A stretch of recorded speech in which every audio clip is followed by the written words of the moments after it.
日。诗曰：原始虚空号理天，园林具气法轮圆。千神万佛出无极，逆旅回头谢俗缘。祭佛，世人要跳下苦海深渊，一蹴而落；要飞往天上，则所越不过数尺，此为地心引力之使然。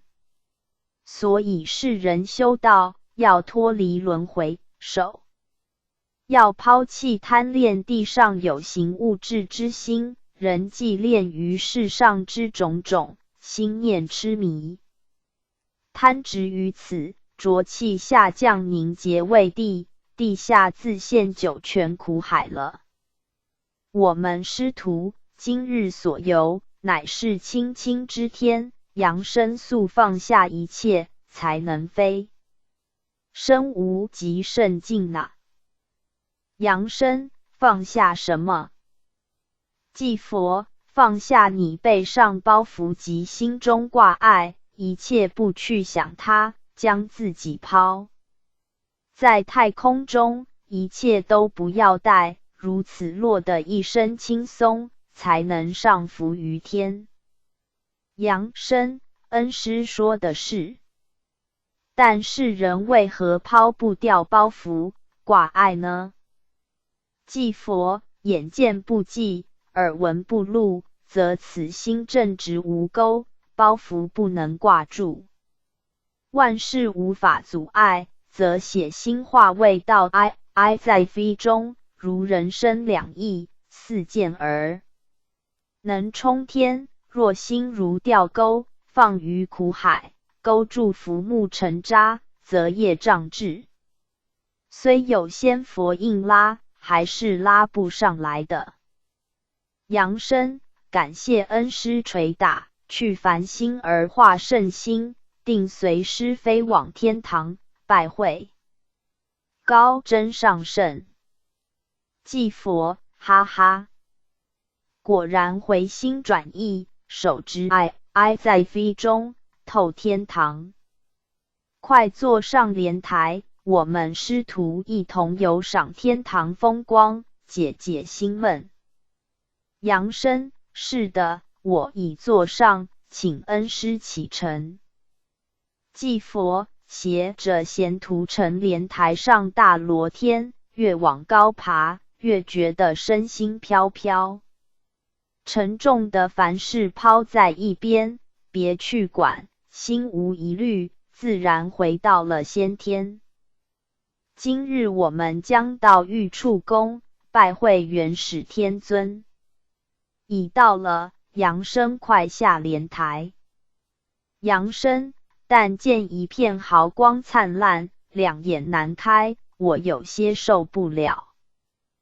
祭佛，欲清圣境，除非得到上圣高真，不然凡人及中下界神灵是难以进来的。因为玉虚乃大道源泉，道气无量无尽，强烈难敌。你乃凡人，虽有道力，但仍然炉火未清，故要到无极圣境，时有所阻碍。我赐一粒丹丸，快服下，以助道功。扬身，感谢恩师。我服下之后，立刻感觉元神百倍，身意能发光，觉得刚才那些强光已变为柔和。祭佛，这就是以光合光，以神合神之原理。人修至生光，则能与仙佛合道了。扬身，前面一大殿，上书玉虚宫三字，光辉耀眼，殿阁宽阔，彩云飘飘，瑞气腾腾，不知此殿是否就是元始天尊之居殿。祭佛，玉虚宫又称玉清宫，是天尊所居，我们快入内拜谒天尊。不可思议。扬身，拜见元始天尊，下生乃圣比阳生，奉旨著书，今日随师来。到玉虚宫，拜谒天尊，久仰天尊圣名，今日方能一睹圣容，实感三生有幸，请天尊开赐经言指点迷津。天尊，善哉。圣贤道脉犹无发扬光大，今日有此辉煌业绩，无觉欣慰。大道生化非一言能尽，无不说之，你可看吾手一指你眼前。阳生，我甚愚痴，不知其意。天尊，眼前一条路，直通你故家。圣手直指着你，你看清了吗？知道了没有？阳生，悟。点头微笑。知道。天尊，我知你本来面目。道在其中，悟者自得。迷者虽有明灯影，路仍然心猿意马，东倒西歪，跌下阴沟里。原始先天大道，只是这么一点小意思，这个小题目却把世人搞昏了头，不知所以然。可惜。阳生，感谢天尊之授记指点。天尊，无极混元一气就是96元灵本来面目，然痴迷众生不知回头，回光返照，看清自己，却是每日每时注意他人之美丑，心神向外，故虽无极先天大道远矣。今日吾为阳善生受记，要你守住本心、本性、本灵，如此专注于思。抱元守一，自可氤氲萌芽，种树生果。修道无何困难，谨记无一言。曰：多问自己，少管他人，如此修之，保证能长大成人、成仙、成佛。阳生，天尊妙理横生。天尊，因为横生，所以能一本散万书。阳生，再请天尊多参开示妙理。天尊，兹为弘扬大道，普度众生，特向众生说法。经述天地造化，玄机概论。素自原始天王，玄上人，上帝，天父，老母，大道，真佛，真主，一气生化，轻浮浊尘而为天地。然天体包环于的之外，众果如卵，枝壳磨白而包黄，而人复生于的，以为天上地下，实为之所居者的，而上下四周围皆天也。天以自然如中绕12时即12众在上，如人生之有12重楼，12重上位无尽无极，故又言13层天。的之在下，承重至极还原而皆天，故以9重号之，9极又还原也。第一曰：先以地之最上一重，秀气所中，坚凝而未实，屹立山顶，是谓峰峦。第二曰丘陵，上高为丘，大腹为陵。第三曰皋壤，西北风光土造，沙五木雕。第四曰卑湿，东南的卑水湿，行及屋下。第五曰川泽，凡据川大泽，必下地一层，以低位于柱也。第六曰流沙，地底有沙流动，随水去来者。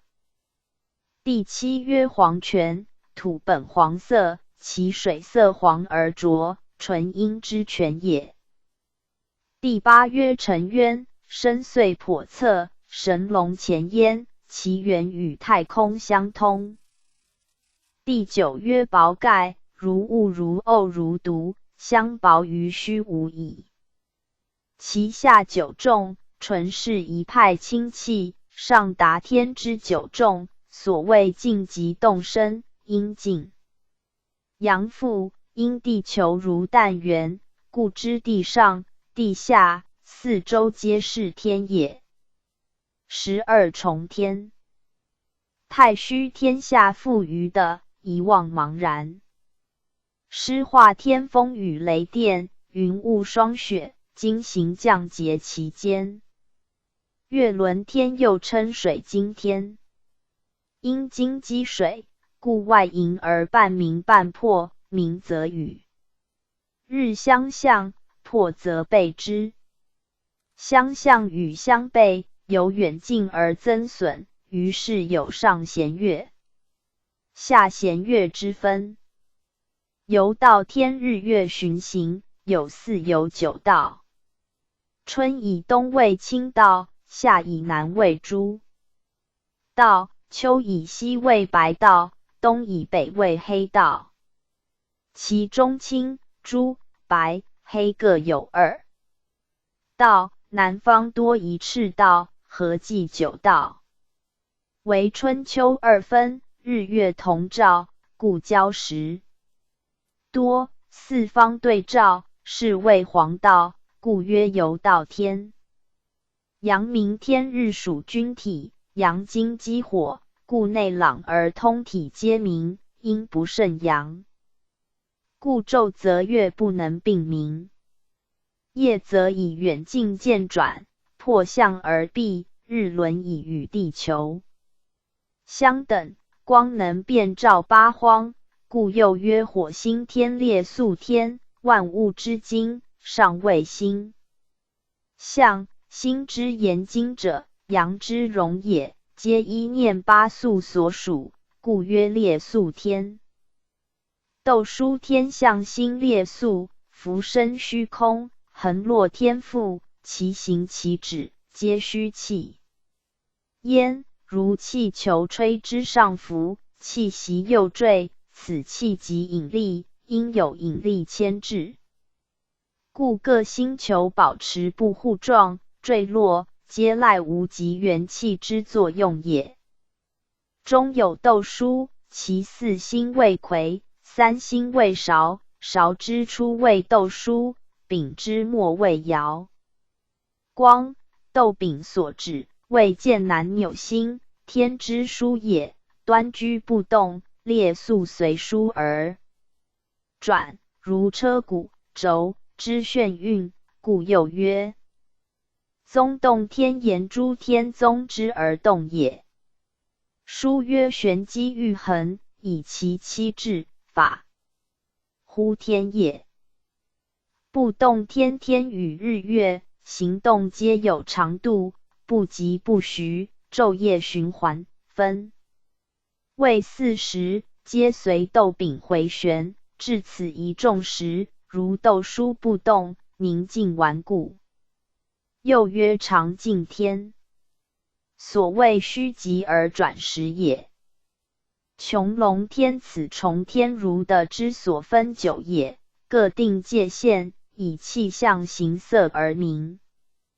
正东曰青天，东南曰苍天，正南曰阳天，西南曰诸天，正西曰明天，西北曰幽天，正北曰玄天，东北曰昊天，正中曰君天，又曰黄天。焰摩天分为3元，中央为子为元，上临勾陈地座，下应斗，中纽星精确在焉。前曰天士元，为地座天庭，周天如烈焰摩空，因号焰摩天。快穿天又名兜率天，光明阔落，湛然常寂，因此天顶如兜环。构律，故以名之。为道祖及诸佛所居。大罗天玄玄上人及三清五老所居，乃在极高之处，出游天。表此12天上，乃玄玄上人所居，下是尘凡，玄觉12，真是晃朗无边，森罗万象。扬声常闻玉帝上管36天，下辖72地，此又如何说之？天尊，天之排法甚多，世人有云9天、32天、33天、16天，吾今特为分析之。天本无穷无尽，上中下皆是天也。天之出尘，乃是星球罗列之现象，至无极甚尽，始离星球之气质也。天以1元360度为周，故云36天。上天下地，如数之阴影，2倍之数，而成72地。由1元中划分，可成9天、12天、28天、32、33天、36天。如人之建造房屋，可从中加以横直隔间，任可增加层次、间数。若以方位分类，又有东天、西天、中天、北天、南天5天。天以无极灵位始，道生1，一生2，二生3，三生万物，故天有无极尽天。以明天、阳天为极，暗天、阴天为凶。修道务究数，自多少，概数人由0、1、2、3、4、5、6、7、8、9所化，不离大道义理。故今以12众叙述天之概略，成其3倍，亦即36天也。故天数无尽，乘除加减变化无穷尽。修道者以3界包含，彻悟即可。今在述之。道教36天：大罗天、清为天、雨余天、大赤天、甲坚天、梵度天、玉龙天、长荣天、秀乐净上天、汉宠妙成天、渊通圆洞天、浩庭消度天、无极坛示天、上叠软乐天、无私江田天、太皇翁重天、始皇孝芒天、显定极讽天、太安黄牙天、元载孔生天、太幻南瑶天、玄明恭庆天、观明端敬天、虚明唐耀天、竹落黄茄天、耀明宗飘天、玄明恭华天、赤明河阳天、太极蒙义天、虚无平玉天、七曜摩夷天、光明文举天、玄thái平玉天、清明和同天、太明玉丸天、太皇黄岑天。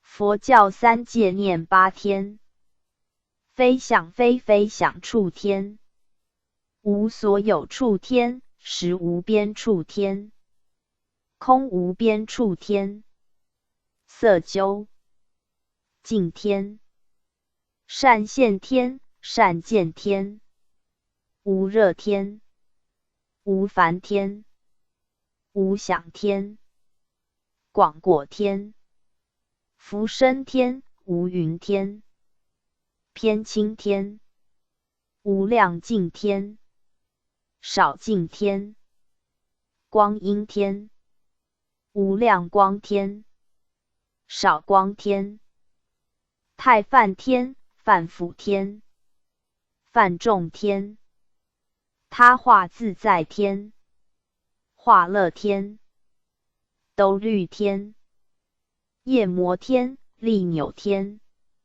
四天、王天、扬声。天尊所说的真妙，虽又闻修道必超出三界，此如何说之？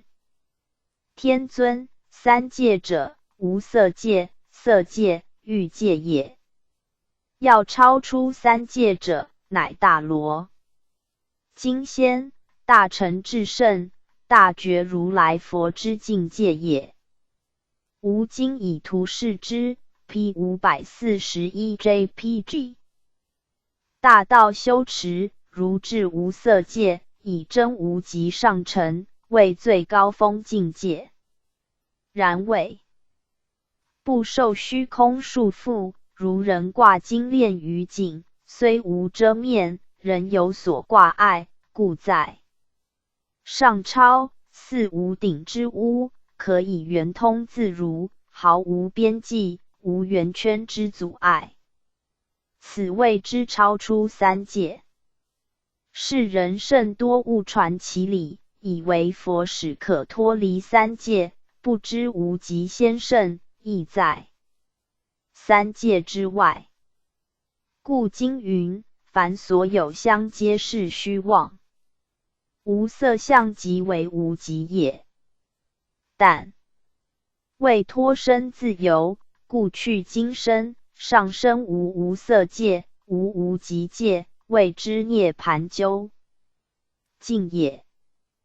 天下众生皆是九六元灵，故不论皈依何教，首必去执破相，灭去毁谤他教之心，不起分别怨憎，否则其心有误，虽有功德，心中不空，如图所示半阴半阳，仅至太极色界果位，未能再超生无色界道果也。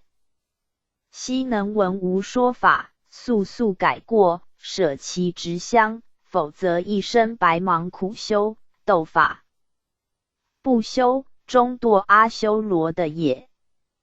扬声，天尊道高德重，是以古今未曾说之道，泄露大道玄机，口谢训喻。即佛天尊为天人师，故阐露玄微，发人深省，纠正诸教而传教。亦辟邪说，恶异端，悉天下有缘众生，阅读此书，而能融会贯通，以此自悟，恢复原始本来面目。天尊3000大千世界，无非原始上帝所生，传教者自立门户，干戈不息，度气上升，固执不放，故未能超脱三界五行，实为可惜。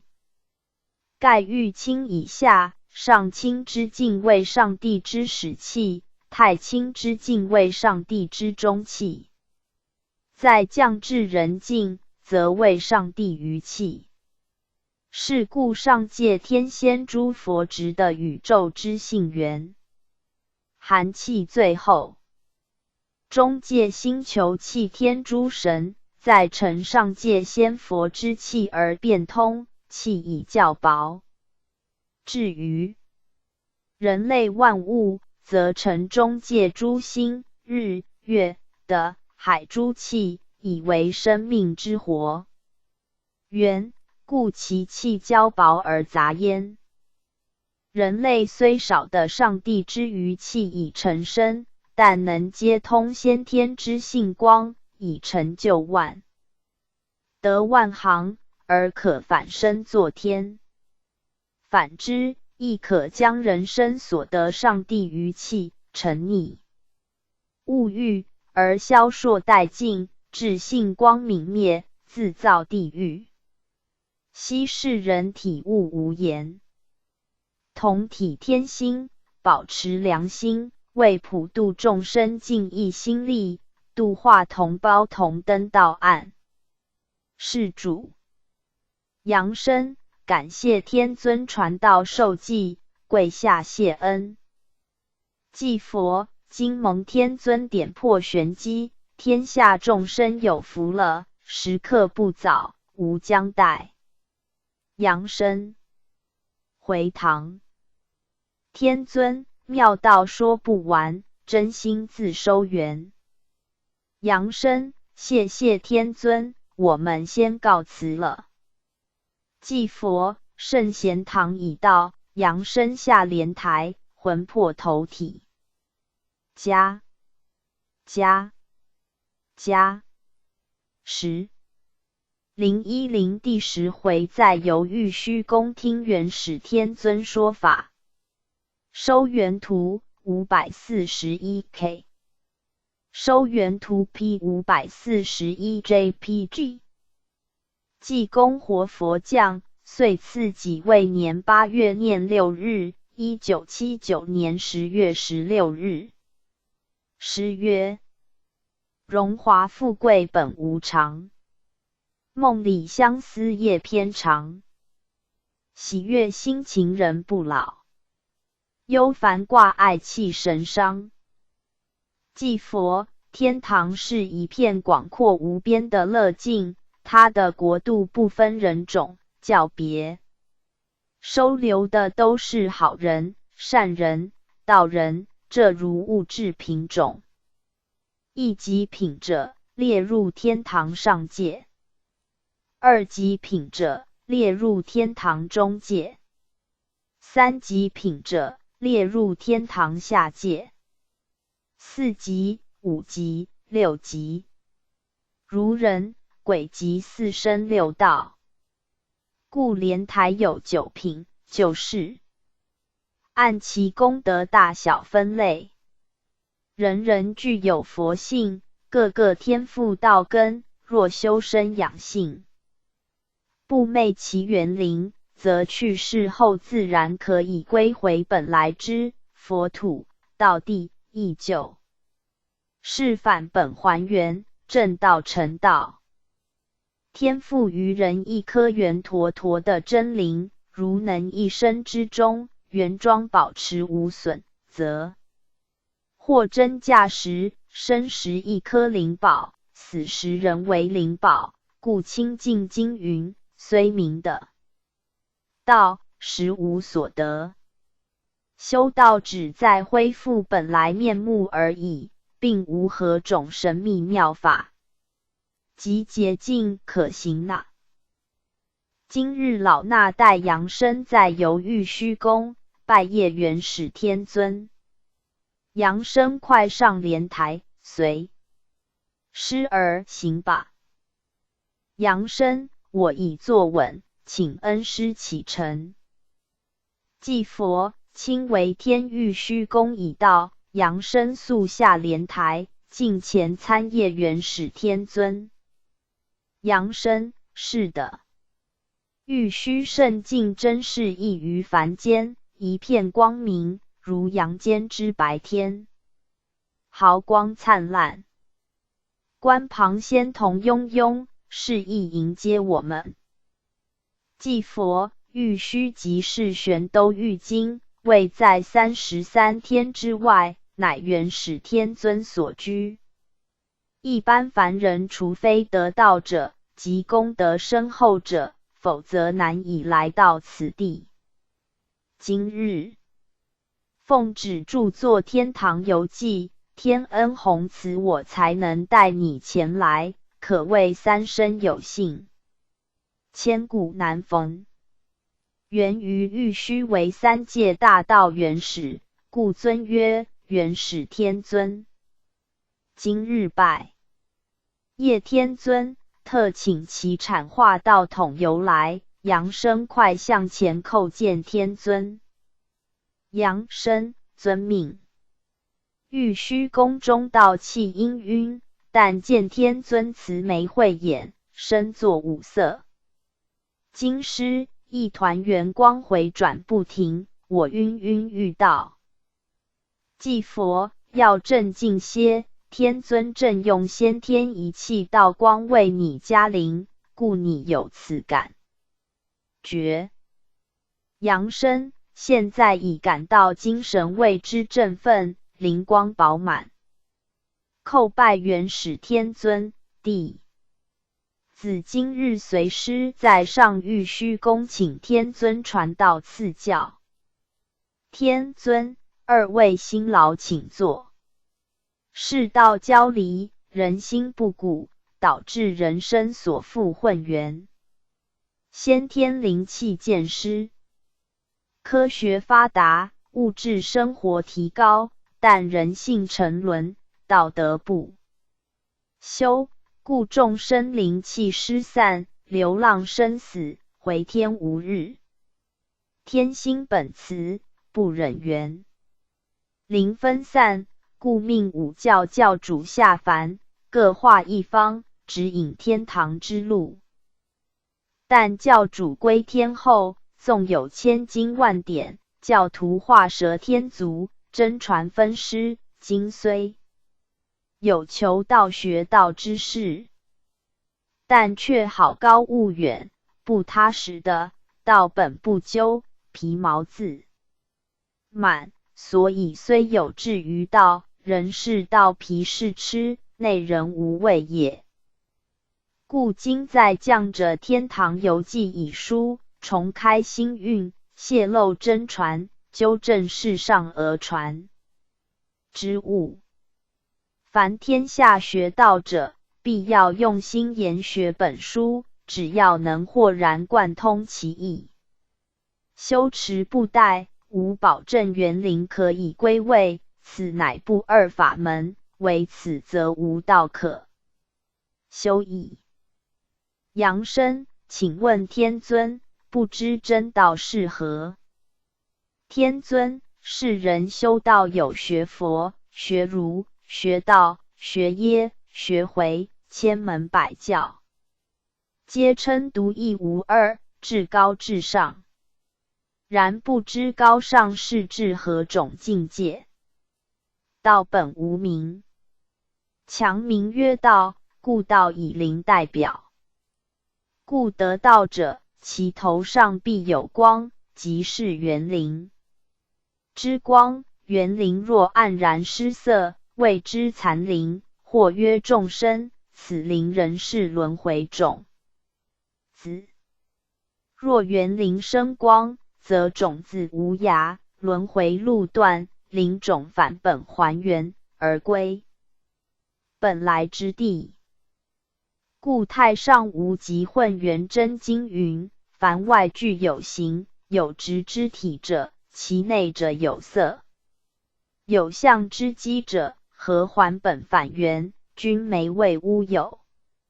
先佛圣真即是修治还原之境，故知修道不必强分门户，外形是假，内心方真，形形出状元。任理真修，即是真道。阳生，人人说大道，不知真道是何？天尊，人的义为圣，义者原始一气也。今者瑶池金母奉命收元，然天下众生甚多不究真理。所谓收元者，就是收复自己心灵德性，使之圆满无缺。故元光人人必修，家家可修，教教当修，收回成品，再缴回原始本来之灵库。道德经曰：无名天地之始，有名万物之母。此两者同出而异名，痛谓之玄，玄之又玄，众妙之门。金母为五老之一，乃96元灵之母，但有名为母，无名为道，故今母收元元灵归于母体之后，在经三清净化，将元灵洗净，混元一体，如此才算收元圆满。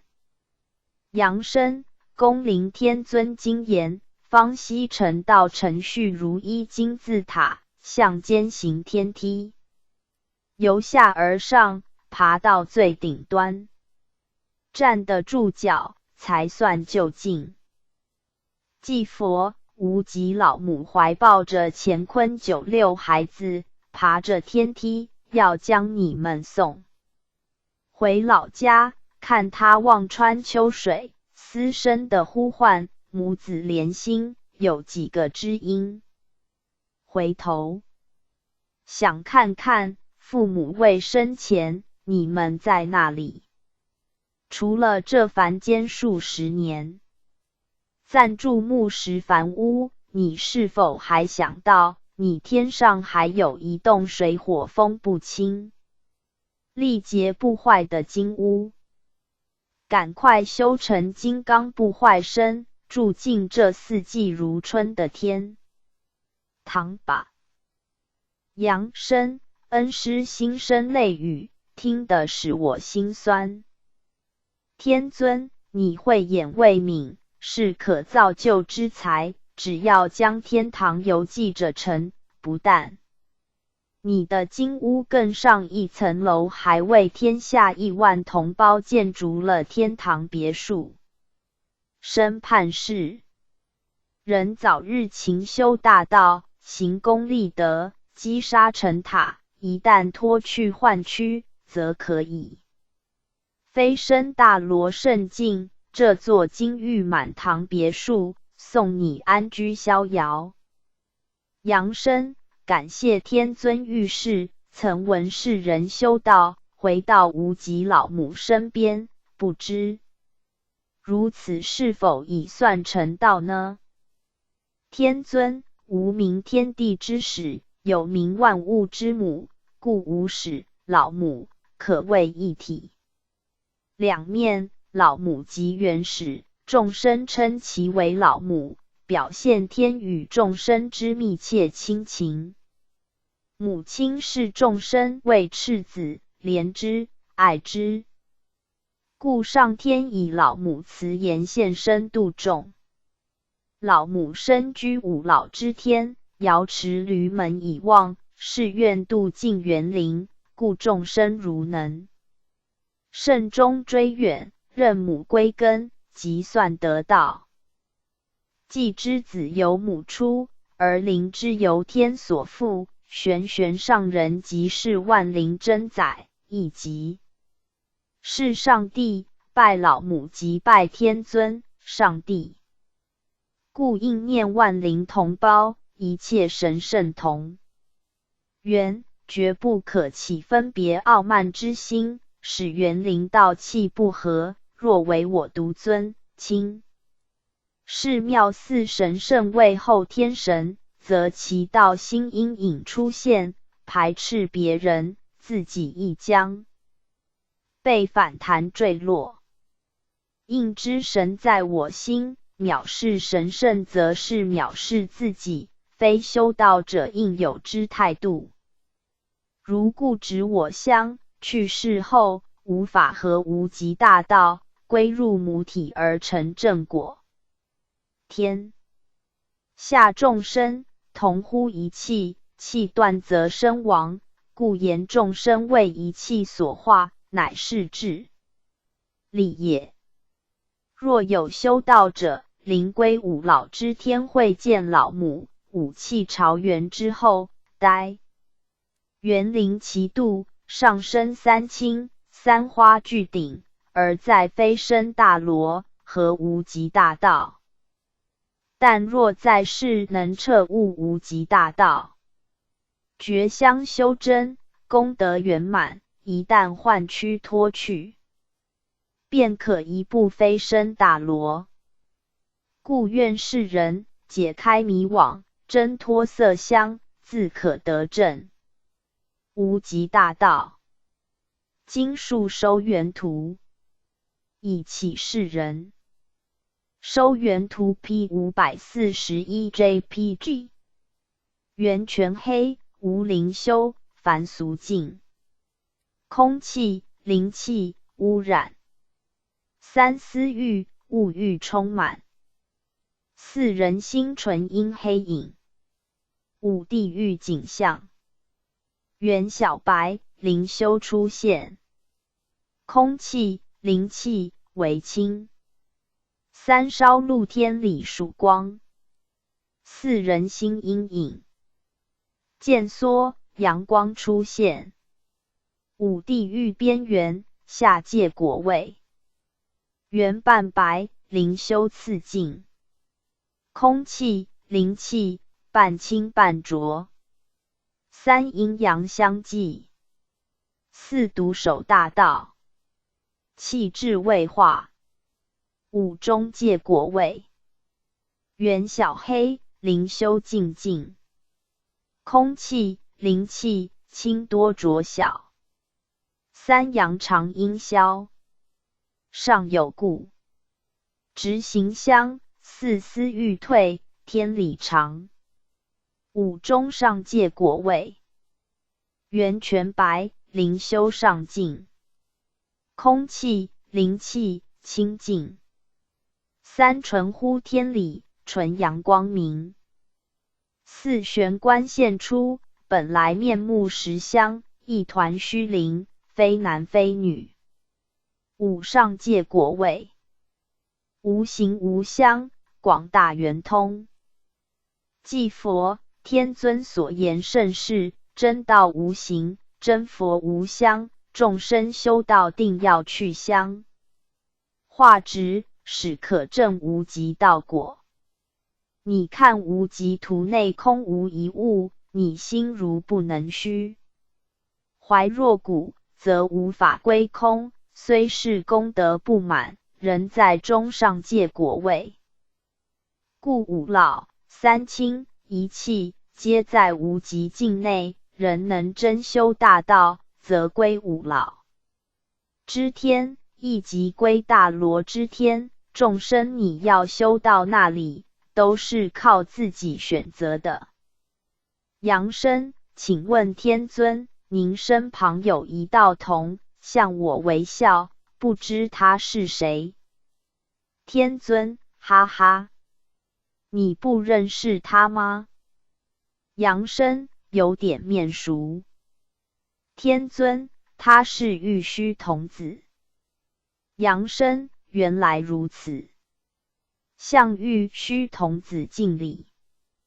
天尊，此乃其园林，童子亦分灵下凡广度众生。阳生，请问天尊，不知仙童怎应分灵法呢？天尊，凡修成正果之仙真或佛圣，皆能化身分灵，因道果圆满。法水如泉，可以一洒人间，分身千万亿，变化无穷。如杯中之水，洒滴一点可以成一仙，化一人，故仙佛可以分灵降世，代治其修。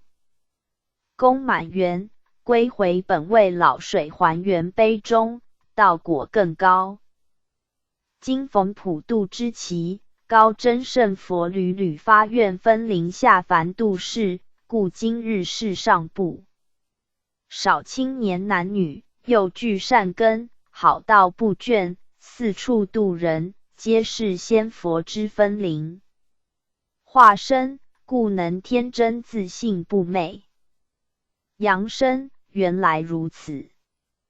恳求天尊慈悲，余生于世，每逢修道者即各善信，时患病苦之厄，虽有名医灵药，然就病去而心病生，缠绵痛苦之情，令人见之，恻隐之心油然而生。天尊为园林始祖，一气同源，其能赐一解厄之法，救度众生，不知天尊之意如何？天尊，善哉！善哉！众生多病，皆因宿世罪业所致，病魔缠身，痛苦不绝，此为活行也。为念众生一气相连，今特传混元一气治病灵咒，以解病厄。凡众生时患病殃，药时失灵，乃是先天灵气薄弱，故病魔相侵，为求早日痊愈，不论何时，身心清净后，在净室焚香祝告曰：上禀万灵元始天尊座前，弟子姓女 XXX， 身患 XX 病，今日在圣前发愿，愿忏悔三世业，应赠天堂游记。X 册以修功德，并前诵混元一气治病灵咒，其天尊垂见，化去病殃。注必集。诵灵咒9、49、99遍，随意而诵，则混元灵气立即降临。持之以恒，次数越速，灵气布满全身，疾病消失，久死能得一生。感应如响。但无发善愿者，不可诵之，以免冒渎神圣。愿众生切勿轻视之。混元一气治病灵咒，混元一气，高辛之余，复我弟子，姓女，及摄及除五方正气，不无行区，向大功曹，如意功行，景照十大功曹，针砭小利，不弃治病，天医大圣。随请即至，欲召即灵。万咒万灵，不得违令，敢有违令，罪在雷霆，急急如律令。再诵。先天先的原始祖气，消死上身，长生在世，玉皇心印。鬼神皆避，匡为三界，统摄万灵，原始总印，万神奉行。祭佛天尊慈悲，特敕赐灵咒，救治病苦，众生有福了。悉能真。是此咒，诚者灵，灵者应，人只要尽心忏悔一切罪过，则即心普降，罪业可消，不如意之事自然可以顺意，病魔不退，为神灵。能驱之，药时不断者，皆可虔诚祷念灵咒，自有不可思议之功效。扬声，天尊为天下众生垂一线生机，惠赐灵咒，感恩不尽。另一是请问天尊，因天尊身体众生本性，当今世人甚多儿女不孝双亲，这与天地灵气有何关系？天尊，善哉！杨善生真是有心人也。百善孝未先，但今之世人，大逆不孝者多矣。论其原因，实在也有一段因果。生男育女，为人伦之始，养育儿女，更是父母职责。但今之为父母者，亲情淡薄；为母者，为顾自身美容姿态，不愿为以母乳，均以牛乳代之，普天下皆是牛郎牛女。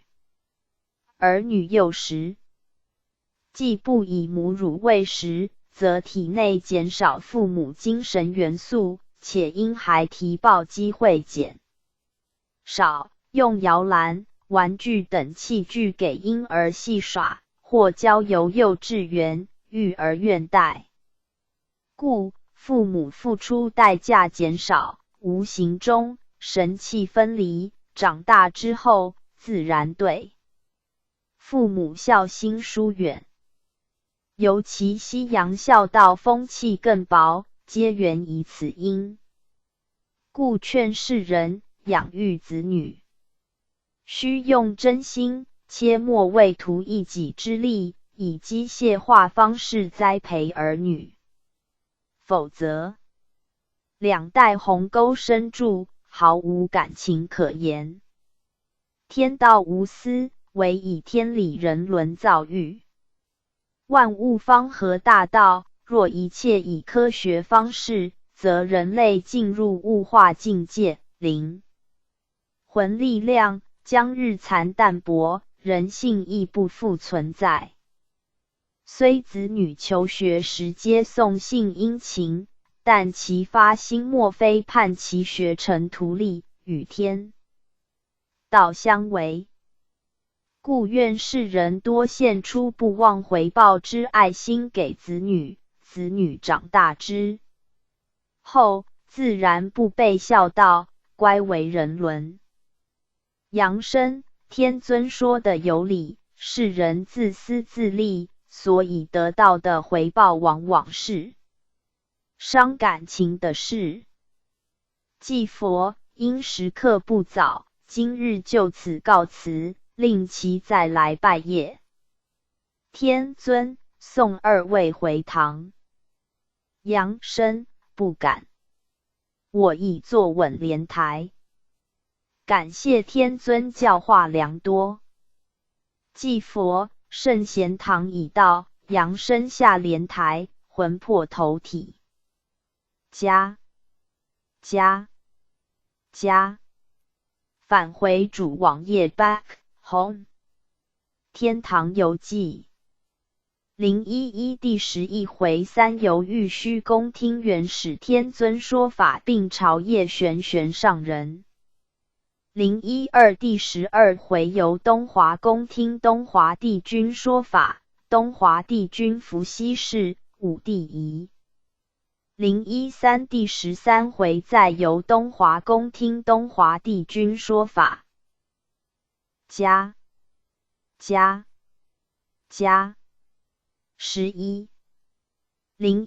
第11回3由玉虚宫听元始天尊说法，并朝谒玄玄上人。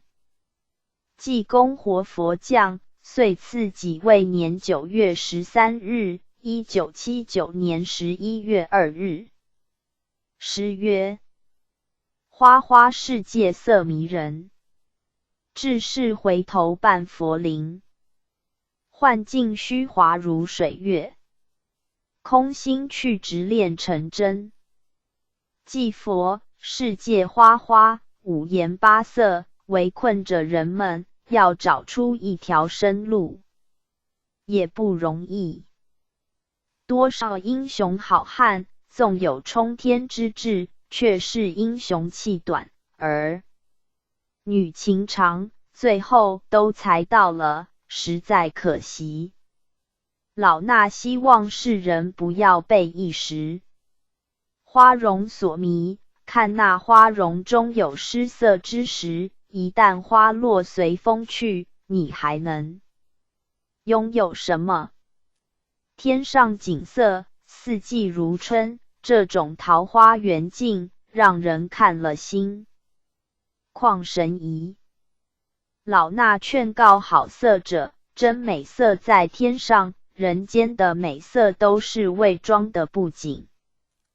待3寸气断时，成了一具不动声色的艳尸，你还敢贪恋吗？数10年后，你他皆归黄土一丘，情爱何在？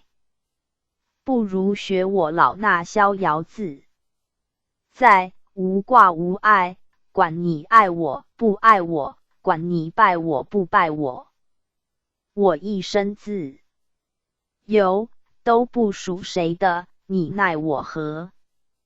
多自在。扬生准备上莲台，我们今日再游大罗天。扬生，我已坐稳，请恩师启程吧。祭佛，屡次带着贤徒畅游天堂圣境，这一刻你感觉如何呢？杨生，这刹那的一刻，是解脱人间尘劳浪轻松的时候。真想从此住在天堂不回家了。祭佛，你有出尘之志，但尘缘未了，还要广度世人，一旦功果圆满，再来不迟。杨生，到那时候，不知恩师您要渡我回天吗？祭佛，你回天那刻，已有无数的世人看了你的游记，发出了大愿心，修真炼性，修成正果。为师为了接引他们，恐怕分身乏术。你既然知道这条路了，还是自己回来吧。杨生，如果迷路了怎么办？祭佛，哈哈，别忘记带着大道的指南针，向南天门方向寻来，不是就到了吗？但我希望你能向我做个导游，不要老是做个观光客。其实要到天堂的路，如一项高速公路，每站都有指示牌，如三冈站、五常站、八德站。大道四通八达，修得越圆满，果位就越高。只要识字明道的人，遵循着标示指引，不必他人导游，也都能到达天堂。今非昔比，人类智慧提高，识字的人也多，莫记行道方真，保证人人回天有路，也不必劳烦老衲带路了。杨生，知道了，感谢恩师教导。祭佛，师徒一路谈道，刹那之间已来到玉虚宫前。杨生快下莲台，我们前去拜会元始天尊。杨生，遵命。下身扬声叩拜元始天尊。天尊，二位今日在灵玉清圣境，吾甚为欢喜。你们为度天下苍生，辛苦万分，但劳而有成，一分耕耘，一分收获。悉扬声坚定信心，完成此使命，则你之九玄七祖尽可超生也。杨生，感谢天尊训勉，自当遵守天尊训示，认真效劳着玩游记。今日再到玉虚宫，请天尊能够开示大道玄机。天尊，大道真机，前期已谢之。今日你们再来此的，无特在相示，人宣示修道之法。世人曰：头上三尺有神明，三尺者三界也。人之头上为神居之处，为一生之主宰，故云头是道。头为天根，故头断则根基崩溃，人亦死亡。人之出世，本顶天立地之身，经河车转动一周，颠倒阴阳，故孩而出生，头部倒立，由得户而出，正是由先天坠落后天。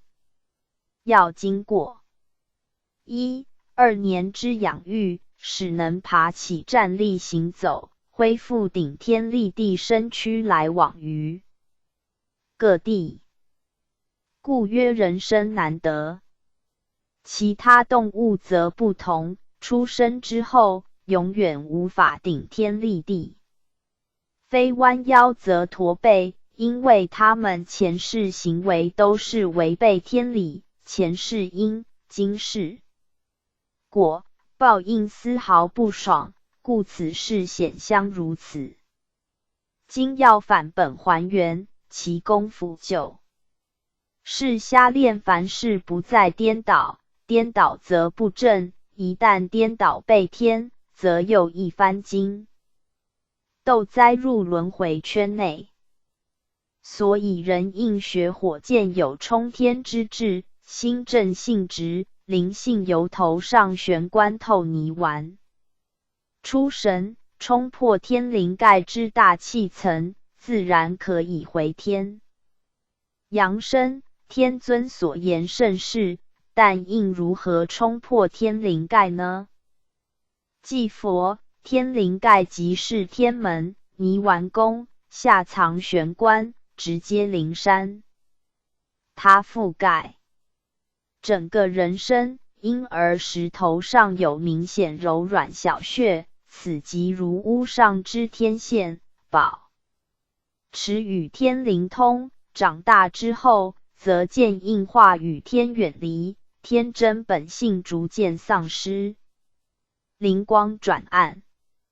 世人出生后，阴阳两道的户自开，大小便等下流，长而欲动，精血奔泻，如河之决堤，一泻千里，是不可遏止，造业成灾。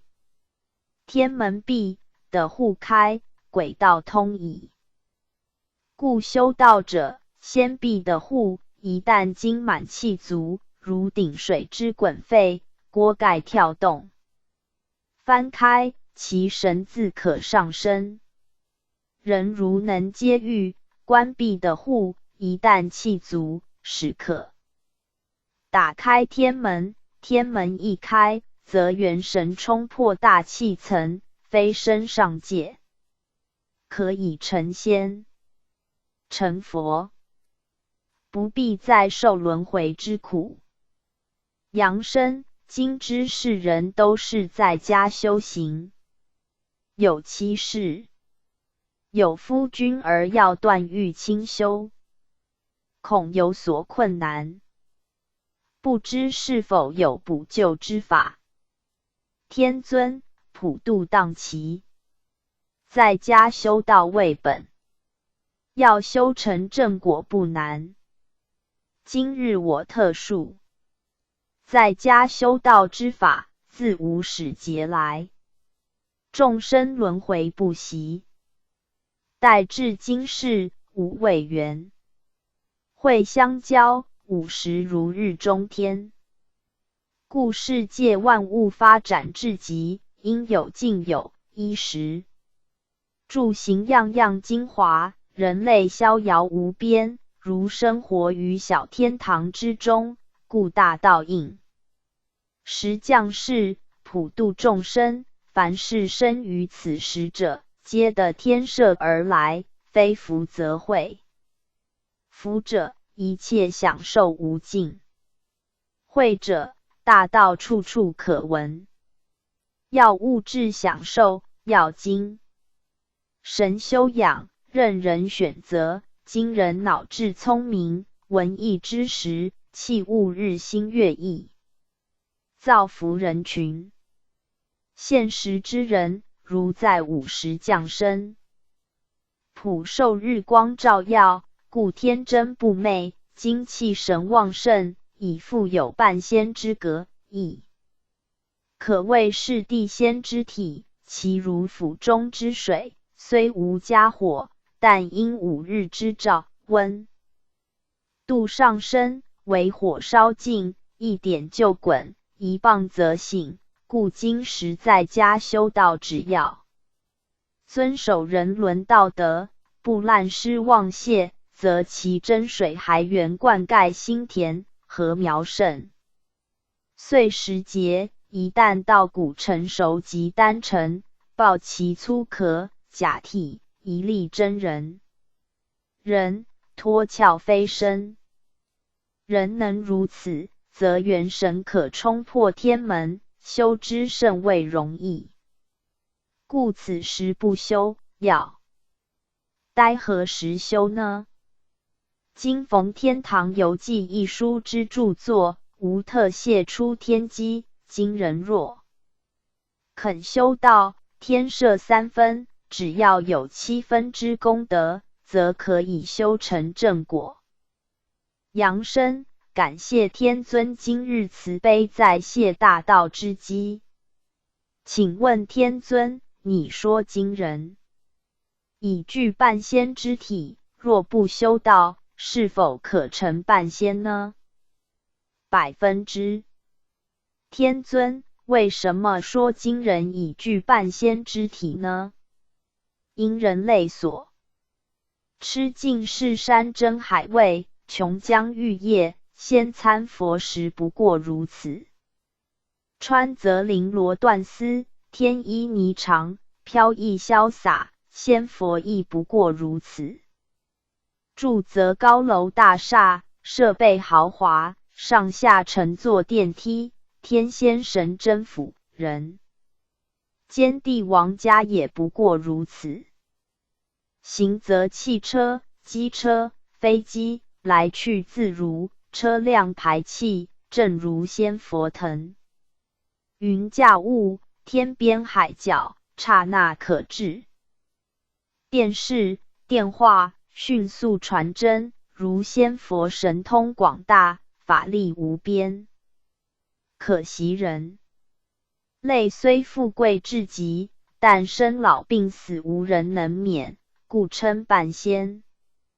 既已具半仙之体，若不修道，则半仙之气渐渐耗散，沉迷凡情爱欲既久，灵气争变消散，由半仙而化为全鬼矣。精气神3宝为人生存之元素，道经一再强调，修道要守此3宝，实具意义。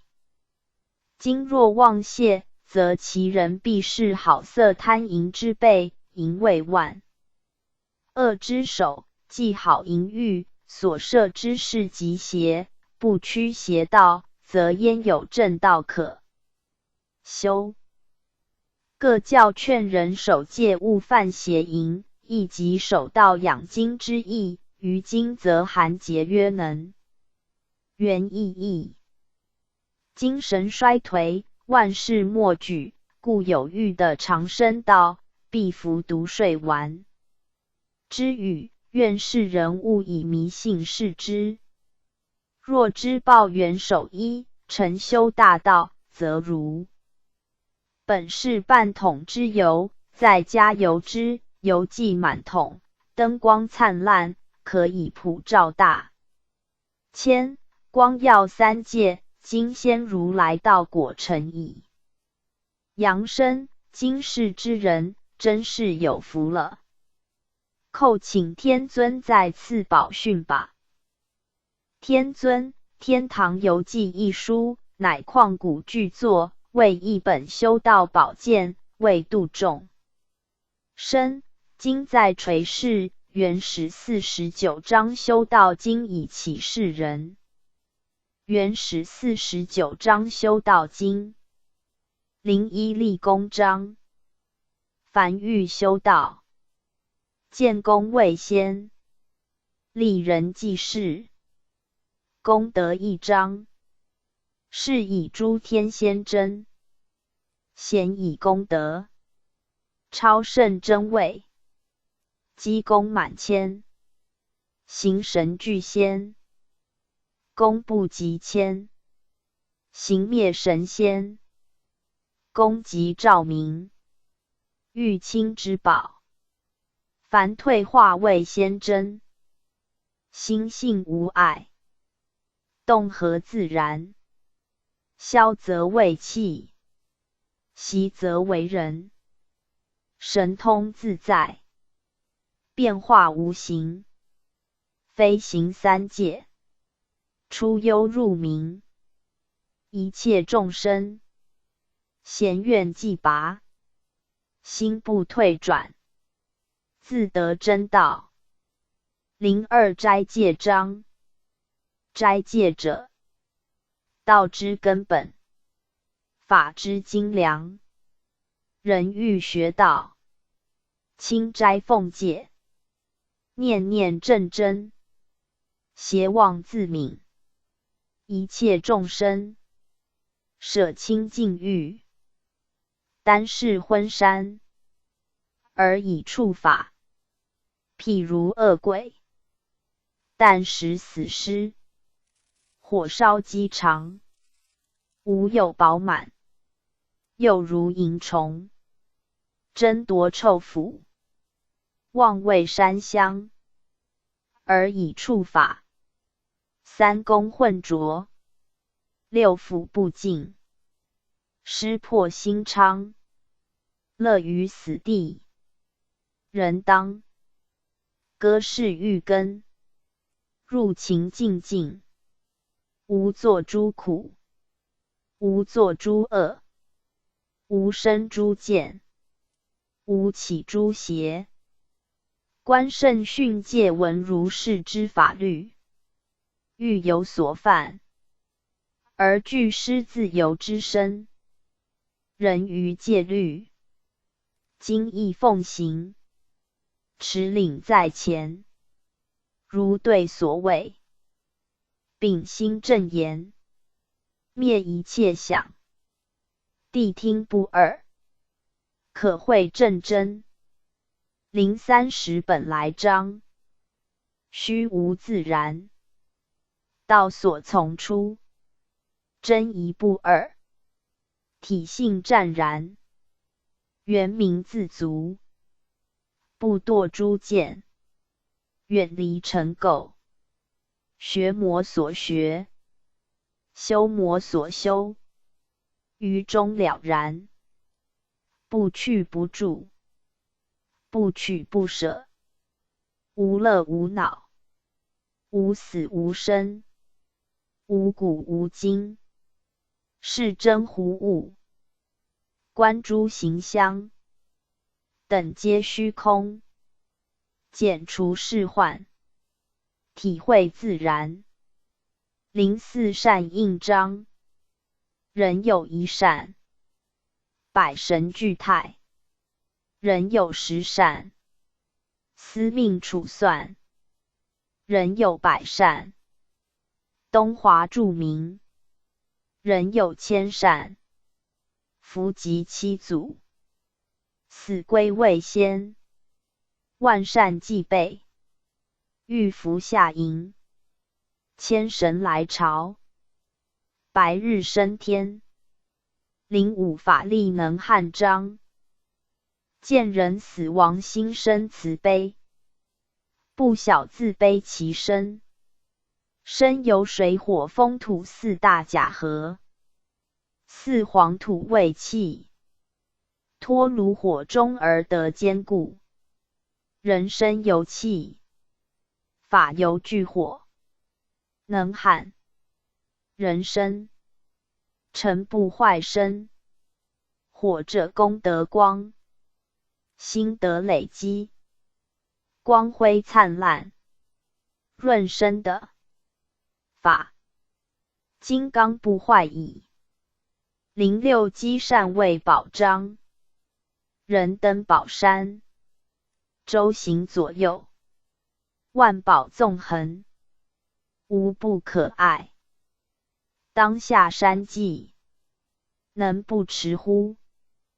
不持以归，是谓自弃。人生于世，如在宝山，种种善缘，皆为宝业。人不造善，死莫离世。是犹登彼宝山，空手而归，不持一物，甚而满目疮痍，后悔莫及。乎07除垢章，人行不净，受诸染者，积垢于身，必思操患，心垢不净，6根所染，弗思其解，滋味迷惑。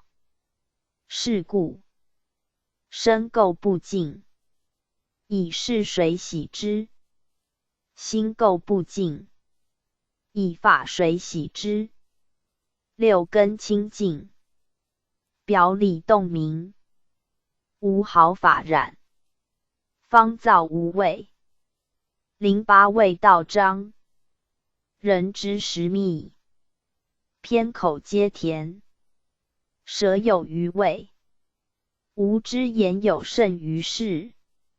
俗言凡味平，但会言污味熏心，道言道味净神，言出于口，正如实意。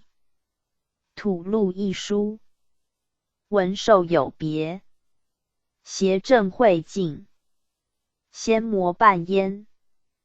09断因缘章，一切众生从因而生，因从缘生，缘以因缘结诸烦恼，成无量业，堕于生灭，轮转不穷，如浪中偶，几成几坏，人虚了物，本来皆空，自生诸见，自者一切，种种眷属，是烦恼根，与牢狱等，此心不悟，如大罪人，无始以来，身被执缚，无有解脱，无今未汝，灭前后因，断一切缘，实因非因，实缘非缘，不因不愿，湛然常定，无去无来，无离无者，一切解脱，超出三界，十字心章，一切男女，于先圣前，稽首归命，洗涤垢秽，令心地净，悔过自新，事物复造。若有男女，处世以来，于先圣前，内审于中，至心地清净，已无可忏悔自新之事，是谓古先，不明心圣。11不失章，有余而失非难，不足失之为难。失所不欲非难，失己所爱甚难。一切诸福皆自欢喜中来，失者无损，受者有益。一切布施能生欢喜心，照喜悦神。一切财宝，甚至性命，全借使用。大限来时，尽皆抛散，无何所得。至世住世，怀出世之心，或施以财物，归现三宝，济贫助道，或施以道法，觉悟一切。种种善果，层层福报，无量无边。为施舍者有德，播种者收成。施舍离尘业，贪吝积凡尘。12勤行章，知无道者，复不能行；行无道者，复不能久。难至于道，知而能勤，久而不殆，如渡沧海，日来靠岸，始终如一。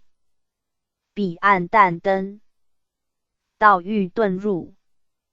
13炼慧成真章，人未生时，混混沌沌，本无一物，视听不得，与真常会，无有名相，故曰真人。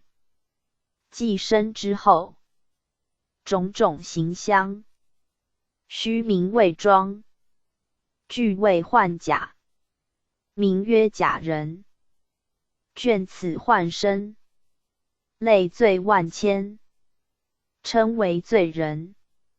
欲修大道，譬如铸剑，瞎练子慧，使剑金刚，勇烈无志，当成妙器，轻凡众望，上身大罗，14眼画章，从无道者，是名善业；离无道者，是名恶业。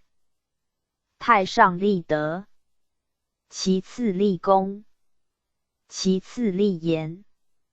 臣有等差，同归于道。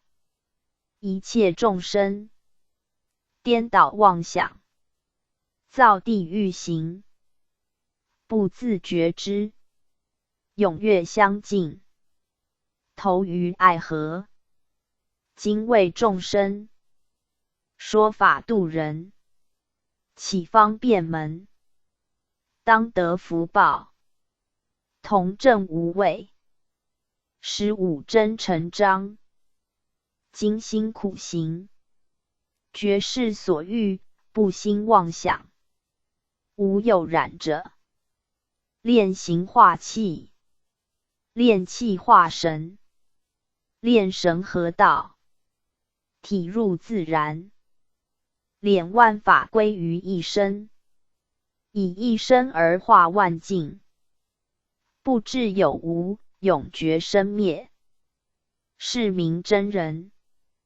16三圣等差章，小乘之事，目不忘视，耳不忘听，心不忘知，尽约一切，泯绝万态，以至于道。忠诚之事，视魔所视，听魔所闻，心魔所知，动魔所逐，以观众妙。大乘之事，无见而无不见，无闻而无不闻，无知而无不知，内外动然，达彼无见，故能参宇宙，而犹无尽之欲。17以言劝善章，赠人以财，不若赠人善言。黄金虽贵，用之则穷。善言于心，终身未保。一切神仙真人，皆以无上要言，得成道果。人能持，是说，普告众生，令得奉行，祸福无量。18苦乐先后章，学道之事，断诸爱欲，却绝肥鲜，常斋清思，言谓至道，是谓苦中求乐，能知其乐，不见其苦。一切众生，贪恋荣华，迷惑声色，肆情纵欲，造诸快乐者，是造诸苦。修道者，苦而后乐，众生乐而后苦。人当明悟慎择之。19部二门章，大道无亲疏，圣眼无则见。一切众生，皆以平等解。有善性者，与成其善；有道性者，与助其道。若有所责，是有二门，分门别户，便利牢狱，大公无私，非生天堂。20不杀章。人要学道，慎勿怀杀想。一切诸众生，悉贪生惧死。我命即他命，慎勿轻于彼。心贪口腹，乐甘肥沙。路冲淡食，能怀恻隐。心想，念彼经部，故当不忍淡，以正慈悲行。21清净章。学道之事，以清净为本，静心少思，效勇太无。睹诸邪道，如睹愁愁；远诸爱欲，如避臭秽。除苦恼根，断亲爱缘，明明浊海，自得境界。如白莲花，生于淤泥中，亭亭出水，不受污染。五脏清怡，三田华素。太玄真人，自语汝霖。注：三田，上中下丹田。22信心章。大乘法可出三界，以信心开觉路。信道的度，天人守信不忘。如车按时起行，终能到站。一切先真，深信大道，勤行不辍，故得正果成道。故信者心之宝，心者成之道。23慈悲章。汝等众生，以慈悲为本，度一切物，常行不忍。世人痛苦如在我身，当愿救护，普令安乐。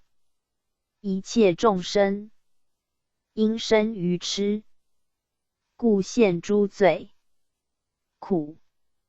须以真理救拔，常行大悲心，自成无上道。24万法归一章。万派之流，同归于海；万法纷纷，同归于道。众生执着，自身分别，故堕色欲之界。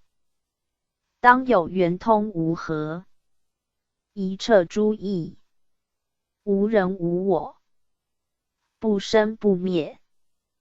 25断慧着章。一切众生，皆自慧着中来，生时血海奔流，复以慧着而往。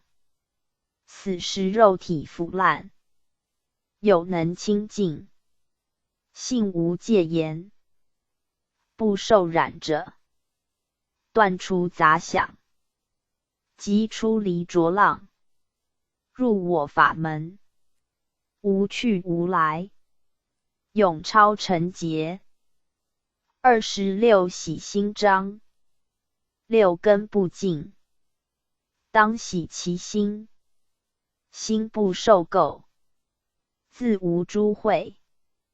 故心为载根，统御一切，降伏其心。犹豫猛虎，如有纵虎，反伤汝身，切记切记，莫可放松。27正真章。学道之事，清虚而容非，整为而济难。慈向万物，灭毒恶想，观一切众生，如我眷属。有饥寒者，念与衣食；有疾病者，念与医药；有冤仇者，念语解释，如是慈悲心，种种不可量。当来及后世，正比真人形。28才为幻本章，才为幻之本，具才为具业，才为爱欲根，能起一切罪。若以财培善根，使可入道境。是财如命，命不能保。乐善好施，财神升天，大道成就。29智言普润章，一切众生，迁于情爱，如导猛火，难得修习。从老至死，不自知觉。5言如甘露，能洒一切，使其心地自得清凉。30忍辱章，忍者生之宝，慎勿与人争。一切诸魔来，我亦忍作甚，不与群魔竞。来者自反戈，损人还自损。忍者得安宁，魔损无损。一切诸仙真，皆以忍辱故。31造福田章，人生一世间，譬如电光速，婴儿化老貌。疏忽春梦中，勇猛尽于善。自己悲不及，处世无福田。名目何所事？32正念章，人心无邪念，一念彻虚空。一切虚空中，皆有圣与贤，常作平等观。勤修无上行，自见虚无老。久久入大成。33出有无章，众生迷惑，望见诸有，无道本无。有诸众生，颠倒，望见诸无，无道亦无。非有非无，即有即无。作是解者，能超一切。34师言好罪章，有人问曰：何种布施功德最大？吾曰：以言施人功德最大。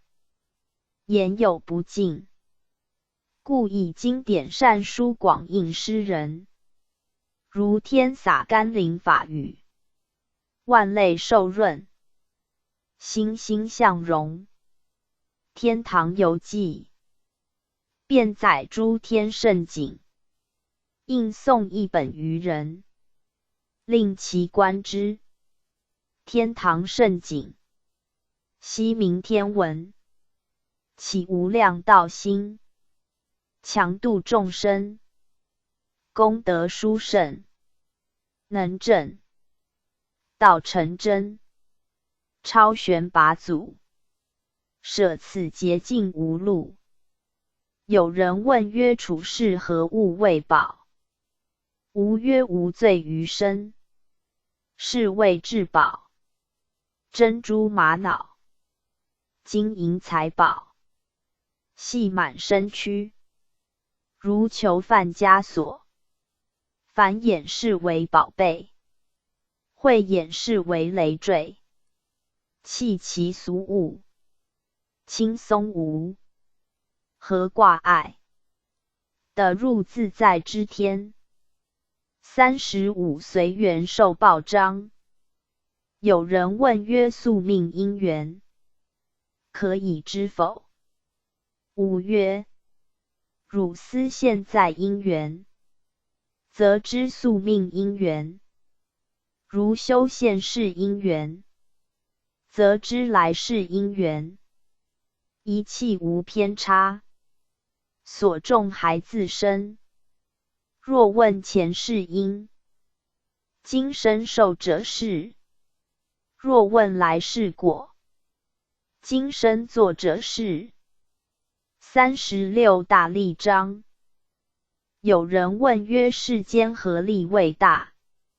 吾曰：慈悲之利最为广大。慈悲之心，能化一切；慈悲之行，能伏一切。恶者无与争，暴者无与抗，所向无敌。是谓其利广大无边。世人如逢不如意，多生慈悲心，多修慈悲行。喜悦来临，法喜充满。37契道章。人欲学大道，口无是非心，无人我相，身不受染者，方弃无味道。众生俱幻化，堕彼色相因，谁知乐是苦，一念了无味。38兴起优越章。人勿包藏祸心，损害于一切，众生初未觉，神明悉已知。为人还自为，往彼商自往，天堂及地狱，一切由心造。39道法章。无道犹具火，取之无穷，随其所欲，能任一切。无法等泉源，能灌溉枯槁，润泽一切。人生烦恼障碍，自与道为。40入妙章。入我法门者，学至于魔所学，行至于魔所行，了至于魔所了，是谓入众妙门。洞观无碍，众生执着，妄究终始，自谓造于最胜境界，是由妄见。诸色相。41去华章。清净者，道之本；荣华者，道之殃。人勿增淡薄，其中有智慧，愚痴恋世欲。若额头火光，不知其危害，以至于灭亡。42同好恶章。人圣无起妄，狂惑诸众生，勿怀毒恶心，阴谋诸一切。以身辟他人，好恶缘无益，能作是念者，可证无上道。43先识后施章。先真以能，利益一切，救拔众生，无有厌倦。念念相应，故能成真。若复有人，能作是念，当知果报无差。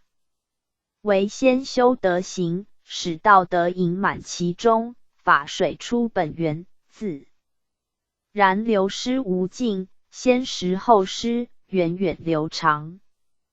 44超色相章。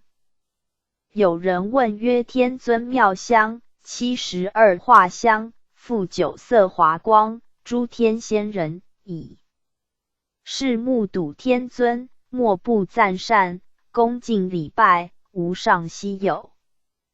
吾曰：我亦非色，汝妄为色；我亦非香，汝妄为相。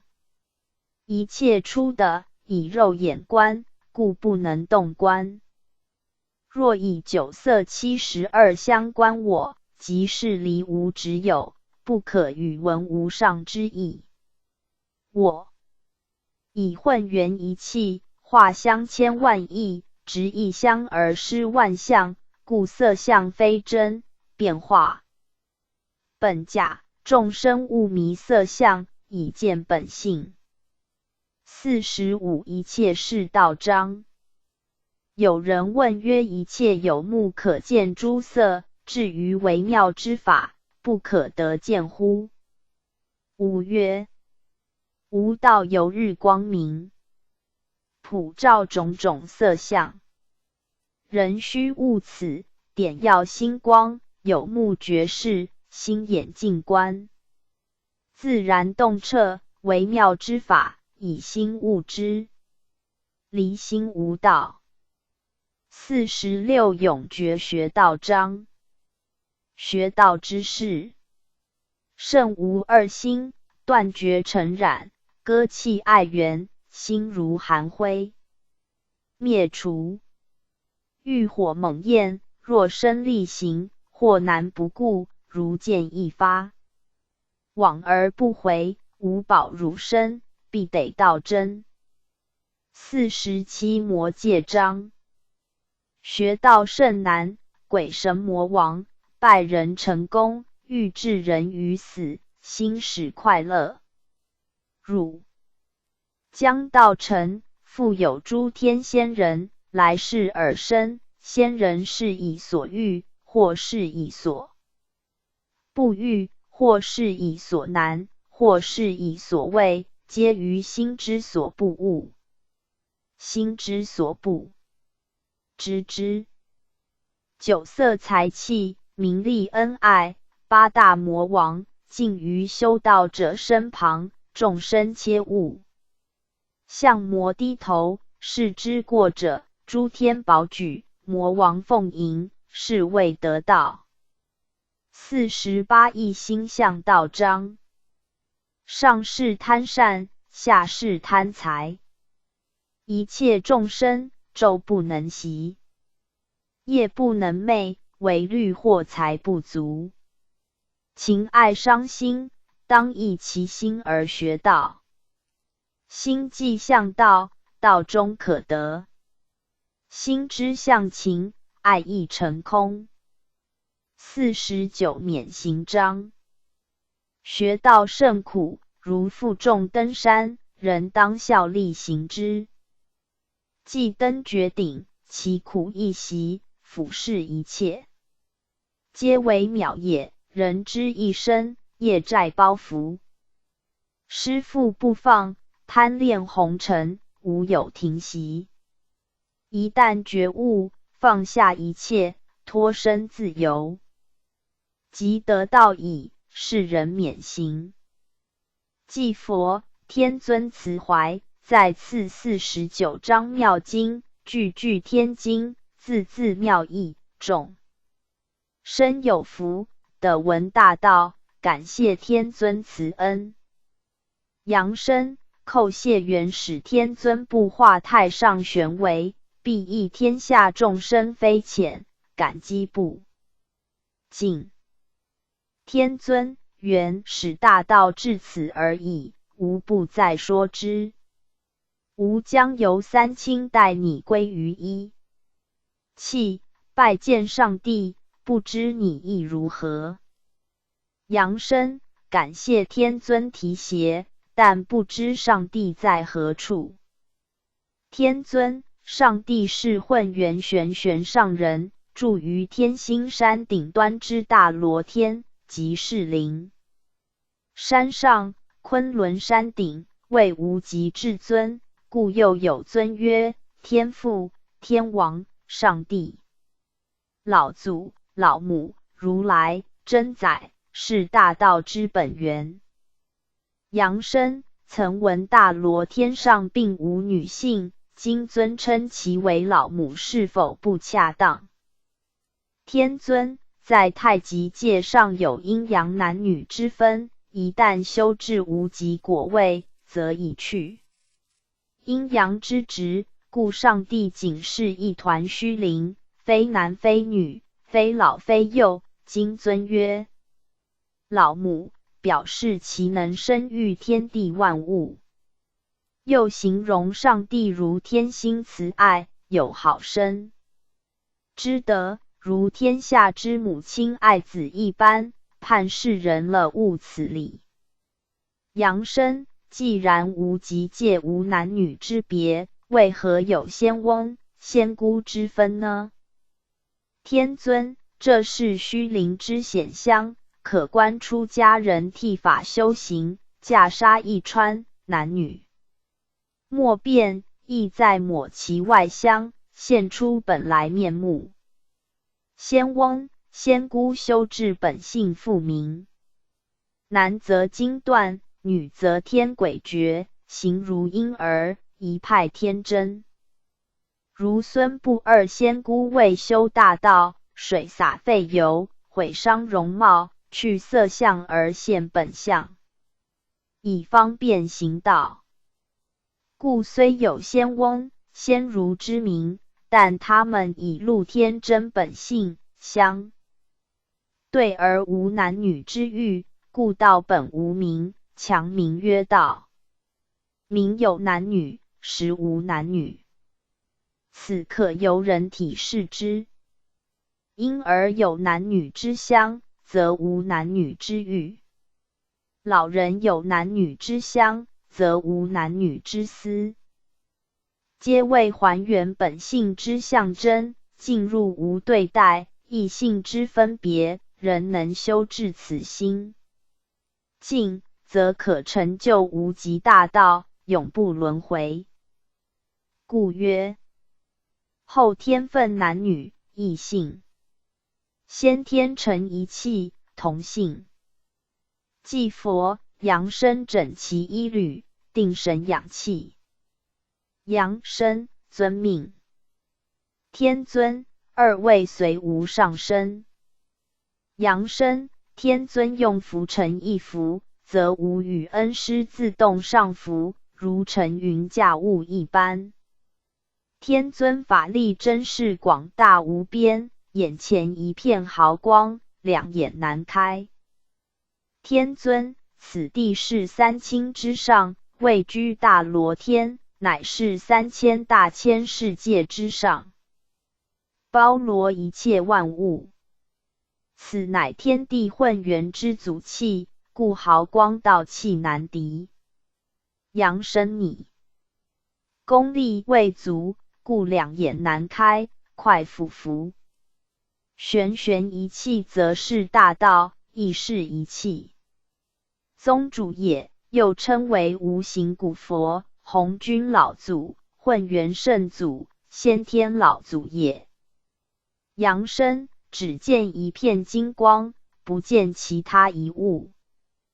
天尊正是大道本无形，虚空曰大道，天下万教万宗，皆是一气所化，可惜不能悟彻此理，故无法得道。所谓大道同源，万教归宗，即是此理。玄玄、原始、活佛、阳生三位一体同来，神佛人形异性同。今日应运度人，来归大道玄玄，妙哉！众生犹无所化，万类犹无所生。故有诗曰：鸿蒙为辟道含阴，无数星球气化成。甲子难积千万亿，虚空隐我不知名。虚空九运气玄玄，未判鸿蒙有我先。一点真灵常不灭，生来佛圣与神仙。众生若能知恩报本，认理归真，则是孝子、赤子也。如能回光返照，见无玄玄，则成上人也，金仙也，古佛也。天尊上帝赐言已毕，阳生叩首谢恩。阳生叩谢天恩，为何只闻声不见影呢？天尊大道本无声无嗅，刚才所闻之声，谓之天音也。悟之。阳生无形无相，空中妙有，句句震撼我心，妙哉！即佛今日我们师徒能由元始天尊引渡，朝见元始上帝，实是三生之幸。世人若观到此篇，须席卷尽礼谢恩。大道之妙，尽付于此。了悟父母为生前本来真面目是何？朝见祖家，则可以圆光成道。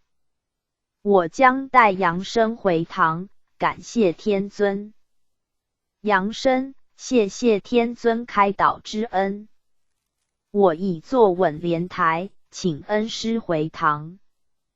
祭佛，圣贤堂已到。杨生下莲台，魂魄投体，回家。12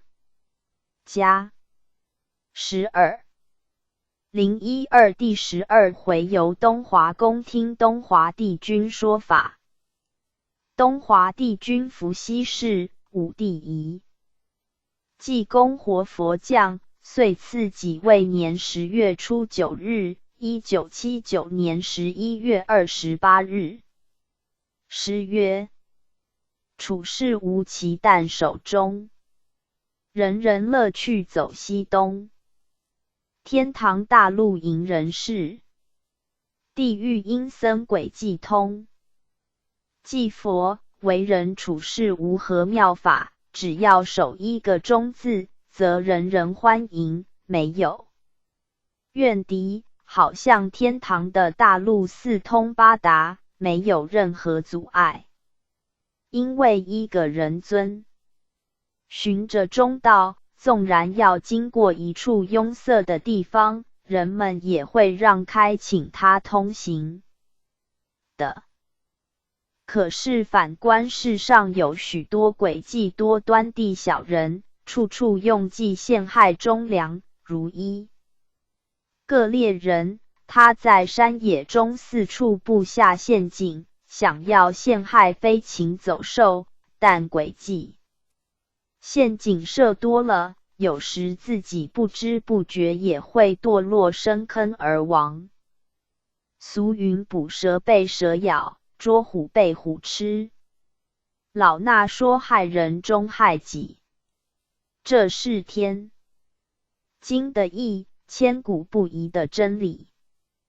太上感应篇说：祸福无门，为人自照。善恶之报，如影随形。就是这个意思。老衲寄语天下众生，要多助人救人，才会得到他人的帮助解救，这是很真实的报应，切勿轻视呐。今日游天堂时刻已到，杨生速上莲台。杨生，我已坐稳，请恩师启程吧。请问恩师，今日我们要到何处游赏呢？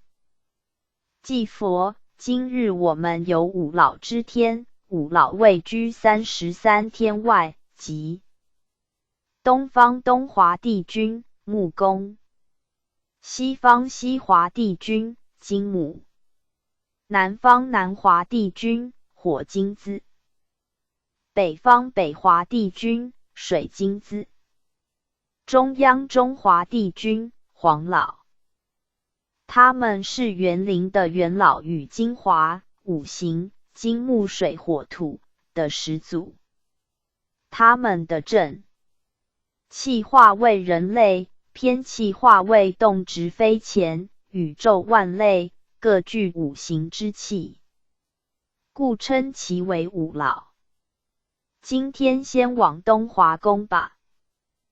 天堂游记奉旨著作至今，已进入第2阶段。杨生，你甚为辛劳，重担在身，精神的压力让你喘不过气来。为师知之，但只要抱至诚之心，登天虽难，却是不难。任何魔难来是道，见怪不怪，怪自亡；见魔不惊，魔自灭。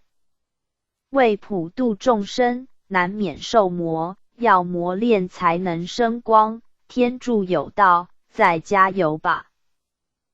东华宫已到，杨生下莲台。杨生，好漂亮的风景，四处林木，奇花异卉，荷叶莲池，金鱼悠游，一尘不染，真是世外桃源。前面一大殿，上书东华宫，巍峨壮观，令人起敬。祭佛，杨生准备参见东华帝君。杨生，这种仙境令人心静如水，忘去红尘一切销声阴扰，仙童在那儿嬉戏，天真无忧，好快乐呢。走进殿内，见中殿坐有一位古老神仙，一道青光闪闪，觉得心舒神爽。弟子圣彼杨生，奉旨著书，今日随师来到东华宫，请东华帝君指教。帝君，杨生请起来，贵堂普传中华文化，劝世万千，功德无量。台湾宝岛民生富裕，生活自由，宗教发展，处处可见代天宣化。善堂，此次你能荣膺天眷，赐旨著作《天堂游记》一书，普化苍生，实是荣幸之至。中华文化即是东方之精神文化，我主掌东立一气，实感任重道远。杨生，东方之精华，由宁木宫东华发源，请帝君说详吧。帝君，吾老有五德：东方仁爱，西方义气，中央信心，南方礼节，北方智慧。化于人类，则为五常仁义礼智信。东方甲乙木，此木已经无数元会之混沌，已是老木头，故称木工。东方日出曰太阳，阳光出现，世界光明，故日出未生，日落未死。人生于世，肝脏之神由无掌管，若肝坏木枯，则生命丧失。众生每日东奔西跑，劳累过度，最后由东归西，东生而西死，故人死有言归西天，表示日落西方。杨生，请问木工您的来历如何？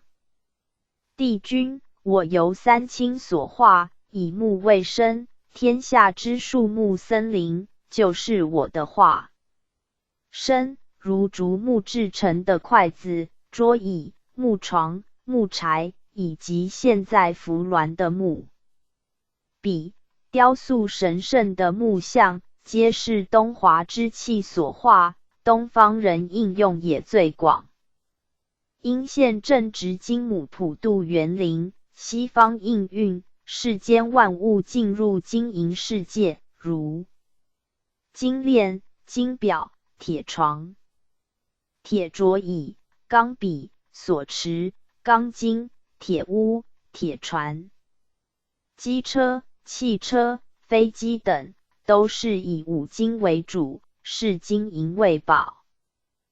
故人类由天然的生活进入西方式工业化的机械生活，木工型影渐渐消失，在都市中已少见树木，仅有小树盆景，凑凑热闹而已，所以生活显得较为枯燥乏味。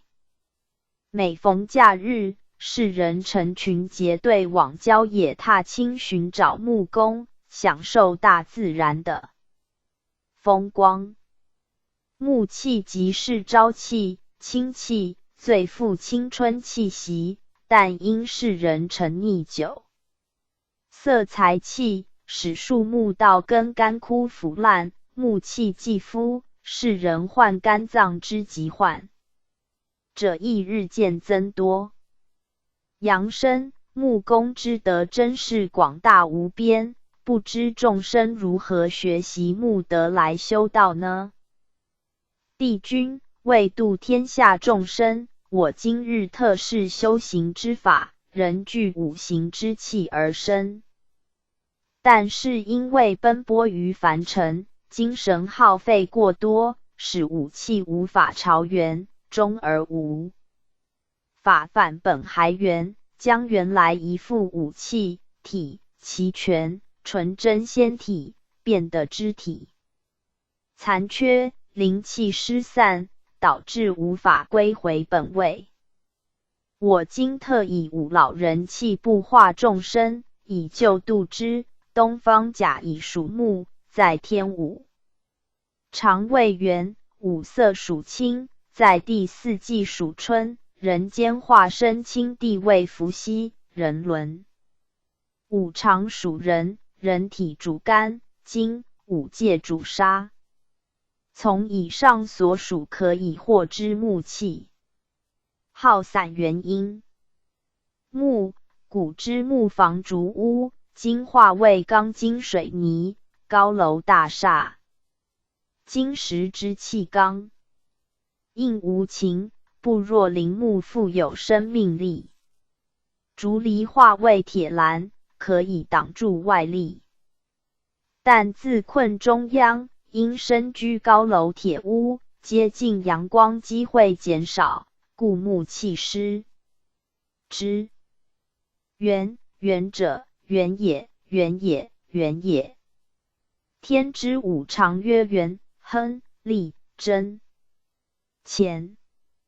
元者万本之始，如元旦、元始、元本。今人爱慕虚荣，不务本分，专事投机取巧，有经营无本生意，滥开空头支票，无钱行诈，有钱滥用，丧失本性。有者不保原来面目，美容整形，注射化学药品，原形变质。空气木质污染，不复本来之清新，故元气失之。春，春为四季之首，五色属青，人体主金，青春应运，精节舒展，万物呈现蓬勃生长。天道运行有序，故不以四季皆春，有春夏秋冬之分，新陈代谢之替换。今人春情激荡，发育早熟，未壮则折，未熟则实，异常而速凋，故青春早逝，未老先衰，全身筋节酸痛。如旭日东升，疏忽西堕，春风一至，力转寒流，人既违逆天道，则筋节颓衰老化，血管、筋阻塞，四肢行动失常，皆为春风失气，中风临身。人，五常者，仁义礼智信。五戒者，杀盗淫妄酒。东方属人戒杀，不仁则好杀，天本好生而忌杀生。人与物皆习，命而求生，如蚂蚁之小，堕水亦想争游上岸，人命岂不关天？凡是以刀笔、口舌杀人，或设计陷害忠良者，皆是为人失德。杀气盛而人气微，木之逢杀，枝断枯竭，仁者寿，暴者夭，怒伤肝，医学明证。所以人性好杀，木气失散，寿命不长，如一个杀人犯，不久亦被判刑枪杀，绊倒行人的树枝，事后即会被人移走丢弃，刑不仁的不仁报应，丝毫不差。以上所述为修习木德之相生相克原理，众生如能心存好身，则长生；多行逆报，则自亡。修道之理尽在其中，合道则成，失道则败，众生悟之。扬声感谢木公剖明这么多真理来教化众生。帝君，我代杨善生观看东华圣境，见识造化奥妙吧。杨生感谢帝君惠赐良机。帝君，二位随我行走吧。你看这片广大无涯之园圃，树木、竹林、花草、药草、蔬菜应有尽有。杨生，这好像一个大农场，种植着各种树木、水果、花草、蔬菜、稻麦、禾苗等，一片绿油油的，好像一个青绿色世界。祭佛，凡是青色东西，富有生命的动力，都是东华精英，它主宰。是人生活的主食，稻麦蔬菜是人类粮食，药材是救人的灵苗。东华的惠赐实在太大了。帝君，稻麦蔬菜是人类生存基本食物，在我的灵气灌注下，它们生长发育，供应给世人作为五脏六腑需要的原料。这些植物生长圆满，收成时牺牲自己为小生命，供给人类食用，它们极重为命而成为人类或动物的圣命、大命，这就是大公无我精神天赋给世人生命的原料，而世人回报上苍是日积月累的罪恶，真不应该。所以一粒稻米，它自生时变化为100粒稻米，它自灭时能养活无数的生命。所以说一棵稻谷死了，它是脱壳寄生在另一个生命体上，名死时生，虽无实有。如一个人衰老而死，其实他并无死，幼小的儿女就是他新生命的记起，也是他遗留在世上的精神所在。更而他灵性脱离肉体之后，回到一个逍遥的天界，如今日杨善生所见，这里的一切翠绿活泼生动美丽。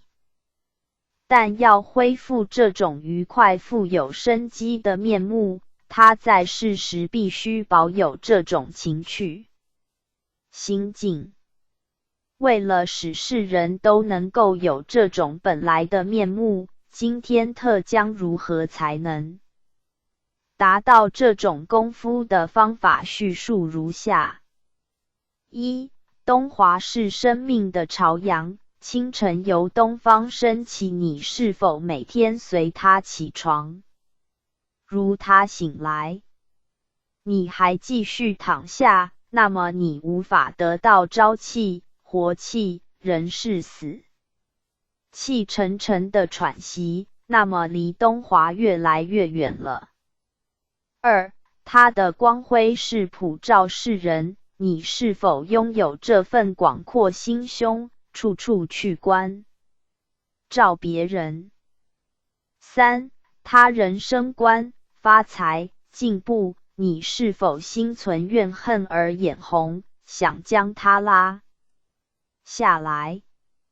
眼红血丝的杀气，怀着消灭他人的心，那么会使本有灵气生机断灭，阻碍了相辅相生法则，这也是离开了东华富有生生不息灵气。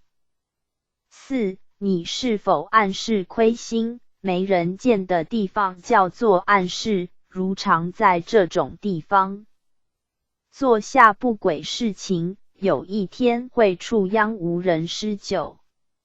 这如栽植暗室中的花木，没有光明与生机，因它已断了东华的灵气。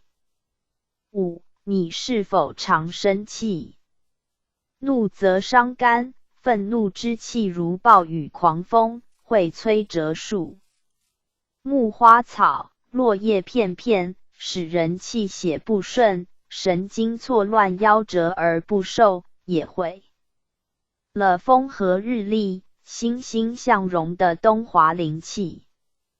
6. 常接近林木大自然，呼吸新鲜空气，吃卫生新鲜蔬菜食物。每天接近阳光，一天中所做都是轻松自然、清净无秽的事，那么可增加你身心健康，东华灵气充满全身，保持着青春光彩。以上6点法则，人如能遵之，则不必修什么大道，行什么大德，自然与东华大道相合，死后灵气与我相接，飘飘然回到无极天，来与我相聚，成就无上大道。世人修道没有什么捷径，能够保持您心境的青春光明，自然是还同赤子心，既全满东华灵气，则你也就成了一位东华帝君、木工老人了。你看东方日出时，万物觉醒，恢复元气，如青翠树木之生长，欣欣向荣，故东方为万物生存起源。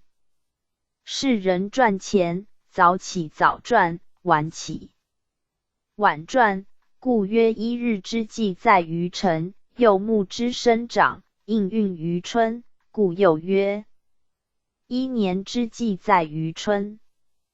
修道应学东华精神，早修早成。青木顶天立地，枯木则离天倒地。由活木变为官，死木，故立者为人，道者为鬼。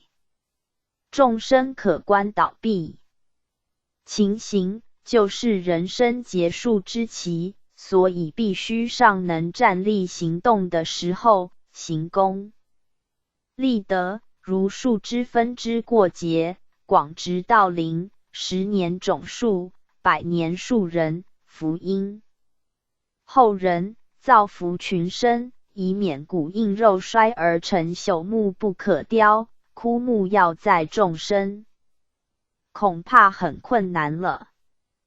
在此愿留道师10首，供世人参悟。诗曰01阴阳动静不能推，枉费精神去妄为。道在目前多自达，诸脏腹内少人知。言居陋巷心常乐，顺处深山志不移。天下浑然无二理，强分宗教转之离。02不穷父母为生生，却去迷修受苦心。闭目存思皆是妄，死心枯坐尽非真。要知动静参天地，虚实浮沉定主宾。性命浑然成一片，此时无我亦无人。03身心世事似虚名，多少迷人被戏淫。祸患只因权力得，轮回都为爱缘生。安心觉机从生动，魔事忘机任是更。处境遇缘常委顺，命机永固性圆明。04先天妙理本无言，举口才开属后天。学者纷然成意见，不穷父母未生前。05神爱生人，人损神，劳心费气丧其身。痛哉世上皆如此，达道通神有几人？06为时真空莫说空，直空亦师主人翁。欲知空理真消息，尽在鸿蒙未判中。07学道要知生死事，不知生死慢求仙。能知生处方知死，去住无拘任自然。08营营远离诸以往，念念能开众妙门。识破妄愿无执相，皎然心境不曾昏。09修行要识主人公，不识修行尽落空。能悟真常方得道，出离三界显神通。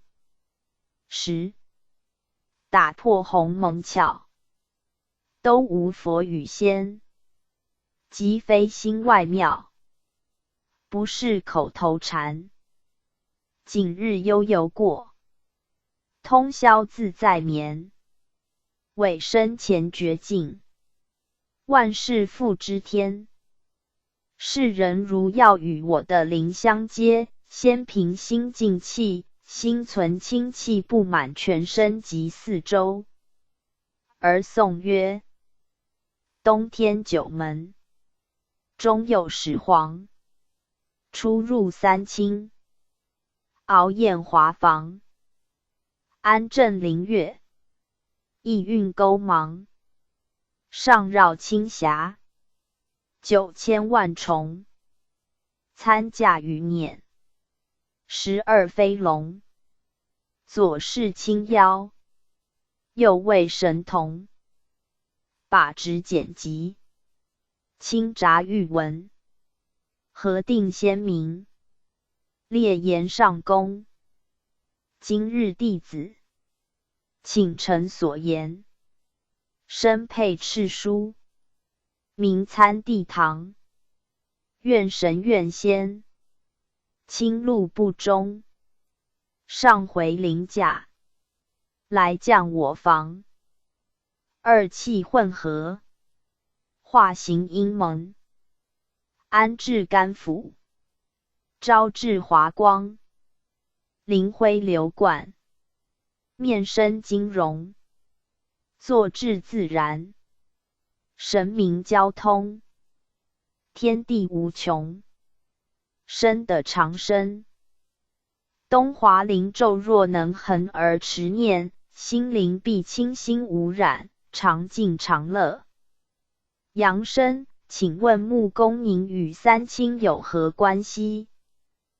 帝君，三清教主与五老帝君渊源深厚，三清化为三皇，五老化为五帝。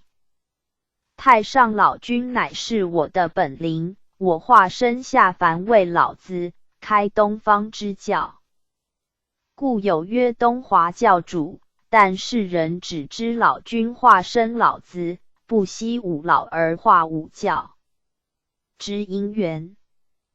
中国又称东土或中土，我化为五帝中之伏羲，为道统之始，故称清帝。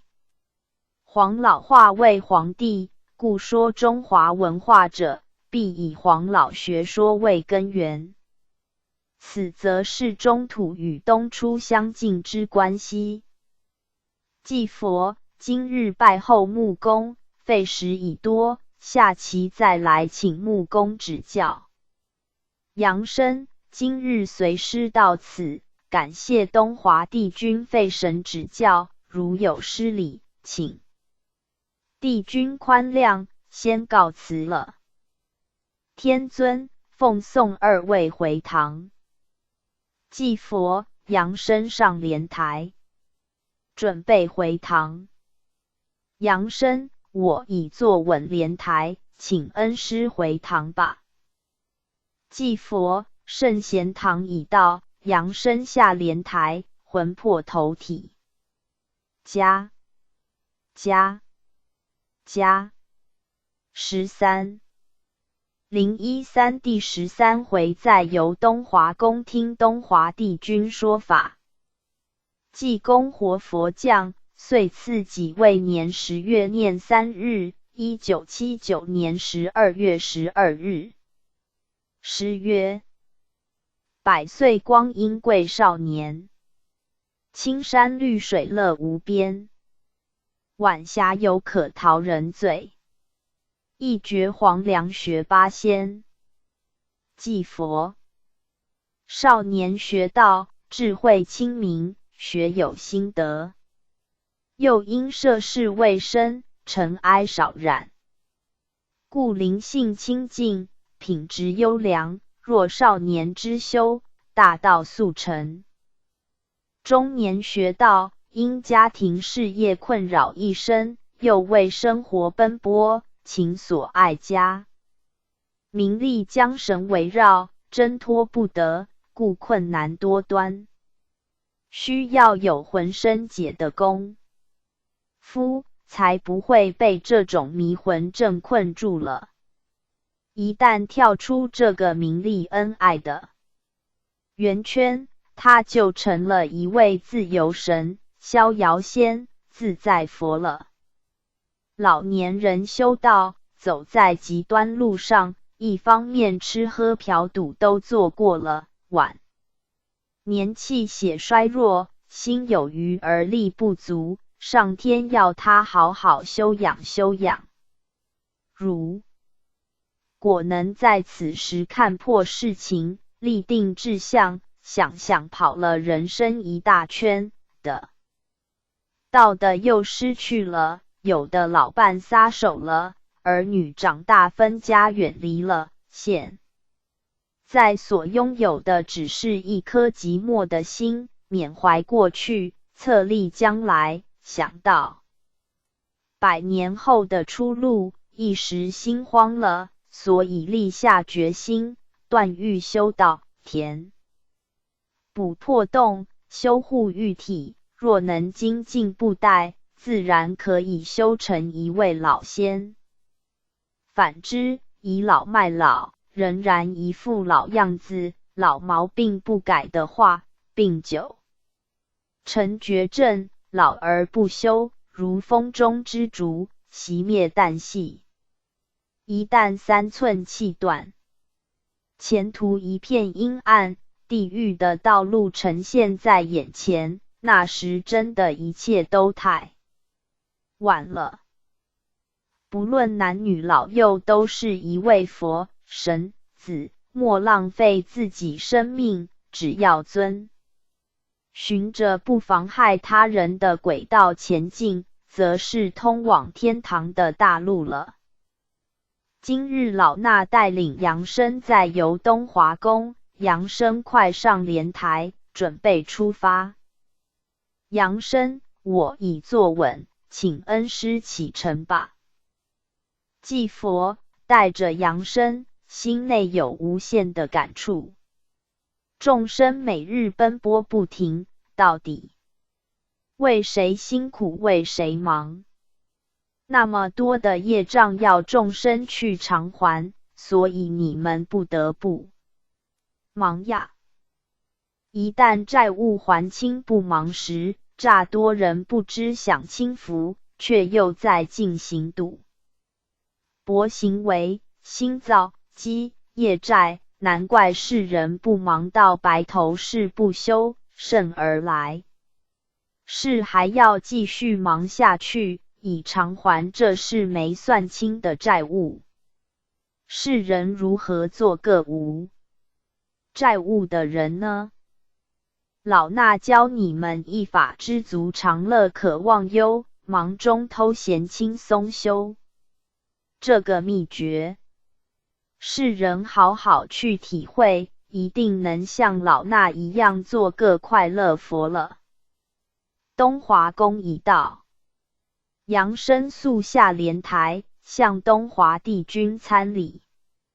杨生，恩师一路上涌出探视之语，深获我心。刹那之间，已到东华宫前。东华宫是天界的圣境，到处都是充满着绿色的生命。进入宫内，向东华帝君行礼。帝君，善哉！世间的物质发展已经兴盛至极，人类正在研究如何来延年益寿。中国人有一句话，寿比南山。到底南山的寿命有多长？其实不是南山上泥石不烂，而是南山的树木千年不枯。人活在世间，若像泥石顽固一般，又有何作用呢？所以还是活得像青翠树木，才富有生命朝气，与出人头的身价。所以今日我东华木工在强调木头的功用，它具有深厚的来源。为了使世人都能体悟大道，我不得不用浅显的话来传授东华精华。这好像一颗蔬菜，小小的生命能养活人类，一根短短草根也能救活人命，促使万物绵延不息。可见一点浅言，也能发出震撼的天声，所以众生不要小看了。今日杨善生在来到东华宫道元身后，我将带你参观另一处东华圣境，以了解人生之由来及如何来完成天父的使命，使人们能够重返生命的原来。杨生，感谢帝君慈怀，亲切的栽培与教示，我愿意倾听帝君的叙述。帝君，那太好了，请随我走吧。杨生随看帝君背后，感觉一股清新气息，心内的郁闷顿时化消，太美妙了。祭佛，绿色是解闷化气的妙药，它可以冲淡枯燥与阴沉，故喜爱绿色的人都是青春活泼的人，这是有一番道理的。杨生，前面一园圃，种闷了树木与花丛，每棵花树形状不一，颜色万殊不齐，花树上面还各挂着一个牌子，上面写着人名。不知这是什么意思？帝君，哈哈。今日我要为世人解开身世之谜，这些花树就是世人的园林型花树。当时五老孕育园林，我木工亦负一份职责，人类的诞生就是树木花草的萌芽。树木像阳，坚壮有力，代表男性；花丛朝阴，软弱易泄，代表女性。它们象征着世间男女生活的形态，只要世间生出一个男子，园林树苗就萌芽出土；若生产女性，则园林花苗亦出面，在人间曰落土，在天上曰出土。园林的赋予就是种子，在人间曰精、卵、子、精怀胎的培养。种子埋在土中，一旦萌芽，则人可以顺利出世；若种子腐烂或变形受损，则胎儿变形或胎死腹中，或中途流产。天人一呼一吸，感应迅速，息息相关。天上园林花树代表着世上男女之生育、道功及身体健康情形。阳生以前在地狱也看过圆形花树，为何与此的所观相同呢？帝君、天堂、地狱、人间都是一心所现，世人园林有3个极侧，一侧在天堂，一侧在地狱，一侧在人间。天堂即是园林本极，地狱、人间是园林的迹极。是人降生于的，如天撒种子，散播灵胎，降世之后，本有圆满。灵气经红尘污染，情欲侵蚀，精神耗散，又背负沉重业债，所以陷入泥泞深坑地狱，没有灵力归返本来天堂圣境。天上、地狱皆有园林花树，是显象映射世人的活动状态。天如大镜，人间动态一一映入镜中，再反射至地狱，三才合一。摄影追踪，丝毫无影。故云：暗室窥心，神目如电；人间私语，天闻若雷。人间既可安装闭路电视之遥控，可将某人之行动现行掌握，天上岂无此设备？100%。人在天之下的之上，无法逃脱天眼电视，一举一动，一言一行，尽现于广大无边的天境中。这些花树即代表人生的灵命，上甚高。真欲察世人功果，展开慧眼向此一观辨析。修道的目的即是在培养一棵花树如何开到花结到果。你在世拥有愉快心境，则天上灵命也将心花怒放。你在世心境枯燥烦闷，天上灵命也将干枯业垂丧气。所以人当以心念力改变周遭环境，促使人在世间保有完美的生命。如此脱壳之后，你的灵命才能享有丰硕的果实。道果。阳生，请问木工人如何来培养灵命的升华呢？帝君，花树都有它的种子，种子孕化的幼苗一定和母花母树相同。这就是种瓜得瓜，种豆得豆。所以人要修道，就是改良它的品种，使种子在任何季节气候中都能适应生长，稳逸于暴风雨中而不倒，度过层层模考难关，以最好的因缘去结合灵气，开花结子。这个结果的种子就是圣胎、君子、舍利子。它是坚韧不坏，任何的风水尘土、情欲恩怨，它都无动于衷，再也不萌芽。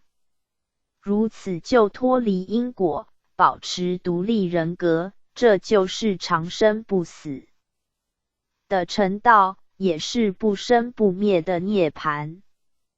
因此，在人间没有办法解脱你心中枷锁，死后一样沉在闷葫芦中。因为现在的你就是以后的你，心性无二，形状人同，所以是人应忘去周遭一切痛苦，寻找真我的喜悦。不执着于善，若执着于善，是背负着黄金万两，虽然上天，但宝物满身，反尘累赘，天堂乐境。你将无心欣赏。真正的成道者是能放下世间一切，而不是带走世间一切，如此才能轻松自在。其实人是空手来，空手去，你执着不放，反而是被盗了，难怪人死了还将人间的痛苦烦闷带走，多傻！树叶枯黄，自动凋落，绝不留恋，唯弃落叶，树木才能轻松新生。万物由无生有，有有归于无，此即是大道本体。凡事出自本心，外面的有无不碍于我，这样就合道了。不挂于恶，恶为善之因，终身行善，心执于行善，闻恶心生不平，以失真道。天行如日月，无善恶之分，普观照一切物，故日月长明。无恶不言善，故恶心既久，如落叶坠成浮画，正培道善根因，善念自生。一个历劫为恶的人，当他受尽磨练惩罚之后，必能觉悟从善，故若一味念念前恶，则如落叶不腐，自无新生机会。蔬菜竹木须浇，于污秽腐物，才能清脆活泼，故清净经云：男清女浊，男动女静。清者浊之源，动者静之基。天本是清气上浮，清气是从地中发生的本应浊之体，由阴极而生阳，浊定而成清。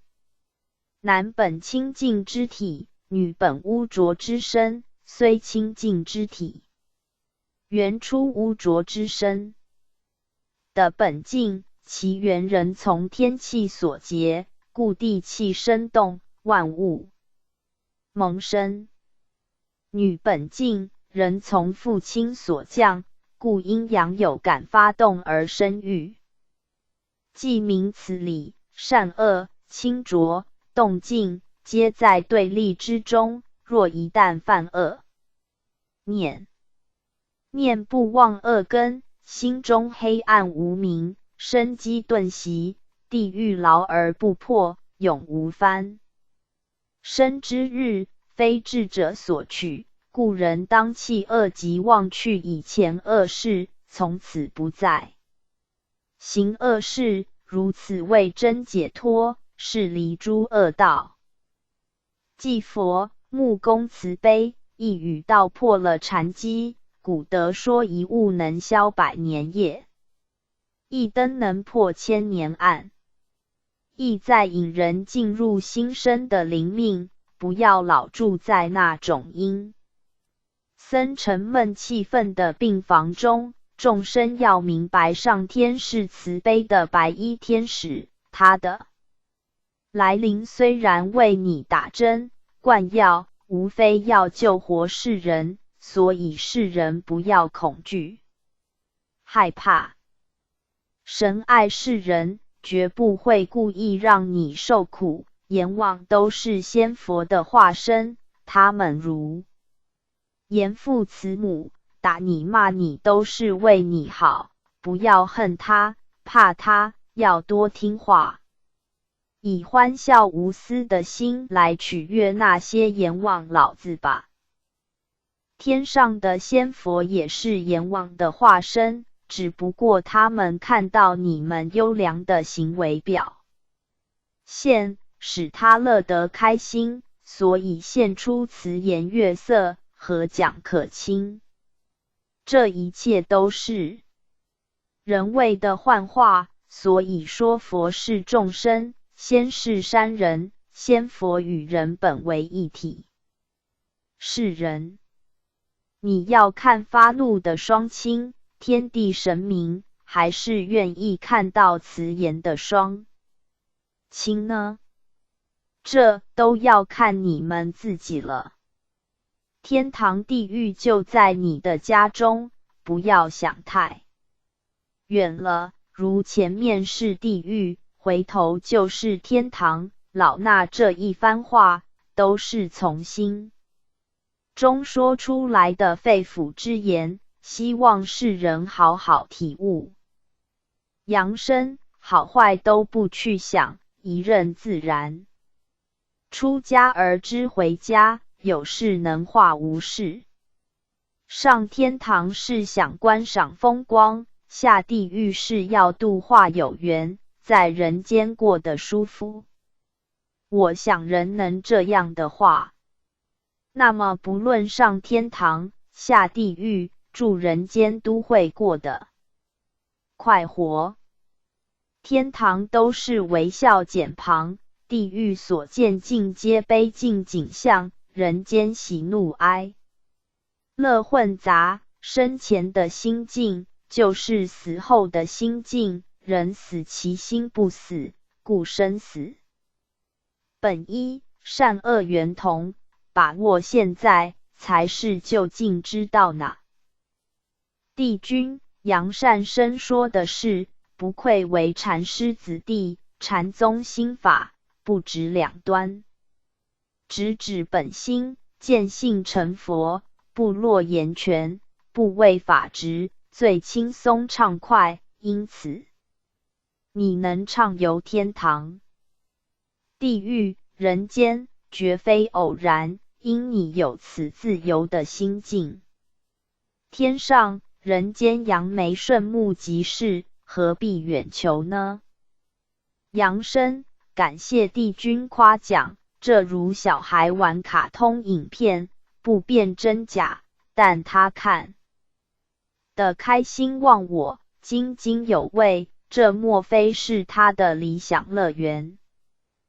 帝君善哉，妙玉。心作天堂，心作地狱，心怡阎王看作三清。心愁三清化作阎王，想得开，看得破，才是天上逍遥客，不要再躲在斗室里沉闷下去了。杨生，你看看这些桂堂峦生的园林花树吧。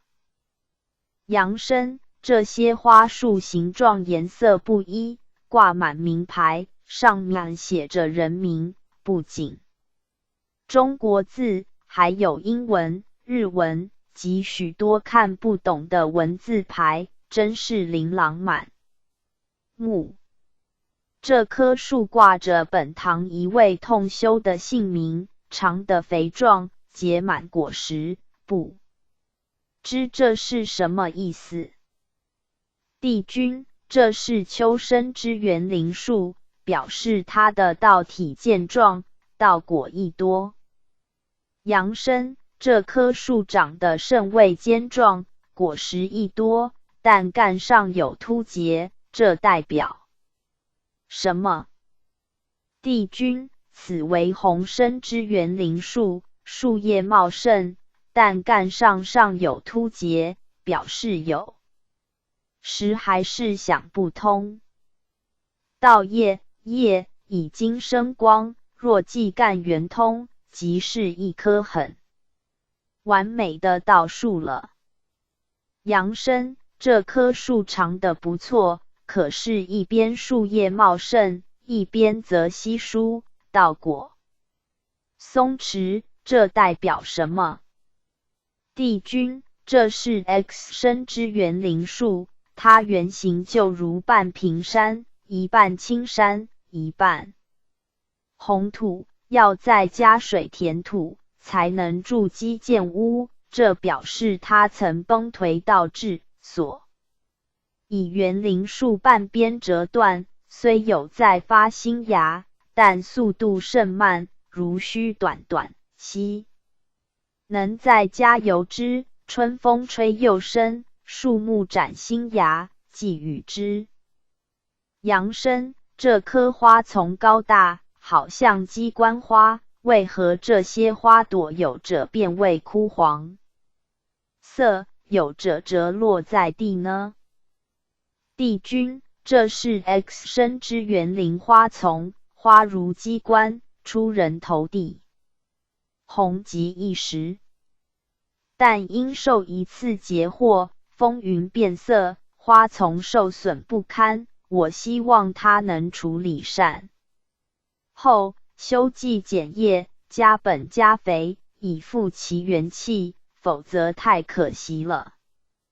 杨生，这丛花不知何名，开得茂盛，但花朵不大，向外分散，不知何因。帝君，这是 X 生之园林花丛，此花本俗，故朵多而散，但是因情于浇水，所以茂盛，近日已有变种现象。花有贵俗之分，随人所变，故树木花丛之原形，随人的心态行为变迁，要成何种道果，都是由人自己播种自己收获。X 生一点心意间切，甚佳，可是也。债深重，因果所系，致使儿女分散。你看此丛花性过烈，花子播撒喷得太远，难以留在花丛下面，所以子女放荡不归。要改变此命，要多敛性，减回暴烈之气，自然可以吸引种子回到自己家园。祭佛，今日时刻已到，我将带杨生回堂，改日再来拜访帝君。失礼之处，请帝君宽恕。帝君，时刻既至，我亦不便多留，奉送二位回堂。杨生，感谢帝君泄露如此多的天机，后日一定再来拜访。我已坐稳莲台，请恩师回堂吧。祭佛，圣贤堂已到。杨生下莲台，魂魄投体，家返回主网页 back home。天堂游记014第14回3游东华宫参观众生园林花树。015第15回4游东华宫参观众生园林花树。016第16回游南华宫聆听南华帝君说法，南华帝君神农氏。14。014第14回3游东华宫参观众生园林花树。济公活佛降岁次己未年11月13日，1979年12月31日。诗曰：百尺竿头在目前，飞身一步变成仙。深山绿树开新叶，闹市修身享乐天。祭佛，人间到处有温情，你到饭店，店主欢颜招呼，捧茶诵经；到菜市场买菜，卖主也欢呼召唤。不管你是善人恶人，他们都那样亲切，无有二心，真是温情处处有。也许有人要问，那只是认钱不认人，那有感情可言？哈哈，世间真是钱做人，很现实。不过众生当临静想一想，商人供给你们菜饭，使你们温饱，而你们供给他们金钱，使他们周转灵活，维持生计，这是多么自然、正服天道无私、相辅相生法则。虽然现实，但也实在，怎可埋怨呢？如果没有这些交易，而世人又怎能生存呢？你只要尽守一份职业，就可换取吃穿住行娱乐方便，这就是一即一切，一切即一，所以说的一万事毕。大道由一而演化万殊，如此发挥群力，尽己所能，供求所需，归于大道运行，正显示无穷尽的道理。这种温情也就是道情，虽然说大道无情，但能生育天地造化万物，可见天地并非无情，而是天地的感情是广阔无私，是芸芸众生为一体，如怀赤子，时时给予关怀照顾。扬生，这又如何说呢？祭佛，你每刻呼吸的空气不是上天赐给你的吗？不论善恶人，上天赋给他的空气都是一样。还有水的供给，土地的行走，不都是很充实自由的供给你吗？所以天地爱世人，天地与世人的感情最深厚了。人既受天恩的得之眷顾，就该感谢天地，循着天地的轨道行走。自然众生永远徜徉在天地怀抱中，生死如一，都受到天地的慈爱怜惜，那么众生的生死不是很自然、很乐观吗？今日我们奉旨著作《天堂游记》，目的就是要解开世人心中迷惘，使他们都能活在人间时，就能够体会到天堂乐趣，这样我们为往圣继绝学，为万世开太平，才是在人生旅程中给人类带来了永远的快乐呢。扬生，恩师，您所说的真是钩句妙语，相信世人听到您的说法，一定如饮甘露，如沐法雨。祭佛，我们不要耽误旅程，快上莲台，再往东华宫参观一番吧。扬生，我已坐稳莲台，请恩师启程吧。祭佛，东华宫已到，我们快前去参见帝君。扬生，遵命。参礼东华帝君，今日随师再到贵宫，请帝君能再赐教，以祈祷天下苍生。帝君，自古迄今，虽有天堂地狱之说，但总是在虚无缥缈中，没有一个可所记蓝图。有心攀登天堂的人，也只有摸索前进，所以人的死亡代表看一切的断灭，不知所终，给多少有心向道的人信心顿失。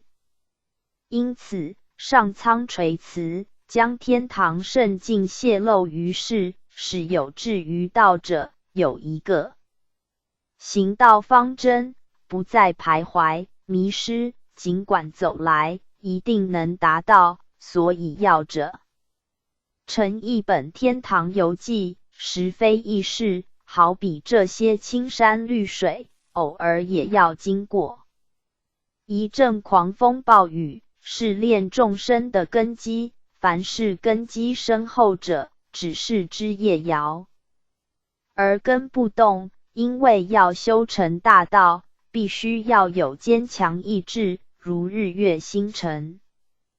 暴风雨过后，他们依然循着一定的轨道运行，所以他们能够长生不灭。世人修道也应有此志向。今日你们再来此的，我带你们再参观园林花树圃园吧。杨生，感谢帝君，前期只看见本堂几位孪生之园林花树，希望今日能多看一些。帝君，好的，随我走吧。杨生，这些花树都是本堂孪生的灵苗，为何都集中在一起呢？帝君，本来众生出世的地方不同，但因入鸾修道与观地结缘，自然这些花树移植于一园，故有云雾以类聚。世人有缘者千里之遥可来相聚，结为知己或夫妻，如各孪生分居各地，一遇鸾期，因缘相聚一堂，在天堂的园林意识相同，花树相应同源。杨生，这棵树是本堂孪生的园林树，长得树叶斑纹甚多，干上亦有一条条之裂痕，不知这是何因。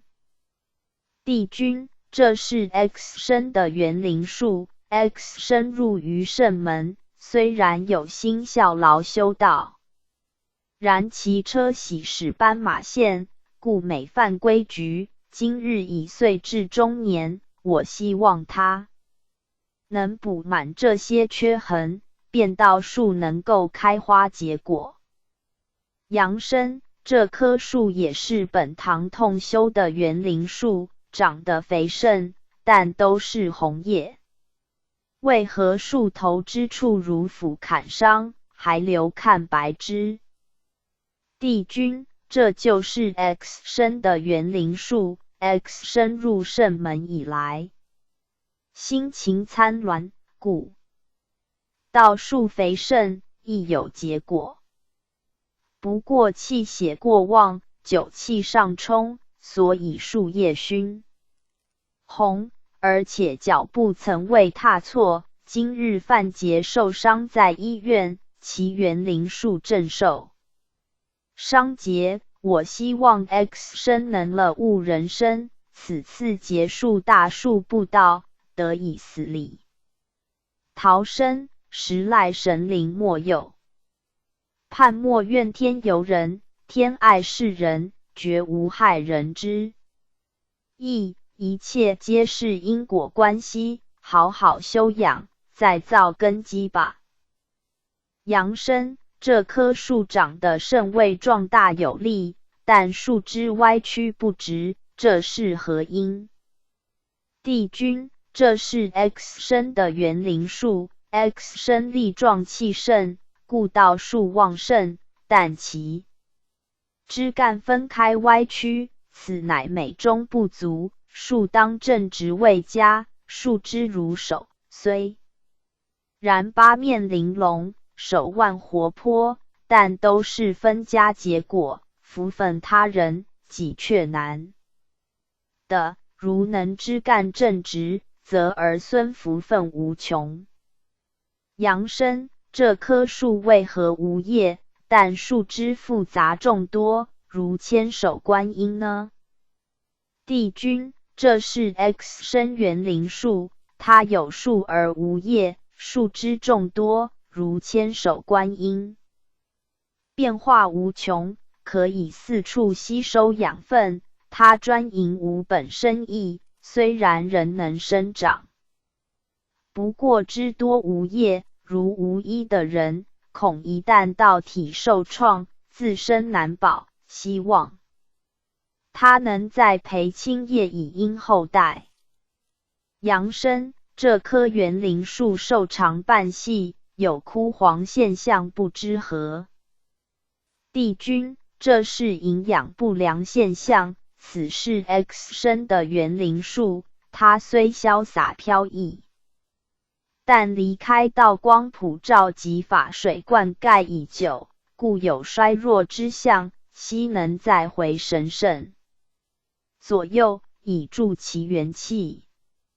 阳生，这棵园林树长得茂盛粗大，结果亦多，不知何因。帝君，这是 X 生的道术。X 生入圣门，改去恶习生任父鸾，默默耕耘，故道术长大胜速，又无何大错，故有所成就。阳生，这棵园林树肥壮，叶黄半边有裂痕，这是何因？帝君，这是 X 生入圣门以来唯一好处，即是勤诵圣经。叶黄表是根老，枝有半裂，是为两单业障压力过重，希他能重振其骨，并去杂思，一心修功不过，否则今生无法透至天堂。阳生，这棵道树消瘦，但甚有活力，亦结有青果，这是何因？帝君，这是 X 生之道术。X 生入圣门以来，勤言真理，受辱不怨，进取精神可嘉。如能继续努力，不偏中道，则后日道果可成。阳生，这棵园林树挂着我的姓名，将来如何？帝君，你的道术根深叶盛，现时正苍翠蓬勃，已结了不少青色道果。如能一心一意代天宣化，我只有一语相助，曰功果无量。祭佛，今日时刻已不早，我将带阳生回堂，后日再来拜访。阳生，今日感谢帝君费神指教，先告辞了。帝君，奉送二位回堂。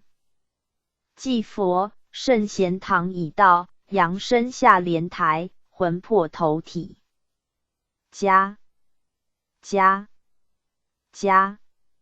15 015第15回4游东华宫参观众生园林花树。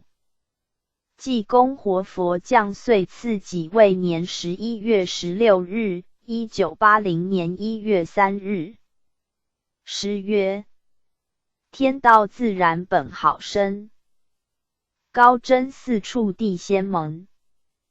桃源胜境风光好，玉树金花镜相容。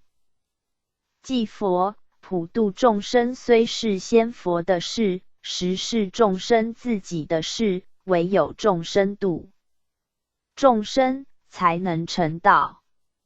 圣贤堂将这本天堂游记者成，众生不去应诵及研读的话，那么仙佛也是无可奈何。所以自古以来，修道都是靠自己。如果人能了悟真理而修行，则天堂之路在你眼前，不用仙佛引渡，自然也能回家。否则仙佛强将众生拉到天堂，众生住不惯这个地方，不到几天就偷偷溜掉，找不到人了。因此修道人在世间先要过四天堂逍遥生活，须将心地放宽，无有藩篱与禁锢，无有挂碍与烦恼，这样将来回到天堂，他才会适应环境。要不然认为在天堂比住在人间还痛苦，实在无法待下去，只好再投胎转生了。故老衲希望众生先将心怀放开，修道者犹不可分门别户，排斥他教，否则来到天堂，他教的神圣也不会放过你。其实不是他教神圣要找你算账，而是当你看到他教信徒也成道在天上时，你心里会觉得昔日之非，而难过万分，这种自我打击，足于使你灵性烦乱堕落。故在人间应多结善缘，在天上有日碰头，才不会感到尴尬。修道的人大的是何其乐道，好生友善，唯有抱着这种心得的入，才能超凡入圣，不然他在人间就被人轻弃，天堂怎能有份呢？今日游天堂时刻已到，扬声快上莲台。今日我们再往东华观参观。扬声，我已坐稳莲台，请恩师启程吧。祭佛，东华宫已到了，我们向帝君参礼。扬声，遵命，我与恩师祭佛参礼东华帝君。今日又来打扰，请能宽恕。帝君，二位免礼，东华盛景已泄露于人间，希望众生向往而来。前期我带杨善生参观园林花树，尚有部分还未看完，今日我再带杨善生去参观吧。杨生，感谢帝君宏慈，不费唇舌向我解释园林花树之缘由。已到园圃，虽然满园花树，生得形形色色，但看来也甚是轻松。帝君，这些花树虽然生长情形不一，但因皆富有生命，故如野外的花树，看来别有一番生机。扬声，这棵园林树长得中等，但好像甚为刚硬，也有不少果实，不知此是何因。帝君，这是 X 生的道树。X 生入圣门以来，勤劳奉圣，身任杀生之职，倡自有生，生性正直刚硬，其树叶茂盛，道果也有结实。但最近甚受风霜之苦，疲倦万分，我希望他能心坚一切，孝道之至务施。世间的财富是有缘者得之，道体须多自重为要。扬声，这棵园林甚为高大，叶子也很茂盛，道果不多，青翠未熟，将来一定会有好的结果。帝君，这是 X 生的道树。X 生可谓一表人才，生性温和，入圣门以来，勤修道德，虽然尚未有何大的成就，但是认理归真，不怠于道的话，将来道果也是不可限量的。扬声，这棵园林树中等，枝叶虽多，但叶上有黑斑，正在开花。何谓结果？这是何因？帝君，这是 X 生的道树。X 生入圣门以来，虽有心修道，但早前污点尚未尽去，有时在众犯之，加以前因所致，罗汉晚婚。我希望他勿自暴自弃，认真修道，一旦果成子出，前途乐观，天绝不负世人的善愿。杨善生，你可再观这些花丛吧。杨生，好的。改看这些花丛，以泄露一些根基给虔诚的女童修之道。这丛老花非常结实，有点像灵芝草一样，不知这是何因？帝君，这是 X 生的道花。X 生入圣门以来，虔诚孝劳，默默修道，清口如素，艰辛节制，磨难来时能忍耐，对圣地忠心不二，至诚可嘉。他的结果如灵芝上品仙草，希望他能继续清修，一定可以修成正果。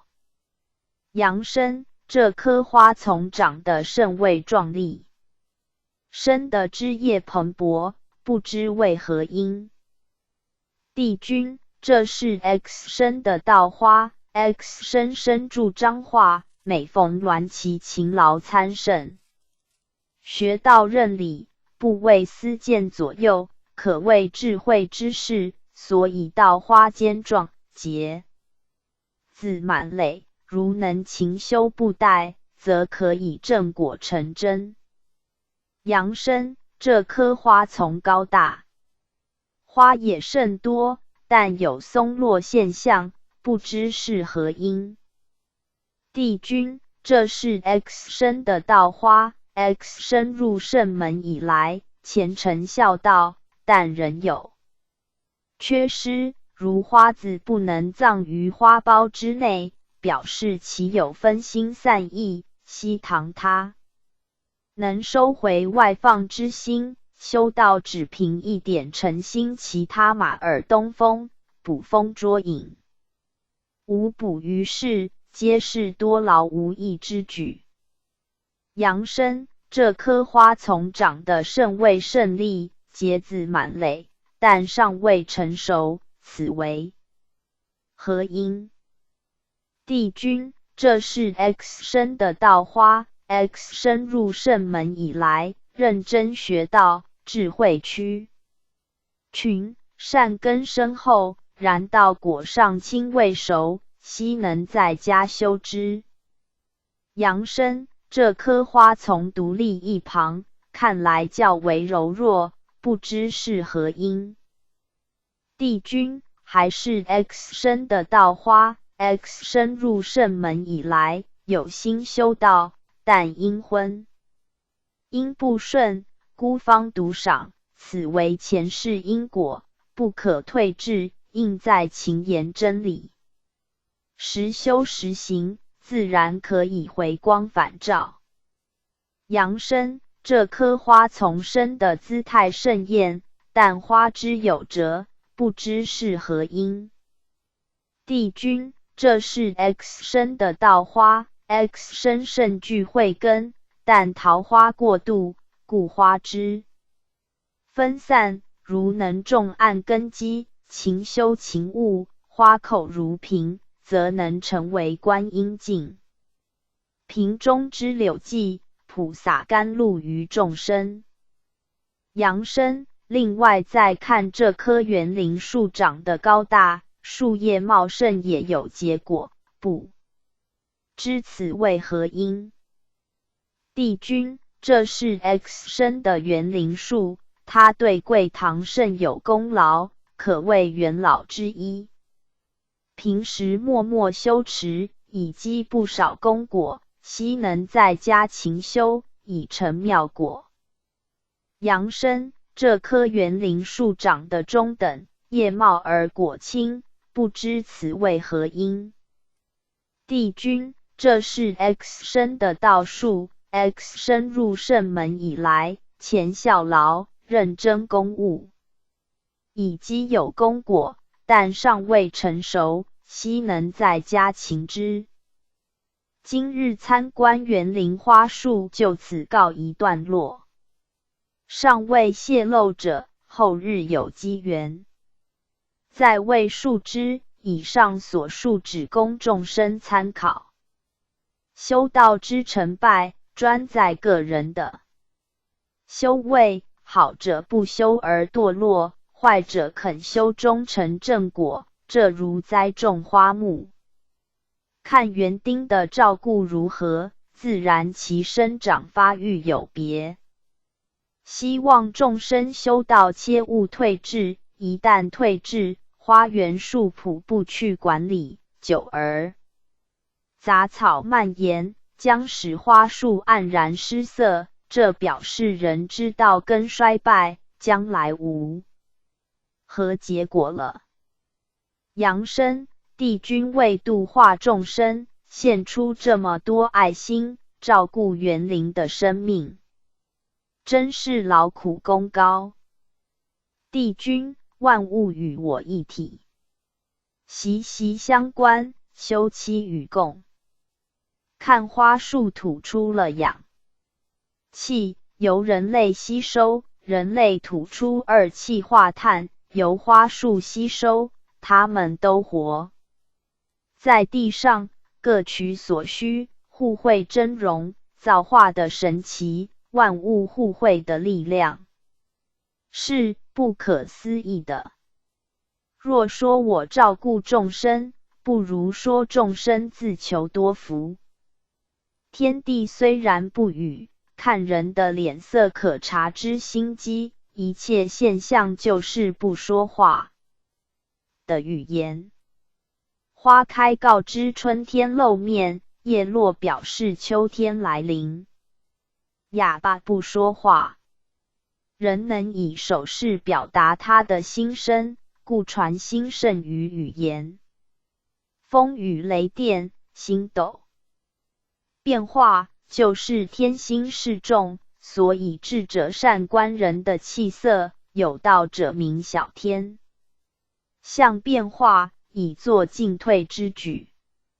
说了这么多开心的话，给众生心灵带进一个理想安宁的圣境。现在为引证这一事实，我在带扬善生参观众生还原情形。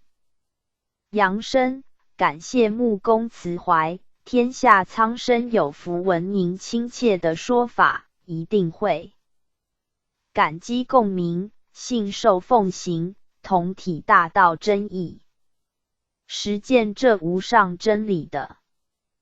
帝君，天即是父母，人子就是神的化身，知人即知天，天父母希望自己儿女承欢膝下，纵然儿女犯罪，堕落到地牢，欲受罚，回来时还是亲切为儿女设宴，洗尘解厄一番。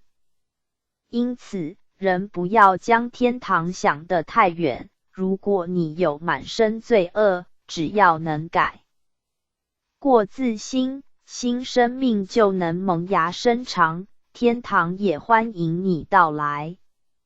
天下众生，虽然很多人在前尘修道，但对成道后情形都一知半解或全然无知。今天我就将此详情告诉众生。扬善生随我走吧。扬生随着帝君背后，感觉任重道远，神圣的后尘应该是可以追随的。眼前突然出现了许多飘逸的人们，有老树下静坐，有着悠游自在，每人脸上充满喜气，头上发着毫光，如衣服无愁忘忧的图案，好羡慕哦。请问帝君，他们是何方仙真呢？帝君，这些是修道的众生，在体悟无极大道后，归返无老之天。在此迦陵以真光元气满，在上升三清境界，合于玄玄一气，正悟本来面目。扬生，听帝君这么说，大道最高境界就是混元一气，那么像八仙们为何仍常下凡尘，现出名相？是否他们的道行尚未与玄玄一气相合呢？帝君，天界奥秘，不是三言两语可以说尽。八仙的道果以和玄玄，祖气相合，即佛说亦合相。但他们有本能相合，就有分开的能力。所以合无极祖气，大道的意思，并不是受到无极的管辖，而是能摆脱无极的拘束，分合聚散自如。得道的仙真圣佛，他们可以在诸法界逍遥，如身至物外之事，有我心不执于万物，何妨万物常围绕的功夫。他们在离开玄玄一气之后，又能独立生活，像长大的孩子，虽有父母，但不依赖父母，以有能力生活一般。大道不拘一法，放之则迷六合，卷之则退藏于密。所以成道后的仙真圣佛，虽已脱离气数拘束，但他们体念芸芸众息愤，所以仍生活在气数的境域内，并设行功游于诸天，是谓皆尽众生，普度有缘而工作，过着降鸾伏比阐道、下凡投胎、道驾、慈航等等道、佛化的生活。一个真正成道者，他们有宏大愿力。修道是为了拯救世人，不是逃避世人，是接近众生，不是远离众生。唯有具备这种心怀的人才配做众生的导师。如一个身居高官厚禄的人，当他把那件皇冠圣服脱下，不是变成一位平民吗？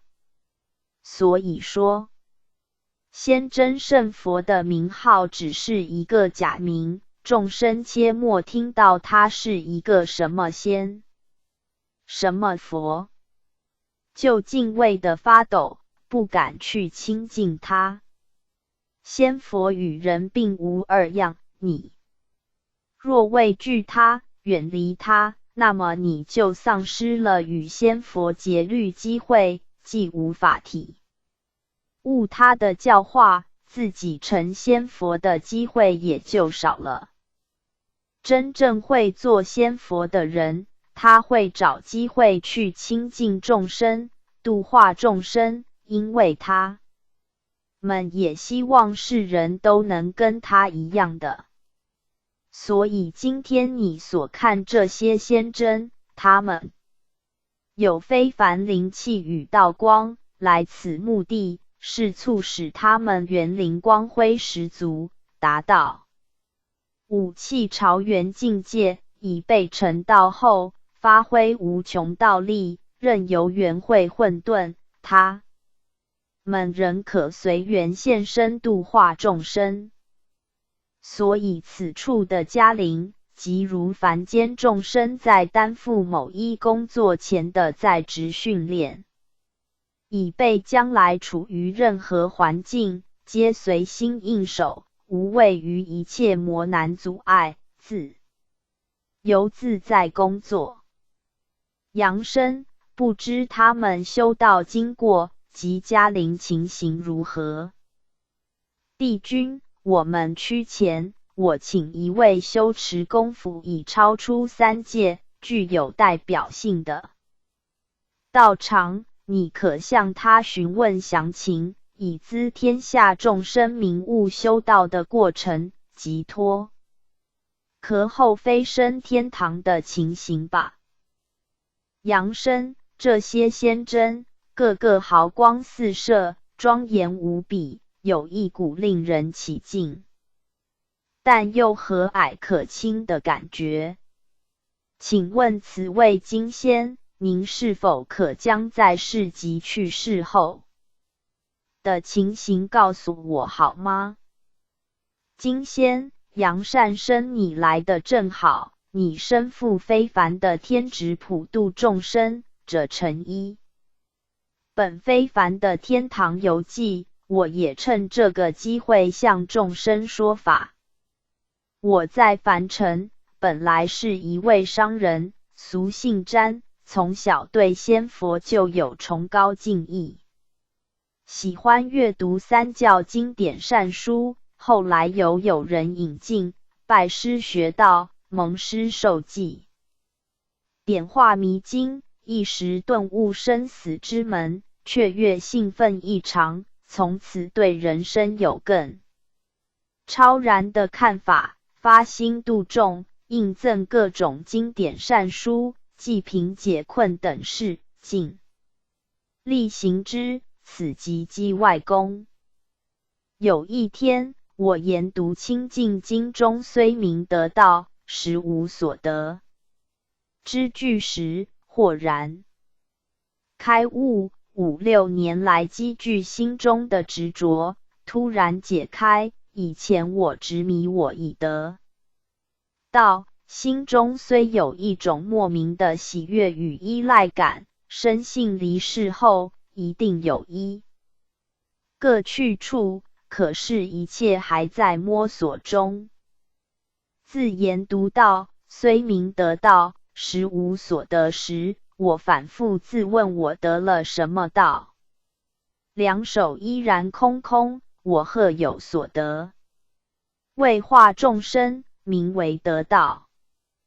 道是大自然的真理，森罗万象俱付道性，我领悟每一现象界给人们的启示。我看透了这一切，而这具假身的特殊记号、神秘咒语、杰出手印等有形的道，并非真道。这一切都是归于一心的应用，那么我可以忘记这一切，任由我心性的自由去与宇宙万物合一。那时的我，全身都是佛迹，双手万能，出口每句话即是神语灵咒，有助于自己，更益于众生。有病的人听了我的话，病会好。外界仙佛闻了我的声，都来感应。故得道只是一种名词，众生愚痴，你如没有一个名相给他，他反而无从修起。渡海用舟至彼岸，则当弃舟，不可吃而不放，故直不通。我自从了悟这些真理以后，一方面自己去实践，另一面向有缘众生宣说，凡有演绎经典，均以此理述之。当时信服的人很多，但一些执着的前辈却常加反驳，认为我违背传统与佛规。可是我认为他们幸运脱开俗套束缚，却被宗教枷锁拴住身心，无法求得解脱。当年5祖黄梅向6祖慧能说法，说至应魔所住而生其心，而大悟。我无时无刻不在自我反省，将心中所悟过滤再澄清，达到清净经所说如此清净，渐入真道，即入真道，名为得道。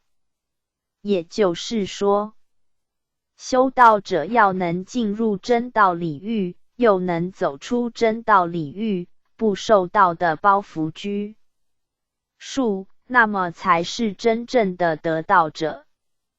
一生中，我以这种觉悟启发自信，开通心眼，但这像当年6祖慧能说偈：菩提本无树，明镜亦非台。本来无一物，何处惹尘埃？即神秀说偈：身如菩提树，心如明镜台。时时勤拂拭，勿使惹尘埃。一样，这3句偈语，一说无空，一说有色。凡人若执其意皆非，应悟至空中极妙有，有无本一，色空不二，如此不止两端，是谓中道。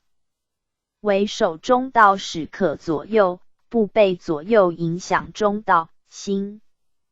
所以东华宫这些园林花树，即是菩提树，虽有它的存在，但这如电影看虽有，触摸则无，这又称光身、影身、法身，如光与风，令人无法触摸，但却有一股巨大力量。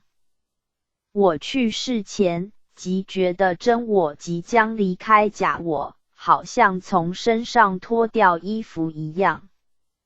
旧衣服丢弃后，我的心灵比以前更加活泼自在，因为没有笨重衣服裹身，反而无债一身轻，大自然的壮丽风光呈现于眼前。一个发光身子飘飘经过南天门、九阳关等关卡的测验，到光照明圣路，使我看清方向，拐弯抹角的技术也优良，在任何情况、环境下都能够掌握方向盘，自然道路考就很顺利地通过了。扬声听上仙所说，好像修道是一件美好又轻松的事情，羡慕不已。不知你在东华宫的心得如何？金仙这种境界，你亦已经得知，只是深藏不露而已。修道是要在求得心性解脱、灵性的愉悦，当然修道的过程要受到层层磨难考验，考验就是一种训练，并非上天有意跟我们过不去，加以阻扰。要成为金刚不坏身、无极万能体，没有试炼捶打，是不能成器的。故云：不经一番寒彻骨，腌的梅花扑鼻香。故越冷越香，越炼越刚。在东华宫就是要修满五气中的清气，五气朝元就能使自己道力加强，向马力旋转速度增加，以便在千变万化的3000大千世界来去自如。在东华人天目宫主持其事，到处充满氤氲清气，只要在这里静坐调息，自然四周灵体布满东华灵气，待灵气充满之后，就可上升三清境界了。帝君灵性的试炼是由个人灵体开发出来，虽言东华灵气加倍，其实是在使修道者本身去体会东华灵气现象，他们经此境界渐感应其中奥妙，本身亦能同样发出这种灵气。世人不笨，你告诉他拿筷子可以吃饭，学习之，自然有此能力。取笔写字、炒菜配料等技术，学之熟能成巧。万事万物有人指导，或自己认真去领悟，没有行不通的。尤其灵性脱离皮囊之后，更加无拘束，一些被避盖的能力都能显现，学习能力更加迅速。普度佳期，众生修持功夫，虽然未能尽善尽美，但若具一颗至诚之心，我们这里另有高明的导师来引导众生。修道者深造，以达到更高深的境界。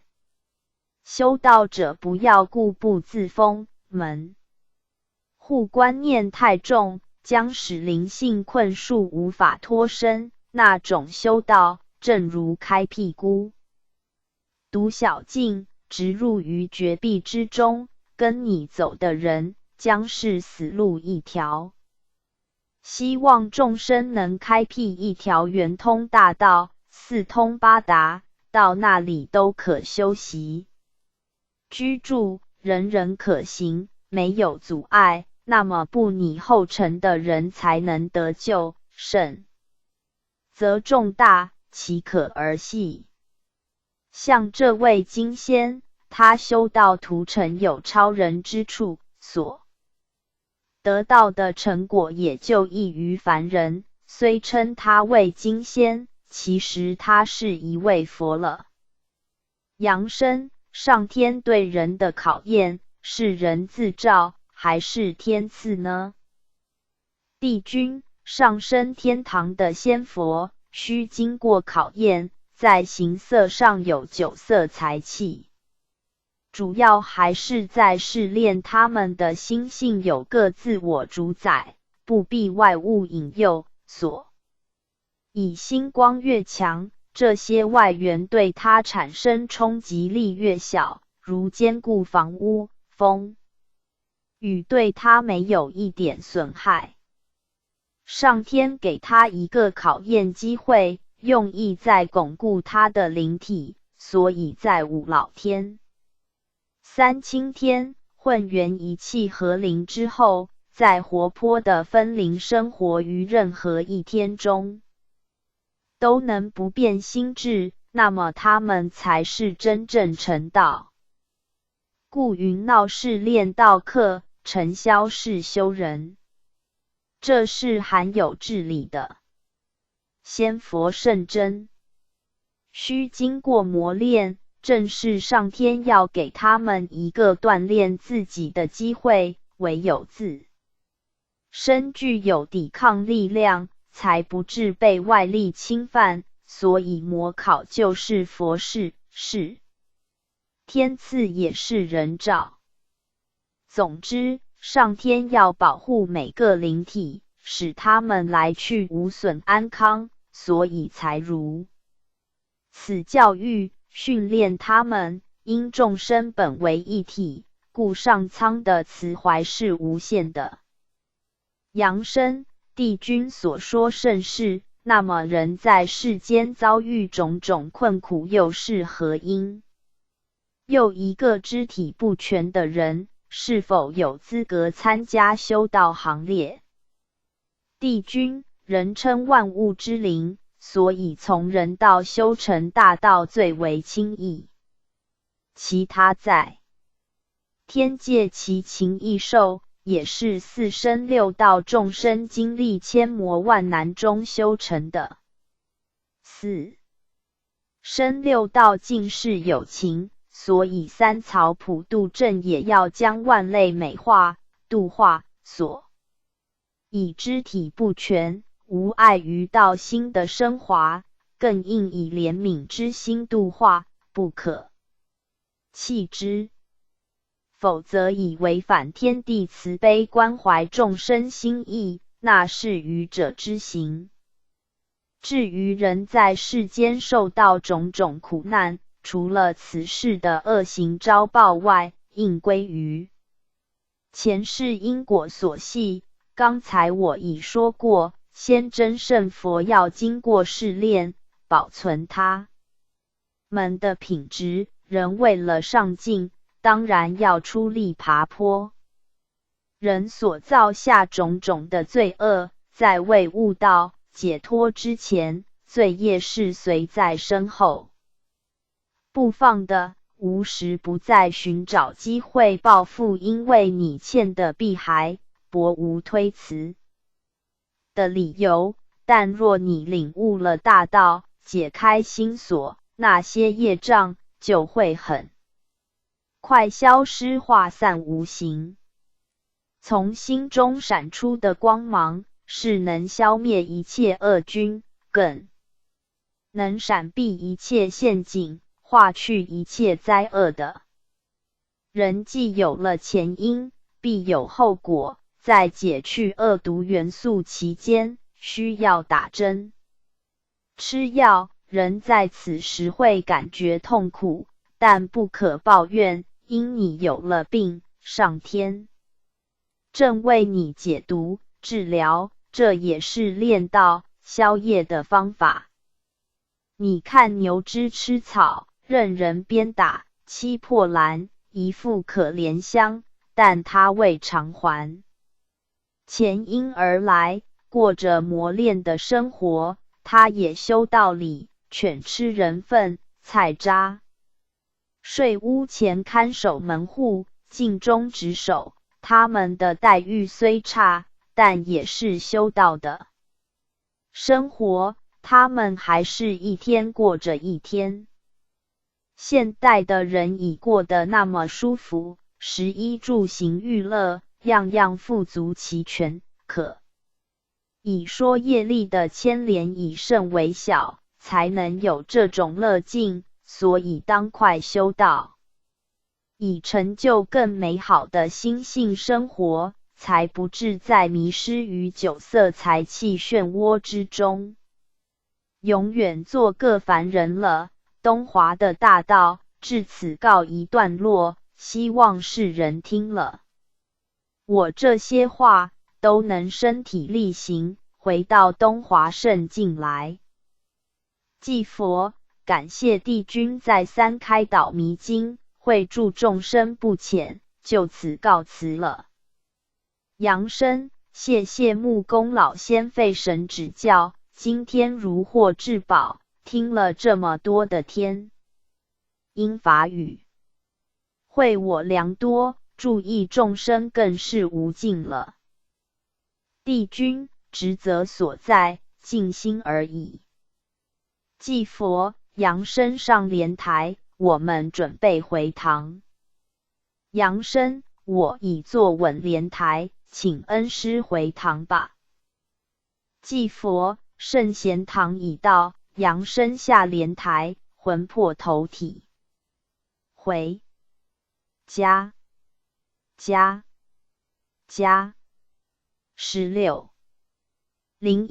第16回由南华宫聆听南华帝君说法。南华帝君神农氏武第2济公活佛降岁次己未年11月念9日，1980年1月16日。诗曰：寒风凛凛柏松青，万丈洪波说法深。玄奘精神今复现，功垂万古姓明心。祭佛，唐僧玄奘犀利取经，经过千磨万难，才达到目的地。今日要著作一本《天堂游记》，教化万世，其盛举可媲美唐玄奘取经往西天的路程之中，埋伏着千妖百怪，虎视眈眈，想与唐僧作对，阻碍前程。因为唐僧一旦取经成功，佛法流传万世，魔道无处立足，魔群若不兴风作浪，打击慈航，誓不甘心。但天眼昭昭，正道者四边护法紧随，虽悟空有72变花招，人无法逃过如来佛掌中，因为妖魔作怪，以为神不知鬼不觉，哪知一切皆在如来掌握之中。天地间常存的是正气，邪气虽能张扬一时，终因违反天道而消灭。上天仁慈，为普度苍生，垂赐宝典，以作万古流传之圣经。其间虽有磨难，然而天道好孩，人要害人，天不从；天要收人，一时间任何阻碍皆能突破难关。好事多磨，大道难修，自古以来此理不变，昔圣贤诸生以至诚之心，勇往直前，西方就在眼前。今日游天堂时刻已到，扬声准备上莲台。扬声，我已坐稳，请恩师启程吧。不知今日我们要往何处？祭佛，今日我们前往南华宫拜会南华帝君。南华宫已到，我们向前行礼。扬声，这里风景优美，但所有东西都是红色，奇花异树布满大地，觉得有些热烘烘的。前面有一宫殿，匾书南华宫，有火焰之气直射而来，不知何因。祭佛，南方属火，赤气旺盛，所以你有这种感觉，我们前去参礼南华帝君吧。扬声，是的。走进殿内，看见殿中坐着一位魁伟神圣、红发赤面，四周散发着一股热力，觉得温暖无比，元气好像增加100倍。参驾。南华帝君。帝君，免礼。圣贤堂扬声今日随祭佛来到南华圣境，我感觉心悦神怡，为了普度天下苍生，使他们都小修身养性，做个天堂贵客。我要将南华大道尽写于《天堂游记》一书之中，以改变世人错误的观念与行为，使众生都能本着大自然的法则，不论行走于东西南北，都能本着天性行事，使每一件事不致误入歧途，有以南华大道的修持更有深刻体悟，才能不被外面形色迷惑，造成迷路的人。希望徘徊于十字路口的人们，此刻静神听我说法。扬声，请帝君慈悲，将南华真机详细说明，以引渡芸芸众生。帝君，职责所在，绝无推辞，何况众生原灵本为一体，那有不渡之理？我为五老之一，位居南方丙丁火天，又称为赤金子。在众生身上，心脏是我所管辖，鲜红血派奔驰于血管之中，维持人类生命。一跳一动正显示南华精神心情的工作。众生生活之中不能离开火，在古时有以石击火、钻木取火，但是时运变迁，使火早熄，老木工的木柴燃料也渐渐被淘汰，没油灯的光线也照不明现在黑暗世道，换来的是电灯，强烈光线的照射，才能使世人展望光明前程。火是代表光明，在没有光明的地方，万物都是黯然失色，陷入阴森恐惧的气氛，也常是罪恶冤首所在。今天我要将这把圣火照耀天下，使万物各自现行，抛去隐私阴险、黑暗迷失的观念，才能走出黑夜，奔向光明，不再摸索，以免跌落深坑。众生将心窗打开，令任何人都可以观看你的心思是否正念。如有这份勇气，南华赤气已得，一定可以使你百病不生，道光普现。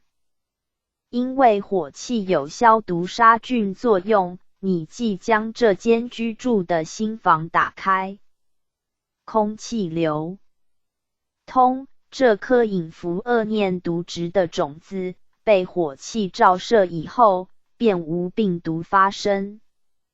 在十字路口中红灯一亮，不可前进，如不遵照这个指示，到那之间可以令人鲜血直流，违背了南华火色之信号，只好以赤血洒满大地，自己警告自己。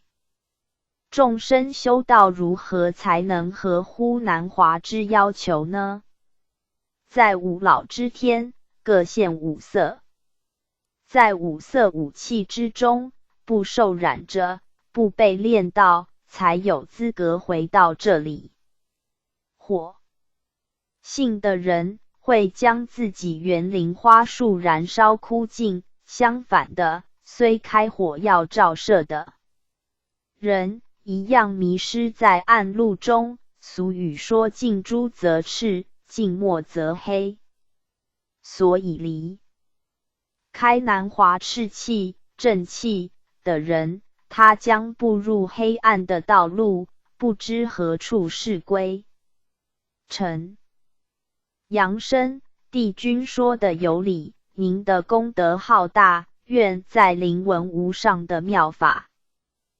帝君，南华就是南历的精华，我身居五老之天，为属南方火天。这个火种是三昧真火，园林的成型，当初若没有我家失火后，恐怕无法炼成圣胎，使他们下凡播种，造就广大无涯的芸芸众生。所以说有火的地利，就有我的灵气存在。火更是一切生命及气聚的原动力，没有火的推动，就没有力的发生。人生于世，除东奔西跑外，就是南来北往，表示南生北死。人体心脏由我主管，一旦来往过度，停止跳动时，人就归于死亡。北方属水，化为冰冷躯体。杨生，请问赤金子，您的来历如何？帝君，我由三清所化，以火为身，故又称为火赤金子。天下的火光就是我的化身，火气就是夏天的热气，代表着生命旺盛成长时期，春生夏长，万物坚壮而有力，所以有春天没有夏天。天的万物虽生，但无法进化成长。火是随身宝，火柴、电灯、电锅、电炉、打火机、火星塞等都是以火源为媒介物，才能促使世人方便生活。电车、汽车、机车、轮船、电锅等无不用电火来推动，故云电光石火。现在正缺乏的能源石油，它的用途也是在燃火产生动力。可知火是一切动力的能源，也就是热力、冲力、活力。阳生，火老是光明的表征，世间如果失去您，将是黑暗一片。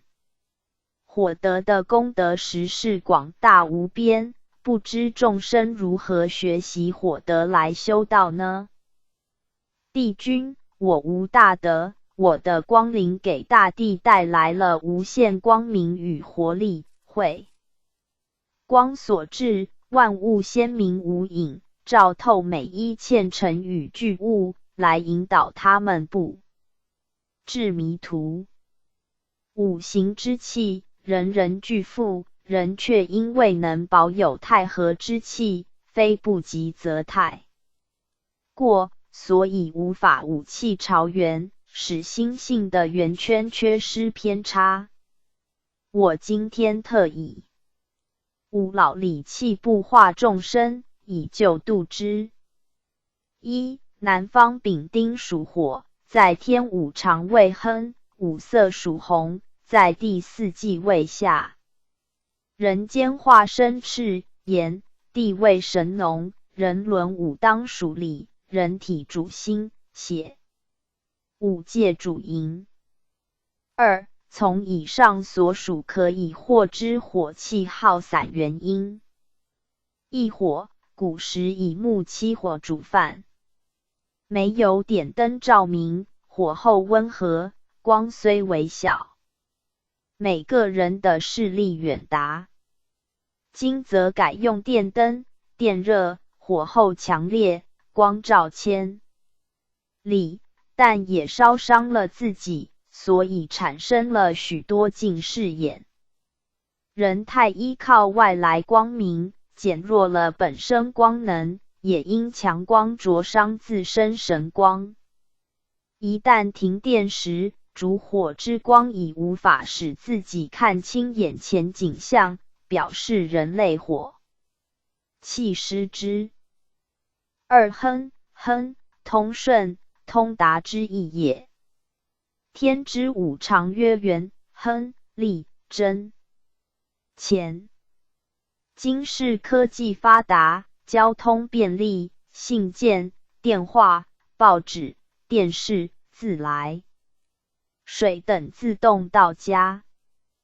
饭店、百货公司满街都是，吃穿方便，应有尽有，人人富裕康乐，万事亨通。物质虽然充裕，但精神匮乏太甚，千里之遥可以力见，隔壁却不通姓名。走在荒郊小道无人阻碍，行于都市六道拥挤的使交通阻塞。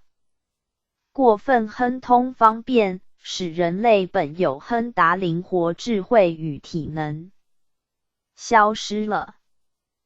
电锅煮饭使主妇燃心起火能力消失。电话畅通使人类懒得提笔写信，文笔退化。自来水到家免再提水桶，挑水工作，体能为之减弱。汽车、机车代步双手双足少有运动，手足乏力，不耐奔走，故言时代进步，实为退步。科技给人类带来各种器物发达，享用无穷，也使人类本能丧尽无疑，由灵性生活进入物化生活，失去许多本具之能力，故称亨通，实乃不达。三夏四季的现象是春生、夏长、秋收、冬藏。夏天气候炎热，火伞高张，万物蓬勃发展。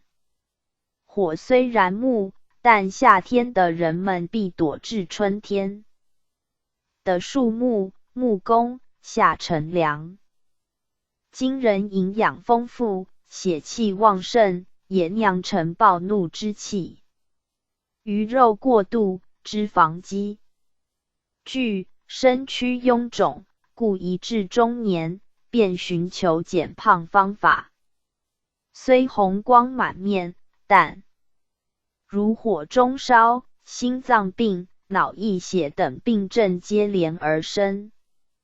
由于火速的车辆在发生车祸刹那间，血肉横飞，鲜血淋漓，皆是夏气爆发现象。四里，南方属火，五常位里，五界主营。火动则无理，遇火生则好迎。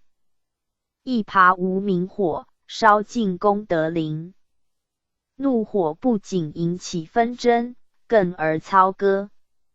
厮杀，令人伤害丧生，所以人当存礼相待，则天下太平。修道者，无明火一起，信天喷火，心地震动，将所执功德灵烧化成灰，故当敛火习报，以保道体。男女迷惑血肉躯体，兴起淫欲之火，为礼乐鬼之事自身，火起木焚，而果由数生欲火不精，火烧灵山，习灾，寸果不留。所以人当遵礼行事，将欲火化为圣火，用来照亮别人，引导众生。那么火候成熟，道果坚固，才能得到南华火气的精英。以上是借火气流行现象，火能济人也能害人，应用之妙，存乎一心了。我带你参观南华圣境的奥秘吧。杨生，感谢帝君指教，愿睹南华妙境。随着帝君背后，想探测这神秘的宇宙，为何造物者如此鬼斧神工，无懈可击。来到这里放眼观去，猛地呈现着红色光芒，旁边另有一山，正喷出火焰，往下流着岩浆，这不就是火山吗？帝君，对的，这是火山爆发的现象，这些岩浆也就是赤火金子，或称地热能。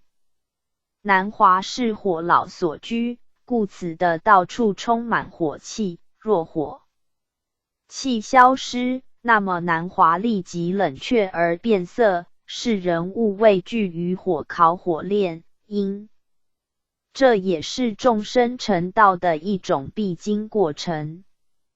世上的火山、温泉都是南华精英。火山的岩浆滚动，犹如人体心脏跳动，血液即是岩、血、浆，一旦凝固，人即死亡。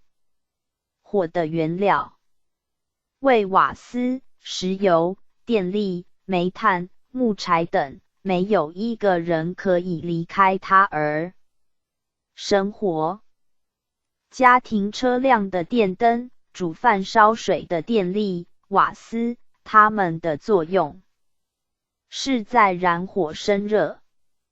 南华的灵气布满天下，众生受益无穷。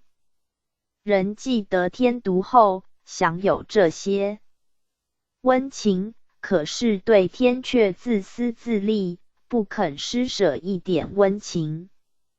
人想占有全世界，本身舍不得流一滴热血，只知收入，不晓支出的人，他以为拥有一切，其实是失去一切，也是最愚蠢的人。是人一味好用南华灵气，而不知积蓄，所以现今正遭受能源危机威胁。如木柴烧完了，要新植一棵树木，需等数年时间，此谓成之难，毁之易。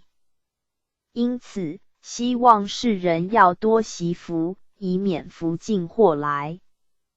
更要多帮助他人，多输温情给别人，自然也能得到他人的温情，这就是回光返照。并当遵行下列4点，以充实自己。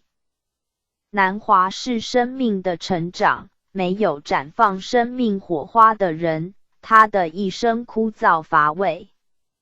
南华如长大的青年，血气方刚，充满热情，活泼生动。你当用热情去关照别人，温暖别人，以化去阴森，凌酷的自私行为。热情如火，可以照亮别人，温暖别人，但不可奔放难抑，玩火自焚。夜间你必提灯而行，请南华光辉引路，以免跌落深沟或撞上电杆。火就是你的神明，你不可以离开它。人们却常熄灭灯火，暗中敬行伤天害理，为盗败德勾当，一颗鲜红的心，顿肤血色，被呼曰黑心。那么你已断了南华灵气。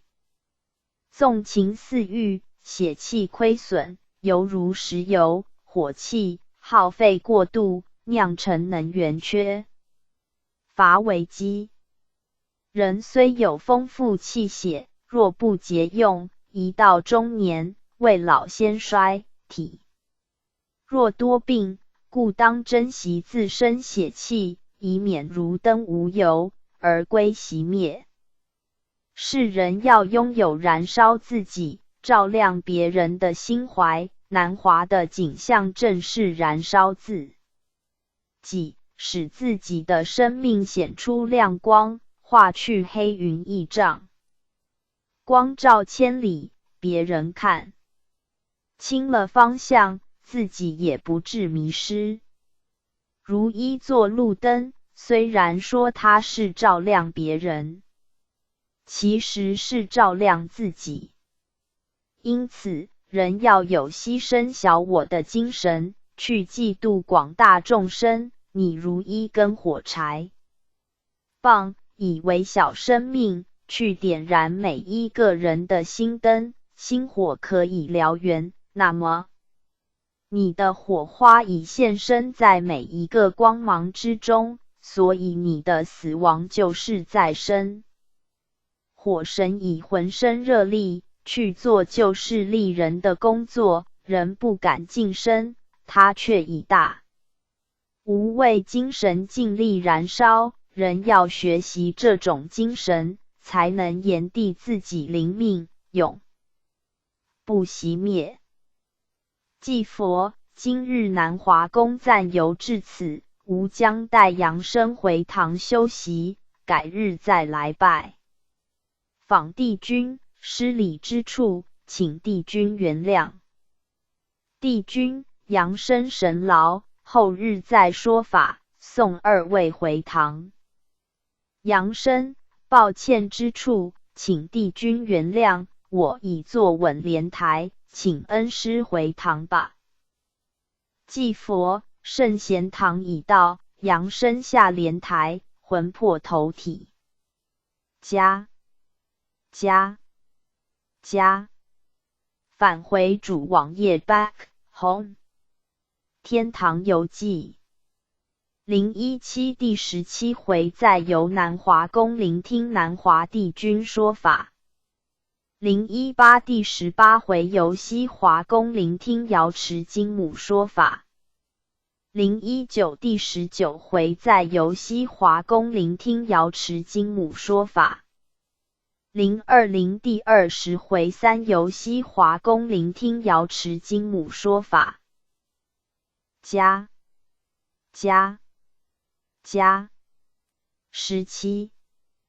017第17回，再游南华宫聆听南华帝君说法。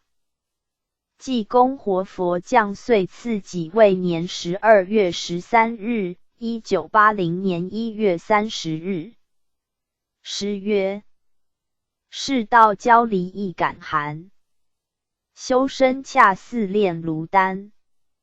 人情冷暖随他去，佛祖心怀常喜欢。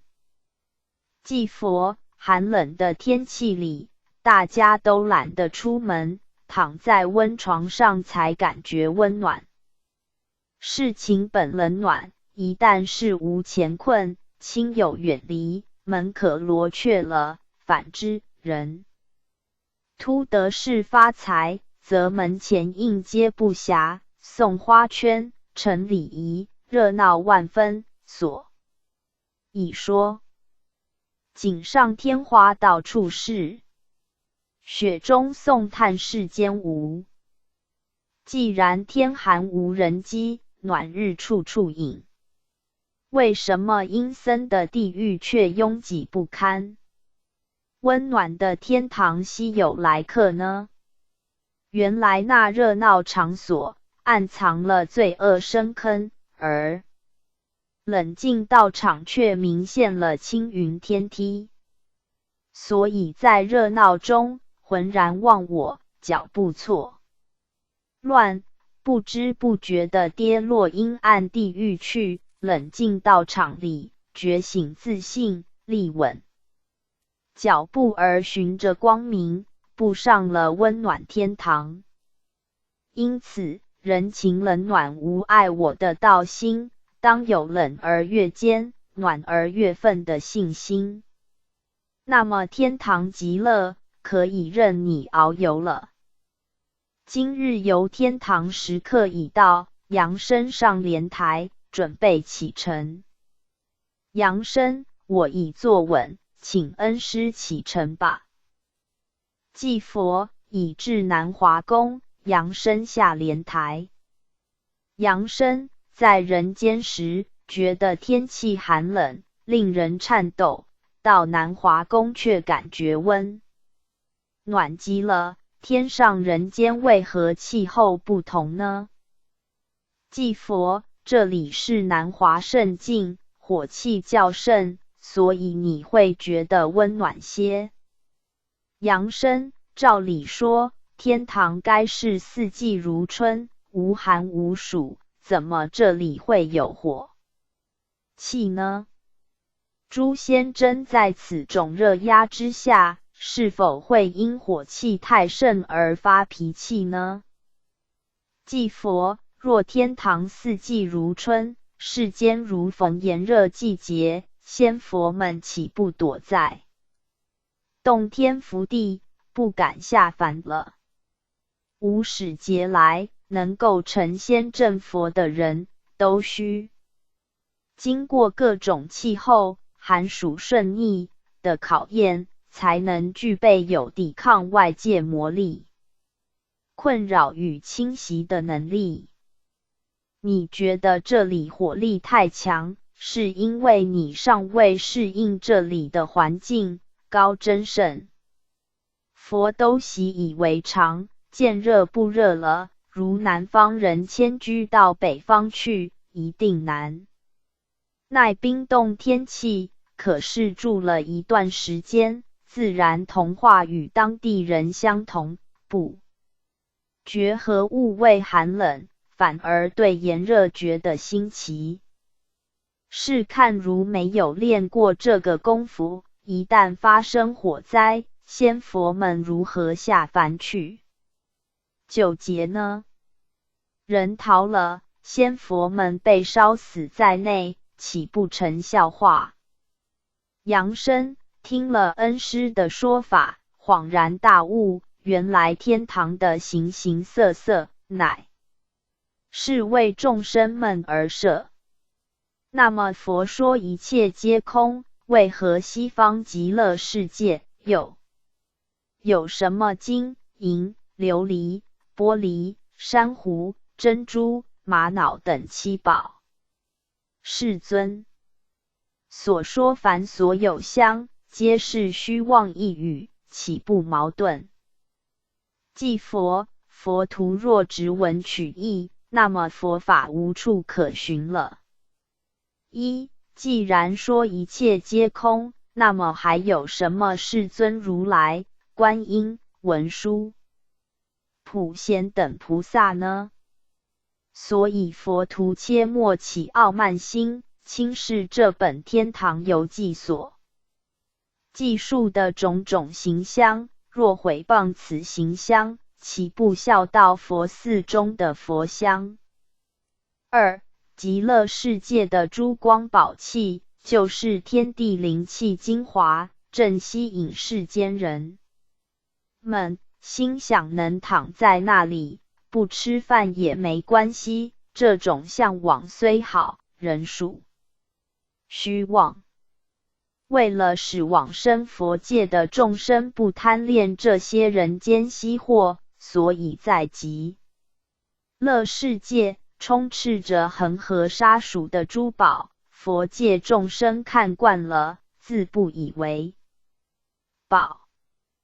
在凡间所梦寐以求的一切，这里都有了，他们自不生贪恋之心，而魔所求，终归于寂静安闲，过着逍遥的生活。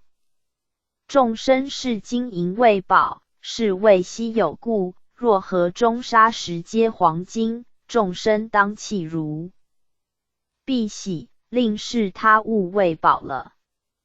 佛有应化无穷之力，要什么就有什么，自然不生自私贪妄之心。一切所有等于一切虚无，这是佛的真意。众生觉悟吗？所以说，众仙真在这种火气充满境界中，正是涵养。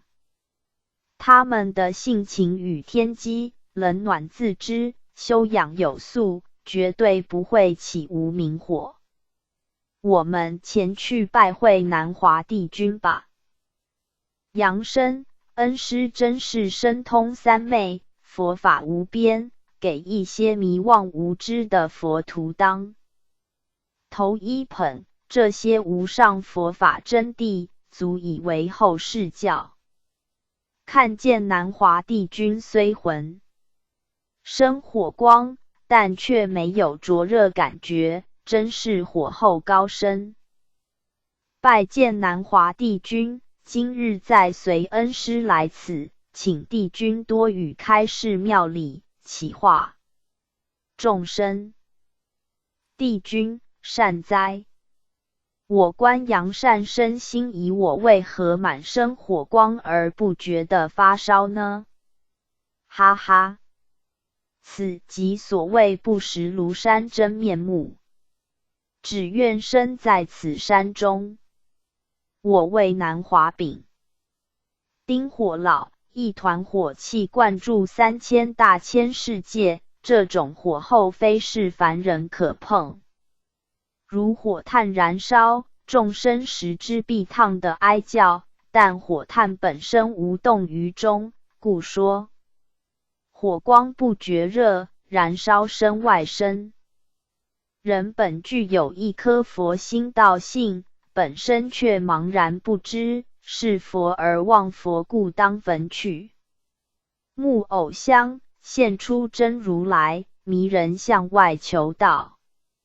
中离本家，流浪生死，莫知归程。所以人当外拜庙中佛，内修己精深。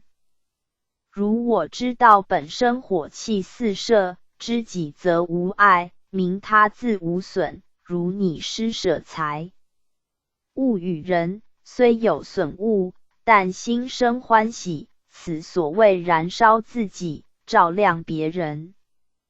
凡掩饰之有损，会掩饰之则无伤。扬声，世人一旦感冒发高烧，为何需寻医注射针剂解热呢？帝君，刚才所说自己的火热不会伤害本身道体，也是有一番道理的。人体若超过37度谓之发烧，必须寻医治疗，促变体温降低，俗称退热，以免脑部及五脏烧损。由此可惜，人体耐热能力有限，是关耐火砖不怕高热灼烧，因为它是从高温火炉出来的东西，所以见火不怕。南华的火光，披我能力而发，自然无损于我。你言火为什么不烧我身？因我是发火者，怎会伤害自己？所谓伤我者，乃是违背中庸之道。如人有5分力量，他却用了6分，此谓过度，自然产生爆裂危险。修道就是用你本身力量去炼度自己，如此精进道力，如火烤炼，耐得百度不伤，再进一度，不断投于试炼，会使本身耐热能力进步。故有未成道者入火不焚，入水不溺。不就是这个功夫吗？人不能超脱气数，自然就被气数所拘，这就是凡夫。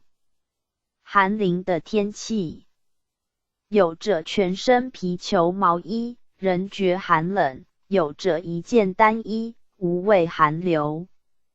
同为人身，体能强弱不一，感受自然有别。所以世人要如何突破事情假境之阻碍及人生复杂牵缠困扰，那就是修道功夫。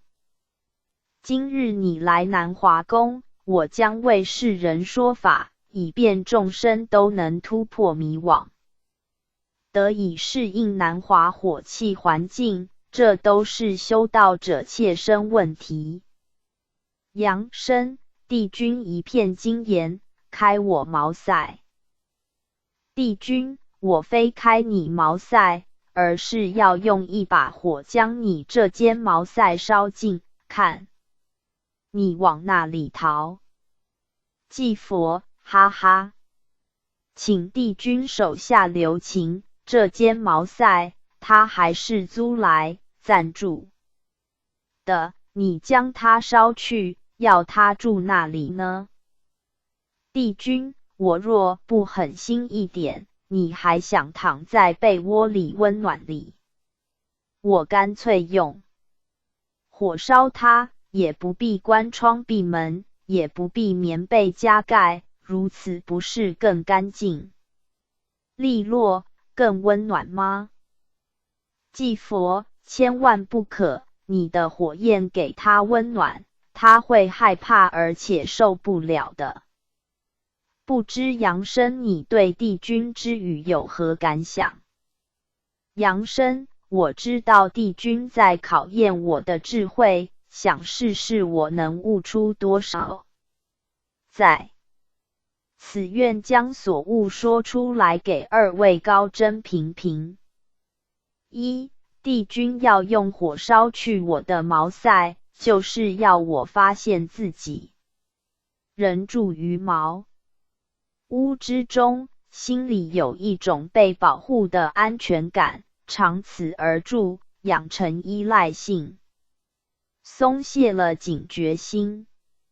如盗贼入宅窃物，所寻无非箱内柜地，这些藏金埋银之地，正是外贼追查目标，所以安逸于保障生活之中，自然不求进步。帝君要将毛塞烧化，亦要使人处在无覆盖物之时，恍然大悟，自问曰：我要住那里？平时任屋为主，此刻任己为我，正是发现了自己。在毫无隐蔽之下，人之言行也将战战兢兢，唯恐众目睽睽之下出丑，故此时才会现出生命实相，远离了一切假象。二，南华帝君用火烧我毛塞，正如佛说，三界不安，犹如火宅。那种火焰无人能敌，每一个人遇到火灾，第一就是逃命，此刻才会觉悟到世事无常，生死事大，放弃了一切，逃命要紧。这启示修道人不要依赖外力，需自求生路，否则一旦外面环境变化，我要在何处安身立命呢？以上所说，不知帝君觉得如何？帝君，善哉，一间假毛塞不必懒呆着不走，天赋的载极大屋，上能广施甘露与风雨，下能生长百物并五谷，不怕烈火与洪水，这是金屋纳。杨善生所言，甚合我心，妙语藏天机，众生需要领悟，自然可以得到。众生性灵若要与我相接，可尽神心存赤气不满全身，而诵念曰：丹天三气，南上玉门，中有大神，赤地灵君。衣丹戴服，飞文羽群，驾乘赤龙，御于降云。南获灵山，万神高尊，出入三清，上宴九玄。赤龟示意，玉铜未真，把直简录，降步玉文。孝定仙品，轻重上文，今日大王，灵月开先。上回万神，降我三门，变化婴儿，振兴安魂。混合二气，缠我命根，常与祝融，驾乘景云。逍遥难阿，天地长存，保我长生。扬声，帝君的灵文，蕴藏玄机，具有神秘力量，愿世人虔诚诵念，必有感应。我的毛塞已被南华火气焚化，只见一片火海，现正金光闪闪，假火烧枯了肉身道具，在火灰堆里却立起一位金身。如来礼。帝君，善哉！杨善生园林不敏，得悟南华大道，造就非凡道果。自古以来，名师善知识传道方法很多，既有棒打、手指、喝、骂、拈花、微笑、水洗、香点、蒸灌等法，但是我赤金火烙，却是用火焚烧。因为当今世人注重外表假饰，不修内心，艳丽装扮未必道地好。人高楼大厦，美美居住数倍，所以我要用真火焚毁假象假屋，使小人数倍现出原形，借此点化他们。祭佛，哈哈！那些打不醒、止不破、洗不清的众生，此时亦该觉醒了。若不听南华的警告，现行出丑日子为其不远了。扬声，南华道功与威力巨大无穷，不知帝君现在何负何种使命，来普度众生呢？帝君，三曹普渡，瑶池金母收回园林，五老亦共同主持其事。天机玄妙，世人难测，今日机缘成熟，特泄露一二，以供众生修道参考。普渡园林，瑶池老母主持，观音普渡，关圣助之。关圣帝君之园林，系我火老所化，所以又说谓子为宫内诸一神，生而面红心赤，性烈如火，正气凛然，义薄云天，行全五常人义理智性，为众生修道之标榜。不论在家出家，唯此五常，即是离经叛道，中堕恶道。道统降世，鸾堂阐教，关圣主掌普渡事宜，待我渡回园林，以完五老之任务，故鸾堂今日应运而兴，乃是天运便然。关圣秉南方火老，赤气，坐于6月火热之天，性烈勇猛，过关斩将，升天之后，位居南天火位，因普度众生，功德盖世，盈满亿万，历劫化世，园林不昧，故尊曰玄灵高上帝。又曰普度园林人亦古佛。是道阴气炽盛，若无观圣火烈纯阳之气给予化解，恐众生堕落魔道无法超生。在此末法之时，众仙佛乏力，各教纷杂不齐，有赖观圣不化正气伏鸾阐教，以为道统之不灭，故希望天下苍生修道学佛，应前奉观圣，以突破此时阴魔分散之障碍，作为护道成真。切记祭佛，观圣正气浩然，义薄云天，为天人之师，正是今日修道者应学习的典型。离开正气二字，不论何教即是邪道，所以众生不论进入那种宗派教门，心中须秉持一点正气，不可认为关圣帝君只是一位后天神圣，或是一位佛门的护法者。其实关圣本是一位古佛金仙，他的显象是动相即关圣，静相即如来。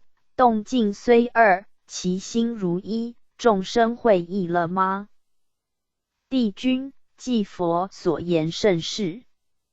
有人说长了胡须的神不拜，他们不知如来佛还活在西天，他的胡须已经由西天垂到东土，凡是有缘者都可乘虚而上慈航，不要老是抱着佛脚不放，两者相比，佛须比佛脚的地位更高，修道者拉着佛须才能更加站襟自持，轻飘逍遥。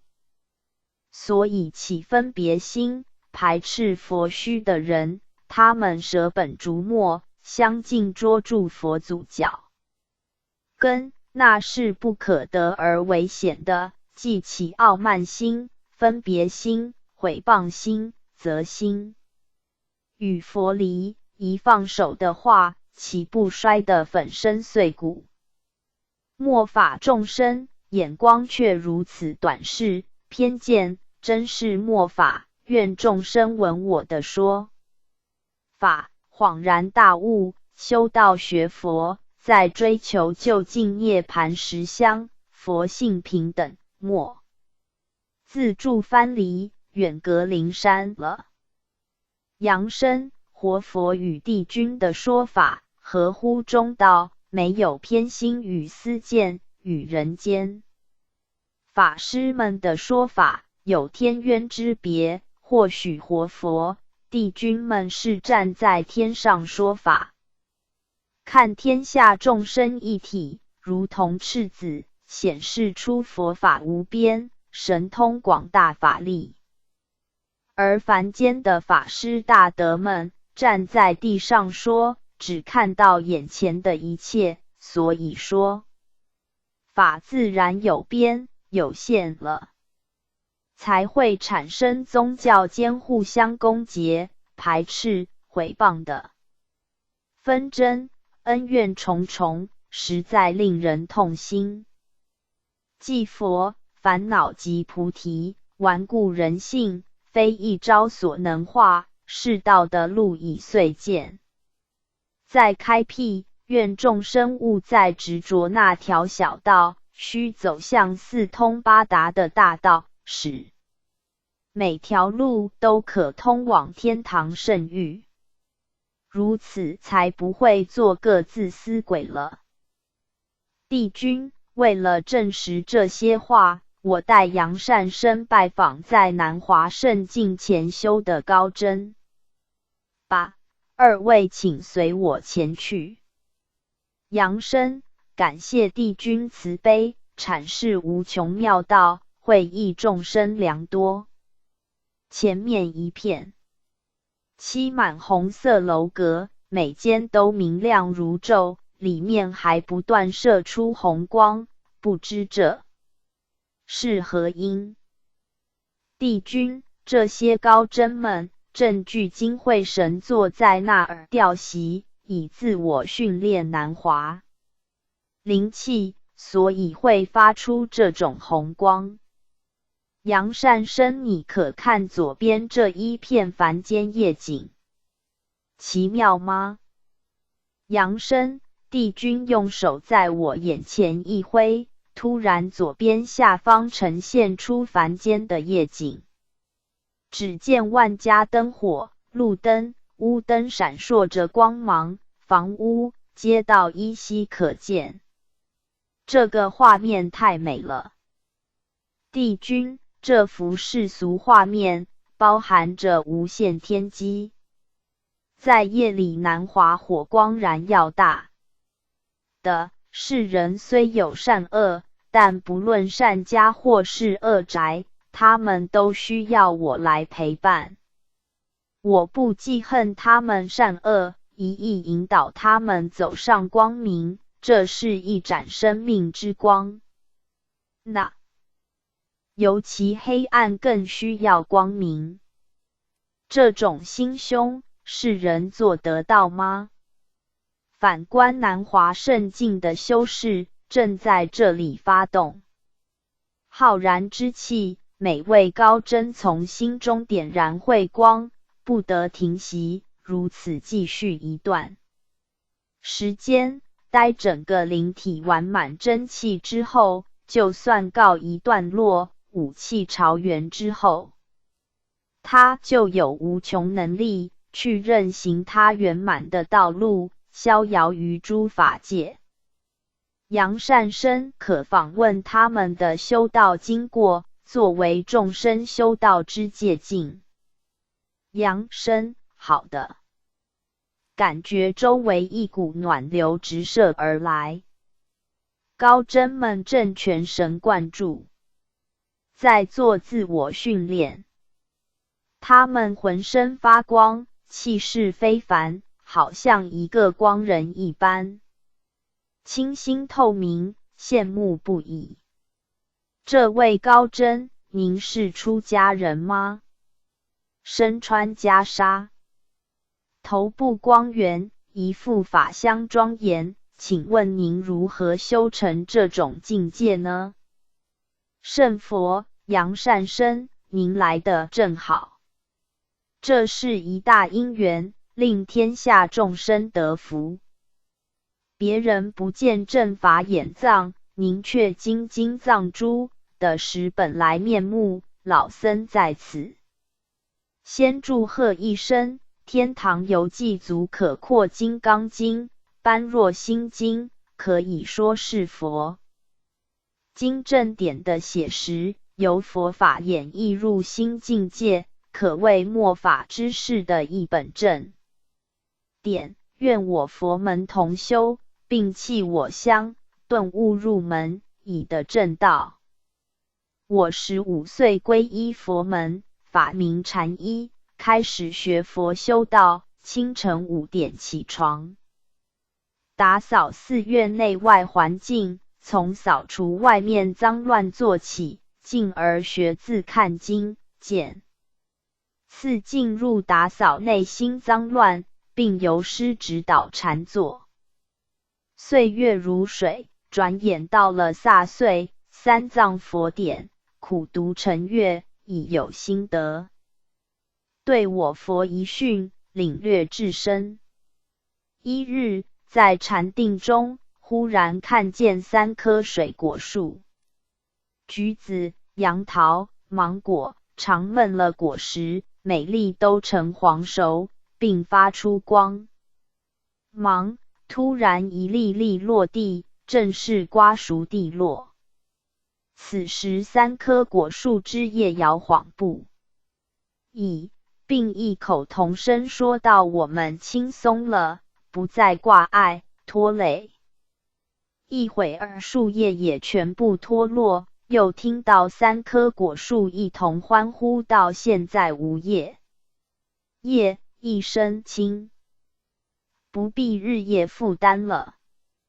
醒来之后，恍然大悟，从此对悟道修行功夫更加积极，对经典领悟也较以前为速，且见地更深。此3棵杨桃、橘子、芒果树可以比喻作如是。道三教，它们各生长在同一块土地，虽然枝叶大小不一，但它们的共同愿望是开花结果，以供给众生食用。这种济世利人精神，正是圣贤的化身。所以我们当给予同等的尊崇敬意。在瓜熟蒂落之后，又落叶归根，回复到本来面目。正欲意义修道人不可固执，不可平妄，该弃即弃。一切事物顺其自然，挂碍足以令人烦恼神昏，使心性无法开朗如常。其煎熬，不能放下这副担子，沉重的脚步，要迈上遥远的极乐世界，是费时而缓慢的。所以当你卸下重担，觉得愉悦舒畅无比，在下一步即是极荣世界的境遇。在一生行道过程中，我秉持这个原则，广度众生，对各教信徒同等尊重，鼓励他们从各自信仰宗教去寻找精髓及真理所在。他们各随己愿皈依，乐道修身，各有成就，更是我如一位慈父。圣师不轻视他人，自己才会被重视，这是我体悟佛法真谛。在度化诸有情时，随缘施教，也是今天我有此成就的原因，并受诸魔考历练而屹立不倒，今天才能爬到五老天，在此修炼更深的佛法。佛法传灯赖此火光，我现正受金刚火炼考验，自我的炼度正是成器的铁证。凡生活至70而灭，性灵飞升天堂极乐，感谢众生给我的机缘。他们正是我修成佛果的助力，没有他们，何有我？重视众生，就是抬高自己。希望佛门修道者都现出你们的如来心吧。继佛禅一大师，您真正体悟到佛陀教训，所以有今日成果，恭贺之。大师客气。活佛的行止更是超然物外，今日又复普度众生众任劳累了。帝君杨善生再继续访问高僧们成道的经过吧。杨生感谢帝君提醒。这位高僧容颜慈祥，全身光气四射，来历不凡。请问您如何修成这份道果呢？金仙，我没有什么道行，只是行善布施，不求名，不求报而已。想不到在凡尘的善行，使我灵性的升华进入这无极的境界。我在世时以贩卖杂货为生，价格公道，待人和善亲切，童叟无欺，所以生意蒸蒸日上，赚了不少钱财。因信喜仙佛，常至庙寺参香朝圣，凡破庙就四番修，尽欢喜布施助之，遇穷困平民，怜悯施财解困，把佛经善书翻印赠送，善事利位，修身克己道德，施舍不求名，不图报，欢心而作，欣喜去行，认为天赐我有这些钱财，就是要假我的手去转送给别人，并非要我独享私用，因此视财如粪土，尽力施舍需要的人，一生行道无二心，诸多无辱家来，我心不愿。是寿82.1，点真灵飘然上天堂，历经各科考验，今日至南华宫深造，接近还原境界，即以天下众生修道不要贪图名位，自己修多少，心里有夫，何必显扬暴露，以破道果呢？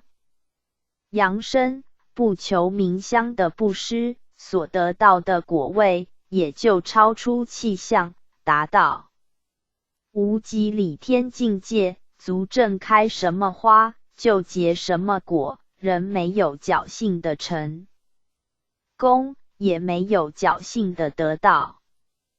祭佛时刻已久，公闻高真说法，注意众生不浅，感谢帝君栽培，使天堂游记一书生辉不少。帝君那里南华大道唯有一点灵光常耀，愿世人保持这点光明的心，那么一定能够光与光合，归回南华圣境的南华起。是就此告一段落，愿众生们体悟这些真言吧。扬声感谢帝君开导，天堂游记的光辉由您的灵光加倍照破众生黑暗无明。愿阅世书者发出感谢的心，接受上圣们的教导吧。就此拜辞帝君。祭佛，扬声上莲台，准备回堂。扬声，我已坐稳，请恩师回堂吧。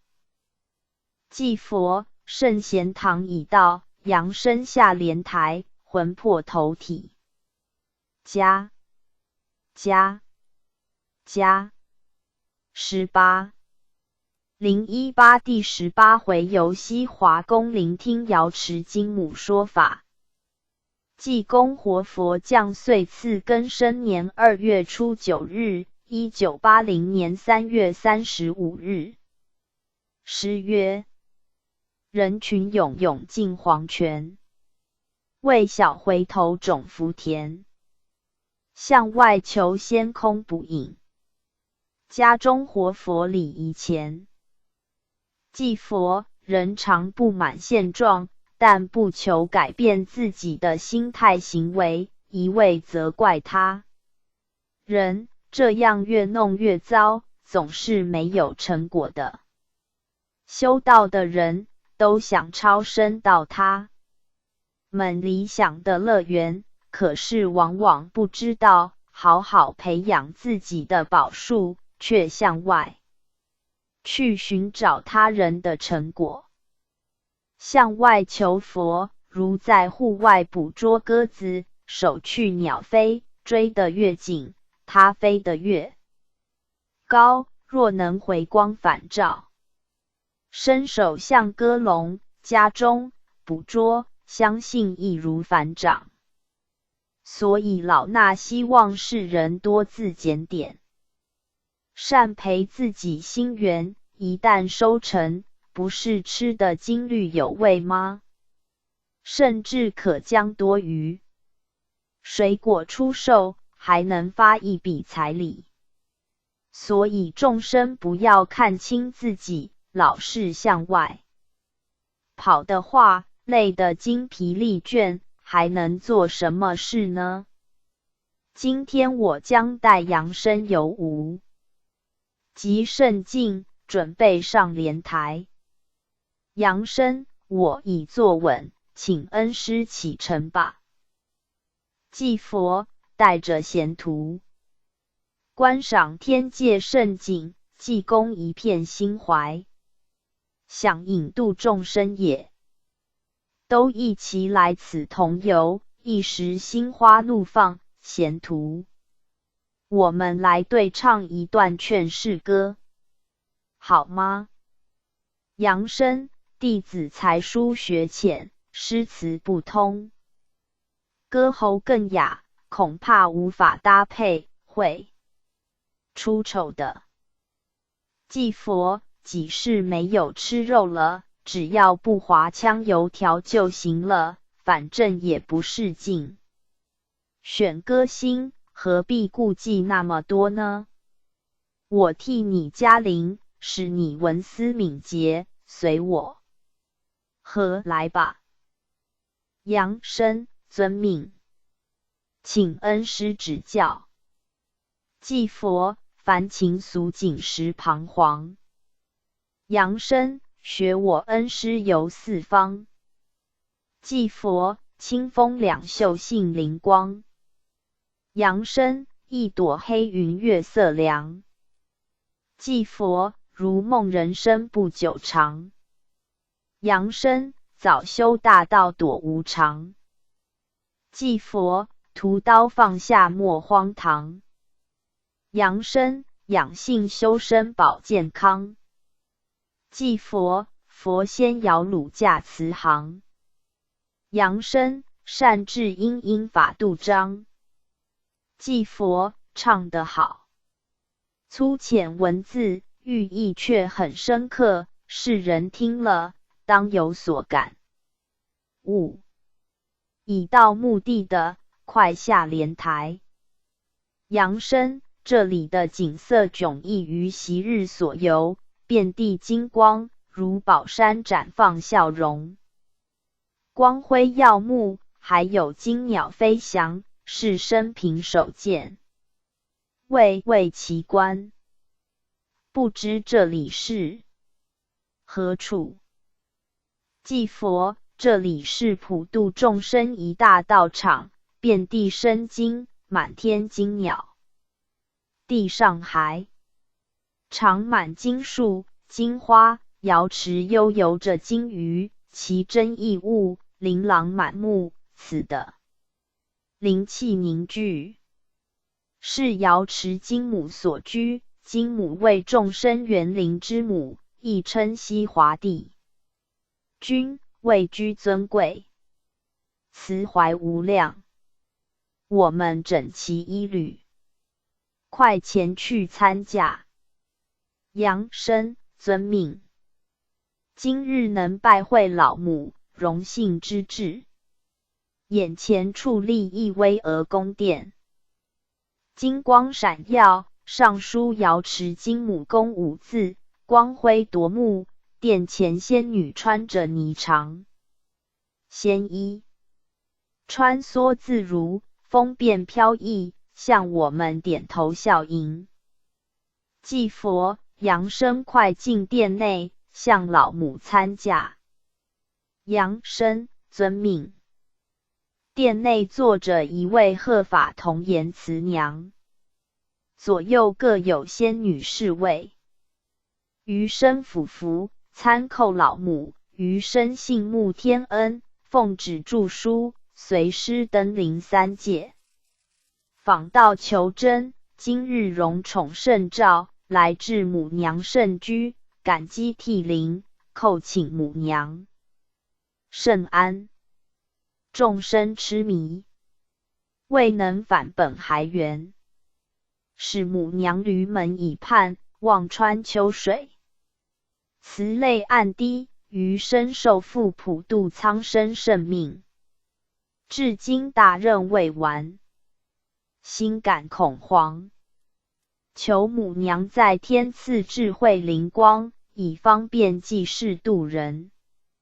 前曾奉命随师著作《地狱游记》，今又奉命著作《天堂游记》。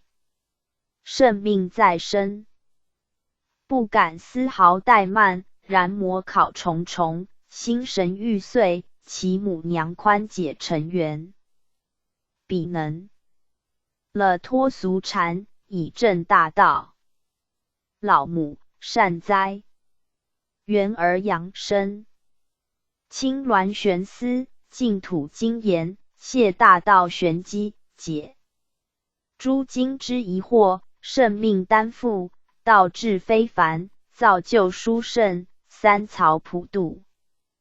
天人同忙，地狱游记已开的曹，人曹之生机，天堂游记，广度天曹，人曹之迷途。二部盛典，万载生辉，三才为人畏贵，所以人类受会最深。道来魔生，自古皆然，愿扬生克服逆境，将《天堂游记》一书圆满者。臣丰功伟绩，万古流芳，不但尔之玄祖超生极乐，芸芸众生96园林，更须借此求修正道。至此，尔之圣任方告一段落。母子连心，知尔苦衷，当赐灵光以助道力，悉尔振作精神，将圣彼光辉普照世界，以开导更多众生，觉悟迷梦，早脱尘缘，洗心换面，携手步入善道。如此，配为人天导师，善名永留，岂不妙哉？扬声感谢母娘灵光加倍，精言铿锵有力，灌注我心，顿觉眼神明朗，神气十足。愿慈母的爱心时时给予关怀照顾，谨遵母命，使至家边，请母放心。老母有诗云：慈母手中线，游子身上衣。临行密密缝，意恐迟迟归。谁言寸草心，报得三春晖。元儿96，如今都成了游子，身上所穿的仙衣已经不见，都换上了花花绿绿的俗衣。在别离三山坡时候，慈母如针缝衣。苦口婆心再三叮咛，为的是怕你们下凡投胎之后，忘记天上的净土圣境，沉沦于花花尘俗世界之中，迟迟不知道归返无极理天。但愿你们手中能够把握母娘垂下的金线，登上慈航，步步向我身边归来，如此才可以报答母恩于万一，否极都成了不孝儿女，知吗？祭佛慈母的言语，多少辛酸泪雨，世人能无动于衷吗？扬声现在崇拜瑶池金母的庙堂及众生甚多，世人能归根认母，是一个好现象，相信也是世界大同的前兆。愿老母垂慈开示修道方法，余生愿闻其详。老母，我住西方，又称西华帝君。有人谓现在是个金钱世界，尤其西方人士更有拜金主义之称。金值西方应运，金子上涨，身价100倍，显示金母普渡园灵的时刻已至，所以我的名号正传遍天下。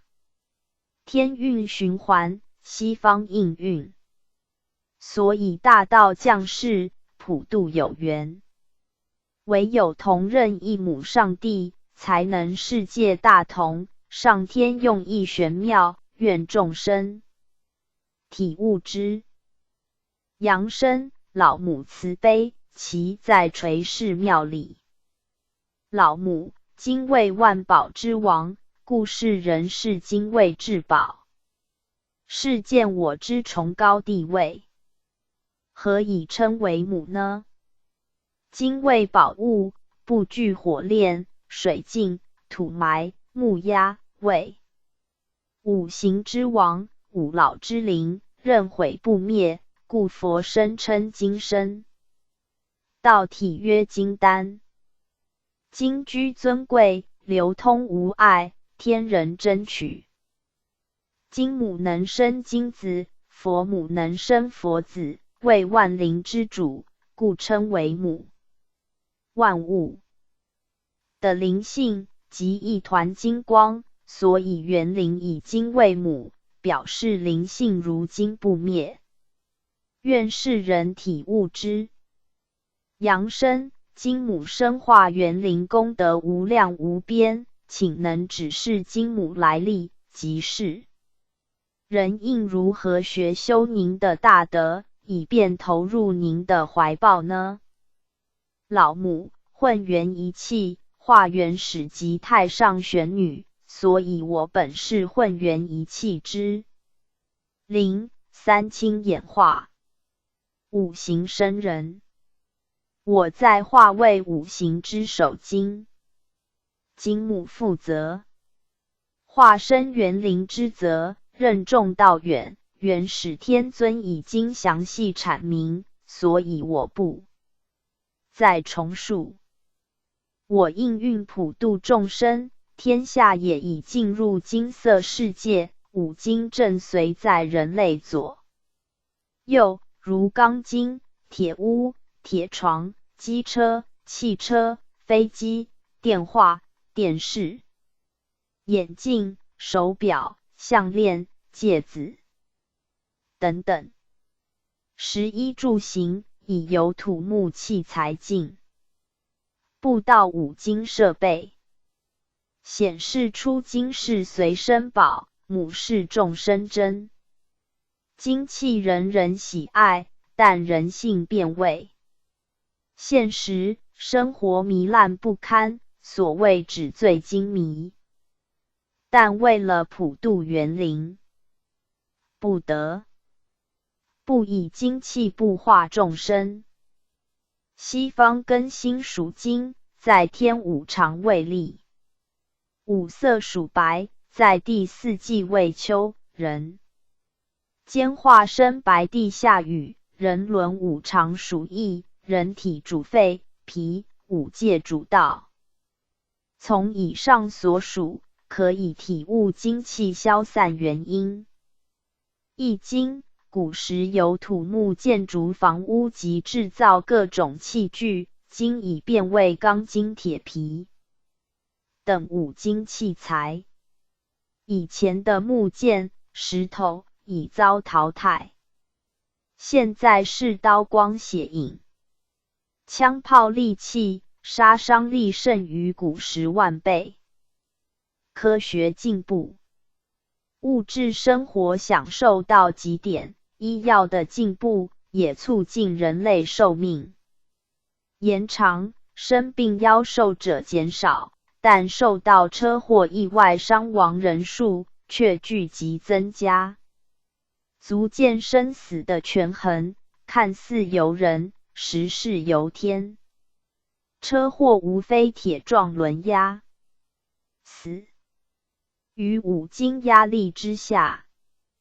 每年世界各地战乱，在枪林弹雨下牺牲者更不计其数，以刀钻凶杀，一屡有所闻。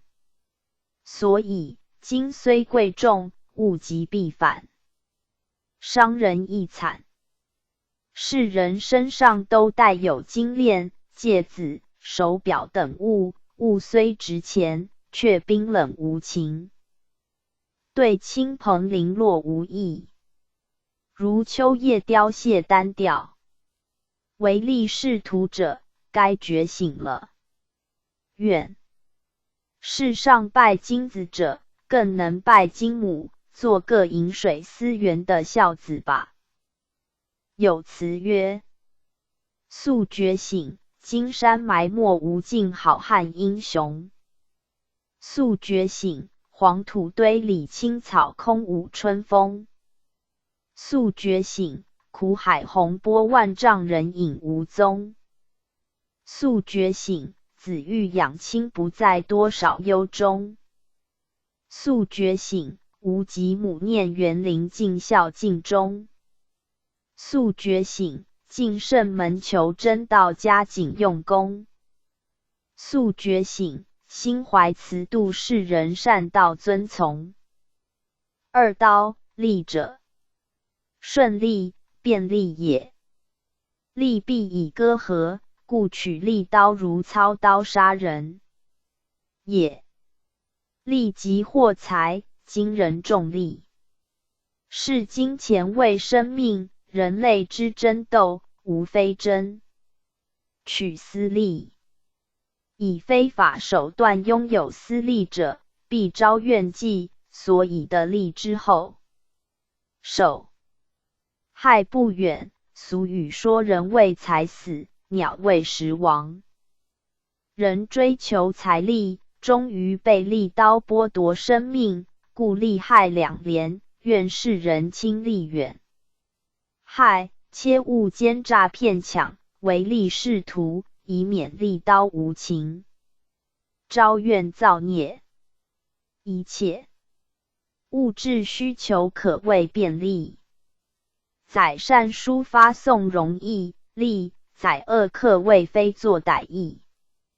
义害，所以利害关系至为密切，应用之妙，存乎一心，愿是人善用之。三秋，秋月虽明，但体弱乏力。秋天主收成时期，万物落叶飘零，树叶既落，无法吐出氧气，人类肺部呼吸所需要之元素自然减少。肺脏如叶，落叶归根，仅剩外表一层白皮。身体虚弱不实，所以秋天一到，人们需要添加衣服保身。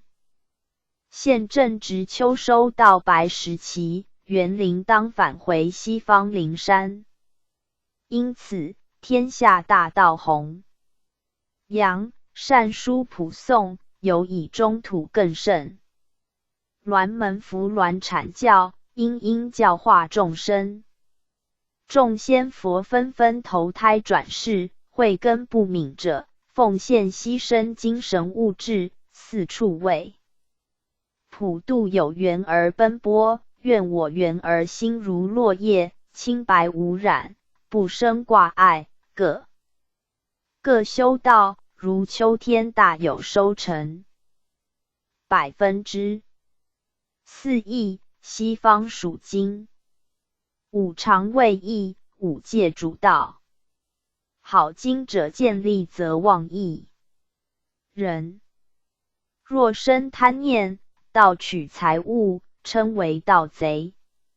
以非义事，一丝一毫，若非己。5. 切莫去取，否则违背天律，地狱有份，天堂无路可行。以上是西华经气流行现象。西华方是宝地，世人如有道心，盼勿贪世上假金假财，那些仅让你借用几年而已，还是修身养性。培养自己一颗金刚心，以便日后返门西方极乐，踏上金色宝地，与您金色星光相映成趣，那么你所拥有的才是真实的。我带您参观西华瑶池。扬声，老母慈悲，劳累您为苍生苦口婆心的说法，无限感激。看到仙姑侍女个天真无邪的笑容，有一种舒适忘我感觉，不知是何因。老母，她们是超俗出尘的仙女，与一般凡尘的女游子有区别，她们清高出俗的气质正吸引着你，但千万不可动心。扬声，岂敢？是否可以询问他们修养之道呢？老母，当然可以。扬声，请问这位仙姐，是否能告诉我，你修道的经过及用什么方法保持这种青春的气息？因为现代的世人，不论男女都想保持青春不老。如你能泄露一点秘诀，相信世人会感恩不尽的。仙女，想起我的修道过程，充满着崎岖困难，也许是在困难的环境中，才能保持高超人格，造就非凡的志业。我从小失去父母，送给叔叔抚养，自幼一见妙寺，即十分崇敬，并向往修道之事。后来拜了慧真上师为师，专心学道，历经各种模考，道志不变，最后的正大道。蒙老母收为宫内侍女。仙女们为何面目姣好，清秀庄丽不老呢？乃是心中没有欲念、烦恼，一片纯真清白，忘记了岁月，不知老之将至。无恼即无老，忘年即忘老。存看贞洁的心性，脸上自然清秀光泽。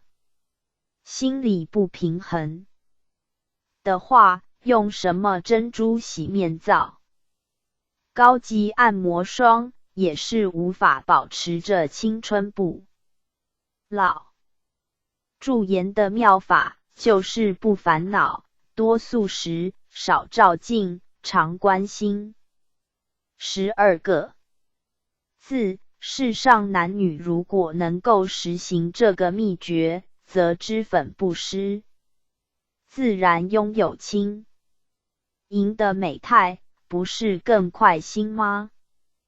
祭佛应时刻不早，我们改日再来参观，拜慈老母及各位仙女们。扬声，感谢老母慈怀点化，无限感恩。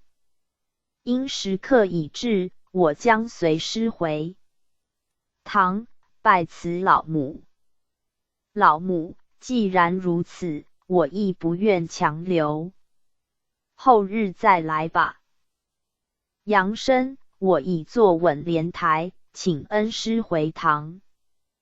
祭佛，圣贤堂已到。扬声下莲台，魂魄投体，加19。019第19回，在游西华宫聆听瑶池金母说法。济公活佛降岁次庚申年2月廿3日，1980年4月8日。诗曰：世外桃源景色优，游人如织成云舟。蟠桃树下传香味，一点甘霖润玉喉。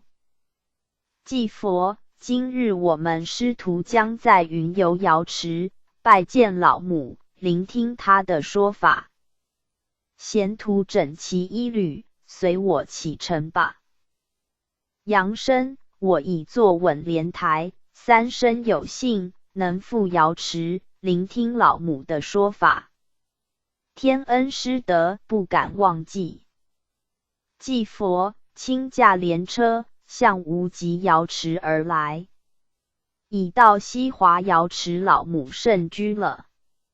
杨生快下莲台，我们前去参驾老母。杨生遵命。瑶池景色宜人，四处仙风飘飘，闪烁看光芒，让人心旷神怡。这里的毫光与其他地方不同，不但不会刺眼，反而使我眼睛大睁，杂以闭合，不知道是何因。祭佛，西华瑶池为金母圣居，此处为精气所凝，好像世间的金山，世人见钱眼开。因此你看了这种金光道气，自然感觉如此，这叫做羡慕的眼光。哈哈，不要贪看，我们向老母请安吧。杨生进入圣殿，看见慈母已露出笑容，仙女们一点头含笑迎接。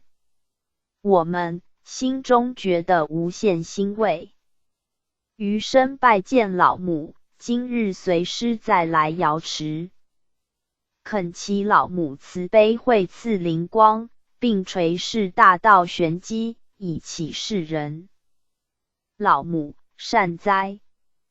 杨儿与道济同驾慈航，云游三界，广度苍生，替母分忧，是为孝儿，母觉欣慰。因缘早种，道根深厚，今日才能有此伟行具者。愿你们始至家边，以其天堂游记早日者成，普度苍生之圣业，使能大功告成，以免诸天仙佛跋涉红尘，慨叹世人难度。此书可以接引众多缘人回天朝母。我在带杨儿参观瑶池，圣境已开悟大道。杨生感谢老母金言开示。随着老母背后，身旁跟随着一群护驾仙女，感觉好像回到老家，仙女如同姐妹，似曾相识，又觉面熟。老母，杨儿说得对。回忆当初在天堂交界处的三山坡上，你们都是兄弟姐妹，一下苦海沐浴，换去仙家衣裳，一至浴罢醒来，已在人间。身无一物，所以原始人以树果遮身，掩护原体。今天已由纯树叶茎布质布匹染印之花花绿绿俗衣，将原来佛性仙灵残淡忘，个人改头换面，人家百姓结为亲朋，贪恋红尘，任假为真，浑浑噩噩过日。这些仙女们都是以前的姐妹，她们到人间受尽了苦劫，如今惊醒幻梦，修成正果，脱胎换骨，回到我的身边。杨生，老母说的是，众生本是同根生。这里有一片池塘，开闷了白色莲花，洁白无比，壮胜美观。水中还有金鱼游来游去，一浮逍遥自在的样子，好羡慕哦。老母，这是瑶池其景一部分。瑶池又称西池，莲花盛开，金鱼四处悠游，显示出一幅修道者的图画。莲花、金鱼都是有灵性的神物，我向他们点化，命他开口说法。莲花，莲花，你的洁白光滑如苦海鲜茶，清高自持，花瓣不染丽纱，脱俗的气质胜过人家，开口说法吧。扬声，老母道出慈悲法言后，池中莲花一阵摇动，好像向瑶池主人表示会意，由花中发出清脆温柔声音道：我活在污秽的红尘淤泥中，虽然满池污水，但是我怀抱着一颗素心，咬紧牙根，稳立脚步，不因环境恶劣而退却。踏在污泥，是沿着道根，过着淡薄如水、轻飘如风的生活，但已感觉心满意足。脚步虽然踏在红尘地上，但是我的手叶、心花却浮在水面，朝向光明。人们，你们活在污浊世界，踩着浅肤尘道，一颗原有良心是否被污染、被同化了？红尘埋没多少娑婆的游客？几人尚能保持着素心清白？我的脚跟沉在污泥中，净化着细菌，化为我生命的养分。洗净的莲藕露出了清白的脚跟，你能相信我在尘不染尘吗？人类的沉沦堕落，无法自拔，浸在污水泥泞的人，久而腐烂不堪。可见你们的道力微薄，没有抵抗力，受不了情欲的腐蚀，虚伪脆弱的人性不堪一击，终至败坏、衰落、灭亡。愿世人立于沉静，怀抱素心，开着洁白的心花，步向光明的前程。在瑶池里，我拥有一座清高的果位，愿世人学习我的榜样，不要被尘土埋藏了你的生命。莲花说完了话，摇动花叶，身躯向老母行礼，又归于宁静。想不到莲花公主竟然说出这么好的妙法，真是口吐金莲，自叹不如。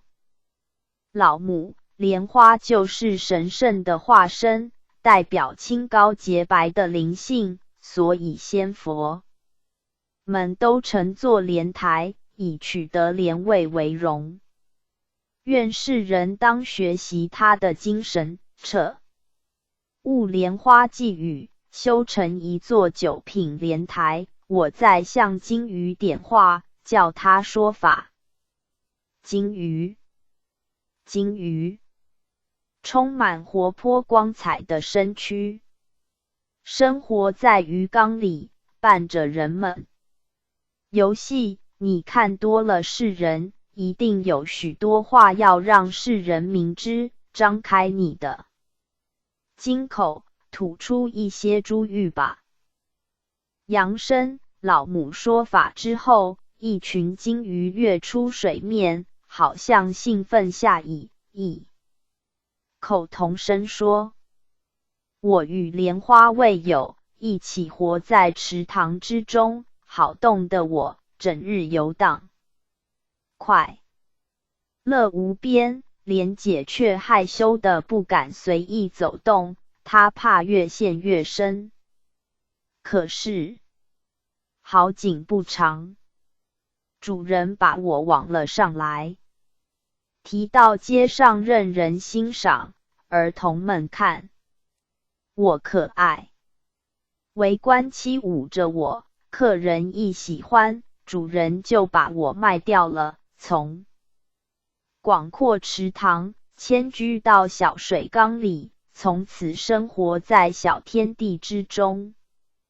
我也认命度过一生，不过我却成了人类的监察神，他们一举一动皆在我双眼中，习惯了这种生活，也就不怪谁了。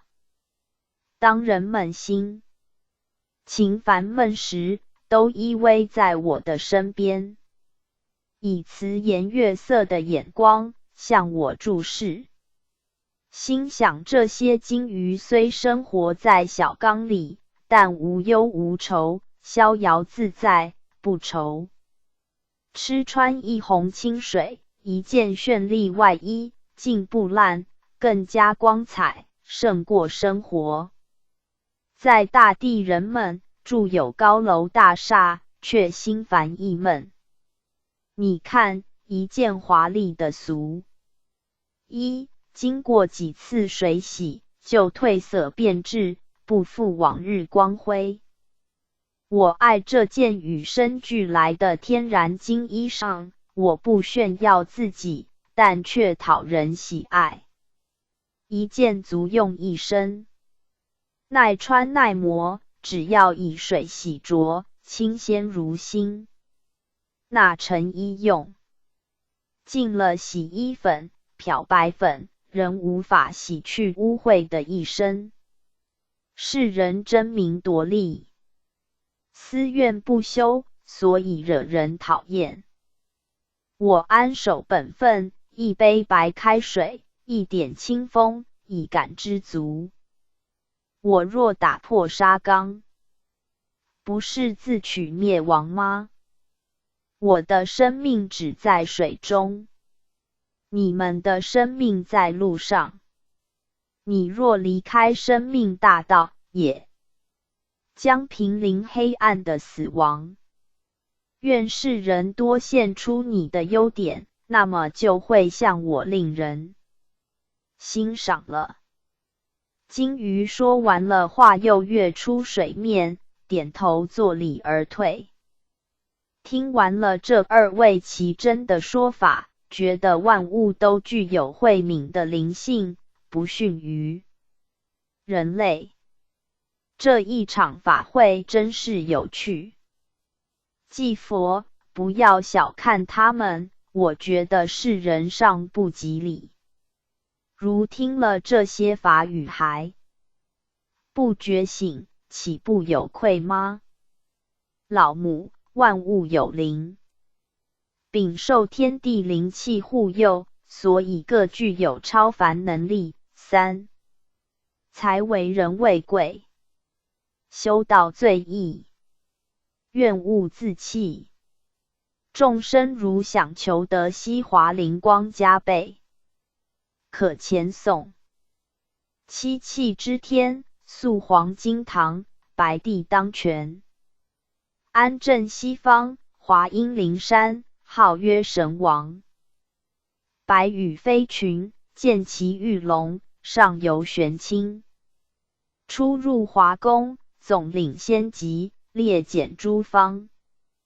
即日嘉晨，万圣宴将，徘徊九霞。流散辉光，金金焕焕，白石洋洋。开仙关灵，神夫四驱，愿道愿仙。愿生愿长，上愿际会，弥不及昌。入收通真，改我形容，变化自我。语气同祥，身非骨清，上升子房。祭佛，时刻不早，我们改日再来恭临母训，今日就此告辞。扬声，感谢老母慈悲点化迷津，拜辞慈娘，我已坐稳莲台，请恩师回堂吧。祭佛，圣贤堂已到，扬身下莲台，魂魄投体，回家家家。2020第20回3游西华宫聆听瑶池金母说法。济公活佛降岁次庚申年3月初3日，1980年4月17日。诗曰：庄子闲来梦蝶飞，清潭夜火僧舟归。世情扰攘随风去，免教无常百是非。祭佛，天堂极乐世界，并非在遥远地方，如能将自己所行住的方清扫干净，并除去心地上的污秽，那么这块杂草丛生的成的，也将化为金玉般晶莹。净土即是乐土，天堂已现在你的面前了。要想非生，也非难事，人无双翼，能怎翱翔？第一要将心神放轻松，第二要把业债还清。那么纵然无益，也如充满氢气气球，袅袅上升。反之心情沉重，罪业满身，纵有常斥，烦恼压力及债主们紧拉，我看回天乏术了。今日云游著书时刻已到，我将带贤徒扬身在游瑶池，准备上莲台。扬身，我已坐稳，请恩师启程吧。祭佛，瑶池已到，扬身下莲台，准备向老母参驾。扬身，来到瑶池，备有亲切之感，老母疼爱赤子，思德深厚。随师游历3界，访道求真受益至身。参叩老母，其赐灵光。老母，善哉！羊儿今日又来母居，甚觉欣慰，母念园林，心已憔悴。幸天堂游记一书之作，唤醒迷津，广度苍生，母心疗慰。1、2为使苍生明了瑶池奇景，羊儿随我到各处参观吧。扬身，前面一片大果园，生闷了好像桃子的水果，个个红熟，香味芬芳，令人垂涎欲滴。这种桃子比凡间的要大好几倍，不知是世人所称的仙桃吗？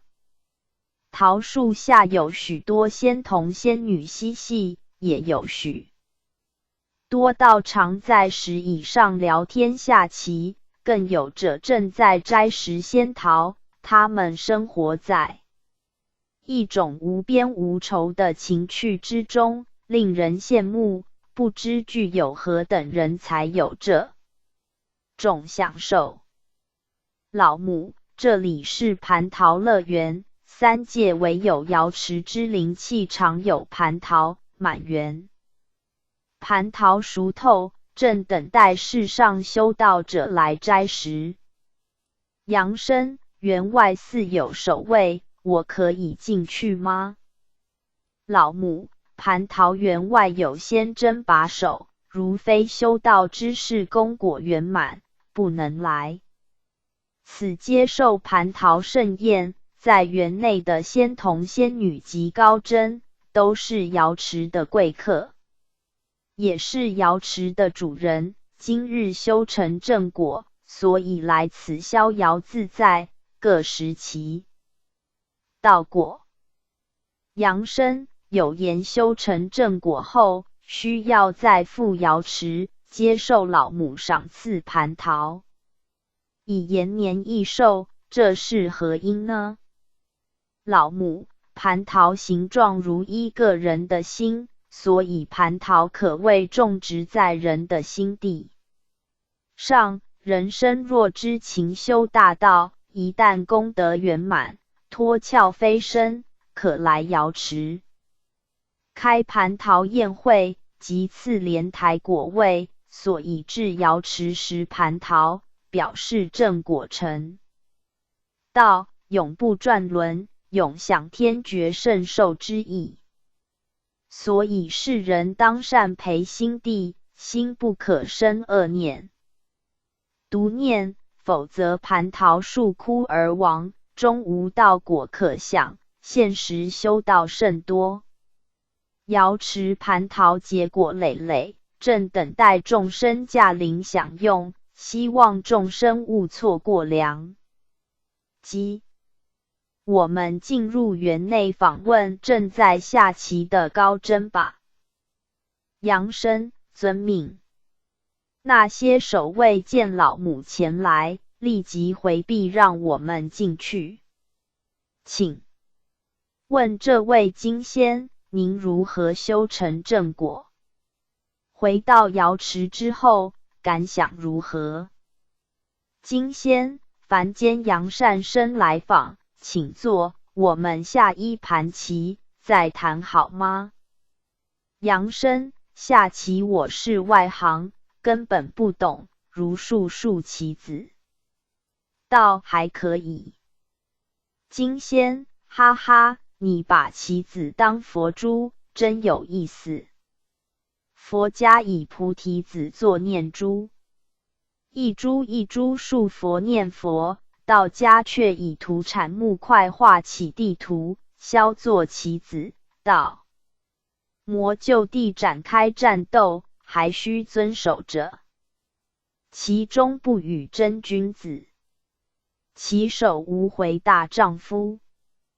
真经妙句，在默默无语中战胜魔群，具有勇往直前进取精神，所以行其无语如数念珠教佛，同具一义，而且无声胜有声，其高亦筹理。此其奥秘有如此生功夫，绝非局外人士能悉，哈哈。数其如数珠，高手扬声其感。金仙妙语如珠，未悉金仙成道历史。金仙，修道是终身事业，不可一日终止，如行其不进则退。楚河汉界四边礼服，危机四起，不管输赢，定要跳出棋盘，才能脱离提心吊胆凡尘生活。我在世时生平敬奉太上道祖、吕祖师、观音大士等仙佛，学道勤参真理，举凡有益世人之举，如济贫施药、修桥铺路、捐印善书、讲经说法等，均尽力行之。功果圆满，归仙之后，临至瑶池逍遥，以瑶池之水沐俗，蟠桃味时，一切自由自在，取之不尽，用之不竭，可谓快活无边。愿是人了悟黄粱一梦，早修大道，后日自可来此相聚续道谈玄。杨生，请问这位仙姐，您是如何修成正果呢？仙姑，我生前学习裁缝，学成之后自己开业，有人引进拜师学道，并亲口如诉，一方面从事工作赚钱，一面修身悟道。半圣半凡，遇有顾客，给予劝化，并度他们求道修德，如看见贫困，即布施济助。25岁结婚，夫君亦是虔诚在家修道居士，夫妇同修，有过互相劝勉，自觉天私圣德无能为报的有知心道侣，自觉甚未满足。生有2男1女，均能认真求学读书，遵守道德，敦品力行，一生行善不倦，度人无数，至62岁，无疾而终，一点真灵。飘至无极瑶池，受老母家封为净月仙姑，逍遥无尽。我夫君意在去年归仙，现正在东华观修炼，均得到很高果位。希望世人修道，不但内修自己德行，外功更为重要。如逢有困苦遭难之人，当寄予同情心，多予关怀帮助，这些发自内心的慈悲，功德甚大，无德终难成道。修道过程中，更不可哄高骄傲，自以为满足。当多听前贤及道友们教义，如遇各教修士，须以同道立场尊敬之，不可妄加轻视、毁谤，这些不是培养内德的功夫。有人一面修道度众，可是一方面却瞧不起其他宗教修士，心分彼此，性起怨憎，对内功之损害至巨。现代的修道者往往忽视此点，致造成道果不圆。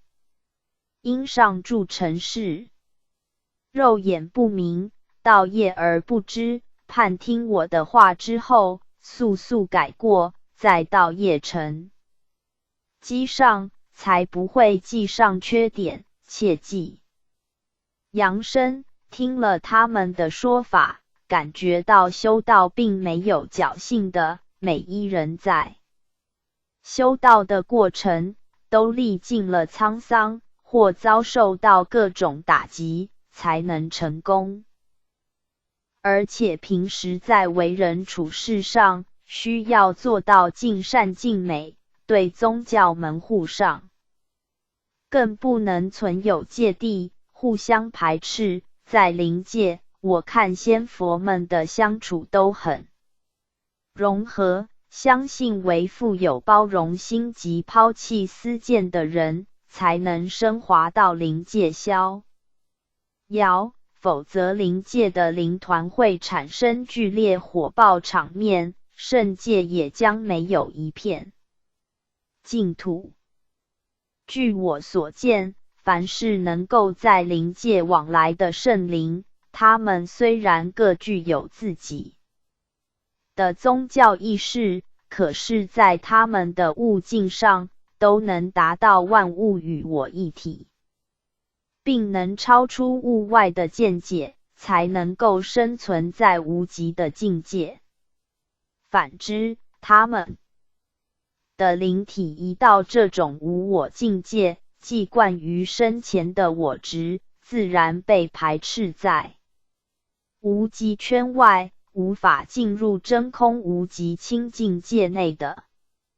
老母杨儿说的是，大地众生皆赤子，各教护工，自愿堕落，莫可挽救。在文字教义上或许各教略有不同，但它最终目的是一致的。深愿众生各取自心，自问，自修，自成。无极理天是迎接到高无极、物质无声无色无香境界的修道者，如不能扫三心，非四香，绝难证至最高果位九品莲台地位。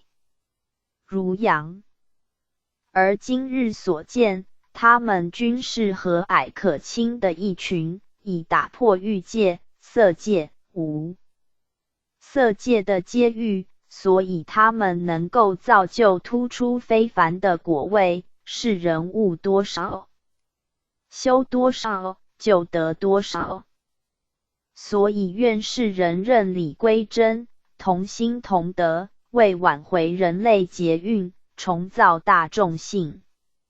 夫以道德为依归，以祥和为目的，修身养性，以尽无极瑶池，共续天伦吧。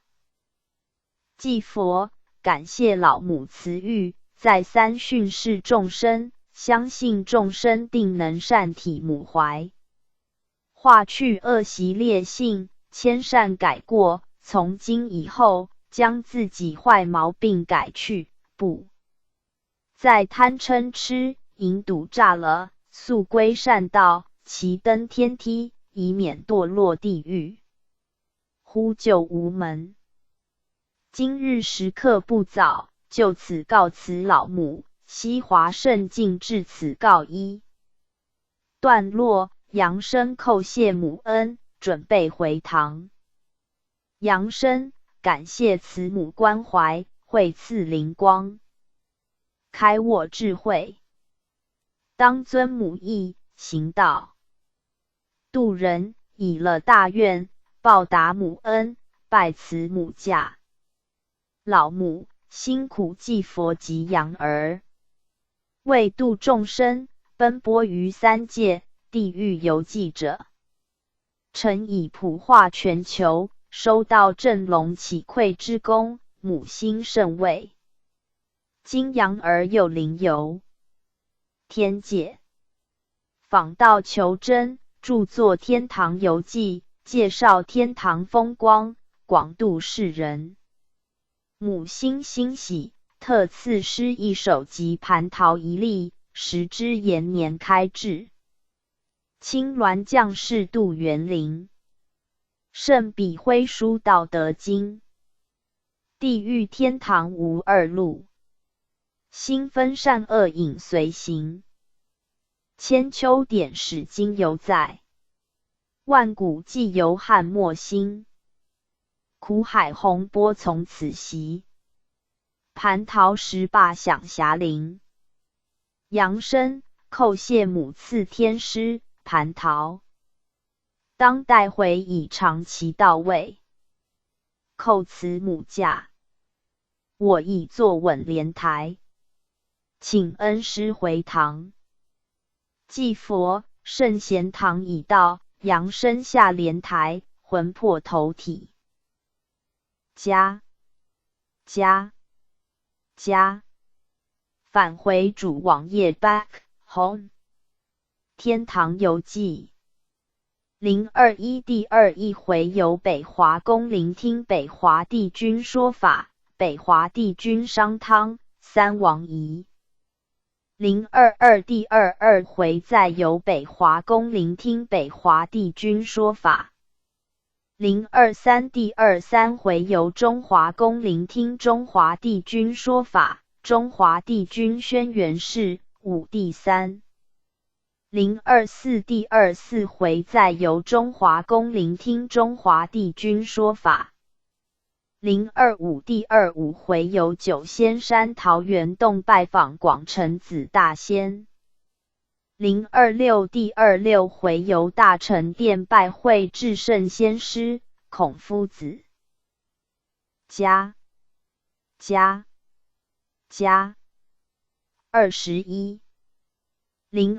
第21回游北华宫聆听北华帝君说法，北华帝君商汤三王仪。济公活佛降，岁次庚申年3月念3日，1980年5月7日。诗曰：青山半月水潺流，道客心坛泛扁舟。竹饮清凉除暑热，身无挂碍乐悠悠。祭佛，修道如行舟，要以智慧及高明眼光辨别方向，否则苦海滔滔，稍亦不慎，人舟覆没。载客渡船，反成了害命工具。所以修道人当具慧见以悟道。道在心头，何必深山求之，缘木求鱼中不可得，人皆言己是他非。到底信谁才对？老衲告诉你，信我得救，我就是自己，真我，对自己没有自信主宰者，又如何去修行悟道呢？今日著书时刻已到，我将带扬声云游圣界。扬声，我已坐稳莲台，请恩师启程吧。祭佛，今日我们游北华宫，拜会北华帝君，恭请帝君说法，使天堂游记一书更加光辉充实。扬声，云游五老天已经费时不少，今日又来到北华宫，呈现一番新的面目，放眼观去，一片森凉感觉，且有一股湿气，不知这是什么原因。祭佛，北华是水气精华结成，所以有此感觉，详情请示帝君就知。扬声，好的。随师步下莲台，一路前进，感觉阵阵凉意。前面处立巍峨宫殿，像水晶宫晶莹透明，里外清晰可见，还发射出光芒，像两中的车灯，有点刺眼。来到殿前，上书有北华水晶宫5字，光辉夺目，令人起敬。殿中坐有一位老者，面貌庄严，带着和蔼微笑。祭佛，快向北华帝君参礼。扬声，弟子扬声，今日奉旨随师来到北华宫中恭参帝驾，请帝君多予开导。帝君，北华是一个山明水秀的地方，北方人鬼属水，所以你觉得有些寒意，但是在夏天里来到此的，如入冰冻室中，冰水往嘴里吞，也不觉寒冷。北华如夏天灵气是一个避暑胜地，一个道力足够的人进入此种境界，会觉得舒适凉爽。反之，体弱多病、满身阴气的人来到北华即将冻毙。所以世人应以温暖的心去待人，日后才能在五老水晶宫内享受清静凉爽的生活。人心若是阴险冷酷无情，自身灵体充满阴气，遇临风，则变成冰冻3尺，非1日之寒，阴府之门也就自动开启，迎接你进去了。扬声，帝君说的是，人要怀着古道热肠，才能冷暖军事，若凌酷无情，也将自绝于天地怀抱之中。请问帝君来历如何呢？即应如何学习您的德性呢？帝君，我是五老中的水老，又称水晶子。水是万物生长必须的元素，动物、植物、飞禽都需要我的补充，鱼虾、水族更是活在我的怀抱中。水分亦占人体70%，人一旦消渴、脱水、水干竭尽时，其身自亡。精血如水，它是生命的源泉，人当固守之，以免失精贫血。精神萎靡不振，昏昏欲倒。不但成人困难，成仙成佛更加不易。至于修习水德的功夫，那更是方便有多门了。我今举例数点，以供众生参考。水如镜子，可用以自照，心湖静止无波，照见本来面目，一片清。心如洗，山河大地，草木花树，尽在水中现影，所以世人当净心湖，以免化为苦海。水性属柔，柔能克刚，洪水泛滥时，山石、巨木、田地、房屋崩溃流失，足见柔水力量宏大。巨石经过水流可成细沙，胜过机器碾磨。人与人相处，当以柔和包容态度相对，避免摩擦，遭受损伤。人每天必须用水洗脸、刷牙、煮饭、煮菜、沐浴、洗涤器具、擦的板、冲厕所。还有五湖四海船只畅游，交通着世界，我的度量可见一斑，水性往低处流，谦虚客气，本性光明晶莹，清澈透底，养活了万物。愿世人学习这种服务牺牲精神，修成一位水上金仙。扬生，水老对人类的贡献实在太大了，没有水就没有生命，故有盐火水，请帝君再说明您的生化现象，给世人明了更多的奥妙。帝君，好的。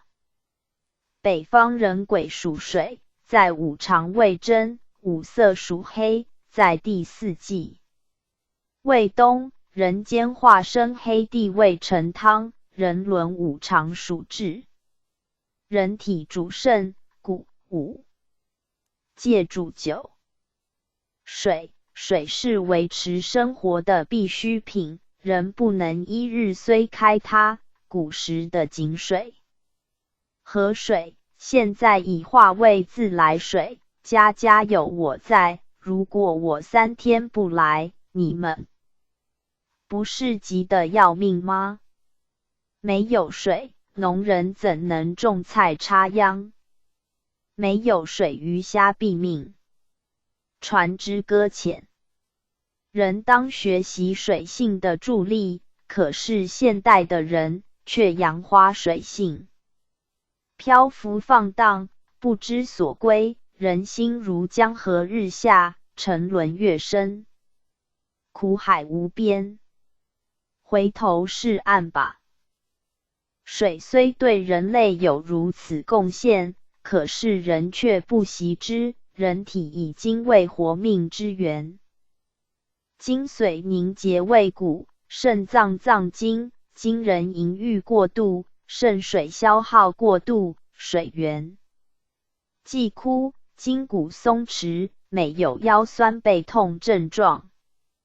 所以当节约用水，肾脏水塔助精，精神饱满，自可延年益寿。修到人水火既济之后，则可以得道，故当养性习精以修道。真，水清而白，性柔如女子，故曰贞洁。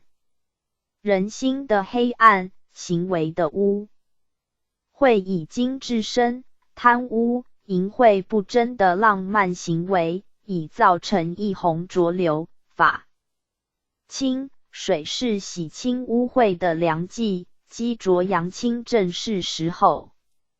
以善水清洗人类的恶机，恢复原来清白的本性，才能够得到北华的精英。冬天寒冷，需天衣御寒。四季循环，秋收冬藏，现代士人。住于高楼大厦，钢筋铁门深锁，谪居一处，有一种无人相问滋味。人情冷落，独自东藏身仓库中。世道日下，社会也有黑暗一面，要水火既济，当以无私开朗心胸去照破暗翳，不能让寒风吹来，各自躲于室内被窝里，才能突破黑暗，重现光明。至北方属水，五常主智，智慧如水，有智海，治水之称，智慧。须清明，如水显示出变化无穷、活泼玲珑个性。但人切忌以酒灌盖之，否则目枯人昏，脑至昏沉。且酒后乱性，伤到败德之士平身，故有酒醉误江山之警语，愿世人切切勿之。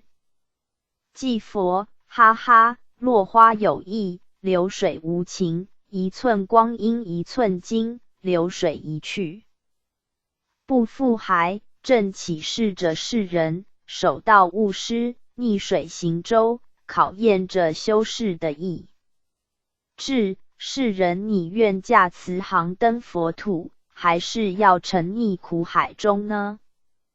杨生帝君的说法合乎当代世道，句句真言，深入我心，愿帝君不吝再次教义。帝君，众生每多水弱火旺，身体百病丛生，今垂北华灵文，众生前诵之，必有活水冷泉之妙功。灵咒曰：武气玄天，上使金流，节气凝灵，号曰仙炉，安镇北横，黑地所游，熬雁北丹，参龙驾福。今日我请万灵开图，武器徘徊，庆云四夫，仙童执简，太玄度符，记我先急，金录尚书，回真曲降，混合婴孩，二气交落，动贯我躯，玄冥协提，神仙未酬，永享天地，万劫无休，愿其所请。因时刻有限，后期我再带杨生参观北华水晶宫之妙境。祭佛，感谢帝君垂赐妙文，我带杨贤徒回堂。杨生，帝君慈音遍布，众生当信受奉行。我已坐稳莲台，请恩师回堂。祭佛，圣贤堂已到，杨生下莲台，魂魄投体。加22 022第22回再游北华宫，聆听北华帝君说法。济公活佛降，岁次庚申年4月初6日，1980年5月19日。诗曰：夏日堪容百尺冰，心无愧漏风云尘。屠刀放下生成佛，闷得慈莲玉漏凝。祭佛，夏日能够融化百尺的冰山，一颗充满温情的爱心，也可以感化人间阴私与仇怨。当你心中觉得没有一丝惭愧时，你将可以高枕无忧，四处遨游。放下那只杀人宰人害人的屠刀，培养慈悲心肠，不欺不诈。闷地将浮出金莲，莲叶上滴滴玉漏，冲淡了屠刀上斑斑血迹，重现你光明面目。今日我将再带杨生畅游北华妙境，贤徒准备上莲台吧。杨生，我已坐稳，请恩师启程。祭佛，北华水晶宫已到了，我们前去参拜北华帝君水晶子。请水老带你参观北华风光，以开眼界。杨生，好的。北华宫另有一种不同气象，现在凡尘的天气炎热，回观我的肉体满身大汗，但灵体来到此的却是凉爽无比。以致宫前在此修真的高人甚多，他们来来往往，一副清闲模样，令人羡慕。杨生公参帝驾，今日随师再来，请帝君惠赐金言。帝君，善哉，杨生今日又来寒舍，不知有何指教？杨生，不敢当。帝君口出此言，使我心头一凉，有些受不了。莫非帝君有意考验我？帝君，寒舍无何宝物，只有凉茶一杯相待，杨生不要客气，饮用吧。祭佛，帝君会赐你北华水晶茶，不亚于观音大士的甘露水，有福方可品试到这种妙品，不必客气，快饮下吧，说说其滋味。杨生一口气喝完这杯清凉的水晶茶，感觉一股冷气直透全身，好像吃冰一样，清凉无比。帝君，此茶系北华妙品，有清血解毒、去火凉性之功，是上爱。饮茶者都知道，上品茶叶是生长在严寒高峰峻岭之上，唯有洞顶茶才能沾受北华水晶灵气的滋润，所以有解毒去浊功效。今日杨善生来到北华寒舍，只好以一杯凉茶相赠，礼亲情意重，不见怪吧？杨生，感谢帝君惠赐佳名。君子之交淡如水，我觉得淡淡意味深长，胜过花果山的甜蜜呢。帝君说的也是，送一杯水给人止渴，胜过银两赠人。世人大都点点滴滴计较，不愿给人占便宜，这种寒酸气是不受欢迎的。希望世人献出你一点汗水去帮助他人，相信新陈代谢之后，对你身心是两相受益的。你看流水清澈活泼，人人嬉戏，死水腐臭生虫，无人肯接近。你想做个硬死的人，还是做个软活的人呢？这完全看你是死守着泉水，还是愿将记得的泉水分给众人共享。布施奉献给需要你帮助的人，让泉水流通，才不会让死硬泉水生出细菌，妨害到自身健康。世人要到五老水晶天来，一定要具有活泼散财精神，那些守财奴、吝啬鬼、小气鬼，只有往的欲私有道路一条了。现在我带杨善生参观北华妙境，以启示人。杨生，水老之语，句句真理，妙不可言。帝君，随我行吧。杨生随在帝君背后，好像站在树荫下，一股凉爽之气逼人。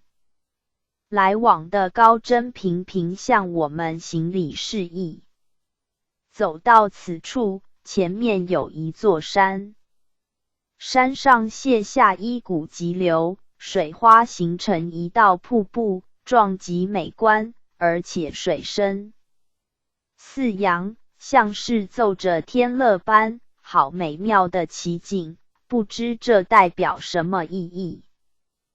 帝君，这印证了刚才所说的话，这一洪流动的清泉，清澈见底，没有细菌，它活泼的生命激起了浪花，多彩多姿，还唱出动的听歌声，充满着自由与逍遥。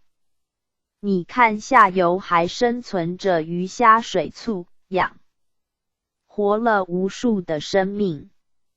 流水激荡，一副乐观奋斗进取精神，正启示世人不要懒惰不动，应学习流水自强不息，如此才不会使自己筋骨硬化。潜水更当灵活应用，多于之前才应广济众生，如这股甘泉分享他人，建立了无量的功德。扬升，水代表着这么深厚的意义，它潜在的爱心如此广大无涯。水老的功德实在太伟大了。帝君，再随我行吧。扬升，是的。走到另外一疏小路，一片干燥的土地，草木枯黄。前面有一座寸草不生的黄土山，没有一点清脆的生命。山下还有一口广大的池塘，水色浑浊，也无流动现象，看不见有生物存在。这是什么原因呢？为何在此的有两种悬殊不同的妙境？帝君，这座山叫黄泉山，下面这口池就是黄泉池，直透的府，所以地狱又称黄泉。黄泉的水为死水，既不流动，也就没有生命，所以附近草木干枯，土地裂痕斑斑，人若以所得的钱财是为私有，不肯外流一滴，去济助他人，则如死水生虫。可观世上黄土山上，句句停尸，最后化为黄土，一滴滴污臭黄水汇成黄泉。人体自尽其中，终成骷髅白骨，到底拥有什么？世人当养一点正气，以备浩然冲天，多做一些利人之事，以便流芳万古。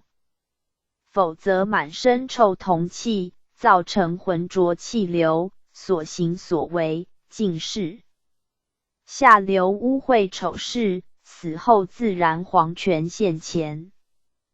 倘能心地清白，不履暗路邪途，死后清水沐浴，现出法身，饮北华水晶甘露茶，顿觉身心清凉，一醒凡尘大梦，脱身便至极乐天堂。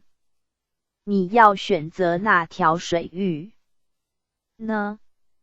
切莫跳错槽了。扬升，帝君一席话，听得令我感动万分。天堂地狱并无路，原来就由此分别了。帝君，我再带你参观水晶宫，以明了北华修道过程。杨生感谢帝君费神指教，愿再闻北华大道。帝君，随我前往水晶宫，以便问道。杨生，天堂的路是遥远无边的，它能容纳各种修真的人士。人的心性只要合乎这里的气候与环境，都能来此共体真道。随着帝君脚步，又迈向一个新的境界。前面已现出一座巨大宽敞的宫殿，内外透明，一尘不染，题有水晶宫修道院6字。帝君，这里就是水晶宫了，里面有高真及鱼虾水簇在那里炼道，您可进入访问之。杨生，遵命。里面灵气强烈，我有被排斥的感觉，好像一股力量在反弹着我的灵体。祭佛，不要害怕，因高真们正集中精神，在调养北华灵气，产生一般拔山到海的灵力，所以你有此感觉。你可向他们请示道义。杨生，好的。他们个个豪光满面，头顶上都笼罩着一团白光，冰冷又觉有热力。请问这位高真，您说说现在这种修炼法叫什么法呢？天下众生如何学习？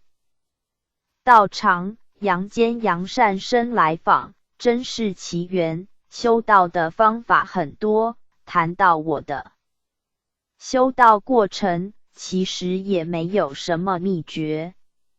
我在世时拥有巨富，但我却轻财重道，不愿做个钱财奴隶，所以每遇地方灾变或闻贫困需要救济，均倾囊相助。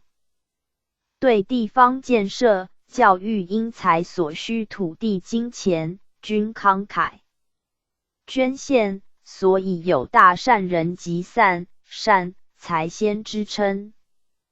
晚年并持斋修道，讲经说法，度人向善，做移风易俗慈善工作。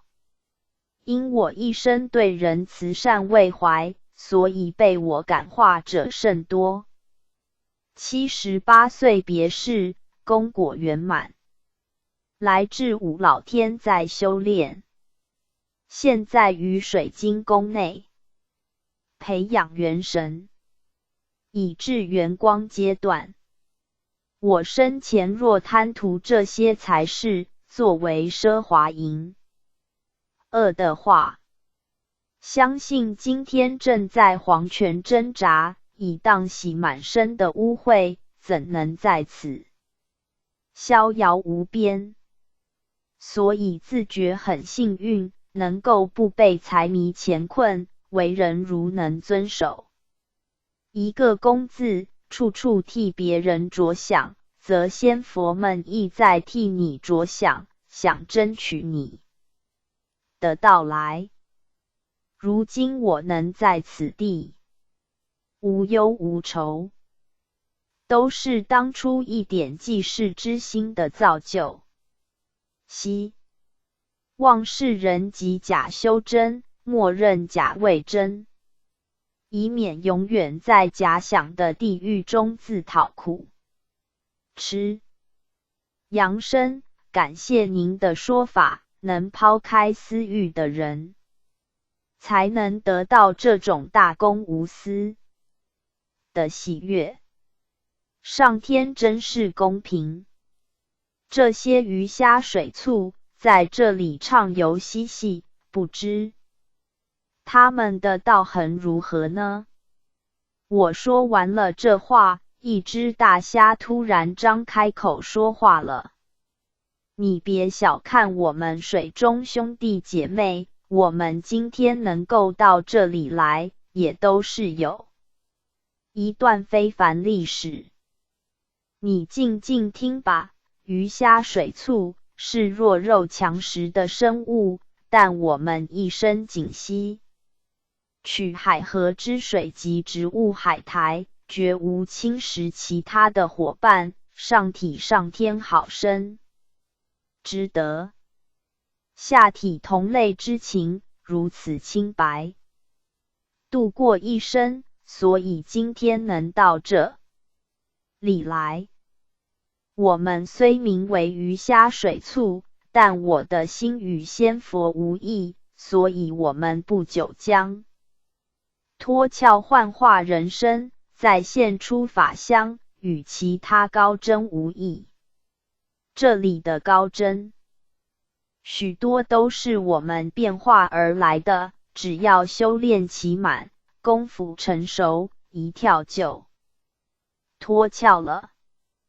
世人也是居住在一具甲壳之中，希望你们不要背着人体行者禽兽不如的勾当，否则你们脱壳之后，只好再附于禽兽身上，轮回转世了。祭佛，这些鱼虾水族的道行不逊于人类，他们还牺牲了生命，养活着人们，所以不必经过4生回魂府。人是否也在弱肉强食，以大吃小呢？但愿听了虾友的说法，不要老是想吃人，想占便宜了。因时刻不早，北华圣境宣泄使世人知道的地方，就此告一段落，愿世人体会这些启示，切莫辜负了自己拥有人生。感谢帝君废神提携爱徒扬生，就此告辞。扬生感激帝君赐教，愿今后能常赐灵光教义，恭辞帝驾。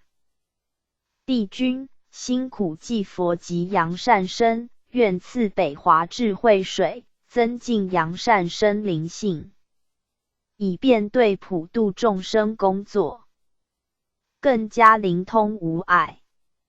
扬生夫妇叩谢帝君洪恩，当尊圣谕，加修德性，以利自度人。我已上莲台，请恩师回堂吧。祭佛，圣贤堂已到，扬生下莲台，魂魄投体，加23。023第23回由中华公聆听中华帝君说法。中华帝君轩辕氏武帝3，济公活佛降，岁次庚申年4月16日，1980年5月29日。诗曰：神仙最爱读书家，品德清高绝典侠。玉昼金睛凝道气，逍遥世外驾云车。祭佛，品德清高，灵性轻飘，念动金睛玉昼，结成一团灵气，化作朵朵白云，在青天逍遥，无限的自在。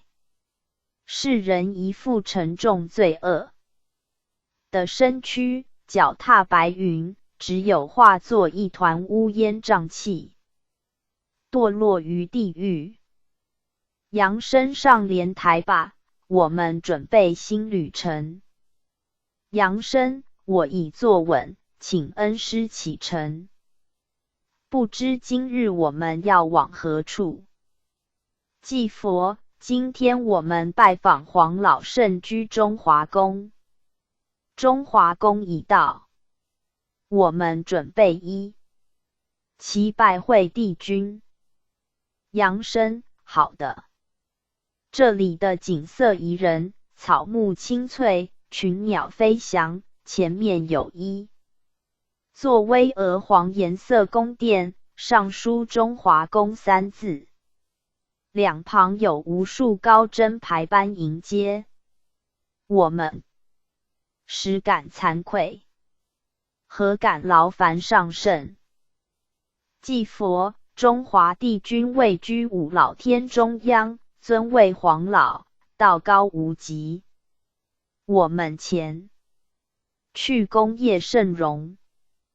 扬声遵命，内坐着一位身材魁伟圣者，圣容庄严。弟子扬声参叩帝君，今日奉旨随恩师祭佛灵游三界，著作门天堂游记。劝化世人，求帝君开示妙道。帝君，善哉！圣界奥秘尽泄于天堂游记书中，不但中土众生受益，普天下之人一同沾光辉。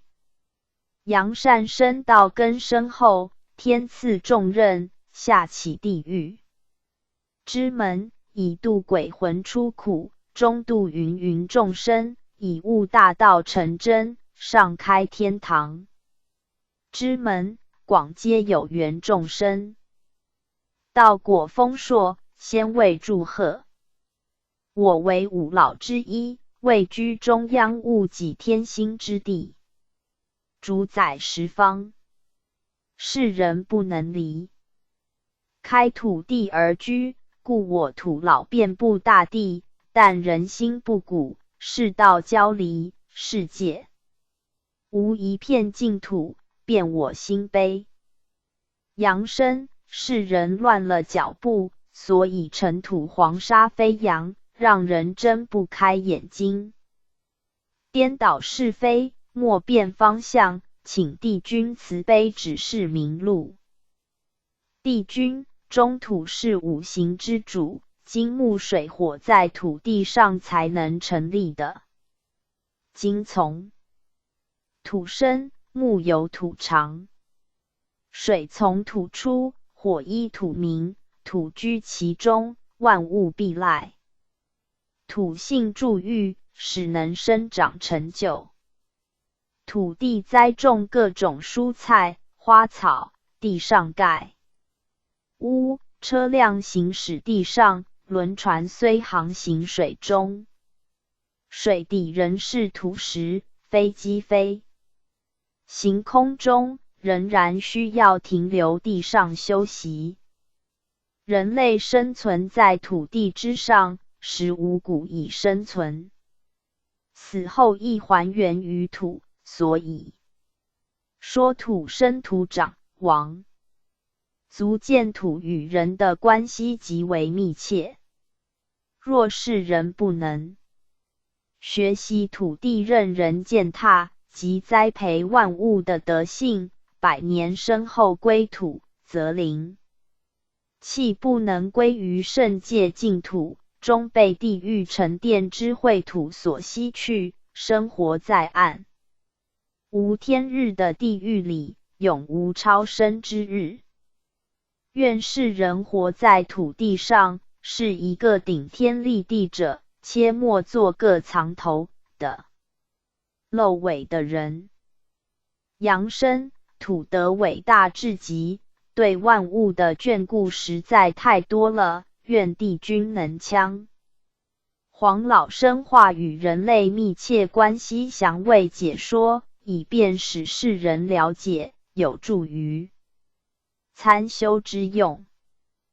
帝君甚好，今将土老的生化妙用详为分析如下。中央戊乙属土，在天五常为干，五色属黄，在地为四季，人间化身皇帝。为轩辕，人伦五常为性，人体主皮肉，五界主旺。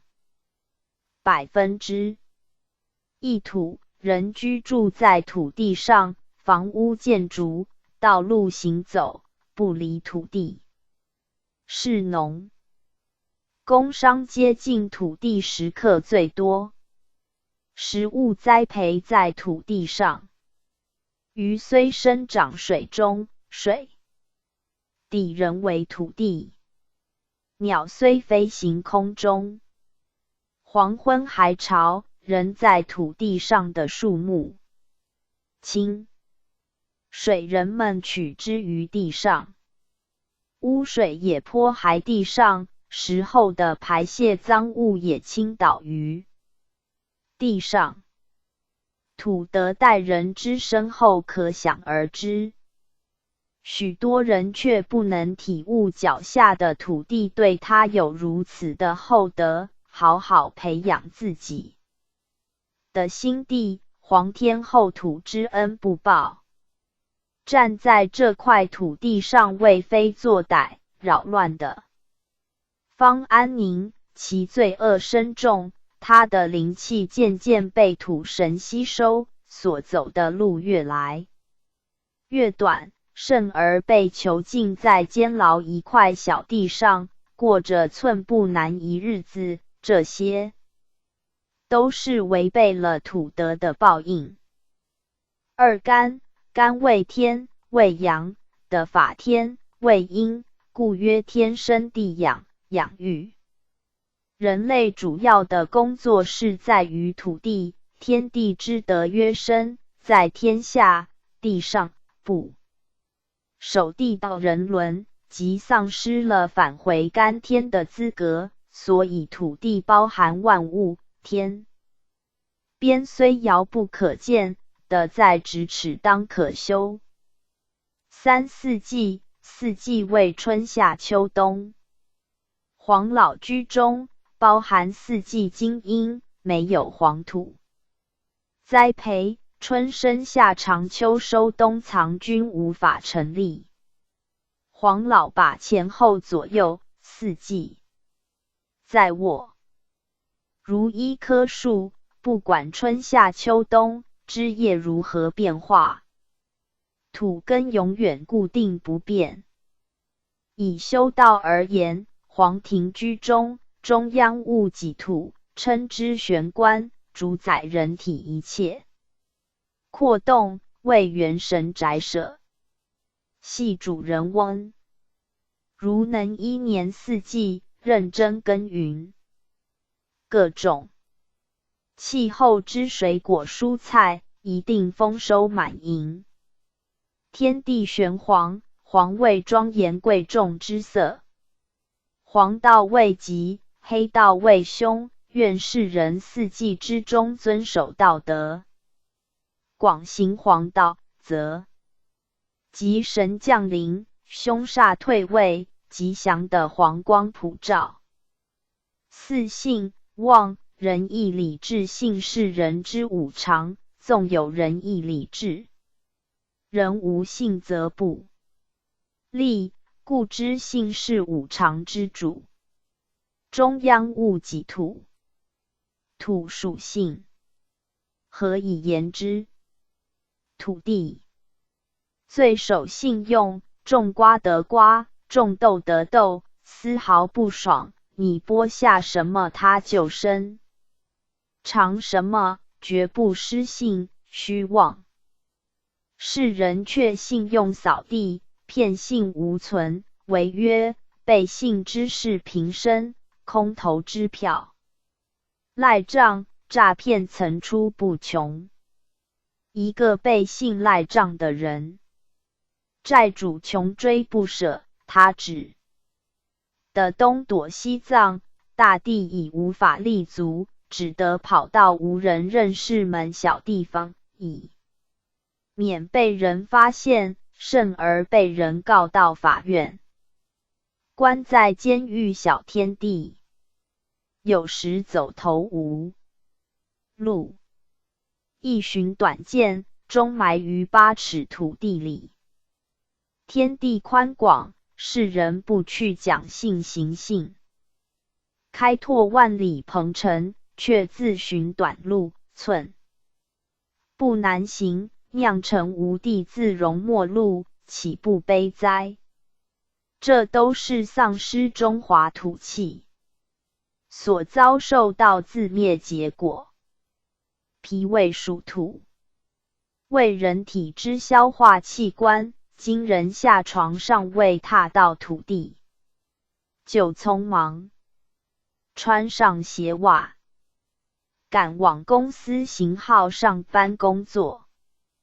工业社会，生活紧张，双脚长久脱离土地，土气不足，加上饮食不定时，失信，所以胃肠病者增多。要治疗胃疾，当以冷静心情处事，不可暴饮，定时进餐，如五谷播种，安于天时，生长自然茂盛。假日多到野外踏青，忘记紧张脚步，接近草地泥土，慢慢而行。一旦土气充足，就像草木繁茂，胃病不药自愈。今人出门全靠交通工具代步，自己双脚寸步难行，缺少运动，胃部郁闷紧张，营养卫生失常，土腐既败，胃部功能失调，百病自然丛生。在黄老的土地上要修道，胜过其他地方，故有中土难生之语。中土即五方之精华，如肉身满全身。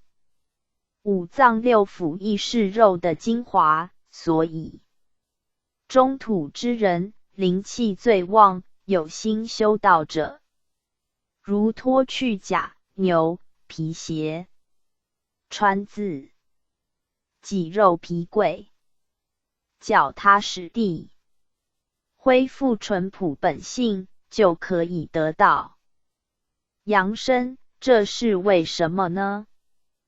帝君道降中土，因中土人民性清纯厚，富有道德观念，且刻苦耐劳，勤奋自强，不贪奢华，正服天心。所以自古以来，一人其事皆出于中土，为使世人能够体悟黄老灵气，愿赐灵咒，朝夕诵之，必能通神。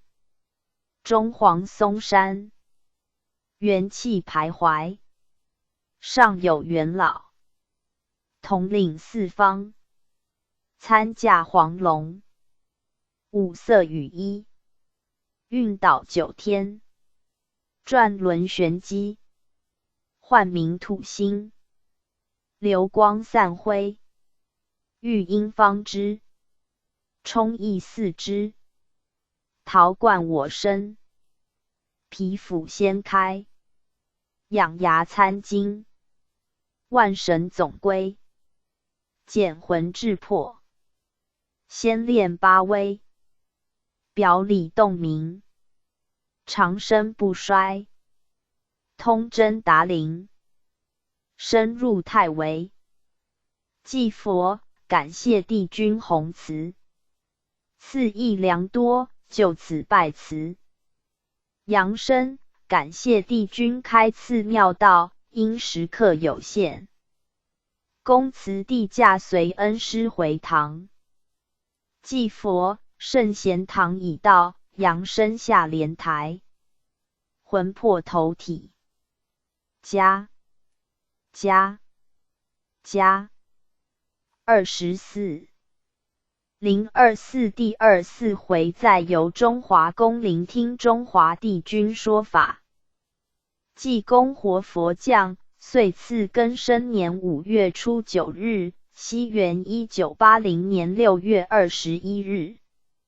诗曰：火伞高张翰诗一，清风善竹一良为。商场热烈千斤重，不若僧家化燕飞。祭佛，炎热夏天，缺少雨露，人们觉得心浮气躁，土地亦觉得心渴而张开口来，渴望着雨露的滋润。人生在土地上，当积点道德水，沾些甘露雨，以洗净尘埃，露出清新的面目，使生命欣欣向荣，以免让生命干枯，气息浮躁。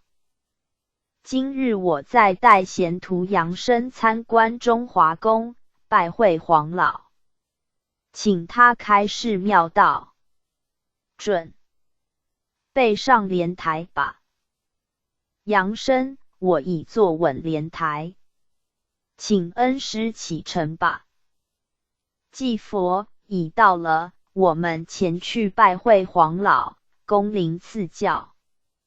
杨生，有此家基面临高真说法开示，自觉道福不浅，感谢恩师提携。祭佛，这也是天命促成，才能与师分担普度众生之责，受你度化之众生最多，为师也觉得拥有你这个徒弟为荣礼，今天能有这份芙蓉畅游三界，实是上苍妙化安排，一切忍辱负重，将天堂游记一书者成，普度众生之任务才能有所交代。再加鞭吧。杨生，感谢恩师慈怀指示，弟子遵命。在这五老天的得道高真，个个法相庄严，道气非凡，相信他们都曾下过一番苦功琢磨历练，才有今天的成就。天上天下相同，绝对没有不劳而获的果实。来到黄老居住的圣地，感觉有些闷热，不知是何因呢？祭佛，等一下向帝君请教，就知一切。杨生，是的。余生叩见中华帝君，今日随恩师再到至圣宝地，请帝君再予开窍指迷。现在觉得心情有些闷热干燥，不知是什么原因。帝君，众生的心田园地充满贪欲烈火，没有一点甘露法水滋润，偶尔得到点滴雨水，亦占为己有，不肯布施半点给他人，难怪众生心地空虚、寂寞、饥渴，冷气冰水也难以使他冷静下来。本来长满青草绿叶的心地，因欲念火花的焚烧，使翠绿的生命干枯，黄到宝土变成焦黑，这块黄土已经变质，到处充满火爆场面，天上亦因地上变化而感应，所以你会觉得焦虑烦闷。杨生，原来如此。帝君，今天我带你参观黄老天之妙境吧。杨生，感谢帝君费神指教。帝君导游我们四处参观，心中怀着无限的感激，来到这里，看见一片广大的农田，花木扶疏，各色水果遍布，还常闷了稻子、甘蔗，与凡间无异，这里莫非是凡间？帝君，凡间的是我的灵气所化，天上也就在人间，人间也似天上，所以在人间顶天立地、循规正道的人，他站立的土地就是净土、乐土。如能将此块净土扩大，就成了一个广大的天堂世界。这里的一切就是人间的一切，它正现在你的眼前，开示无限天机，有缘者自会触景大悟。一，这块稻田水分充足，肥料无缺，杂草除尽，所以结满稻穗，正低头向你示敬。人如能学习此种精神，一定稻果丰收。二，这块甘蔗田因为是的过硬，无水灌溉，生长的甘蔗皮硬体弱，直立不甜，口味不佳，也难受人欢迎。人如果像这样刚强不屈、暴躁，无水分之柔软，又无人情味，一定是让人觉得不是味道。人本混元一粒种子，降世之后，长大成人，开花结果，孕育后代。反之，如果不能脚踏实的尽忠天职，将天赋之水分、元气、肥料、道德丧尽无遗，甚至横行大地，心怀刀割，杀得寸草不留，践踏的死去活来，无形中斩断了自己慧命道根，终至英雄无用武之地，则黄老妙道不可得之，实为可惜。世人头上3尺有神明，地下3寸有大道，万物清气，足不履邪径，则举不可得地道，手不触非礼，天道伸手可得之。修道说来困难，只要手足循线导举，就能功成，这不简单吗？杨生帝君说的妙，天上3尺神明伸手可握，地下大道寸步变的，真是大道不远，人自远之。所谓头头是道，步步是道也。前面那块沙地闪烁着灿烂光芒，每一粒沙都亮晶晶，奇观奇观，这是什么沙呢？帝君，这是金沙。世界人口增多，土地增值，寸土寸金，所以不可小看一撮黄土，它是立足之地，没有它，万物倾倒不振了。一，粒种子播在方寸土中，它能生长出千万颗果实，故称为方寸宝地。人体中央物己土，谓之灵山，方寸宝地。愿世人好好培育。一，但功成，亦能开花结果，炼成一位真人。祭佛，杨生，你说说此刻心中的体悟吧。杨生，祭头心花朵朵开，露颜微笑现如来，妙道飞摇在足下，眼中尽观一小孩。以上所说，帝君以为如何呢？帝君，花开季头上，子落足下生，生灭无常景，脱壳出真灵，妙妙。我再带你访问成道的高真吧。杨生，感谢帝君提携引导，来到这里，看到许多修士们来来往往，壮甚愉快，全身发出了豪光，还有些正静坐在那里调息养神，是否可以打扰他们呢？帝君，无妨，你趁此机会访问他们成道的经过，以便启发世人。杨生，既然如此，我就不客气了。这位高真道气凌人，但好像一名农夫。请问上圣高真，您可以说说修道的亲身经历吗？真人静坐吊席中，看到一位凡间扬善生灵光的驾到，欢迎之至。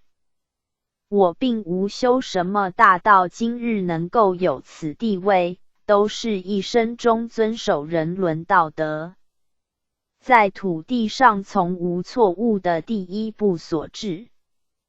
我住在偏僻乡村，耕农为生，因从小家父敬神拜佛圣前，时常对我讲述因果报应故事，自幼受到宗教环境熏陶，即养成慈悲心肠。在除草犁田时遇有青蛙或其他小生命，尽力给予保护，使它继续占一小天地生活。农作物、蔬果收成时，必送些给邻居享用，大家和乐融融。还有一生中，懂事以来，绝对不随地吐痰、便溺或指天骂地。我降生于的，对地存着万分敬意，从不破坏土地的地理，认真培养的灵，耕种食物，使土地发挥它的灵气，滋育众生，救度众生。想不到由此而得了地道，却守人伦，而得人道、人法的法天，所以正的天道。去世时，经过的府儿萧案，受到黄老的提携，在中华天炼道，觉得无上光荣。帝君行出状元，修道不一定到深山，个个在你的工作岗位上培养仁慈善性，处处去关怀帮助别人，无形中你本身的灵气增加，聚少成多，最后也就凝结出一位真人。仙佛生前无不时时刻刻以济度众生为己任，随着自己环境去修炼自己。农人按照时节播种，就地取材，亦能有杰出的成果。如现在各行各业均有专家，只要精心去做，不远被天理良心优良品种。这种好心人，正是上天所要取回播种在净土的种子，世人切莫轻弃。祭佛五老天至此告一段落，感谢黄老的慈赐，使扬升得到这么多的庙里，众生也能借此而大开智慧。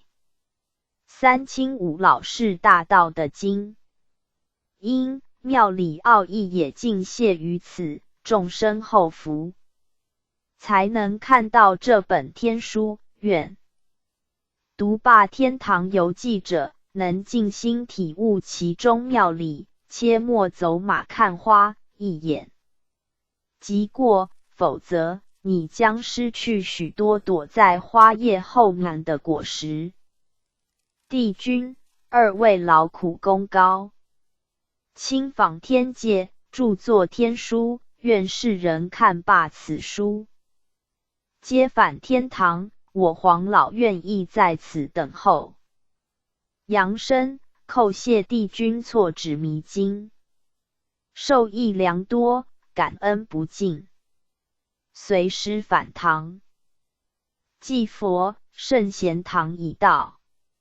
扬升下莲台，魂魄投体。加25 025第25回游九仙山桃源洞拜访广成子大仙，济公活佛降，岁次庚申年5月廿3日，1980年7月5日。诗曰：人生如戏好登场，演技超群手足忙，观众哈哈鼓掌笑，剧中人散泪茫茫。祭佛，人生舞台，喜怒哀乐，悲欢离合，每一个人都担当一个角色，而且演技精湛，让观众看得目瞪口呆，鼓掌大笑。一旦剧中人散，在那后台又有多少辛酸血泪，无人知晓。这一场戏实在演得太痛苦了。每一个家庭中搭配了男女主角及老幼配角，不必剧本，每天在演出人生悲喜剧，有一天休息了，二脚一伸，没能力演戏时，子孙就得将你抬出戏院、家中，让你在荒山野外自演独角戏，你这个红极一时的名演员，从此名席人没了。后起新秀，子孙个个玲珑活泼，他们在得意时，你的影子早已消失在他们脑海中，看透了这场戏真是让人伤心。老衲劝你不必悲伤，从今起不必再演那些爱情悲喜剧，我们演一场神仙大会串，最后各个成仙成佛而去，不是皆大欢喜吗？扬声准备上莲台，我们今日神游天堂，有新的境界，好好把握这个良机，立功立德，将来好戏还在后头里。扬声遵命，但愿这场戏演得生动精彩。祭佛，神仙演戏妙不可言，戏中还有戏理。我们现刻上莲台，一路往天界而去。扬声有何感想？扬声坐在莲台，心中舒适无比，这都是恩师的提携，才有今日这份厚福家园。但愿这个莲台不仅我乘坐，希望众生心湖之中不栽植朵朵清白莲花，每个人都乘坐他自己的交通工具，达到他向往的清净快乐天堂。那么我们今天所开辟出来的一条大道，游记中介绍的种种奇观妙景，他们才能身历其境，一睹天堂玄妙的风光。祭佛，你说的是，如果只是我们师徒来此观赏天堂圣境风光，总是觉得太单调无味了。扬声刹那之间来至此的风景美妙，花木扶疏，奇石罗列，灵气氤氲，好像云雾般袅袅上升，好一个绝地胜景。前面时必刻有九仙山、桃源洞，不知此地是何处，何谓高真仙居？祭佛，这里是广成大仙所居，我们前去拜会。扬声，好的，沿路行走，如在山间，溪水潺潺，绿树成林，清净凉爽，是一个绝佳避暑胜地。关键洞内设备尽是天然之物，石椅石桌，洞中还有泉水下滴，石桌上排焖了各种水果，都凡间未曾见，令人垂涎欲滴。殿中坐有一位高僧，莫非就是广成子仙翁？祭佛，正是，快向前参礼。杨生、余生参驾广成大仙。今日随祭佛恩师来至桃园圣地，请大仙教化指导。大仙，杨善生今日来此，我心无限喜悦，先赐桃园妙果吧。不必客气，命仙童捧呈杨善生与祭佛食用。仙童遵命，请祭佛，杨善生食之，可以化解暑气。杨生，感谢大仙及仙童，我不客气了。味道胜过骊山的水。果，人说人上有人，我言山上有山。九仙山的仙果绝非凡品，时来气味甘甜芬芳，不知其为何因。大仙，仙果栽种的地方，水源清净充足，空气良好，没有尘埃、污染及毒虫侵害，生长一任自然，更无风雨侵袭或炎日曝晒。仙境又布满灵气，所以仙果在此良好环境下成长结果，自然气味不同凡响。人间最佳水果，不常在闹市，一定也是在最清净环境山中长成。人类生存在清净无欲无染环境中，它一定也能长生不老，成为一位超凡仙人。杨生，大仙说的甚是，一个清白的环境能使一个人无欲念烦恼，他的身心也如仙果一般，甘甜可口。这张桌上有一只蟾蜍，静坐在那里，两眼向我直视，不知其是何意。大仙，蟾蜍为月光精华所化，是太阴之灵，这只蟾蜍为神物，以呼吸灵气为生，是我得意弟子，道行高深，亦即鸿生之元灵。昔鸿生认真代天宣化，为普度众生工作而努力，后日道成天榜留名。祭佛，人类的生化各有其来源，许多真情异兽皆为神物，他们的灵气超过凡人100倍，所以能够高明配天，深厚配地。世人当勉励自己，不要徒具人身，而没有半点善行，岂不丧失了人格，后日将投身哪里去呢？人往高处爬，你是否正往下流呢？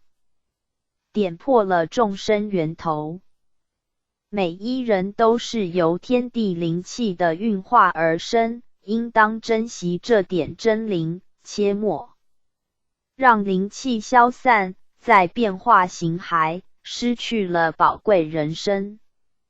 今日拜访大仙，就此结束，感谢大仙指迷，告辞了。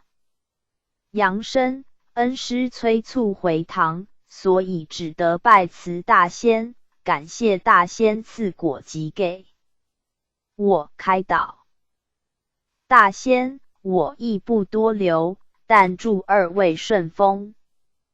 杨生，我已上莲台，请恩师回堂吧。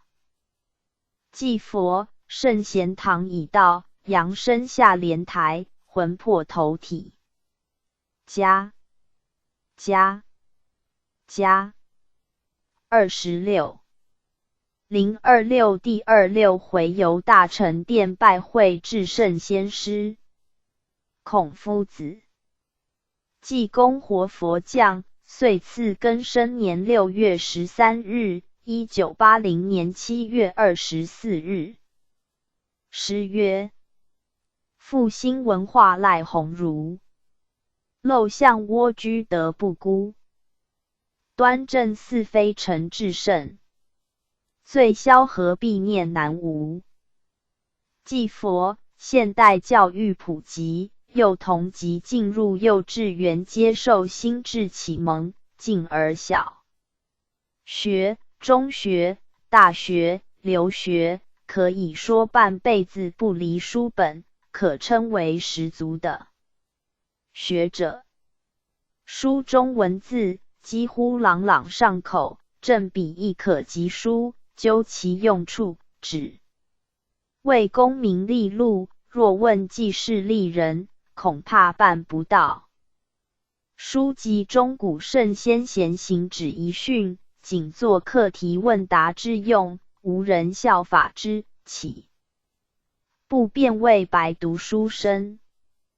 更有甚者，书读越多，脑筋越尖巧，钻法律漏洞及犯法技术也越高明。读书本望尽德修业，如今却变为发财事业，令老衲感叹万分。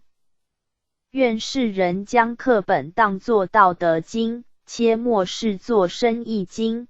读书求学，只在充实学识，提高人性品质。若仅沦为谋生工具，把书本当作钞票，那就太不值钱了。若将知识作为犯罪技术，那就成为斯文扫地了。今日我将带贤徒杨生灵游圣境，杨生准备上莲台。杨生，我已坐稳莲台，请恩师启程吧。祭佛，师徒乘坐莲台，一路乘风破云浪，直向清净圣界飞行。凡尘俗境，渐渐抛在身后，消失匿迹，已到达目的的了。杨生，今天像这个地方，景色迥异以前所见，到处都是文人打扮，气质颇为超尘脱逸，有些正在吟诗散步。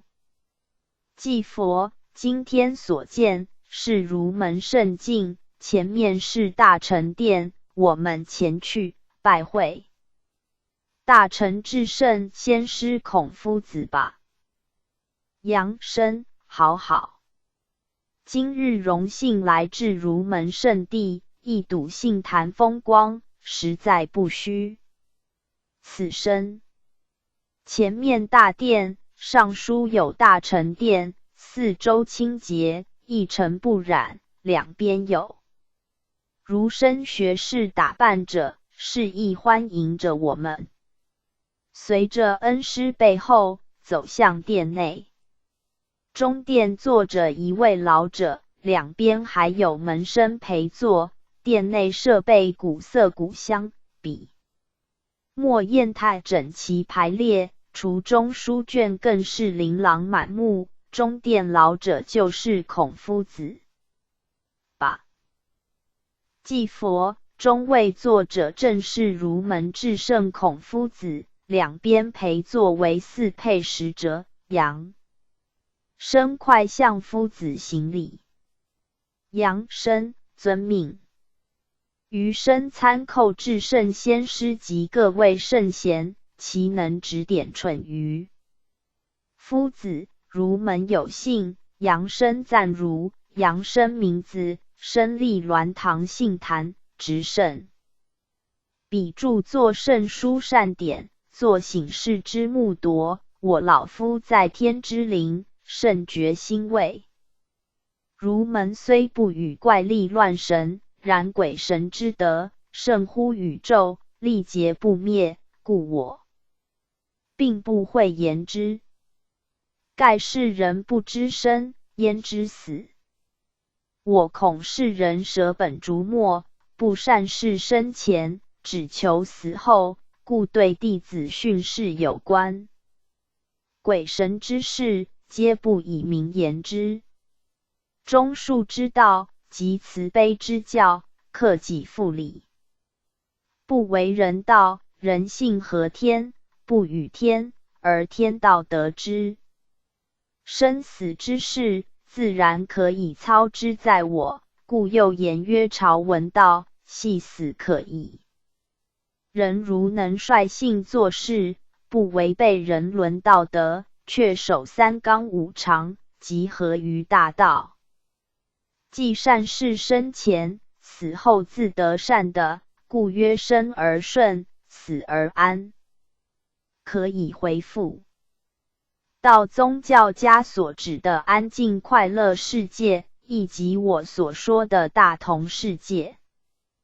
反观今日儒门，教导学生注重文凭，以作谋生工具，至于品性、道德之熏陶，每有当作副科看待，所以世人曾自言饱学多奸巧，愚人反正直。我愿世人读书，除充实知识外，做人做事的道理，亦要明究实用之。否则，即学识作巧言吝啬，行奸未巧之举，功名反足于毁灭。自己前程，社会上所发生种种弊案，足以证明行施巧计者，上天亦回于巧报。杨生先师不愧为万世师表，对世上儒生关怀备至，故以德配天的道贯古今，亦语称颂赞扬，实贤不足。夫子之言，犹如荆轲、玉律，余生当奉为座右铭。请示先师，儒门徒众在修道方面应如何进修，及其成果如何？向先师及先儒们，今天享有这份天爵，逍遥自在，余生甚未尽目，不知如何学习呢？夫子今世之儒生，为应付升学考试，日夜恶补，脑海浮满文章、数字，观其待人接物进退礼仪，显得僵硬陌生，故有人讥称为书呆子。在学者若有此情，尚可原谅之。一旦离开学校，出于社会，应当将书本中的圣贤教训应用于为人处事间，做到温良恭俭让及远离是非。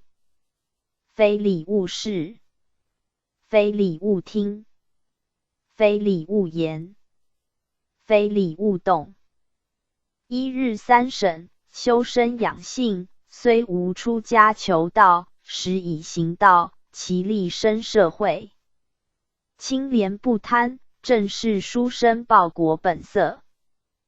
更者，有教无类，感化世人，则大成至圣之天，早已安排其位，一旦生事，至善圣域，可以让他来此逍遥，不受轮回之苦。杨生，原来如此，儒门修道，以正是非而免罪，实与佛道无异。而且注释修炼，更切实际。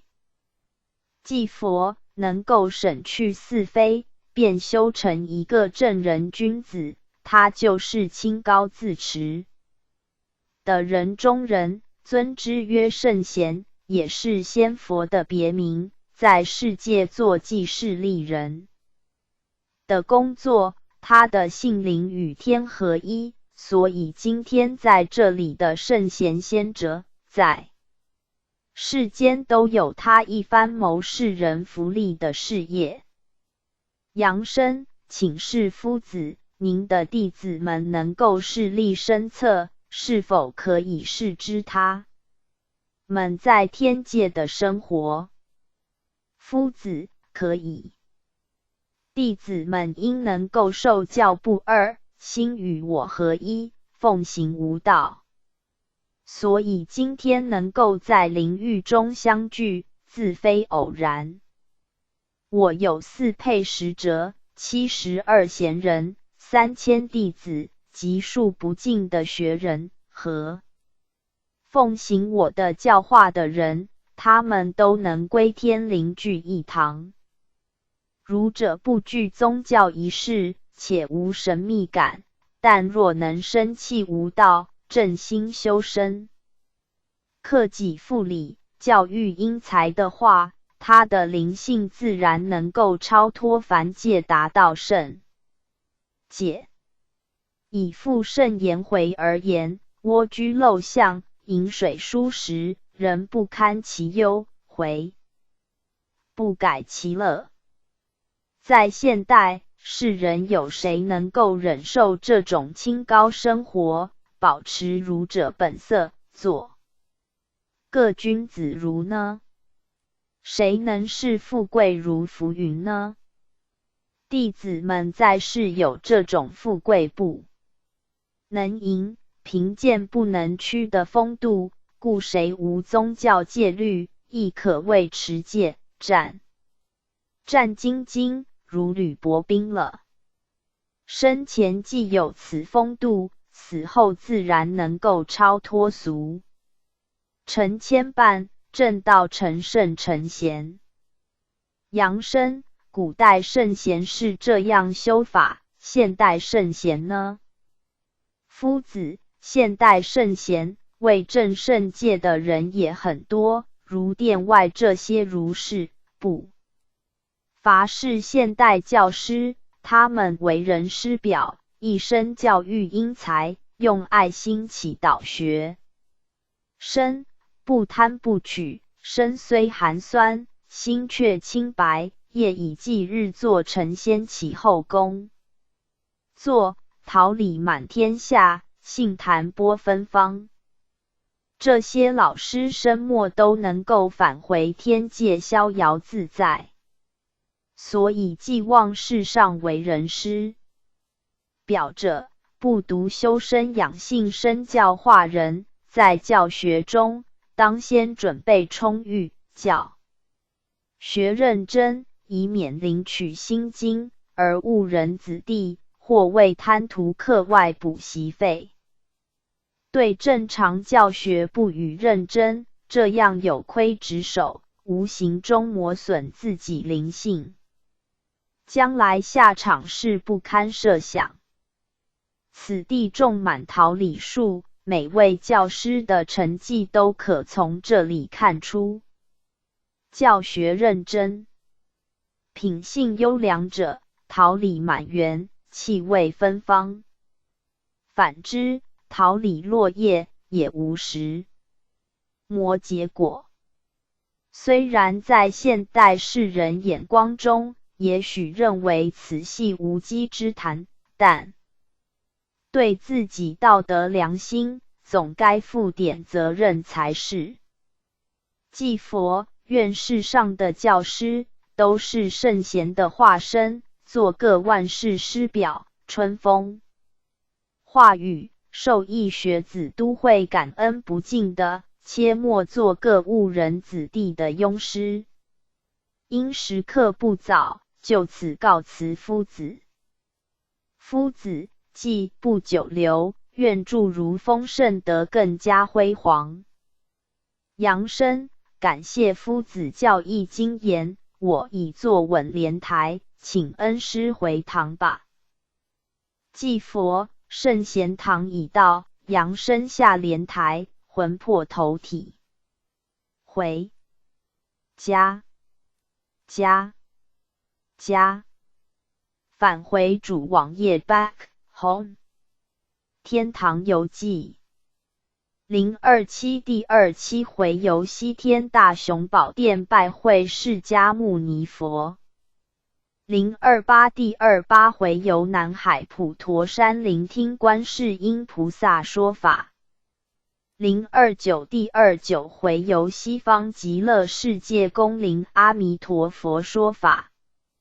030第30回由三官殿拜谒天官大帝，天官尧帝，火得王天下，上元一品赐福天官子为大帝，武帝嗣。031第31回由三官殿拜谒的官大帝的官顺帝，土得王天下，中元二品赦罪的官清虚大帝，武帝武。加27。027第27回由西天大雄宝殿拜会释迦牟尼佛，济公活佛降，岁次庚申年6月念9日，1980年8月9日。诗曰：佛法西来一字无，全凭心意用功夫。眼藏正法拈花笑，苦海慈航化俗语。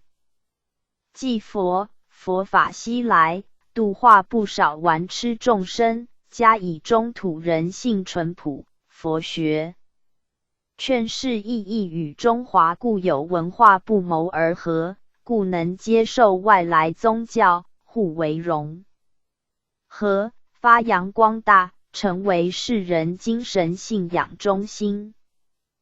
今日修佛法者甚多，广行慈悲教化，做济世利人工作，裨益世道，人心至具。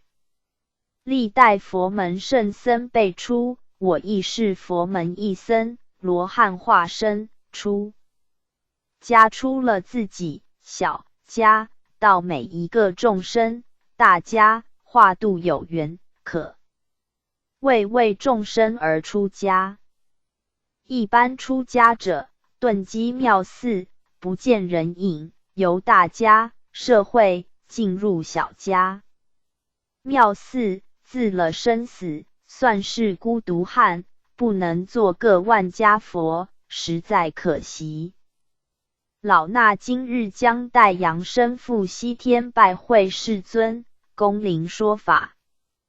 扬声，我已坐稳莲台，请恩师启程。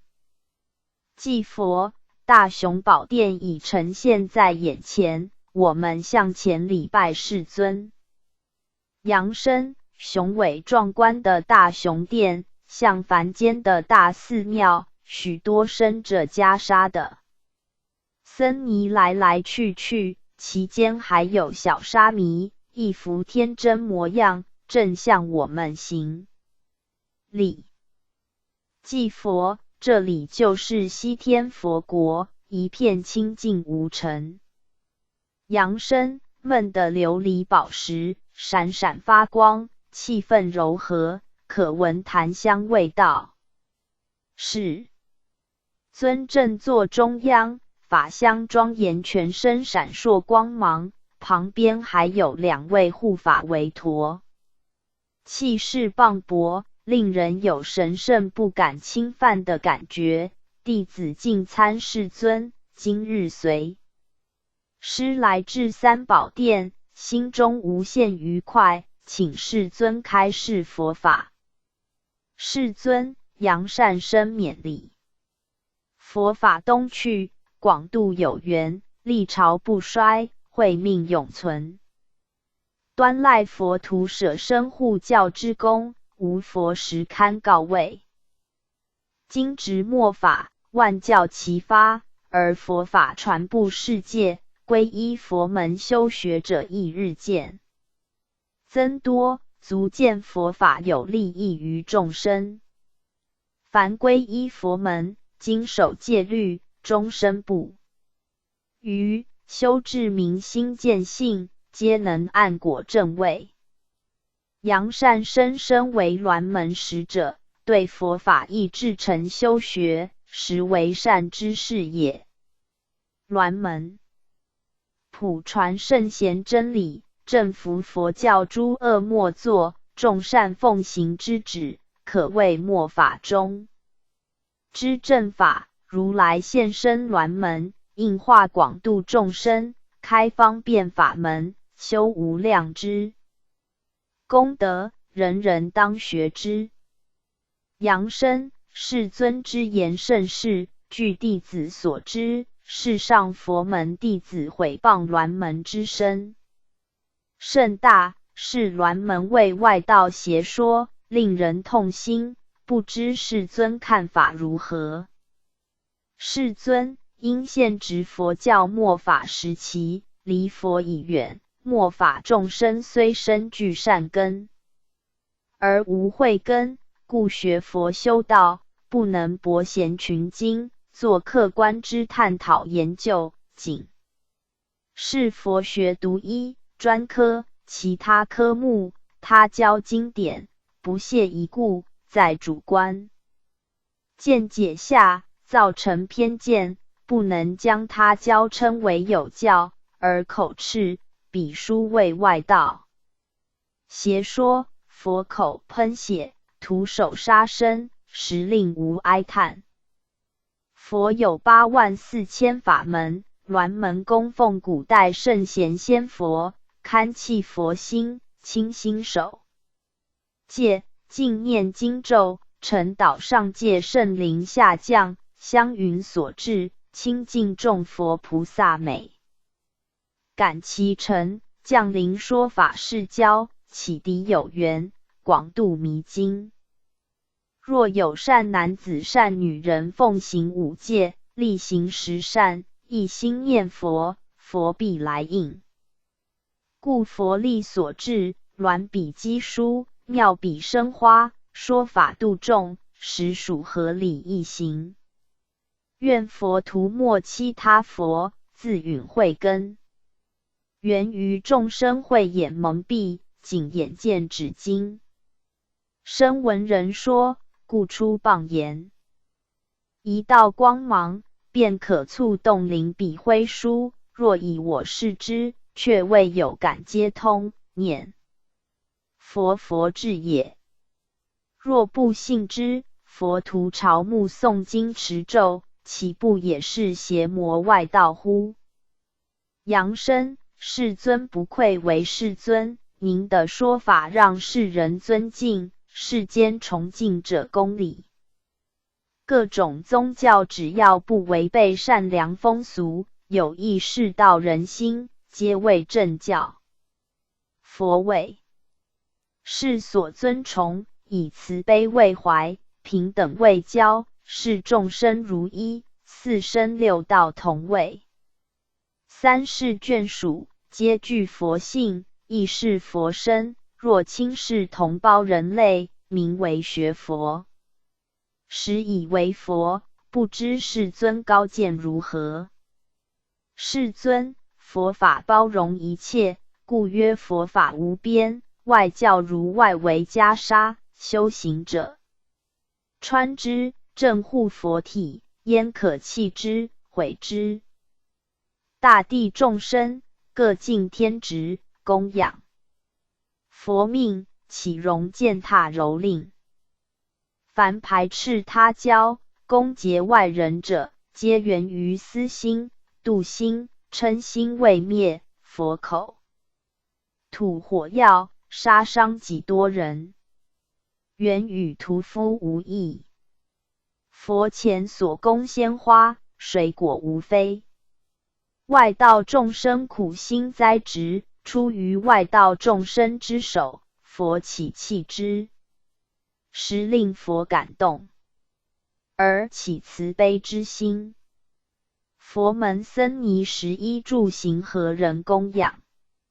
何人制作？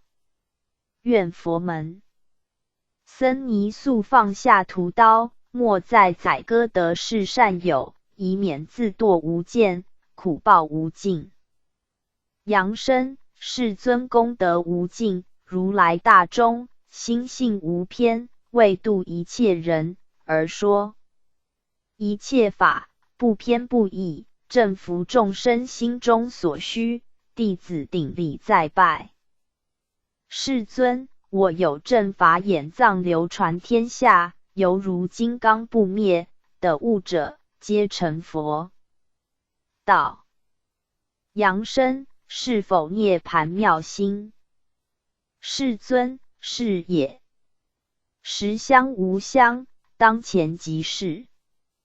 阳生目前视之即是佛，反观之后却不见。世尊，生此佛土，遍地是佛，离此佛土，是以为佛，如若不见。以镜自照，可以观之。确认自己与佛无二，心行相应，不离。这个自然成佛。阳生实是。我观佛陀额前一粒红痣，是何意义？世尊，生来具有，死后不去，独来独往，不争不避，此系佛眼。以此观物不偏，以此观己则中正，不在左右，独一无二，灵山。上之一盏明灯，由此明心见性直入如来的，故言正法眼藏妙，不可言。即佛，此眼能洞观3000大千世界，大如须弥山，小如伊沙素。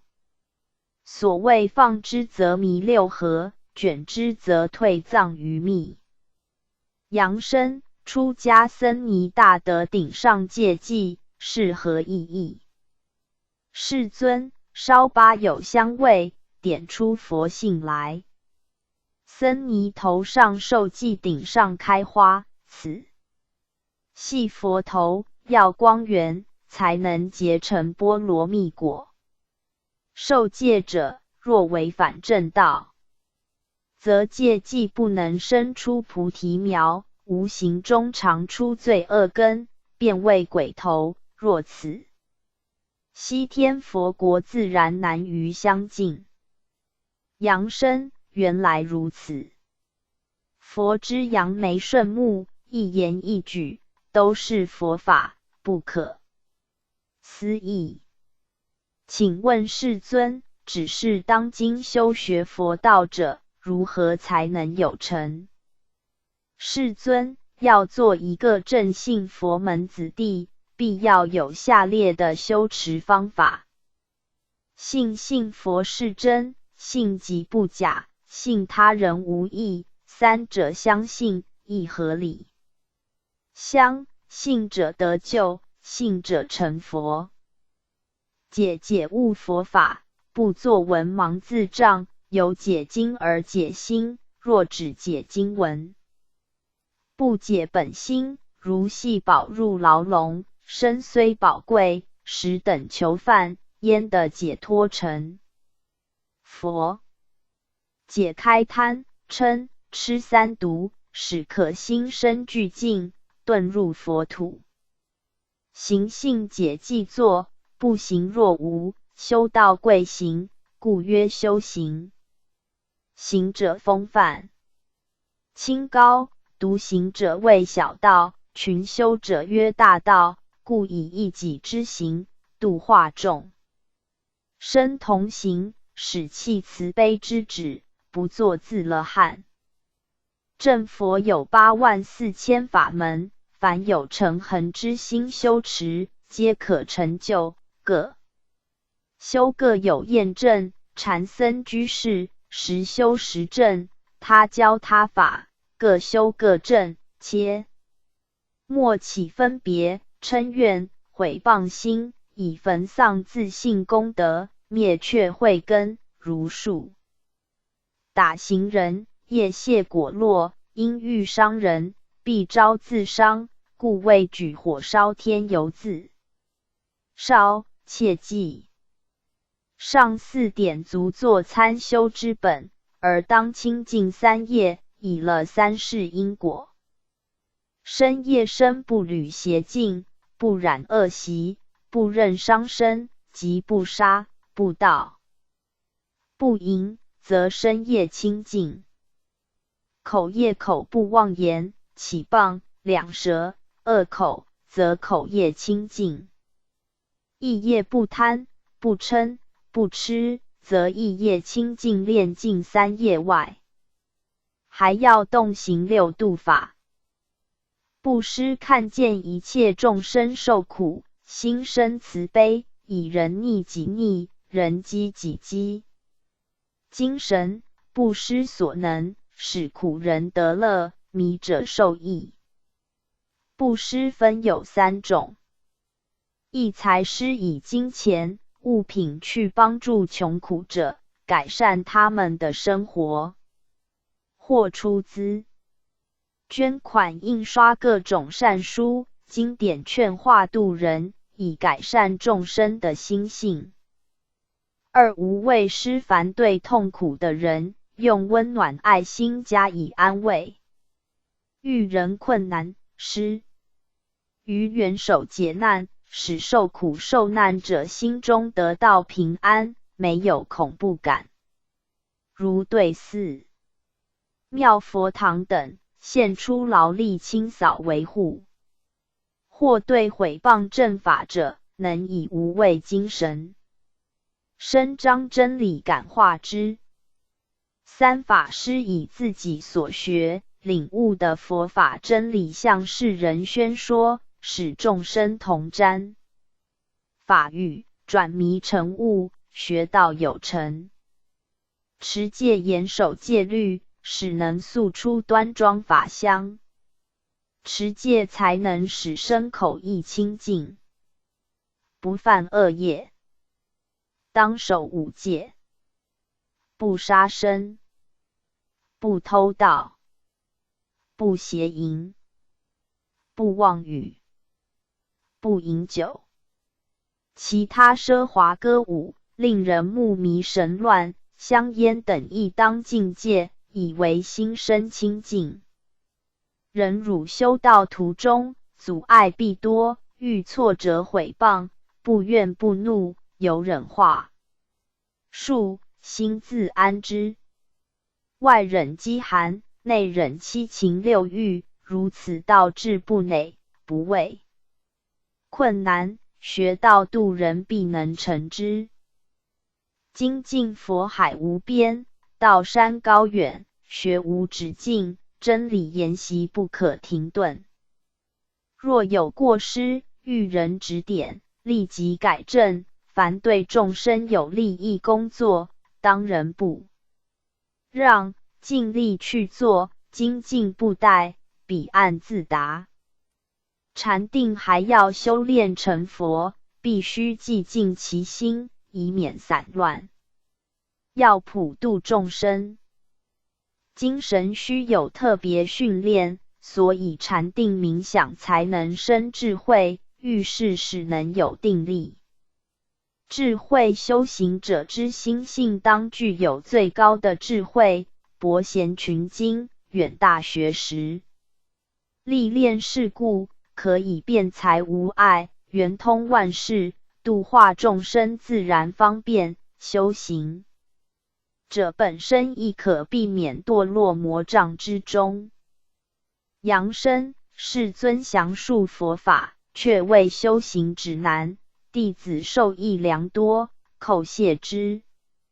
世尊，世人若能遵照根所述诸法修呆，定能成佛。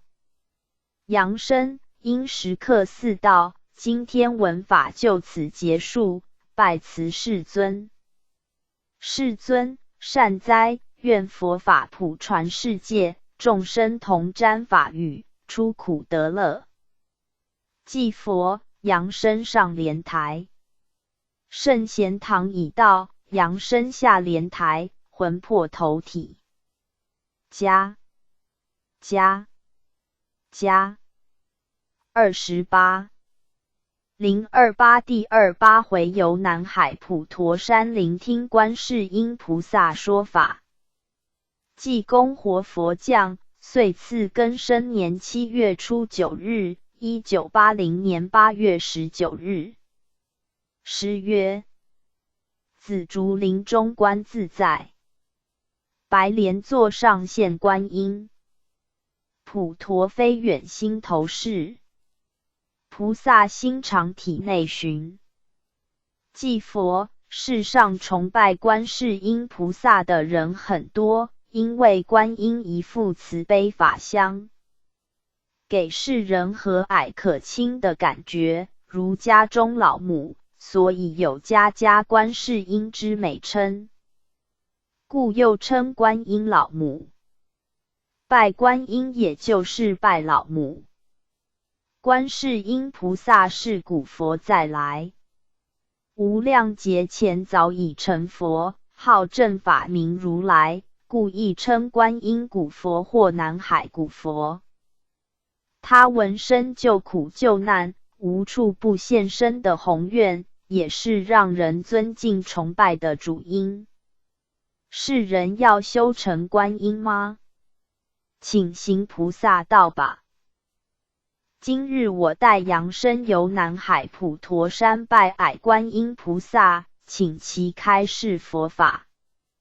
观世音菩萨昔日在南海普陀山紫竹林成道，今日所游乃是在西天的化境。扬声，我已坐稳莲台，请恩师启程吧。祭佛，南海已到了。扬声下莲台。扬声，前面为何有一大海？我们如何渡过？祭佛，我也没有办法。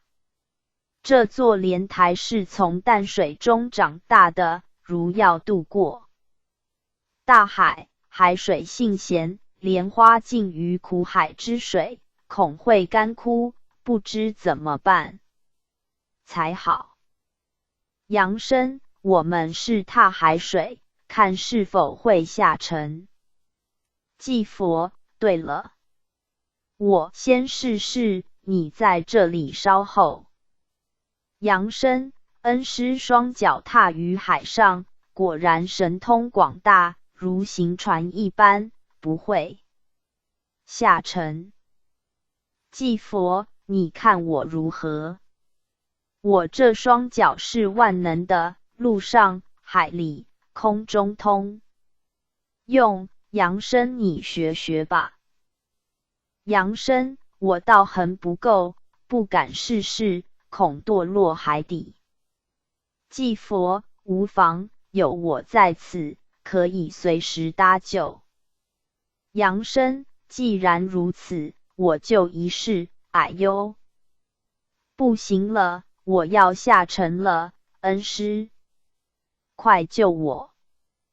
祭佛，不必怕，我拉你上岸。扬声，幸好恩师搭救，不然恐怕已沉下海底，作为鱼群的点心。祭佛，不必害怕。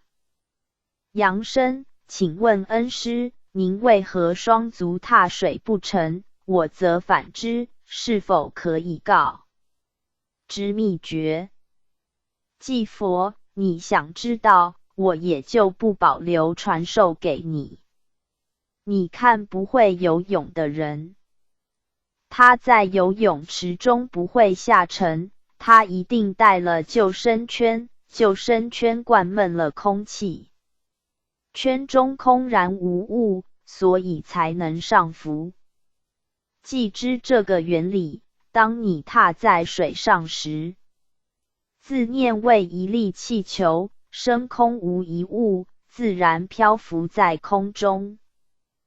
不信可观竹筒、气球、铁桶等物，只要中空不泄气，抱元守一，不动一念，则不会下沉。扬声，说得有理。我知道了。祭佛，这表示一个人活在世上，不可贪执世上形形色色，否则容易坠落六道轮回。如能放下一切，不为世俗之物情爱欲所累系，将我自身充满一股浩然正气，则身如气球，不为物类牵引导致堕落，自然可以飞升天堂。如今我四大皆空，水也装不住，所以就没有沉溺的危险了。人若能一尘不染，是水物如浮云，自能行水如云，超脱苦海，不再轮回了。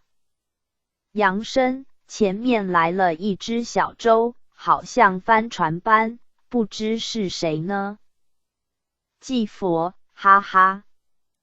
观音大士已驾来慈航，他已知我们师徒在此世道，所以来此迎接我们。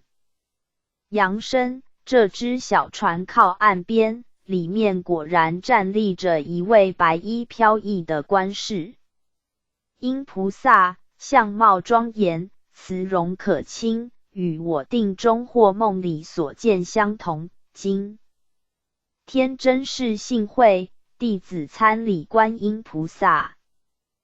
观音，扬善生免礼。我在普陀山上紫竹林中，闻你们谈言要来，我处一游，慧眼观之二位在此世道，故特驾慈航相度，为二位上来吧。扬声，好的。这只慈航为何不大呢？观音，只渡二位而已，太大反而不方便。如乘客多的话，这只慈航会自动增大。凡是想修身学道者，若他们道心不退，有意逍遥佛土者，只要一呼观世音名号，我就现身在他旁边，故慈航广大无边，可度尽天下一切众生。扬声，大士慈悲，法门无边，实是众生之福。观音，我将起航，扬善生须把握拨弦，因速度如飞，一失手便跌落海中，甚为危险。扬声，遵命。我已坐稳，请大士起航吧。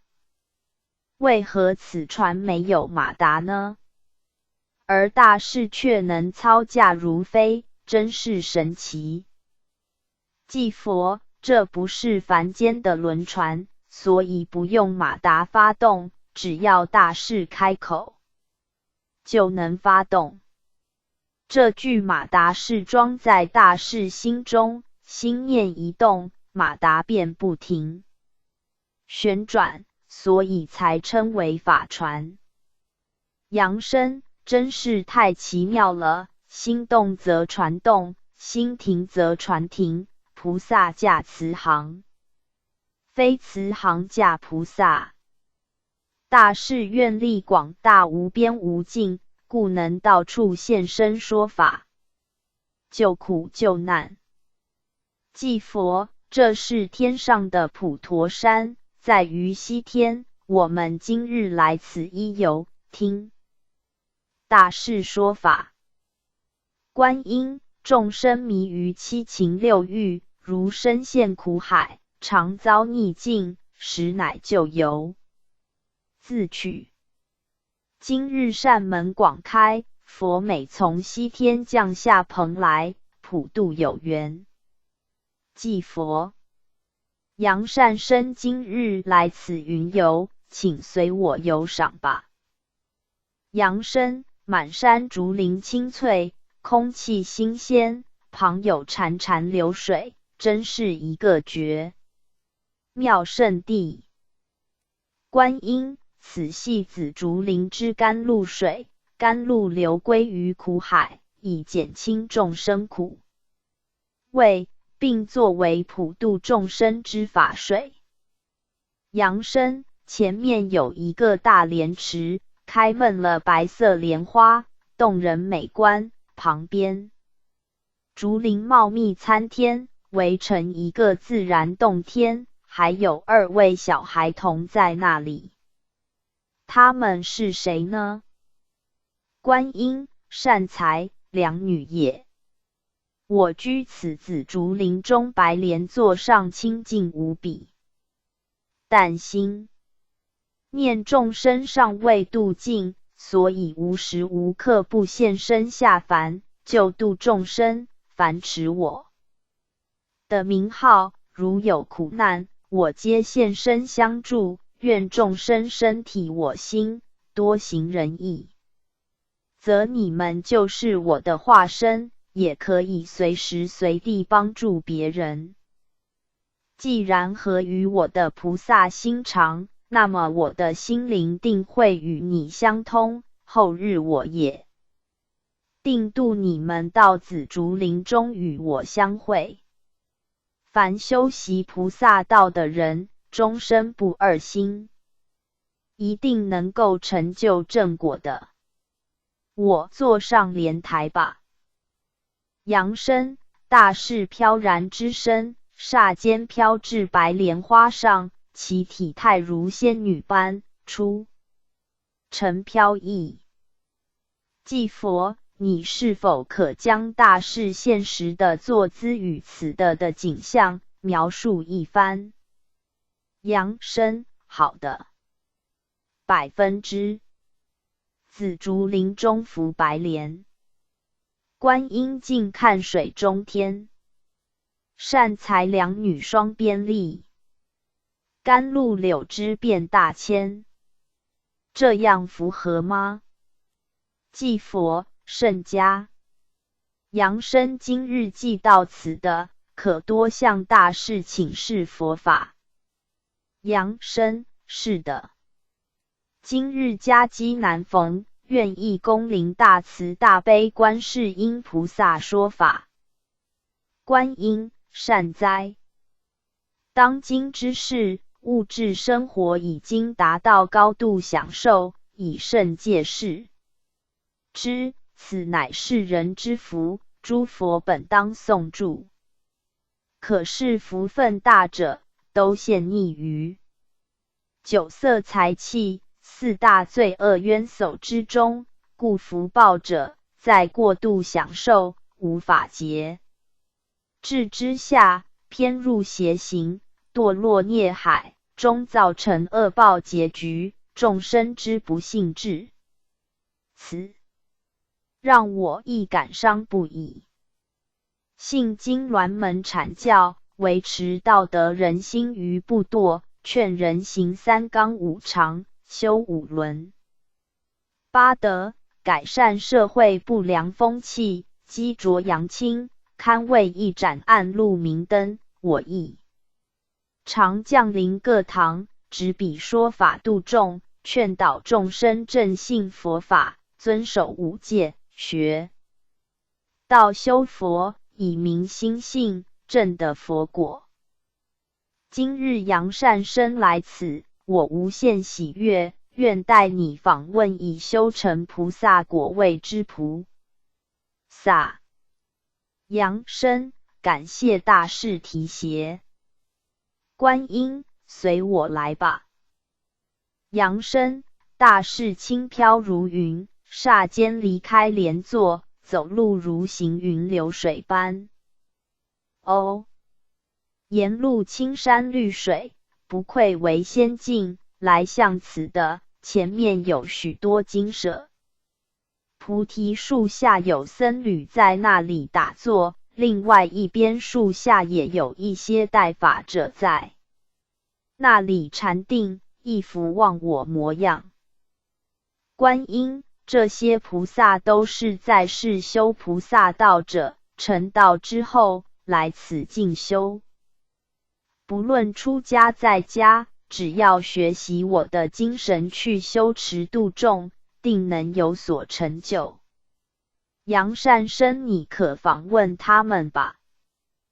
扬声，好的，请问这位菩萨，他是位穿袈裟的僧人，面容慈善，光头椭圆，闪出亮光，尤其受戒继位更射出强烈的光芒。您如何修成今天这个道果呢？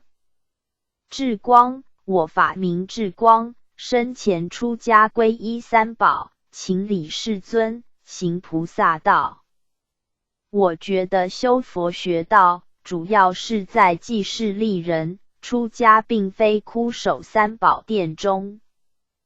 皈依佛法僧是要学习其真髓，作为实践的借镜，因此我修持中讲经劝化外，放生、济贫、赈灾等慈善工作，尽力去做。内心的修养，参禅打坐外，对观世音菩萨犹未礼敬，同修僧家若有疾病痛苦，亦尽心帮忙相助，代为解困，使他们都能体会到佛家慈悲精神，更坚定修行信心。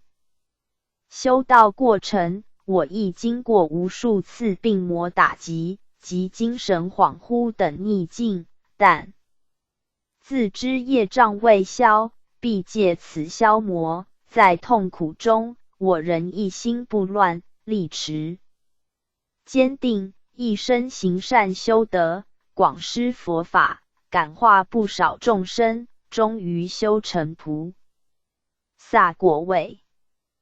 在此常恭闻世尊及观音菩萨说法，并在进修，以其证得更高果位。愿世人修道，切莫自私自利，怀抱菩萨心肠，多帮助世人。当你付出爱心慈怀时，你的心肠已化作菩萨的心肠，久之，此心相通，此肠无阻，自然成就菩萨果了。扬声感谢智光菩萨的说法，以大悲的心情助人，就会得到大喜的果实，因果丝毫不差。再请问这位菩萨，他戴法，但头上佛光四射，且身香高贵，气质非凡，您是如何修成正果的呢？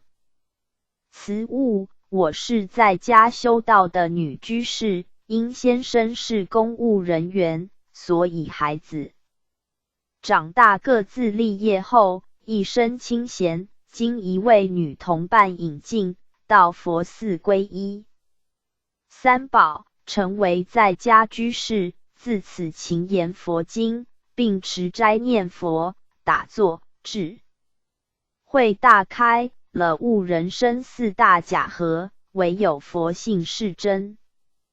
所以常不失金钱印刷经书送人，遇有贫困，尽力解囊相助，因家地开中药行，亦吩咐免费施药，药费由我垫付，一生善行不计。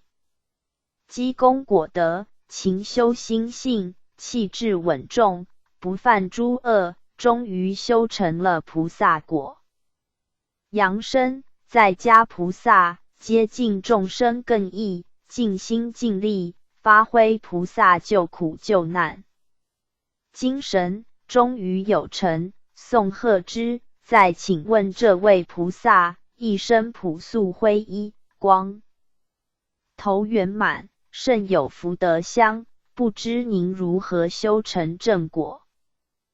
得人，我是在家修道居士，我受朋友引进拜师学道，由师受记之后，了悟人生真理，以度众生，亦参修儒道，发觉其中妙理与佛典无异，所以平生不排斥儒道、道德经、清净经、四书、五经等，皆前言默化。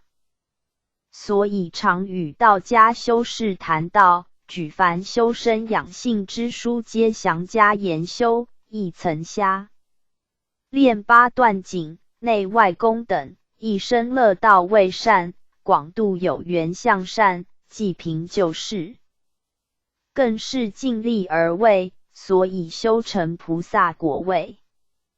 扬声听罢菩萨一番话，觉得此生修道是非轻，不论皈依哪一个宗派，济人利世是一定的功课。没有这种助人的精神，也显不出他的慈悲心肠，要配做菩萨也就没有资格。一位不肯帮助别人的人，他应该是自私自利的吝啬鬼，他的心肠窄小，只装在自己肚里，无法通达无限的境地，所以他的成就总是有限的。继佛扬声说的是，愿世人都拥有一副好心肠，才不会生癌腐烂，那才是吃不完的。今日就此拜辞大事了。观音，时刻不早，送二位回堂，欢迎长临。扬声，感谢观音菩萨慈悲度化，告辞了。我已坐稳莲台，请恩师回堂吧。继佛，圣贤堂已到。扬声下莲台，魂魄投体。加29 029第29回由西方极乐世界恭临阿弥陀佛说法。济公活佛降，岁次庚申年7月念6日，1980年9月5日。诗曰：无尘落的一身轻，净土情培方寸根。果满公园归极乐，天边海角任游行。继佛，处处可闻学佛修道者，到底学佛修道是怎么一回事呢？依老衲看来，这并没有什么，问心而已，心如能无愧。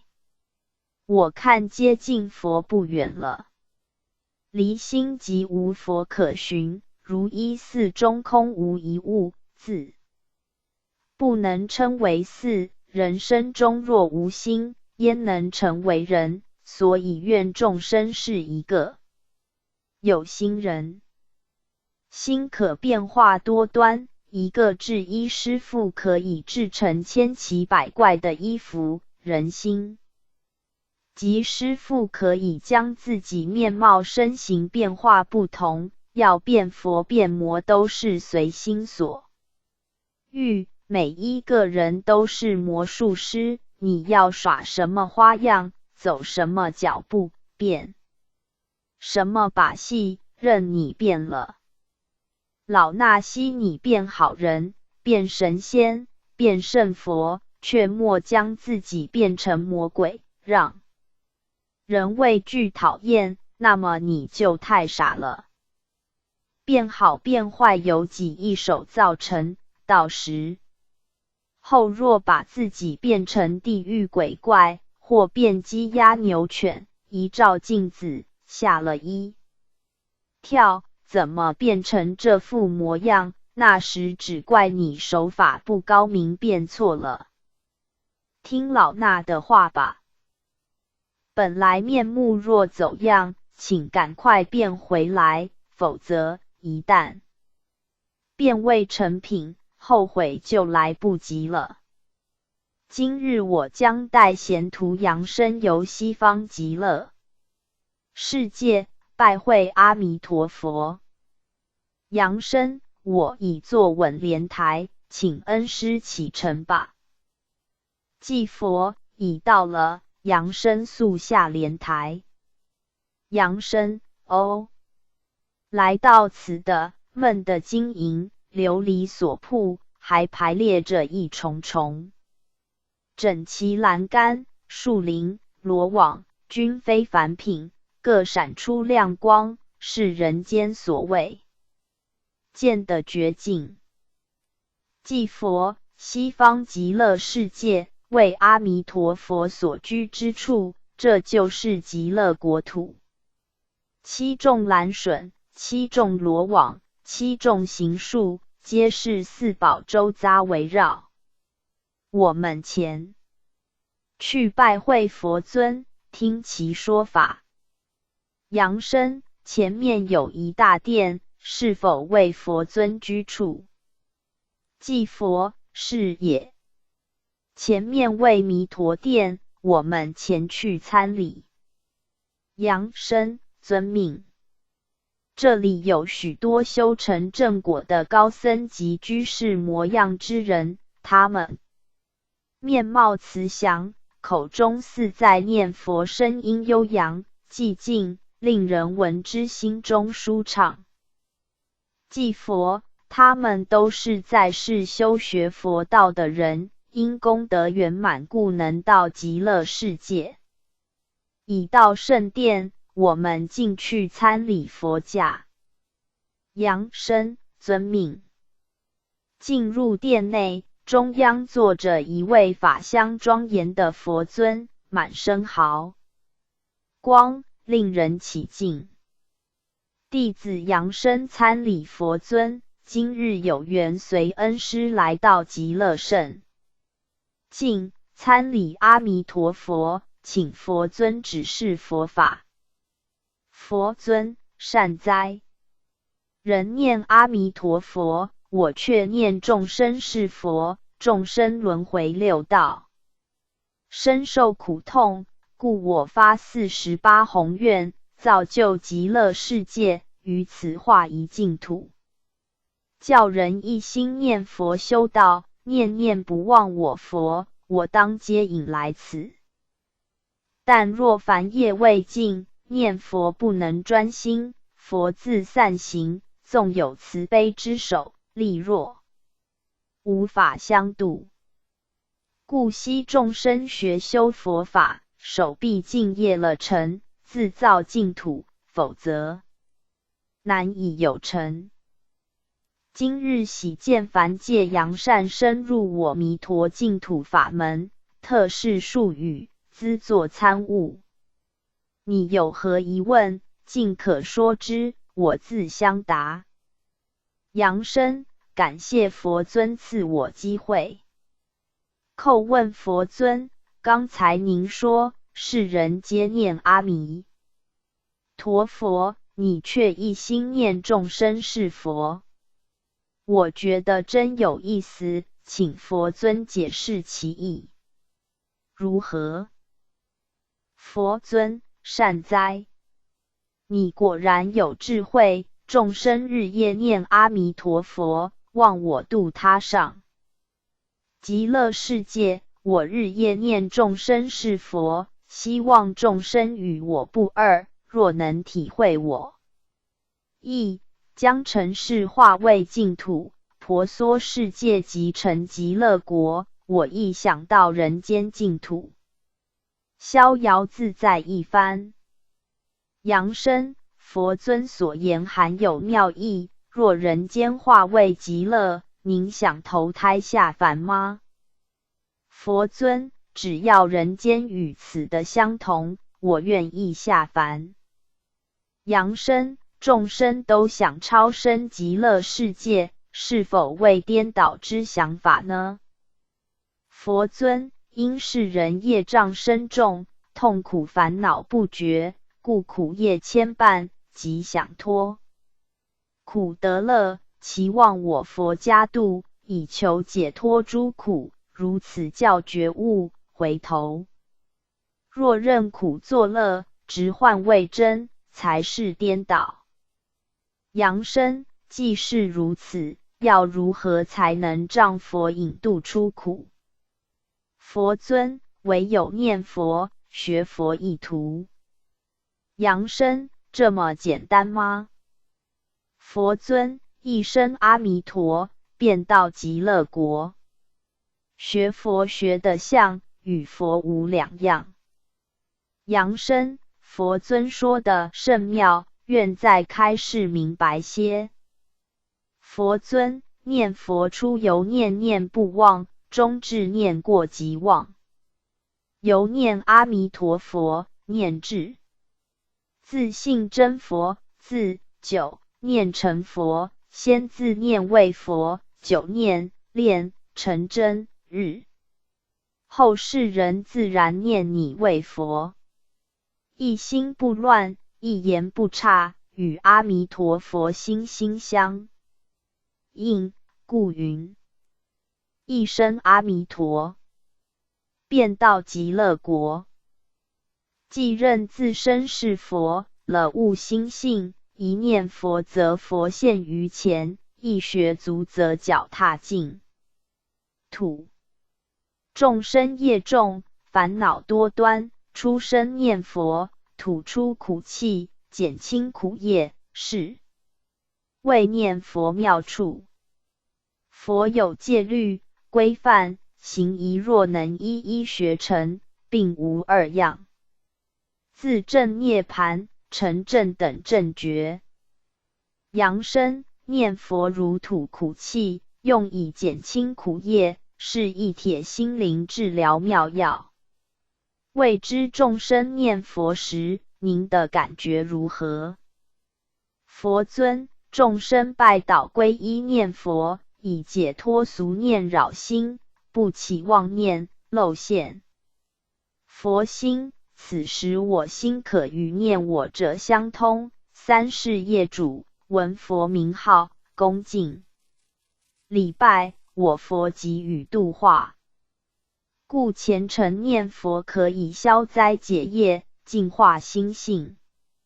众生念佛时，空谷传音，我耳如响，佛心感动，定来相助。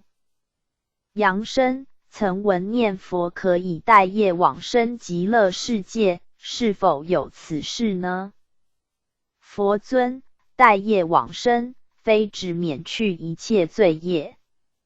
凡一心念佛，任何环境之下，不退道心，可以上进极乐世界，在家修炼，以带业净化身净土。业障不去，如幔遮门，不见光明，我以佛光普照，令其身结心明，一切恶业顿消，已入佛地。此的还有许多修道院、七池、消业所，专为带业者提供修炼之用。带业往生者，系指为念佛前所造之业，皈依佛门之后，一心念佛，忏悔前业，我感其成，自会相度。若仅念佛，再造诸恶业，不知忏悔，所念佛号如云山阻隔，丧失其真，故无法带业往生净土。所以修净土法门者，一是口净、心净、身净，则净土净，还要积善修德，切勿口佛心无佛，须心服佛，口服佛，没话讲。我因观末法众生，沉迷五蕴，轮回六道，加之天运变迁，时代日新，物质兴盛，奢华无际，48宏愿不能了。为普度众生，特开方便法门，劝人一心念佛，简易佛法，修行洁净。众生若还不知修持，恐一失人身，万劫不复。佛本至公，虽开方便之门，若口念弥陀，心如蛇蝎，佛亦不敢近前引渡，非佛不辞，道因自己远佛。但愿世人从今起踏上净土法门，则尘业自有落尽一日，万物自弃，毁灭灵根。扬声，佛尊慈悲开方便法门，不少老弱妇孺手提念珠，深深念佛，虔诚之情令人崇敬。据弟子感觉，念佛可以往生极乐世界，应当有更微妙意义，其佛尊在于开示。佛尊，佛无妄言，念佛可以超生何以能超生极乐？盖念佛可以并去杂念，让心灵安静，所行不被道为归，人在造恶作孽时，口中已忘阿弥陀佛，所以如能日夜阿弥陀佛念在口中，口念心想，久之，心口如一，佛性显露，断恶根，蒙道芽，净土常出。菩提树。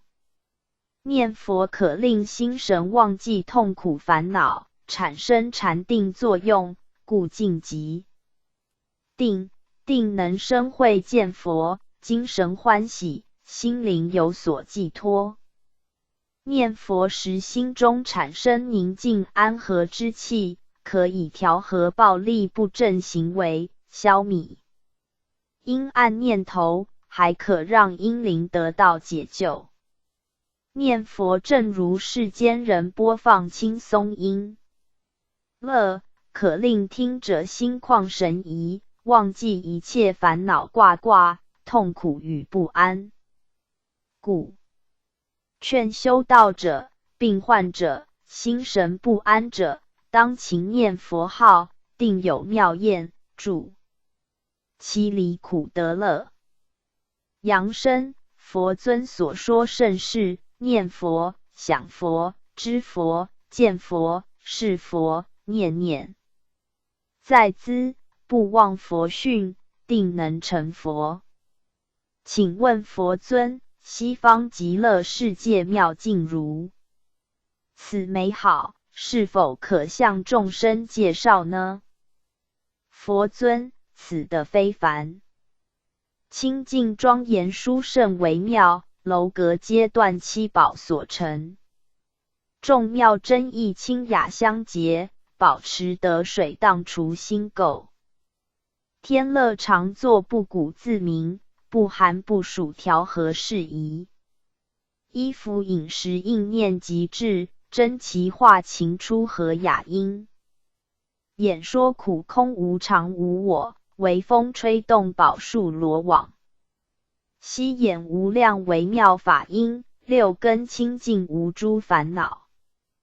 尘劳垢习自然不起，智慧增进深达实相。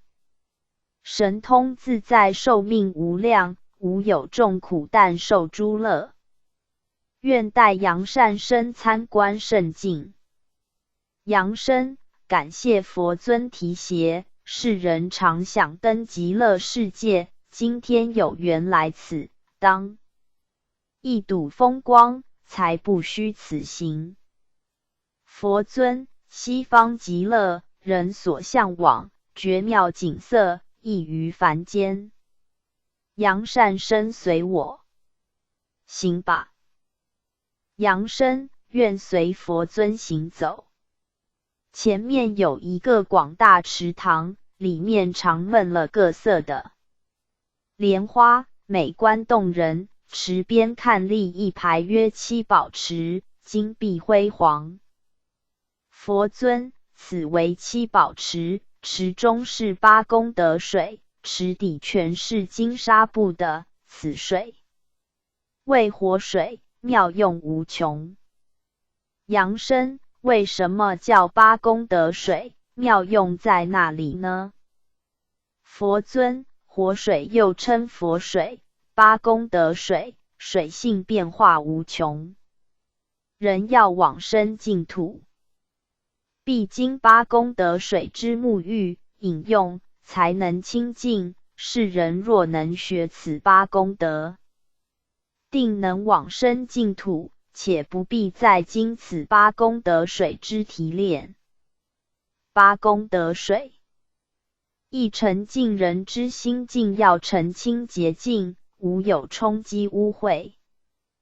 二清冷人心要清净凉冷，无有昏浊烦躁之气。三甘美人心要甘愿美好，如水甜美好喝，以广结善缘。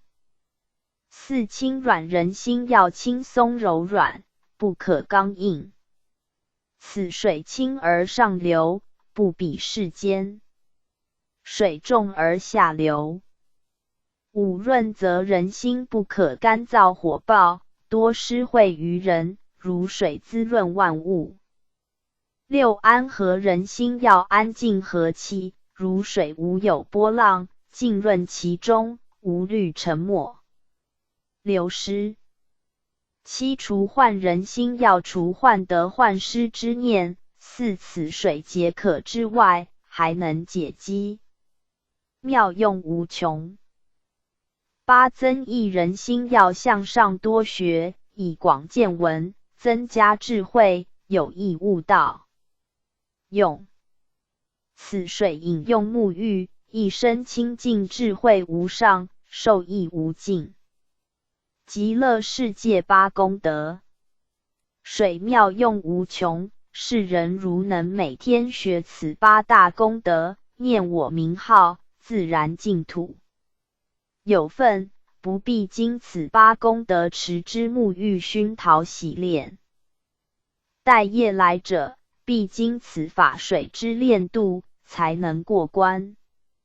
杨善生愿意下去洗礼吗？杨生，现在池中已不少人在那里沐浴，素不相识，我不敢下去。佛尊，不必容器，8功德水是洗涤罪业法水，大好良机，切莫错过。杨生，既然如此，我就下去了。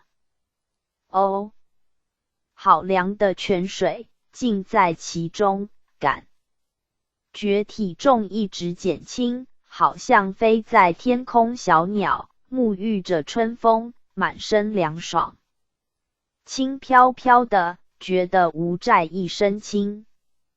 这种水太奇妙了。佛尊，你可以喝下几口，一定有奇妙感觉。杨生，虽经沐浴，水质甚清，喝下几口法水吧。喝了之后肠肚如冰，体内有一股气排出体外，好像要起飞般，轻飘飘的。佛尊，快要超升了，如飞机排气往上飞。世人平常如能修此8功德，定如今日感觉，往生净土无难。念佛信心不二者，若有业障，必经此水沐浴，在这里就是一种修炼。业重者，一进此水，如被剥皮状，初觉痛苦，渐渐转好，必至脱胎换骨，才能真正在极乐净土逍遥。杨生，池中5苞莲花遍布，甚为美观，为何浸在水中的修炼者，四周各布莲花，数量不一呢？佛尊，一声佛号，一朵莲花。人念佛号，口出气力，灵气精液法水化为一朵莲花，所以8功德水原是念佛者之口水法水所积，莲花代表佛号，念越多莲花也就越多。念佛成就者，人作莲花，气动飞升极乐，他们在此修炼时日不一，有者半年、1年，按业障深重而定。如衣服再染，用8功德水洗衣粉水洗涤，污秽越重，洗涤费时越久，反之则易。在此池中，首先须由痛苦脱苦，转至快乐。一旦罪业洗清，身子上浮，坐于所念现的莲花上的，以逍遥净土，此即所谓净土法门。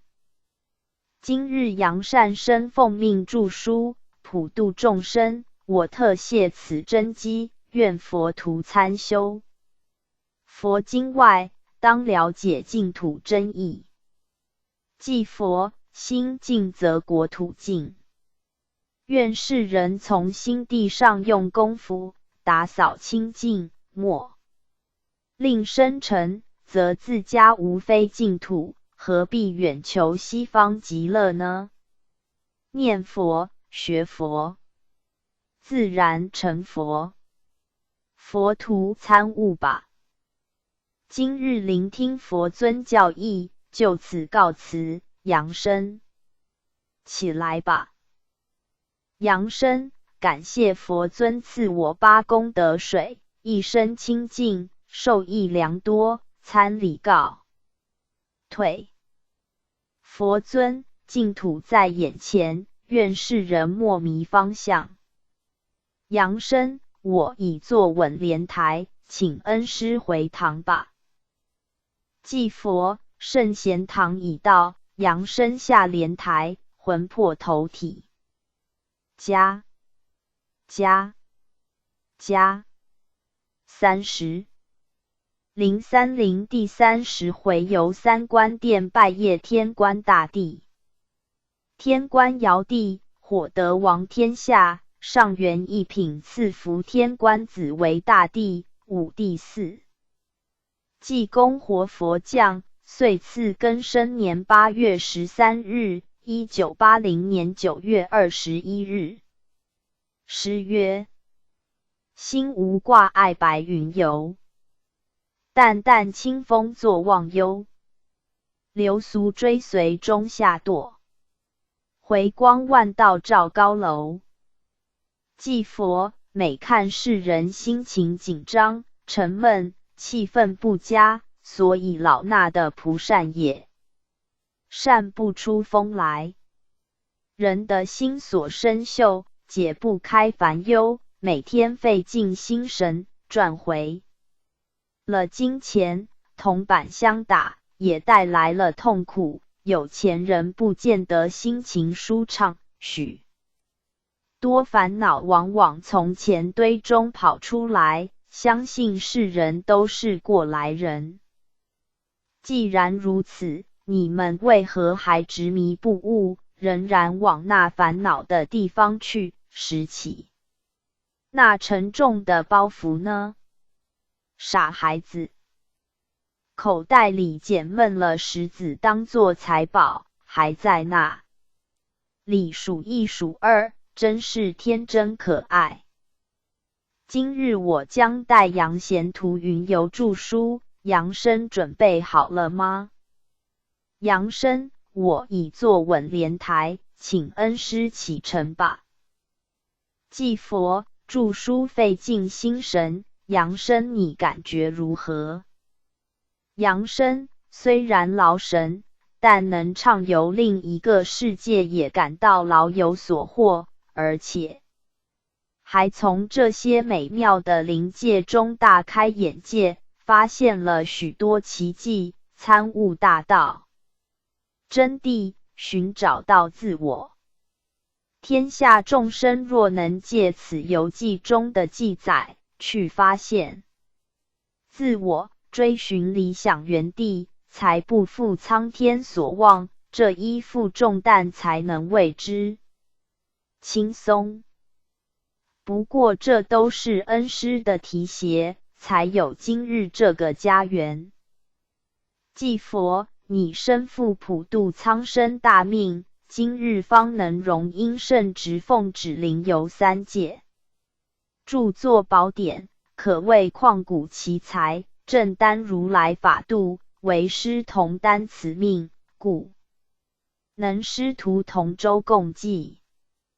但愿天下苍生阅读这本游记，不要走马看花，应熟记这幅蓝图，好备将来亲临圣境。所谓百闻不如一见，需亲历其境才有价值，否则只是在地图上观光，不是还有一段距离吗？今日我们启程，到另一个新的境界，已经到了。扬声，前面许多宫殿建筑，庄严宏伟，古色古香黄金铺的祥云弥漫，阶梯有序，花木奇草遍布四周，看得心旷神怡。祭佛，这是三官殿府，今天先拜会天官尧帝。杨生，好的。随师步上阶梯，声如轻语，不像在凡间爬楼梯。脚步会觉沉重，这是为什么？祭佛，这是真空的境，无业障者才可以进来，所以你来到这里，会觉得身子轻飘，仙真们能够来去自如，无非心轻身静，身子一跃便至千里之外，而且腾云如飞，举步轻飘。是人平时也要练就此种功夫，否则懒得走不动，只好被无常强捉带路了。杨生，恩师说得妙。前面有一大殿，上有紫微宫三字，想必就是天官大帝所居之地吧？祭佛，正是上元一品西福天官大帝所居，我们向前参体。杨生，殿内坐有一位身穿黄龙袍，头戴金龙冠，手执朝天护的圣者，面目威严，旁边还有许多仙官打扮者，正起立示意欢迎。弟子杨生参驾天官大帝，今日随师到此，祈大帝悉福垂育。大帝善哉！凡借扬善生能够到天官殿内，已是福大，何必惜福？你奉旨随祭佛云游天界，访道著书，普度万民，我心喜悦。三曹盛会，群仙圣佛共议，瑶池颁一旨，玉帝敕谕旨，三官著即今日始能通行三界，著作天书。凡是天下苍生阅读游记之后，能够改恶从善，修道立德，则三官可以息福，解厄，消迁，故你所负职责重大，今日来此幸会，请坐。命仙官奉明。杨生，多蒙大帝垂爱，实不敢当。大帝无妨，三界内外，唯道独尊，只要勤修大道，力行圣德，则天人合一，圣凡相同，何必客气？祭佛，坐吧。大帝既然有命，我们恭敬不如从命。杨生，感谢大帝惠赐，我遵命就坐。坐下此椅，一阵冰凉觉的精神舒畅轻松，不知是何原因。大帝，此的为九气之天，一切皆是宝物，你乃凡人，坐下此宝椅，九气流行，故有此感觉。杨生，原来如此，坐下去真不想站起来，虽然不是沙发椅，但有一股柔软感觉。大帝，宝石座椅生硬，坐下即觉柔软，乃是真气运行，应时似有生命的活石由钢化柔，起死回生，如一个铁石心肠的人，感化成为慈心柔肠般，生命力自然活泼生动。你现在坐在石上，已经人石合一，所以有此感觉。杨生，怎么叫做人石合一呢？大帝，人骨一旦硬化，与石头无异，故曰化石。人死尘土一堆，故人头与石头本来相同。今你坐在石上，上有人头，下有石头，各吸其气，故曰合一。凡人静坐，下吸的气由石头上吸之，上集天气，由人头灌入，久之气满结丹，产生石子。现客却不同，你坐天上，下吸天气，上吸的气颠倒回转，其中妙理自己参悟。阳身坐在天上观地下，身虽颠倒，心却自在，脚立天，头顶的一点虚灵挂空中，万丈苦海洗无法，是吗？大地正是。凡人脚踏的，仙人脚踏天，圣凡功夫不同，行走天空，行云不下坠者，才是仙佛。世人能够如此吗？若有此超人能力者，已得到果，可观水果不都是高挂在空中吗？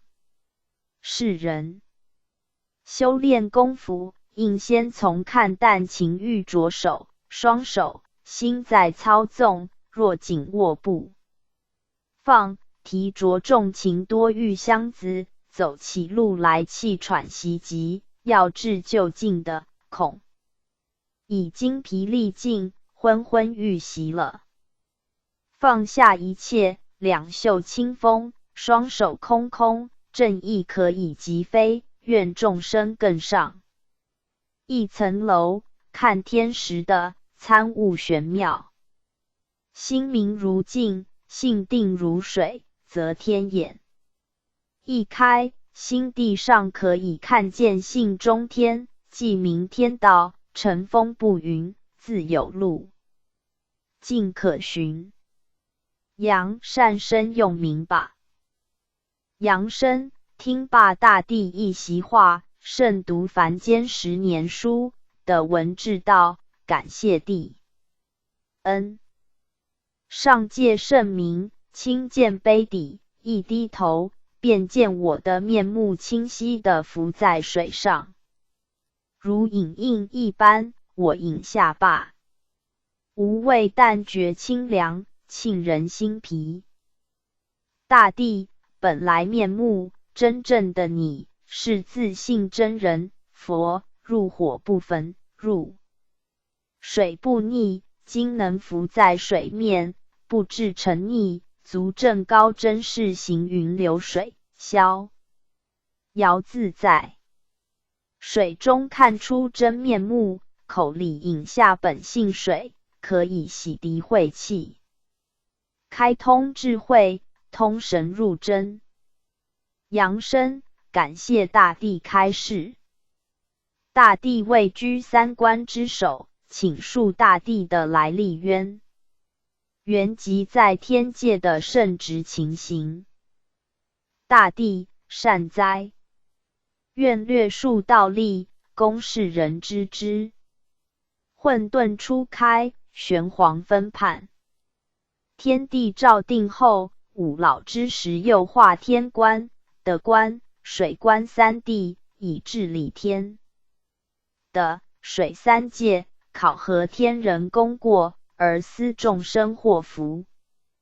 我为上元天官，玄都元阳一品，居于子为中宫，主宰众生善恶之极，及诸仙升降之权，号曰上元九气赐福天官，要临元阳。大帝子为帝君，曾化身为尧帝。凡是天界诸真，各星宿等，道果有进步，或天的神之普化苍生，就是福为有功者，经由我审核后，转成玉帝按功升级。如天界诸真，天地神之有失职责或犯过者，如查属实，经我考核后，转报玉帝，敕命贬降。以上所指乃是中下界神之而言，若得道高真，进入无极界果位，不再轮回者，则免受此管辖。再者，人间成道之园林，亦必经三观之考核，使成暗公正果。凡人善恶本处亦注集在暗，世人要求福远祸，决定于善恶两途。种生如命运多乖，诸事不顺，乃前世造业多端，今世如能在神前忏悔发愿行善，天官可以赐福之。若有孝子发善愿为父母求受其福，孝心感天，天官亦必降福与人。三观本为一体，悯人度世心切，故以赐福、赦罪、解厄济度苦难者。若是人上体天心，下顺人伦，则有求必应。阳生听罢天官述说，知道祸福由人自造，而天官佛心先尝一，心想赐福给世人，真是天心感人。大地、天人本是合一，愿世人遵循天理，莫乖人道，则天人合一，可以修至无极境界果位。今日来此，待你参观此处情形。阳生遵命。大地案牍堆积甚多，定很繁忙。大地因现今世人善恶参半，信回心向道者亦复不少，未考核功果，所以圣物较多。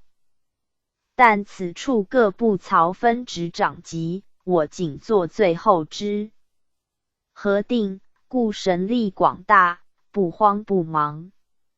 阳善生道根深厚，今日来此，愿泄露一些天机。打开案卷，让你观之。阳生感谢大地提携。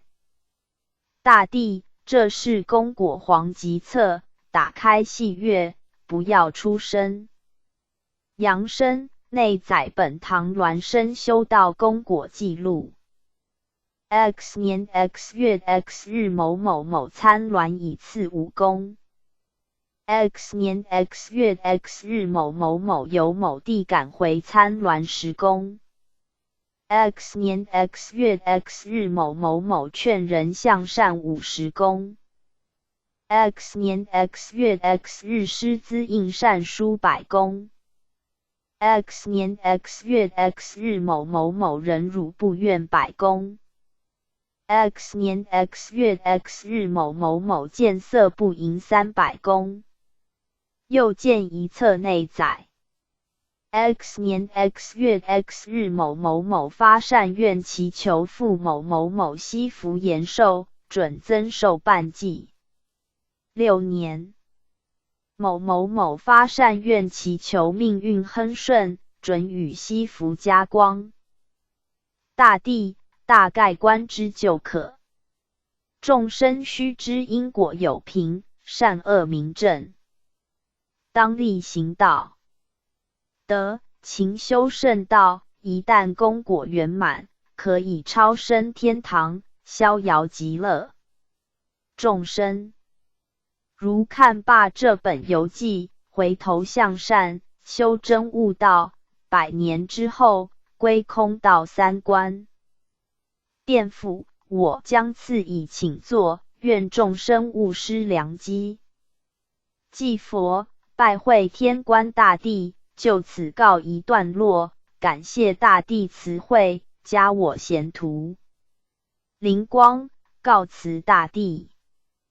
阳生因恩师催促，就此告辞，感谢大帝开我慧窍。我已坐稳莲台，请恩师回堂吧。大帝，祝一路顺风。祭佛，圣贤堂已到，扬身下莲台，魂魄投体，回家。31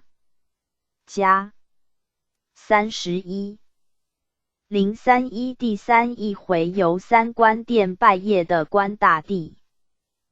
的关顺帝，土德王天下，中原二品赦罪的关清虚大帝，武帝武。诗曰：忏悔前非种善因，贪嗔痴爱最伤神。须防失足轻灵命，练就金刚不坏身。祭佛，有人说你们都是罪人，我说世人无罪。有人不服气，说我做了那么多坏事，难道无罪吗？我说你既然认罪，我还有何话可说？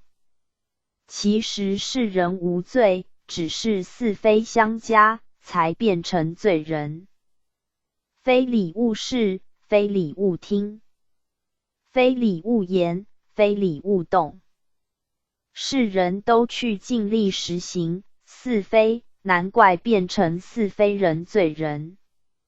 人本来一身清白，赤裸裸而来，到凡间穿上俗衣，染得五颜八色，贪是非，爱十恶，把自己的罪疾染上了辉煌一页。世人且不用高语，但也不必悲伤。今日我代扬身拜谒中原二品赦罪的关大帝，求他替世人赦罪，希望世人好自为之，不要再犯罪了。扬身，我已坐稳莲台，请恩师启程吧。祭佛，今日我们将往三官殿拜谒的关大帝启程。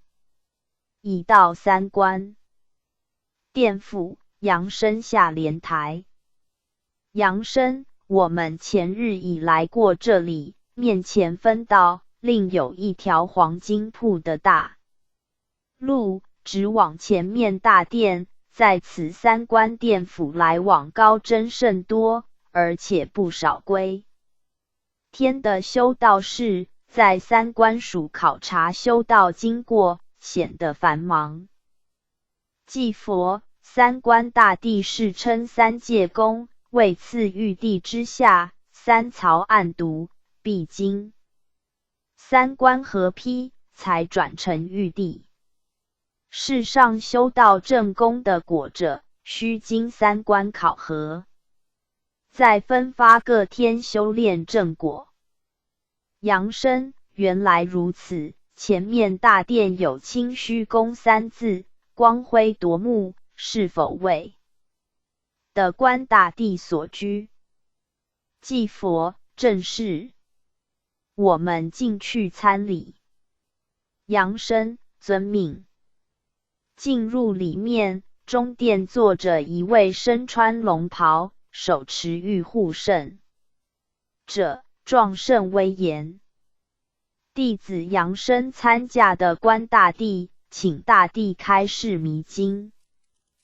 大帝，免礼。今日你随祭佛来到三官殿，我心感悦，请二位就坐，命仙官奉明。扬身，感谢大帝惠赐，今日弟子有此鸿福，钦谒大帝，悉大帝将您之来历及所辖职务述之，彼使天下众生知之。大帝，善哉！为普度众生，天堂、地狱真相大白，的官位普度大地众生，焉有秘而不宣之理？我为清灵动阳二品先天真气所化，号曰中原七气赦罪的官，动灵清虚大帝，清灵帝君。因众生皆在地上造罪，天心本慈，不忍众生堕落，故谛观私设罪之权。只要世人有改过之心，我自有赦罪之意。阳生，大地实在慈悲，但不知如何赦罪。大地，夷人若犯罪之改，有忏悔之心，我就赦其3分罪，从此之行善事，不再造罪，我在案情一一消其罪疾。2. 今世进入善门修道，一心不退道志，虽累世上有一罪未消，我亦赦其3分。若戒律经言至死不二，道志不消者，我可以赦7分。3. 百善孝为先，若无意中犯错，但对双亲孝顺者，我亦赦减其罪。4. 凡人有心修道，但磨难重重，皆因宿世罪业未消，如能坚忍困苦，不变心志，我自赦其罪，减轻苦磨。5. 凡世人祖先罪业未清，上困冥府，后世子孙能发善愿，行善布施者，我亦可以赦其罪，使罪魂减轻苦行。即佛的官曾分灵化为顺帝，故对尽孝道者特别尊重。中元2品赦罪的官大帝以普度地上地下人鬼未怀，故世称中元普度公。昔世人能修身行善，天心慈爱，绝无有意加罪于人，却是处处为世人打算，故定有赦罪条律。世人如不回头向善，天要为你赦罪，你也无法接受，岂不是无药可救，罪大恶极吗？大帝，我有意赦罪与众生，希众生勿自弃之。愿天下众生无罪，人人都是善人，则得官如天官，只是赐福罢了。阳生的官慈怀可敬，但众生大都天天在制造罪恶，您如何办理呢？大帝，祸福无门，为人自照，因今世众生福厚，所以人人吃福。不过福分如灯油，终有尽时，如不加油造福，油尽灯灭，灾祸来临。斯时人之元灵，由天官降下的官，落在我手中，但我慈悲，再让其有自新机会，准备为世人赦罪。一生中若浑浑噩噩，不知回头，低头向的官行礼，皆回赦罪状，则死后归于的府，无何赦罪凭据，阎王无法饶赦，自定其罪。我与地藏王菩萨、目连尊者本是一气所化，以普度众生，赦罪拔忧，救苦为大愿，故地观的藏实为一体。目连尊者孝心度其王母，7月15日设于兰蓬会，供养十方大德，集资超度受苦父母。地藏王菩萨又有地狱不空，是不成佛宏愿。我化为顺时，孝道感天，故有象带耕田、鸟筑除草之神迹，尧帝因而禅让地位，使上流芳万古。道教之中元普渡与佛教于兰蓬会相同一天，即源于此，希世人参悟之。故世人当以忠孝为本，前修圣道，死后定能魂升天界，逍遥自在。祭佛，大地慈悲，泄露一段因缘，让众生得知造化玄妙。实在。符后。扬声，今日的闻大帝开示，令弟子增广见闻，无限感激。对于大帝赦罪情形，弟子还未能全部洞悉，是否能再详细说明呢？大帝，既有未明，愿再说明之。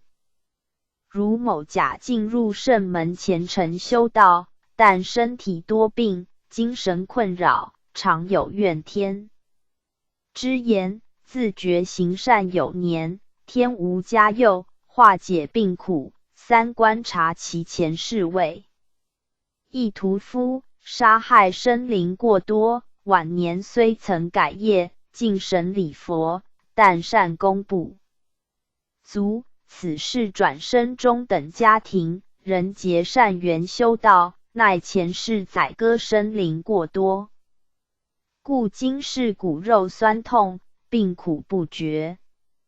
上天慈悲，暗中正为其消业，所以全身苦痛，痛苦后始觉痛快。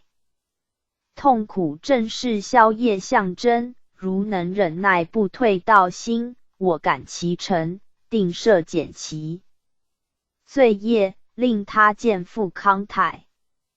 若受苦难耐，则我欲赦罪亦无机会，故悉众生须有坚强毅力。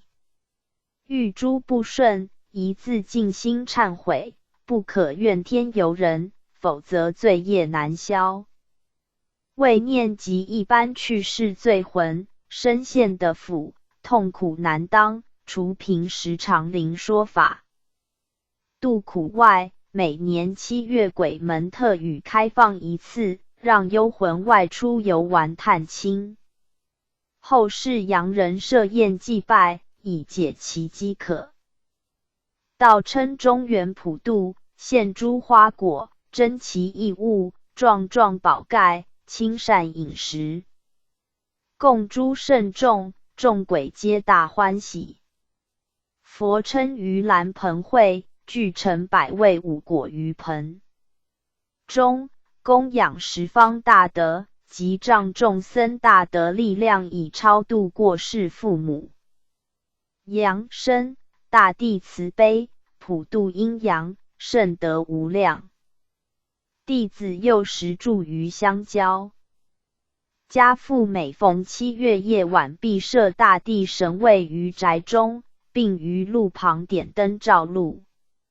据说是供幽魂照路，便于行走，是否有此事？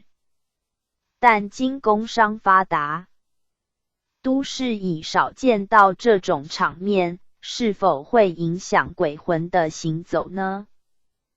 大地，阴间如星夜，罪魂囚禁其间，阴森痛苦，阳世生民慈悲。为怀7月路边设灯照路，便利幽灵行走，功德无量。今日凡是科技进步，电源充裕，乡村都市夜里路灯通明，游魂已觉路明无障，故著名不设灯，以无影响。所谓10千法1千，即为如此。扬声，大帝所述甚是。祭佛，今日拜谒大帝就此结束，准备回堂。大帝，奉送二位。愿苍生多向善修身，切莫向罪恶深渊中污染，好使我不必再替众生赦罪而操心。人非圣贤，知过能改，善莫大焉。如能忏悔昔日之非，我愿还你今日清白，赦你无罪。愿众生把握良机，莫待一失人生，万劫难复。扬声，感谢大帝金言，拜辞地驾。祭佛，圣贤堂已到，阳身下莲台，魂魄投体。家返回主网页 back home。天堂游记032第32回游三官殿拜谒水官大帝。水官大帝，水德王天下，下元三品解厄水官大帝，三王二。033第33回游忠义殿、孝子殿、岳飞。034第34回游阴阳界官人归天情形。035第35回游三界御八仙官妙法。036第36回瑶池宫中开盛会宴谢群珍，老母褒赏扬声庆祝功臣。家32。032第32回游三官殿拜谒水官大帝。水官大帝，水德王天下，下元三品解厄水官大帝，三王二。济公活佛降，岁次庚申年9月廿3日，1980年10月31日。诗曰：一派青山景色优，清清淡水性温柔。交离世道堪嗟叹，莫负光阴难倒流。祭佛，世人每天睡前需要沐浴，将汉字冲个凉快，睡梦才能愉快。再看你心中的念头，日夜起伏不停，充满了私欲、情爱、恨怒。你心中的主人累得如此憔悴不堪，你是否天天为他洗澡，冲个干净，让他凉快呢？如果没有，那么你主人一身汗臭而污秽，无人敢近，仙佛也退避三舍，这样下去，终成为一位垃圾鬼，知道吗？今天我将带圣比扬身游三官殿，拜会水官大帝，请大帝用法水位世人解厄消灾，清净凡夫的身心，世人福分不浅。扬身，我已坐稳莲台，请恩师启程吧。祭佛，已到了，扬身下莲台。扬身，这里为何有一条河流？河水清澈，还可以见底呢。祭佛，此为水官大帝的灵气所化。我们从河边这条大道行走，向前拜谒水官大帝。扬身，遵命。三官殿府各有不同气象，天地造化为何如此奥妙？祭佛，玄黄始判，万物造化各有其定律，人生亦有三观，你可自悟就可明了一切。扬身，河边垂柳翠树，景色宜人。祭佛，这里的景色虽是庄严，但又富天然，实是绿野仙踪。清华宫已在前面，我们进入参谒水官大帝。扬身，遵命。弟子扬身参谒水官大帝，请大帝赐教。大帝，扬善生勉励。你及祭佛同负使命，著作《天堂游记》，劝化迷津，我心甚悦。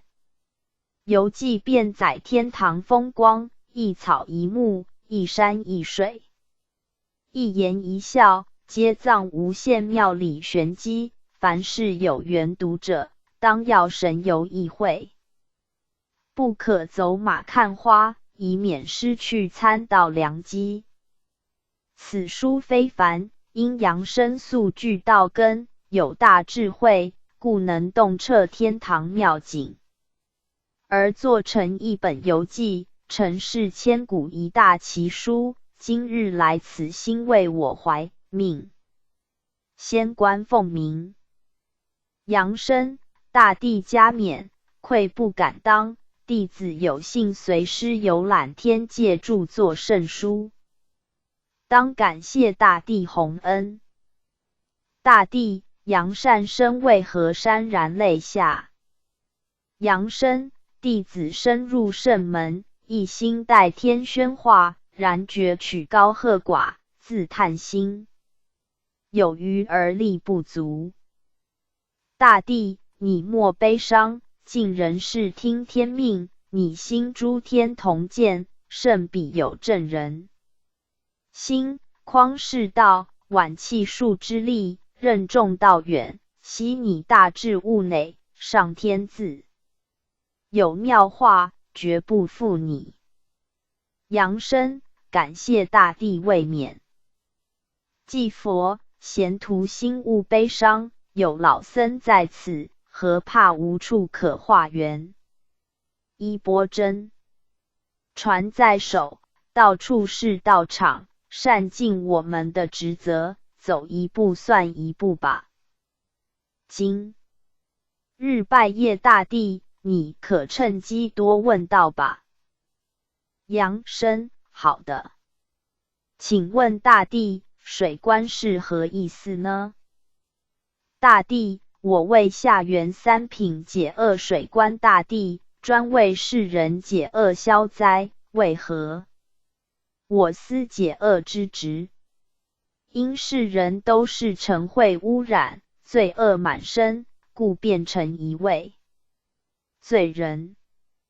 罪人在阳世，须受阳律制裁刑罚，至于无形天律之刑罚，即令人感到诸事不顺，病魔缠身，所求不遂，结恶不绝，痛苦之情莫可名状。此时我便行使解厄之权，一切疾病患难称为灾厄。灾自由火而生，故必以水治之。水观如河海之水，可以洗涤一切污秽，清除痛苦，清凉身心，滋润干涸，化解恩怨，促进生长，化消一切劫难。故事有言一切化落江海，能逝去人间诸多不平怨恨，洗去一切罪恶痕迹污点。唯有如此，世人之灾厄才能消去。杨生，大帝以水冲洗人间苦痛灾难，灌溉贫瘠，功德不可限量，弟子清净顶礼。然尚有不明之处甚多，请大帝赐言教导世人解厄之方法。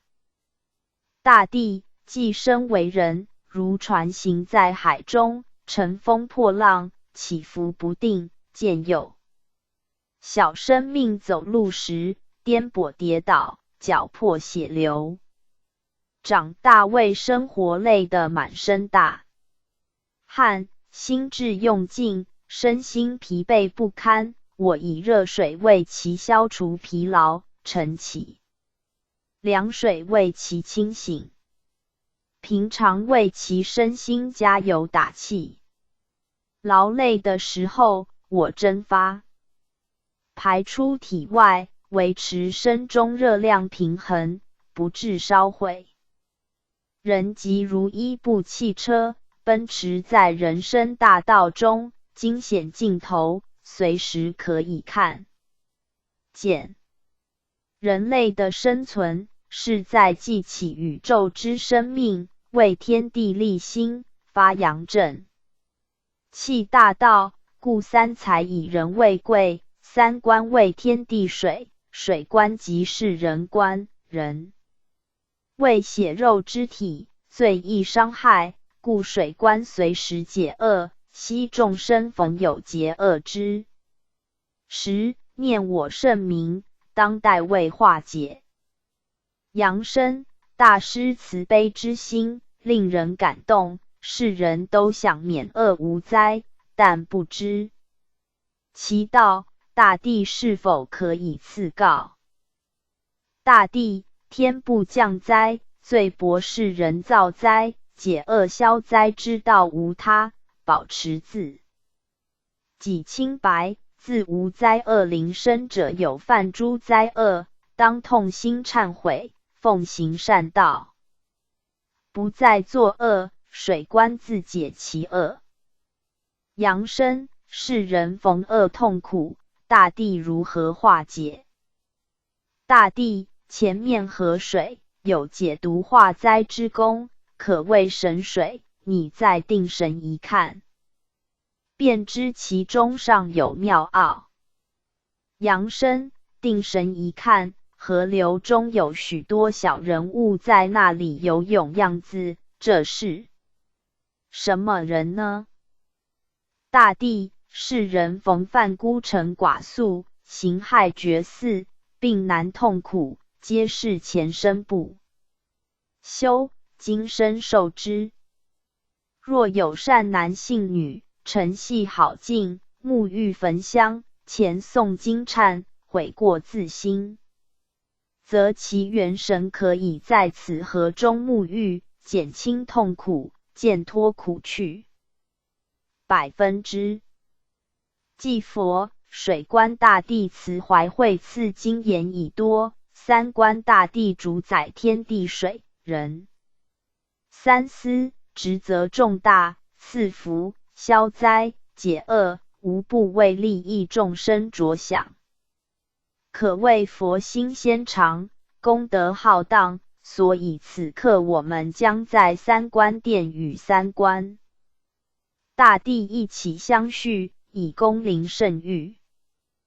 大帝，三官殿内天官的官已在等候我们，我们一同前去。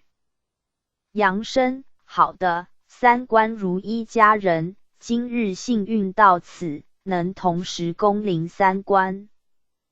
大帝训谕，实觉荣幸，已到三官殿。祭佛，三官虽分为三宫，但中间之大殿即是会合办公地方。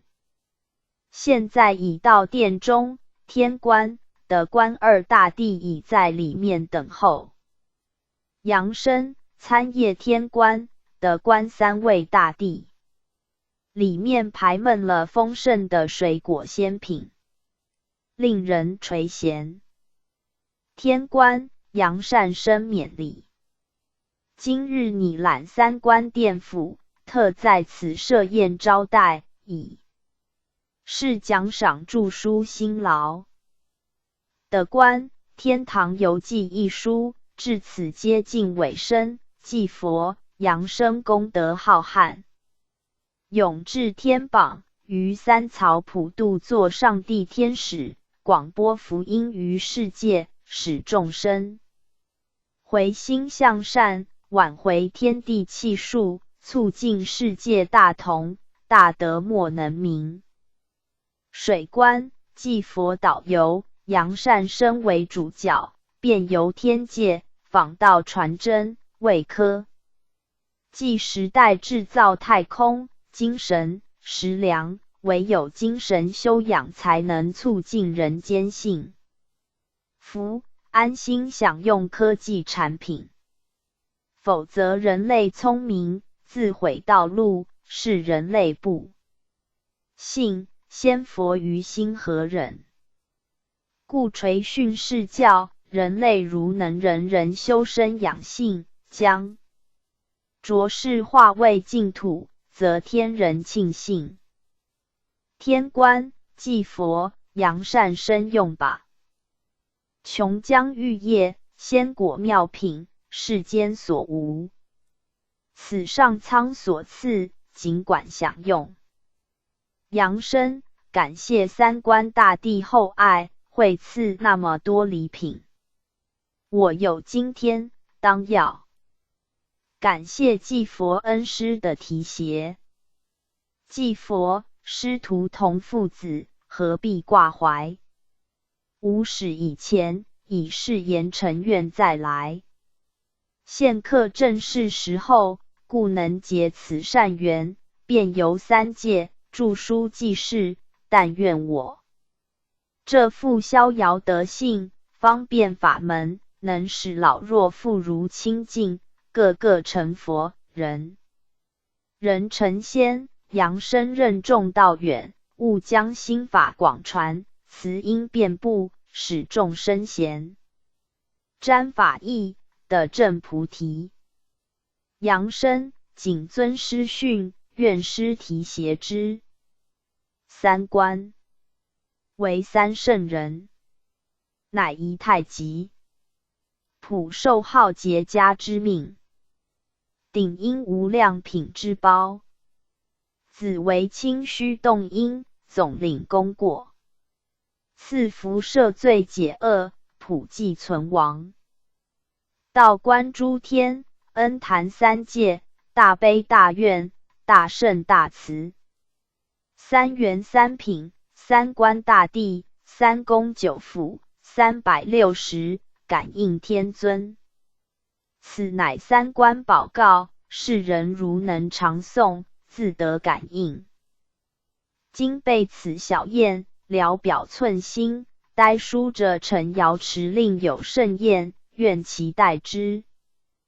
祭佛，今日拜会三观大帝就此结束，扬声叩谢大帝，准备回堂。扬声今日在此长寿丰盛琼浆美果，内心无限喜悦，感谢大帝惠赐。三观不必客气，种瓜得瓜，种豆得豆，道果自修自得，愿继续努力。扬声拜辞大帝，我已坐稳莲台，请恩师回堂。祭佛，圣贤堂已到，扬声下莲台，魂魄投体。加33 033第33回由忠义殿，孝子殿。岳飞济公活佛降，岁次庚申年10月初6日，1980年11月13日。诗曰：心血凝成一宝篇，功垂万古说真诠。深知铺设天堂路，死驾祥云作神仙。又诗：沙盘磨破柳桃枝，树枝凝成五色枝。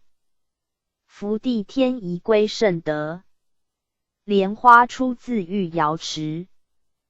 祭佛，瑶池一指，金雀玉指一般。天堂游记一书即将着成天堂路上，一群默默耕耘者，已找到了一个善终的归宿。路是人走出来的，是人要走那条路，善恶两途，慎重选择吧。善的尽头叫天堂，恶的尽头叫地狱，你正行走哪条呢？看完了天堂、地狱两本游记，众生都成了评判员，将来会上天堂或下地狱，心里有数。仙佛阎王只不过照你的意思收留你而已，切勿错怪阎王冷酷无情。对一个无道之人，只好摆起脸孔相对，这副假面具也是你送给阎王的。仙佛慈蔼笑容，正向你招手，他们这副和善面孔，也是你教他们的，所以也不要谢他多情。两种不同面貌，就是众生真实的传真写照。你要将自己画成那种模样，无人敢做主，只看你的心去守法了。老衲说了这段话，希望众生仔细听，方免到时再来求我说法。那时老衲已涅槃了。今日我带杨贤徒在游天堂，准备吧。杨生，我已坐稳莲台，请恩师启程。祭佛，师徒乘坐莲台，云游三界，引起天花乱坠，众生看得心花怒放。不过不懂欣赏的人还是很多，只叹他们失愿了。杨生，你有何感想呢？杨生，数年来追随恩师左右，受益良多，又随师畅游三界，可谓三生有幸。坐在莲台，虽然轻飘飘不必出力，但自觉任重道远，不敢一时疏忽，掉以轻心。祭佛，拓荒者本来就是一种牺牲，纵是荆棘不满，伤痕血滴，但回头瞧着新生的道路上，已有那么多的行人，自然会乐得苦笑，安慰一些了。杨生，恩师所说甚是，让自己心安，让众生有道，人生旅途才有价值。祭佛，已到了，快下莲台。杨生，今日到此是什么地方呢？为何前面那些人个个精神威武，与众不同呢？祭佛，这是三官殿所属的忠义殿，刚才所见者都是为国尽忠牺牲的人，他们死后升天成神，我们前去拜会吧。杨生，已到殿内，看见许多身穿战袍或官服打扮者坐在殿中，不知他们是何人。祭佛，自古以来，忠孝节义者皆升天成神，中殿内坐者是岳武穆王、岳飞，其他都是古今之忠臣烈士，他们为国牺牲性命，死后灵升天界，祖斗馨香，万古流芳。令者，凡是在世为官清廉，不贪不取，便名利民者，死后可以升天成神，在忠义殿中各厅处逍遥自在，或往各天担任圣职，与云正直无私谓之神。他们正直无私，修习公道，也有道成一天，天界也需要这种人才。所以世上拜神的人，祷神切勿以条件交换，如保佑我如何愿成，即谢以生礼，如此正神不纳，神是按公行事，仅凭众生心诚而感应。杨生，你可向岳武穆请示。杨生，向武穆王及诸位圣贤义士敬礼。不知在天界生活情形如何？武穆，我本在凌霄玉帝殿前辅政，今日特来忠义殿中相续。天帝，本为一股磅礴正气所维系，于今科学昌明时代，世人道德沦落，邪恶孽盛，使天地元气日渐丧失，故灾劫累至。我愿世人以孔夫子圣训，正心修身为处事法则，从事公务，不可贪污舞弊，浪费公帑，各业者严守自己岗位，人人尽忠爱国，为捍卫疆土，牺牲性命，即是殉道而死，因灵必生天界。如关圣之丹心朝日月，义气贯乾坤，至今各地庙宇平立，世人崇拜不已，故愿众生爱家爱乡，更爱国。如秦桧奸佞陷害忠良，经数十世未诛，今犹进阿鼻地狱不能超生。上天爱忠良，地狱敬不义，故世人不可作奸害国，否则于阳间受万人唾骂，死后永堕地狱。阳生忠孝节义是中国传统美德，也是鸾门提倡的宗旨，修道也。正是修此忠孝节义的大道，离此则无道可修了。前面壁上挂闷了牌子，都是历代忠臣烈士的名字，还闪闪发光呢。五木，这是忠臣义士的神位，凡是忠义之士，上天都有列名，即是英雄榜，他们都已回天享受极乐。祭佛因时刻有限，另要访问他处，所以我们就此告辞。阳生向岳穆王辞驾。祭佛，阳生随我行走，我们到前面孝子殿，拜访孝顺成道的先真。阳生遵命。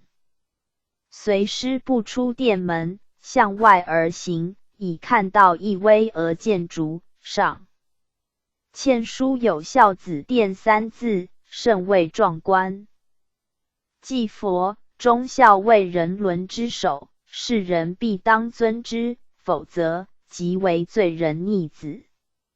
前面孝子殿内都是孝子孝妇，我们前去参礼。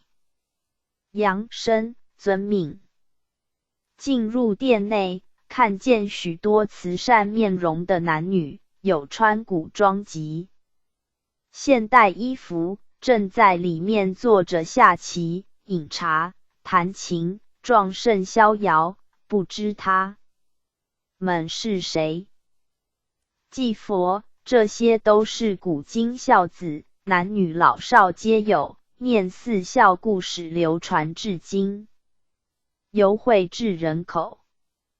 凡是世上孝子，死后经三关考校后，升至孝子殿中，逍遥自在。有特殊功德者，并可升至各天享受道果。你看壁上挂闷了孝子名牌，闪烁着光芒，这即是孝子碑。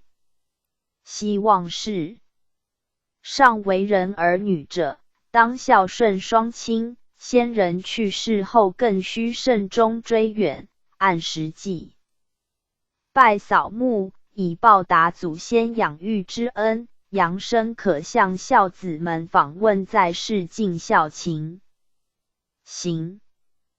阳生，好的。请问这位孝子是否可以将您的孝行告诉世人呢？孝子说来惭愧，我仅是尽为人儿女一份责任而已。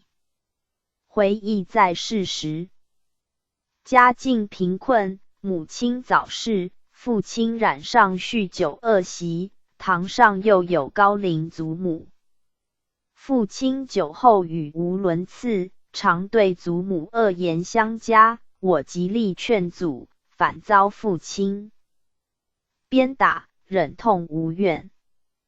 祖母年老体弱，食无后味，我也将做工收入案买一些食品供养他。父亲饮酒过度，50岁时终于患上肝硬化而逝。此时留我与祖母相依为命，每日替人帮佣，赚钱奉养祖母，心想老祖母无人奉养，所以遇人提亲，均予拒绝。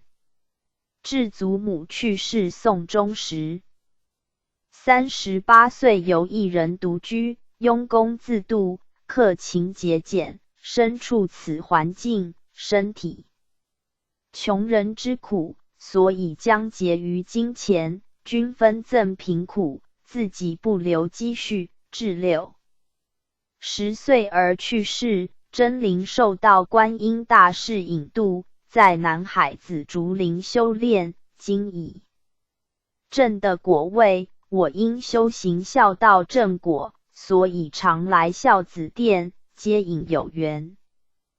今日杨善生来此，仅将自己一点小孝告诉世人，愿世人学我的模样，尽孝亲长。古云家贫出孝子，世间的刻苦牺牲是短暂的时刻，天上的享受才是无穷的岁月。杨生，您的孝心感人，向您一拜。孝子，不用多礼。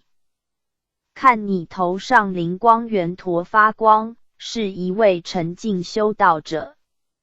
愿你发扬孝道，广度众生。杨生，感谢赐言，当尊是弘扬孝道，提倡中国固有美德。祭佛，时刻不早，准备回堂吧。杨生，我已坐稳莲台，请恩师回堂吧。祭佛，圣贤堂已到。杨生下莲台，魂魄投体。加34 034第34回由阴阳界官人归天情形。济公活佛降，岁次庚申年10月16日，1980年11月23日。诗曰：走遍天堂会众仙，因说法指心田。人间爱欲迷魂阵，跳出网罗天外天。又诗：犹记可参万法经，勤修本性出幽冥。扬声祭佛同挥笔，一步奇珍万古新。祭佛，天堂游记是一部修道宝集，凡是有志于道者，勤悟其中妙理，定能发现仙佛现身在前。世事本虚幻，修道者要上天外天，成为人上人，当具超然智慧，否则在迷魂阵中朝生暮死，寻不着出路，精疲力倦时，只得躺下休息了。因此，在修道过程中，良师益友是不可缺少的。但是邪说异端，荒诞不经，万不可亲近。学习，以免坠落魔道。以老衲的修道过程，众生也许认为多变多姿，其实我只有一颗佛心，一股济公精神，本是平淡无奇。众生习惯于自私自利，所以反觉得我的塑形很奇怪。但你如无这份能力，则勿学我游戏人间。万一演出毕露，那就惨了。总之，济公的戏可以演，祭司的戏千万不可试试。1年半来，奉命带扬声游历天堂，内心无限欣慰。这种重大任务，秉持战今心情以完成使命，岂敢儿戏。扬声任劳任怨，有始有终，欲高真访道求真，逢圣佛闻法开示，句句生气妙机，实不愧为禅师子弟。在这最后几站，老衲本应轻松心情，却转沉重，因迷者迷，悟者悟，往天堂路上司机。有的已偏向左道，有的正在打瞌睡，有的心猿意马，无专心驾车。我从云端下看，不少已出了车祸。所以老衲寄语在圣门中之人，多怀一颗圣心，才能圣灵不灭。老衲的苦心已经用尽，再来就看众生如何去行道了。扬声准备上莲台。扬声，恩师为何凭兵叹气呢？祭佛，无语对苍生。扬声，恩师感触良深，弟子意事相同，请恩师开怀吧。祭佛，有酒不知醉，无心可见佛。人在地上行，佛在天上看。珍惜好家园，免成孤寡人，我们往天堂去吧。已到了，我们下莲台。扬声，今日来此为何大不相同？左边那条路好像曾经来过。祭佛，这是阴阳界三岔路口，以前著作《地狱游记》时，你曾经路过此的，今日带你来此，让你参观人死后往天堂地狱之情。行。扬声，哦，原来如此，左边那条路是往地狱，看见牛马将军押着甚多罪犯呵斥而行，他们实在太可怜了。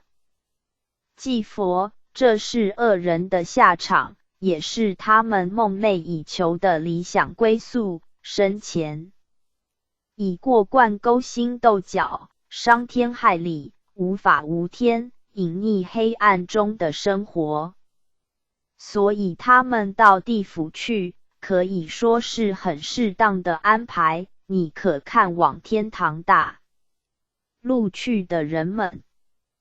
扬声，右边这条黄金大道也有许多行人，壮盛逍遥，还有菩萨金童玉女在此迎接他们，我看这是在世功德浩大的结果吧。往天堂路上，他们的去路似乎还分等级呢。祭佛，当然，如凡间的车子，牌子不同，价格不一，有高级品、中级品及新旧之分。世人修道，点点滴滴不得作假，一分真心，则身上镶金一分，如此点点修塑而成一尊仙佛金身，但其中还分各种不同之果位，有大金身、中金身。若往地狱者，就是朽木不可雕也。我们向前请问这些成道之高真善德吧。扬声，好的。这位老人年岁已高，金光满面，甚为慈祥，看来很有修养。请问老前辈，你要往何处呢？老者，我要往天界。扬声，是否可以述说你生前造就？老者，我无何功德，不敢献丑。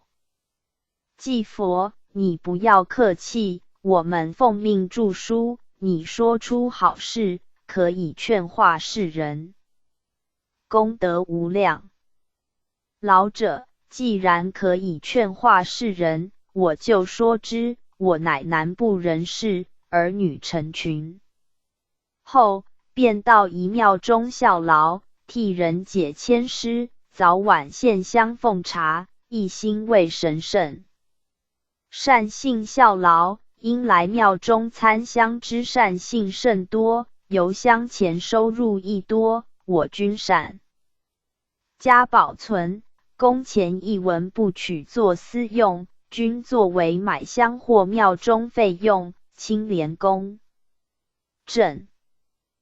故我最近去世后，庙中主神特为上奏玉帝，提拔免经的府而直接升天，接任神职，只是如此功德而已。祭佛，大功，大功！你不要小看自己，凡间许多人都不如你呢。玉帝赐你神职，我再加赐100功，以助你升高国位。老者叩谢活佛提拔。祭佛，不必客气，难得也。杨生，你可再问其他往天界之人呐？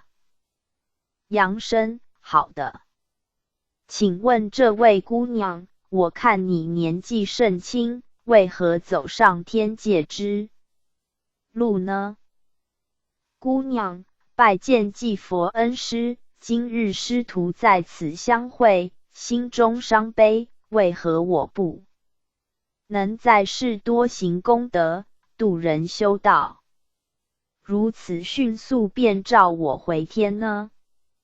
祭佛，时也，命也，不必悲伤。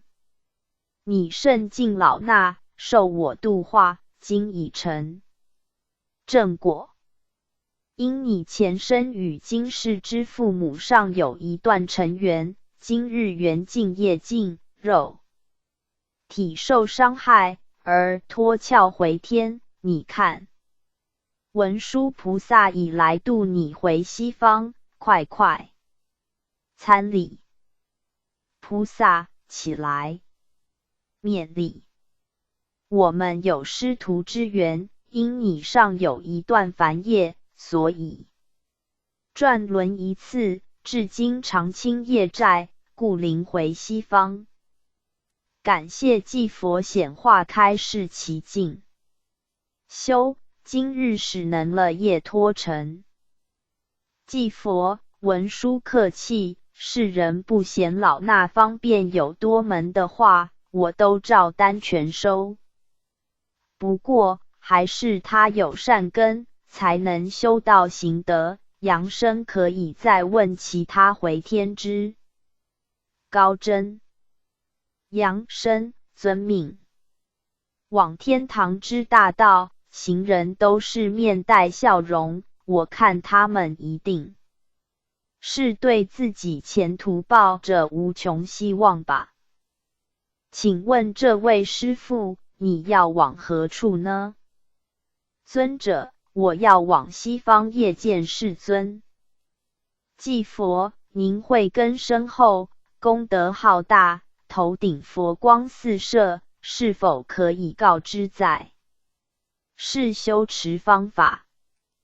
尊者，我20岁就出家剃度为僧，入空门空4相，不与人争，不向佛愿，不侵外教，不贪重欲，只修4相而已，并无功德。祭佛，你非一般俗僧，不参杂凡俗众事之中，甚未突出，所以今日可以直往西方而去，助之。杨生，请问恩师，是否世人登天都需经过这条通往天界道路？祭佛，正心，直常是天堂路，弯弯曲曲是地狱道，这条通天大路就是由人的心肠所变化，人如能不欺心，不恶常，死后除有3事：因果未清，虚掷的腐消案外，可以由此而往天界。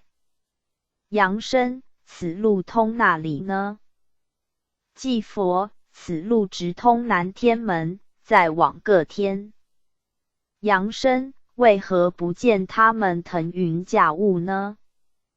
祭佛，这里接近凡尘，是天堂初段，以脚步行，中段为星官，由平行而跳动不已，速度加快，跃跃欲飞。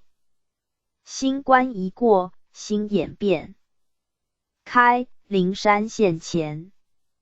再上去是须弥山顶，人之头上，至此若要再上升，非腾云驾雾不可了。杨生，这是什么道理呢？请恩师说之。祭佛，禅机，禅机。老衲愿说出，让有缘者参悟之。为人处事，修身练道，脚步先要立正，才有踏上天堂大道可能。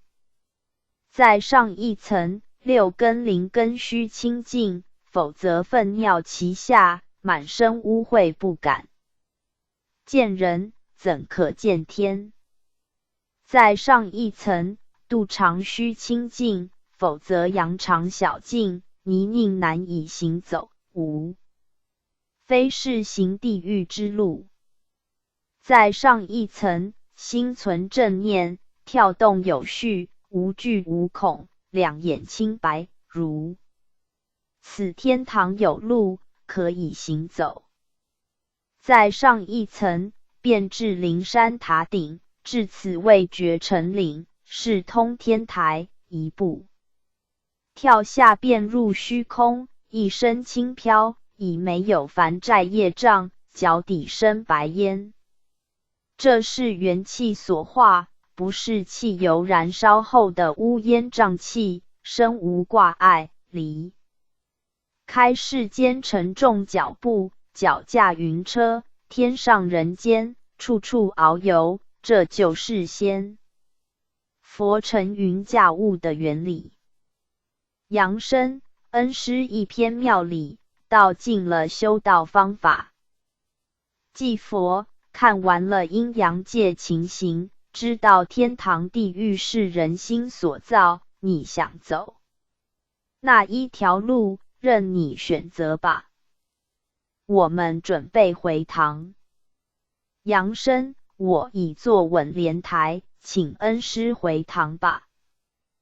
祭佛，圣贤堂已到。杨生下莲台，魂魄投体。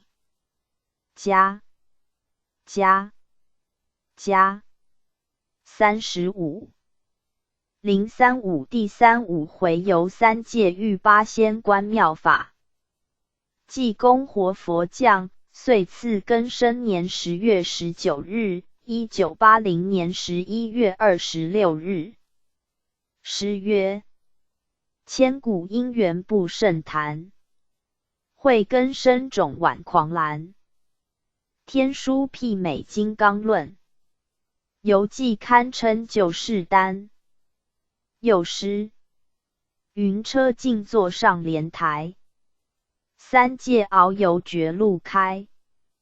相伴仙真情问道，提携九品见如来。祭佛，师徒坐上莲台，如乘着一部太空云车，这是历世因缘的造化，才有今日。诸生进入圣门，同乘一辆汽车，左右相伴，定有前因，故当珍惜这份因缘。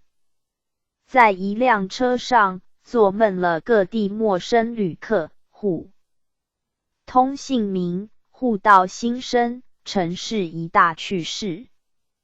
这部载满道客的车辆，更是任重道远，所以车主须知待客之道。若举止像一位恶劣的计程车司机，一旦到了终站，旅客纷纷下车，各奔前程，他们下回再也不敢领教了。老衲处处为家，当然不会为此烦恼，只怕世人不惜因缘，人去车空，载不到旅客的时候，后悔已来不及了。天堂游记今日已是35回，仅剩一次就终站完结篇，但下一班车要开往何方，牌子尚未挂上，就要看诸生的表现了。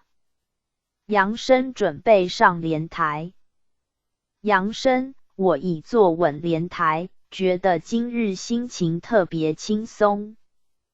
祭佛，完成天父使命，心境当然觉得无限喜悦。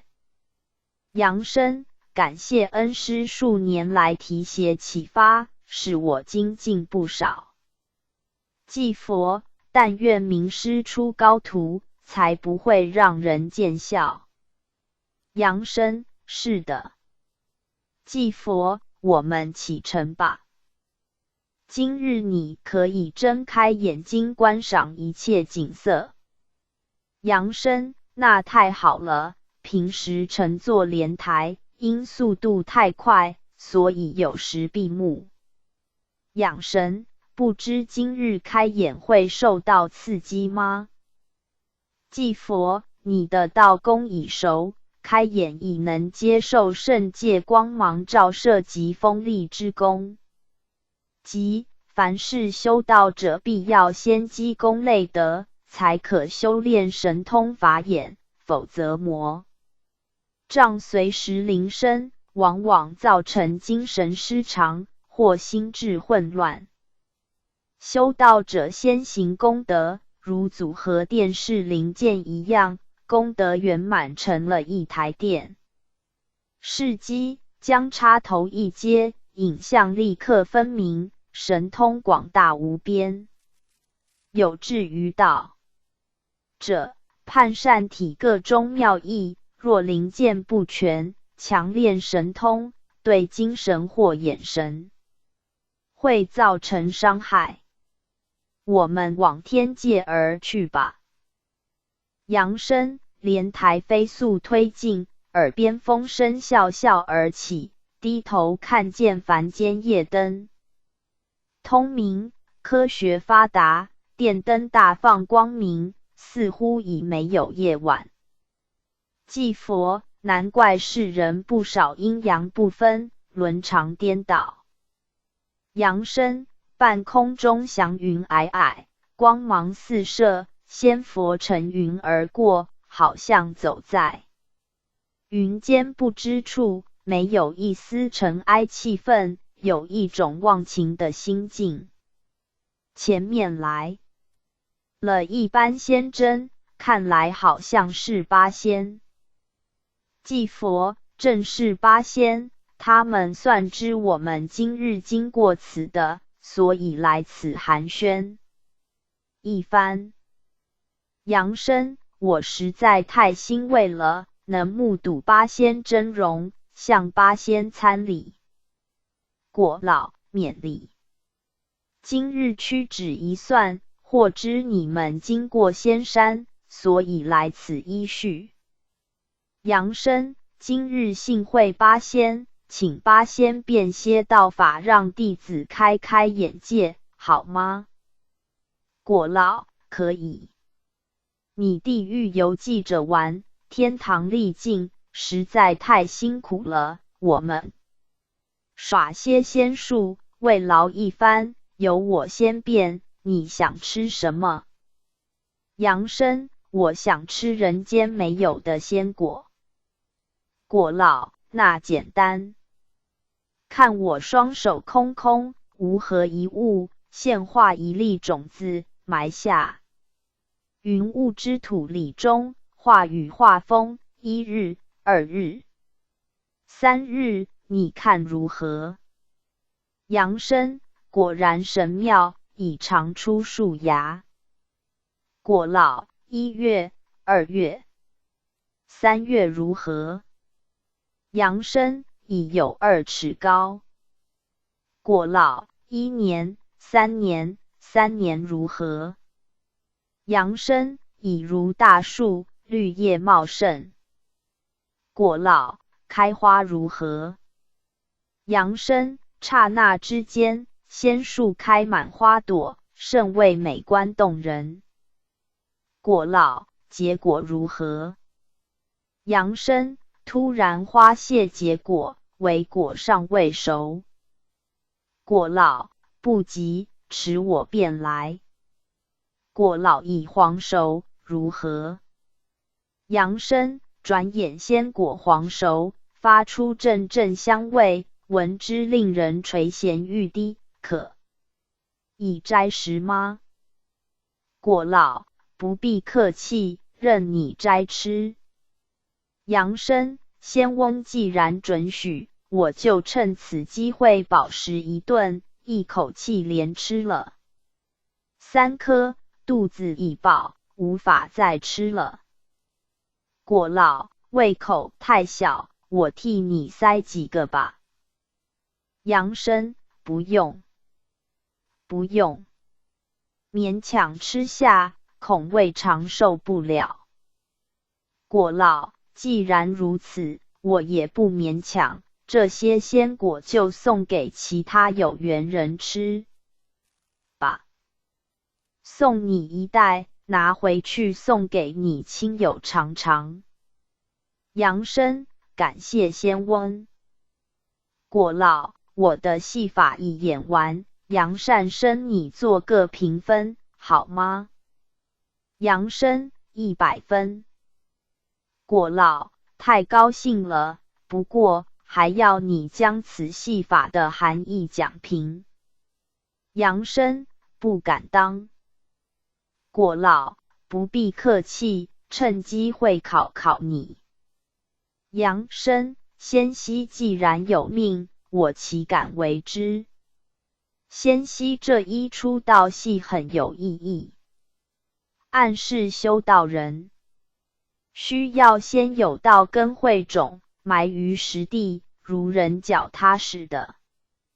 经功德水浇化滋润，苦志琢磨，才能挣脱甲壳出头通天，道种萌芽。经1日、1月、1年不断灌溉、施肥、整理，苦汗辛血之照顾，道树才能成长而开花结果。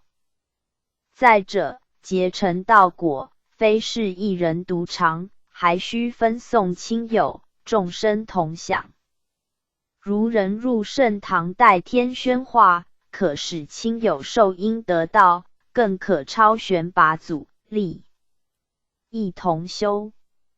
以上心得，请仙翁评分。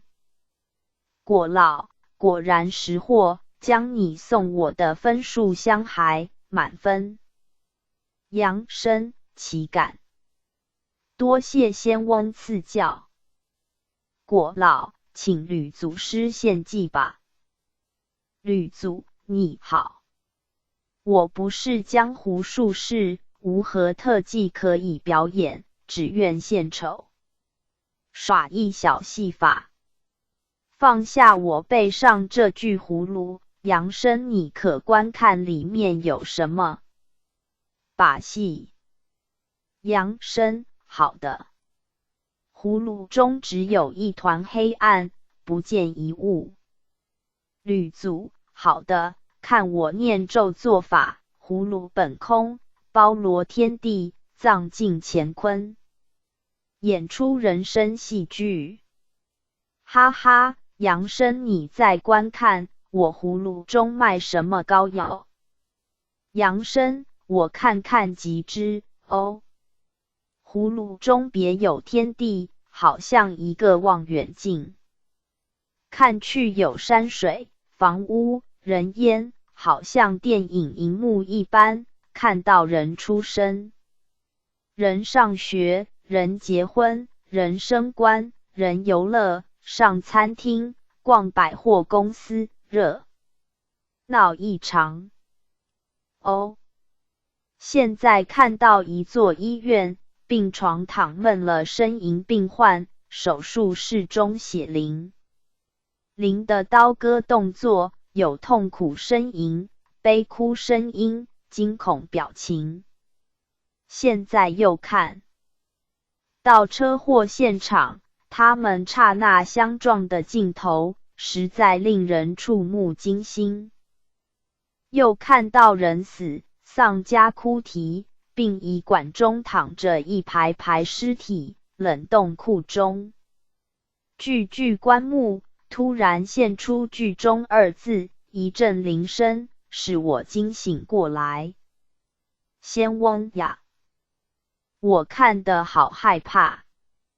吕祖，不要怕，刚才所演的这出片名叫《人生的旅程》，这部电影是我拍摄的，剧本并非凭空杜撰，是道地的自然动作戏，情逼真。此片畅销各国，造成空前轰动，可惜人只喜参加演出，不愿观赏此片。原来他们两眼被我葫芦中膏药粘住，所以不知自己正在演戏，这些珍贵镜头只好留给子孙观赏了。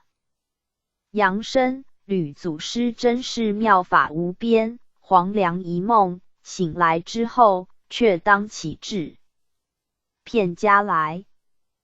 吕祖为了度化众生，只好先冲起影剧商人，每次播放人生舞台影剧，劝化世人，今特在旧片重演，在《天堂游记》这部片中插一段经变镜头，希望众生不要错过机会。祭佛、八仙个个道法高深，若八仙全部献祭，恐怕众生看得眼花缭乱，昏昏欲睡了，所以我们就此告辞八仙，另由他处。杨生，好的，感谢八仙费神演出妙剧，我将随恩师另由他处。八仙，后会有期，祝一路顺风。祭佛架起莲台，再往南天门而去。刚才在云间遇到八仙，看他们表演几招，保在富有剧情及启发作用。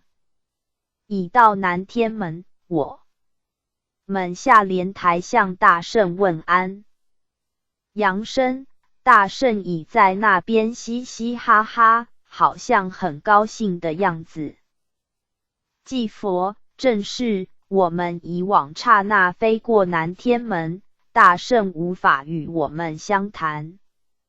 今日重逢，当然高兴。杨生，弟子向大圣参礼。大圣，免礼。今日你们众来南天门，我甚为高兴，你们游天堂著书任务将近完成，我觉欣慰。南天门之榜文将要私下，杨善生可以观看此榜文。前次你来匆匆，未加细观，现在可以看看。杨生，感谢大圣。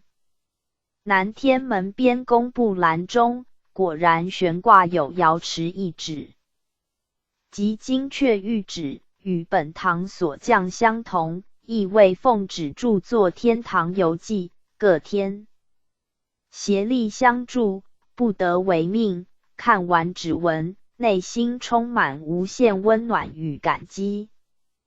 感谢老母，玉帝慈怀。2年来，亦打扰上界诸仙佛之清修，天恩浩荡，难以图报。跪下向诸天叩谢。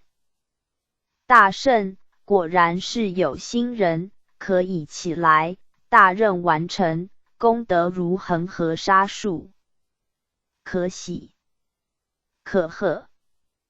祭佛，感谢大圣协助，使我们师徒顺利完成使命，告辞了。杨生上莲台。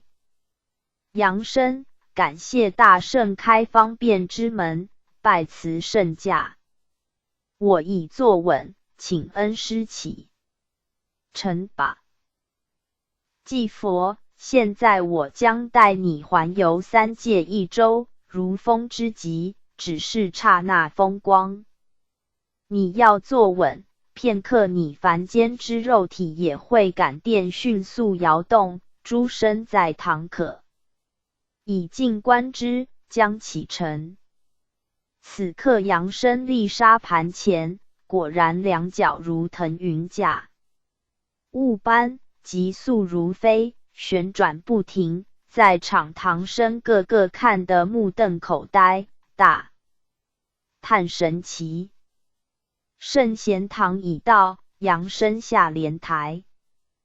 天堂游记于今结束，我待扬声刹那之间临游三界，转身已到堂中。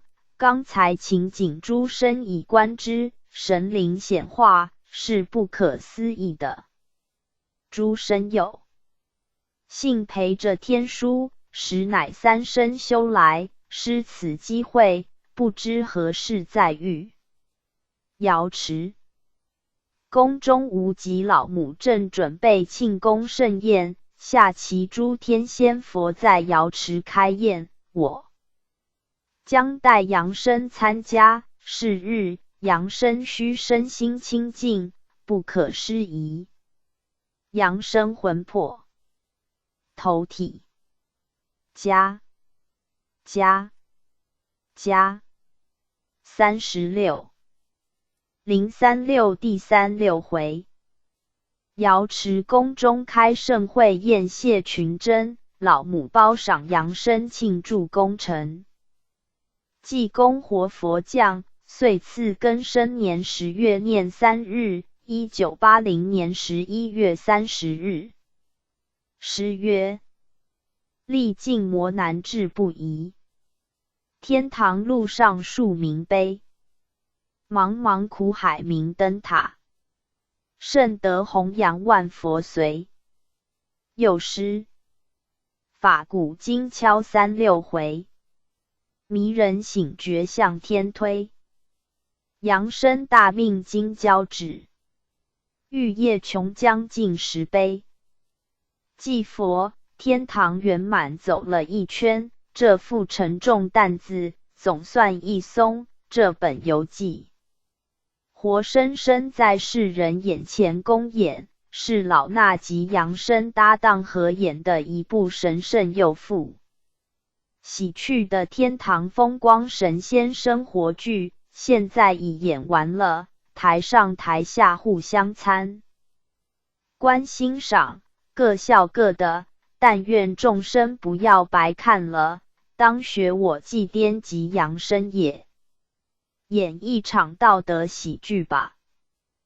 这是一场神圣庄严的慈善义演，不过剧中时我前要坐在观众席上，换你们登台演出，但愿一样能数一数二得到鼓掌，不要不三不四令人唾弃，或令人不愿观之。今天是个喜悦日子，扬声整齐一律，清净身心，准备赴瑶池参加盛宴吧。扬声，我已准备好了。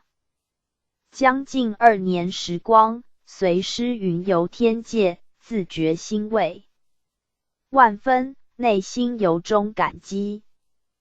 祭佛，我心相同，愿心心相印，同坐莲台，载度众生。扬声，实是这座莲台今天增大了数倍，光芒四射，亮晶晶，甚为可爱。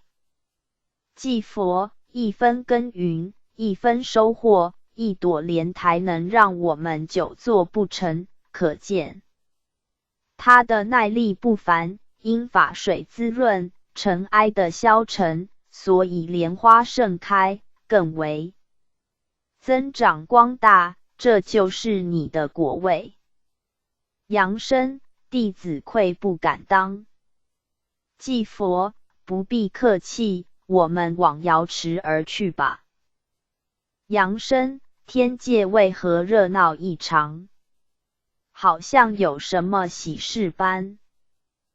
祭佛，三曹普渡的关系，今日我们奉旨着承天书，三曹俱悉，人天同庆，诸天神圣仙佛皆大欢喜。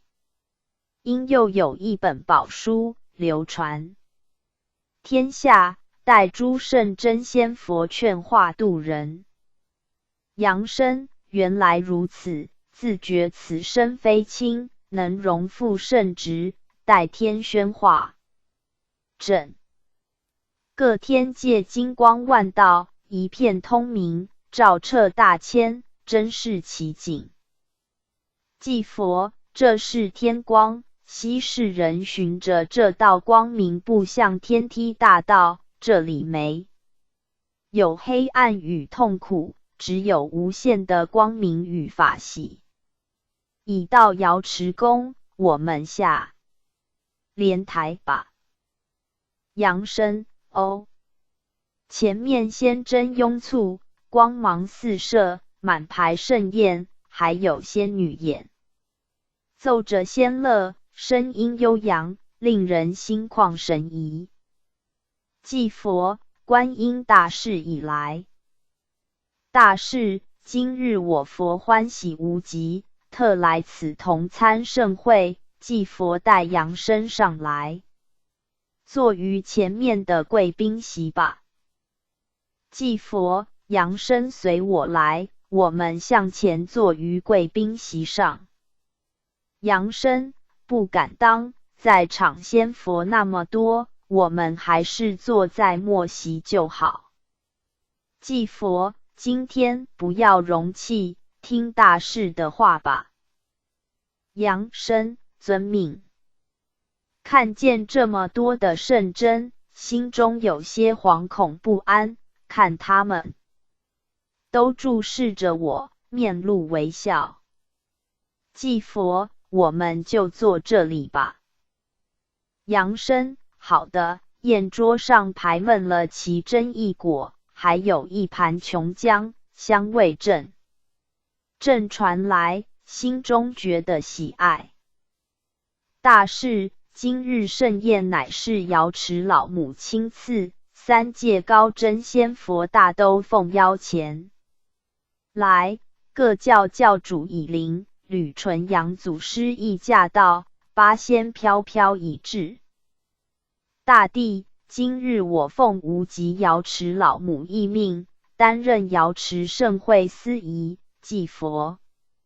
杨生，今日你们受邀至瑶池接受褒奖，真是天大喜事。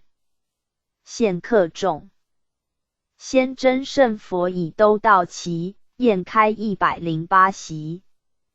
杨生，诸珍众多，已坐满圆桌，各教人士皆有，他们穿着不同式样服装，各具特色。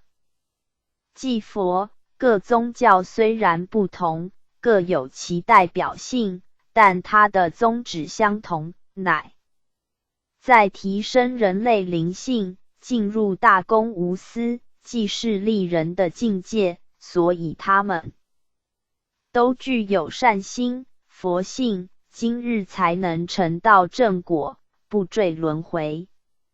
现客的藏王菩萨等圣真陆续驾到。大帝，我居金冠卫乡，辅助玉帝行政，今执普渡之旗，天庭已忙。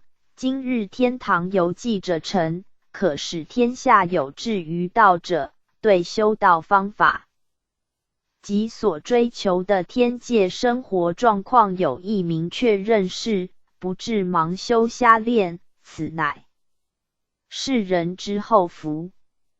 现客玉皇至尊驾临，瑶池老母驾临，全体万仙菩萨圣佛神人起立，俯伏接驾。老母勉励，大家起来。大帝，全体起立，就坐。老母，今日为庆祝《天堂游记》一书者成，母心欢慰，特在瑶池宫中举办盛宴，以示庆祝。三界诸真皆奉邀代表列席参宴。玉帝无极一指慈赐，天堂风光传述于世，今日顺利者承天书。正兴盛月，老母在此设庆功宴，正是天恩浩荡，慈爱众生，愿天下众生体悟天心，知归善道，净化人欲，心存天理，勤修大道，了悟本性，以其完美人性，一旦身世皆能灵性认理归根，盼勿复瑶池老母之心。即刻开宴，祭佛扬声开怀享宴。祭佛扬声不要客气，这是老母玉帝慈赐我们开动吧。扬声，好的，优美仙乐不绝于耳。仙女穿着云呢衣裳，正在婆娑起舞，她们飘逸动作，轻盈体态，不知如何修成。祭佛多运动，常开心，不贪吃，勤练性，不忧惧，无烦恼。一件天然衣裳，终身不换，越穿越美丽。因为身体健康，所以仙容虽不擦粉，却白里透红，纯真可爱。扬声，恩师说的有道理。老母祭佛扬而不要只谈论，而忘宴席法餐妙味。扬声，感谢慈母开怀。祭佛，我们尽量吃吧。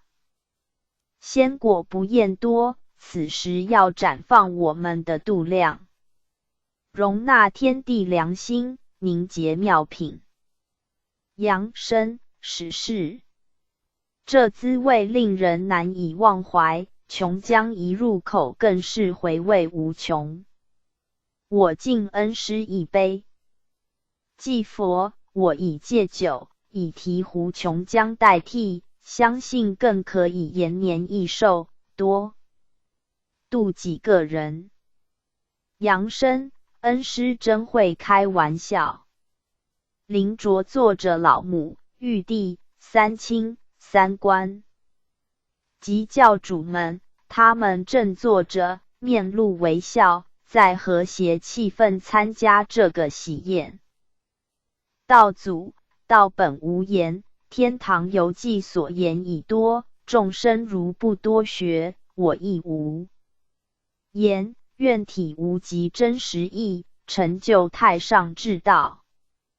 世尊，佛法本不可说，今已说于天堂游记，众生须多参悟。人如不说佛，无佛又不说，则西天无佛，故愿佛法传世，使世人成佛见佛。孔圣如不言灵界事，然朝闻道，系死可矣。天命率性之谓道，闻道知道，即可配天而合天，天人合一，力超生死，如门有道，至善圣欲刊登之。老母，盛宴已开，蟠桃正熟，惜苍生好好修道。遵天理，守人道，则瑶池宴上为其准备一席之位，等候上座。玉帝，愿赤子回心，切莫造颓风，驱恶道，以免恶报临身。大事由记者成，正法昌明，圣宗普博，杨枝柳叶便洒尘埃。凡是有缘者，阅读而了悟，必修必行，可成正果。如有恶口毁谤，永成恶道。老母扬声赞如，奉旨随祭佛游历三界，先将地狱游记者成，普传天下，匡正人心，挽回颓风，净化尘埃，为万世树立典模。今为塞地狱之路，开天堂之门，母下一旨而著作天堂游记，写造化之妙，垂登天之梯，今日36回游记圆满者成。母心大悦，扬声不负母心，孝唐僧西天取经道成，任劳愿任毁谤，通过层层魔关，真灵永固，特赐你之九玄七祖超生天界，按功正果，不再轮回。圣贤诸生辛劳，陪着天书，有始有终者。特赐每人10道功，皇榜著籍，悉在勉励。扬声功成矫止，力在前修，以其灵通无碍，再接心命，造就无极上乘道法，普度更多众生。此欲扬声叩谢老母慈育，余儿自感心生惧疲，无能为力，求老母天赐慧光，以了余儿度世之心愿。老母，你勿忧心，天道好孩，常与善人，你已尽力代天宣化。天定助你了此心愿，无边众生呆度，切勿气馁退志，将来当以弘扬圣德，匡正世道为职责，任重道远。天地二游记，虽己者成，然天因法语由赖你传播，以资造福人群，度化迷津，悉免利之。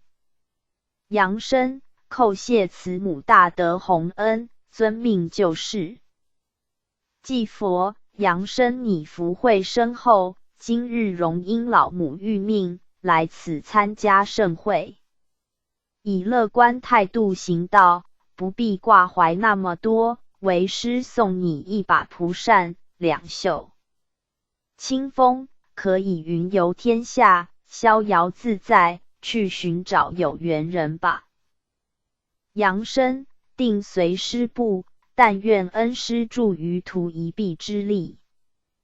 祭佛，哈哈，几年的情谊，怎能忘怀？放心吧。扬声，那么余途就放心了。老母，善哉。祭佛带扬声游历3界，访道著书，普度众生无量，以证最上品佛果，毫光大放，千百亿化身，无量无尽慈悲佛。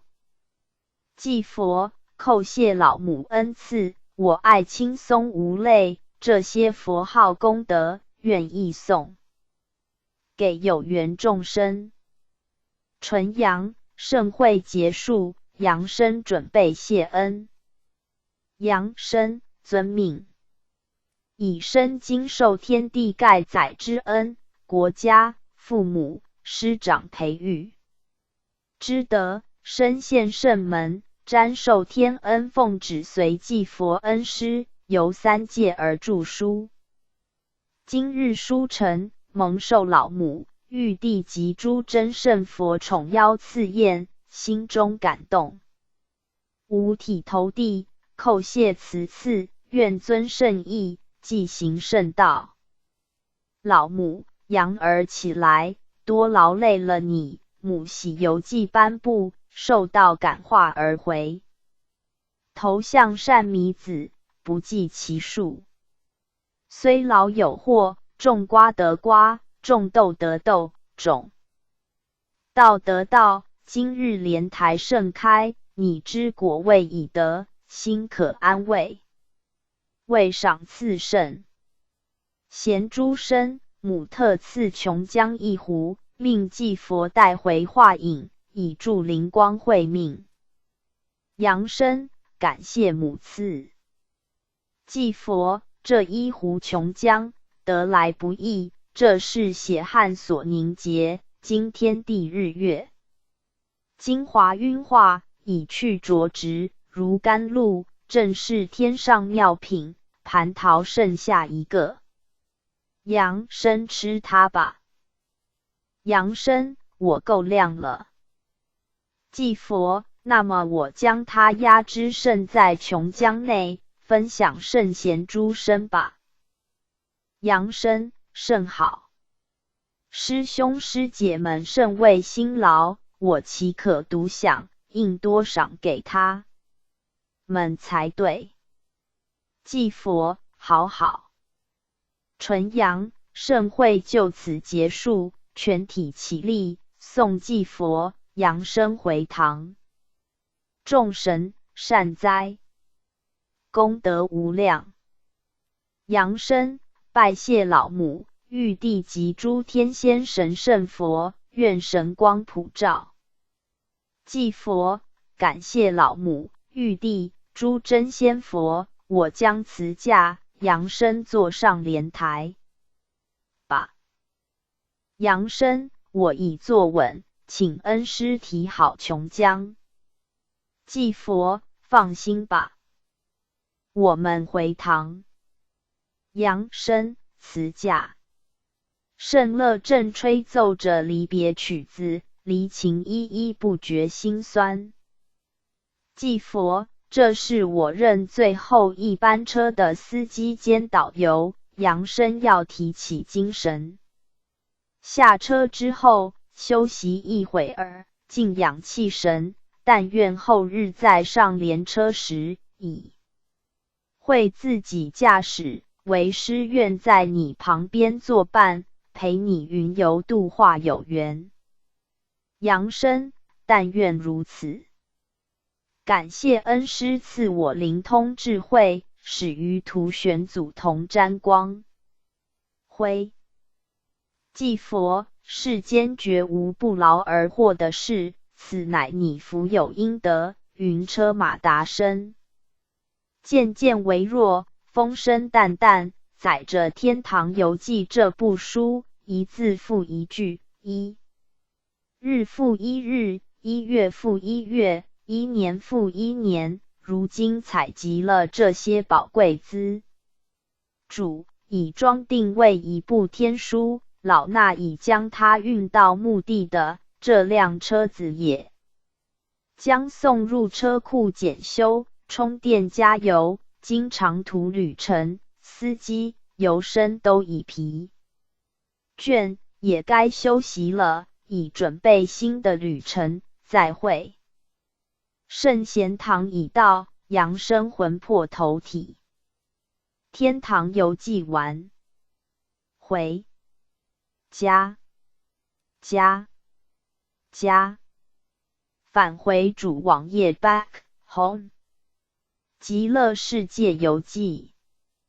林凤只著作，林目录下载全书542x execute斜线200千位元祖。凡历老母指玉帝诏阿弥陀序观音序济公序主席序童子序。542a HTML。01师徒论道 and 大智若愚。02莲花化身 and 西方佛国。03西方环境 and 十念法门。542b HTML。04游莲花池 and 三师一行。05念佛课程。06持斋念佛。07念佛法门。08九品往生 and 阿弥陀佛。09 48愿。542c HTML。10临终念佛。11苦心修持 and 世人难度。12极乐世界之殊胜环境。13访祖师。14记佛讲道 and 道中有道。15成佛成仙 and 成圣成贤。执持念珠的方法前言。下载本网页纯文字。下载本网页含控制码修改转赠。加极乐世界游记JUG 奉旨著作 CC 前言。时间1984，文内日期为中立。地点极乐世界净土宗。导游济公。访客蔡生。传真白鹤童子。当蔡生灵魂往访极乐世界，白鹤附上蔡生肉体符鸾。原产圣天杂志社等于台湾台中市北屯区军公里建成巷19号。电话04-239-3830或239-238分之448，21518。感恩所有善书均不设立版权，是我国一种优良传统。在此仅向有关同工及承先启后者致敬。公务欢迎修正引用复制，自行作网页，不用声明出处。注意，凡有此符号 XXX， 其内文原书没有部分字被改作异体字或近义字。术语、邮寄内文有关洋间货币、地点等等多指台湾省习惯而言。转化 Doc WordPad/Office 文件转作 Text 纯文字文件。A. 先造一纯文字文件，在桌面上右按滑鼠，新开档案。纯文字文件随意命名。B. 打开 Doc 文件档案 F. 另存新档 A. 存档类型 T. 选纯文字文件。目录 S. 选 Desktop 选刚刚造成的纯文字文件。储存档案 S 是 Y。 阅读编辑 E 自动唤醒 W 斜线或斜线检视 V 选项 O 自动唤醒 W。 乱码本文或有少量词字汇乱码，可复制该句，贴上新文件便见内容。修改先把本文分拆不过 30K 文件多份，有此符号%，改正后重组，否则或引起别处乱码。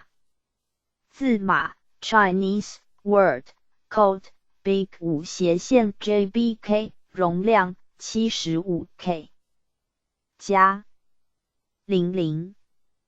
目录寻找代号 Number。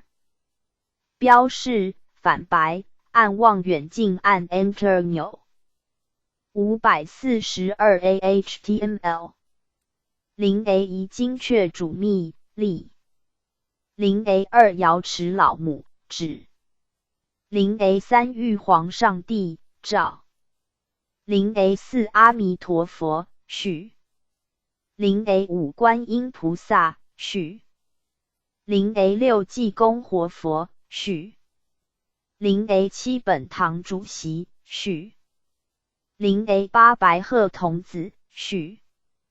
001第一回师徒论道，大智若愚，活佛开怀，贤生无猜。002第二回贤生莲花化身，初见西方庄严佛国。003第三回贤生游西方环境，菩萨数十念法门。542B HTML。004第四回贤生游莲花池，菩萨数三师一行。005第五回访菩萨数简易念佛课程。006第六回访菩萨数持斋念佛之意义。007第七回访罗汉数为何念佛法门容易成就。008第八回访菩萨数九品往生及阿弥陀佛身世。009第九回访菩萨数大慈大悲阿弥陀佛48大愿。542C HTML。010第十回访菩萨数临终念佛之重要。011第11回罗汉树苦心修持贤身调类探视人难度。012第12回访菩萨介绍极乐世界之殊胜环境。013第13回访祖师述微妙甚深道理。014第14回记佛讲道，道中有道，贤身听理，理中有理。015第15回师徒论道，圆满圆通，愿人人成佛成仙，成圣成贤。542A HTML。0C1附录，直持念珠的方法。M1 下载本网页，纯文字。M2 下载本网页，含控制码。M3 修改。M4 转赠。加 0A1 精确主密历。甲子年9月15日，9日10月1984。梵历。以本书奉无极瑶池老母懿旨及精确玉皇上帝谕旨著作，圣天神人费尽苦心，始告完成。书中谢尽极乐世界风光及修持方法，成为修心养性、念佛往生之宝典。2. 书中如有错字，系藤真之物，悉阅者勿轻视之。3. 本书乃由西方阿弥陀佛指示诸菩萨甄选鸾坛著作之宝书，故本书在处，十方神圣护法，阅后须致敬处，或转赠亲友，若故亦抛弃撕毁者，自造罪愆，自受恶报，悉世人慎之。4. 凡求寿、求功名、却禅病、消冤孽、修功果、化罪愆，为祖先超拔、求名福者，先发忏悔心，然后在神前造君前或对虚空焚香禀告，应赠此书回向，自得灵应。5. 凡观阅此书者，当潜心诚意，不可以一般小说视之，如有故意污秽或是阻碍流通者，是冒读诸天仙佛，罪无可患。加 0A2 瑶池老母指无极价钱麻姑讲。诗曰：极乐世界起迷篇，云游逍遥乐无边。请把自信修得顺，他年正果超人天。盛世无今夜奉母命代一旨宣读，神人俯伏，恭临旨意。亲奉无极瑶池老母懿旨曰：母居瑶池，心念迷茫赤子，美观芸芸苍生，迷昧本性，履行邪径。大为天性之良能，致使世风日下，暴戾自衰，弥漫宇内，美使诸天仙佛慨叹不已。今察天比蔡生立下宏愿，为天行道，其志可嘉，因此癸亥年9月19日奉母命领旨开堂，扶鸾阐教，婉转颓风，普救人心。自开堂以来，全体门生忠心耿耿，恪尽职责。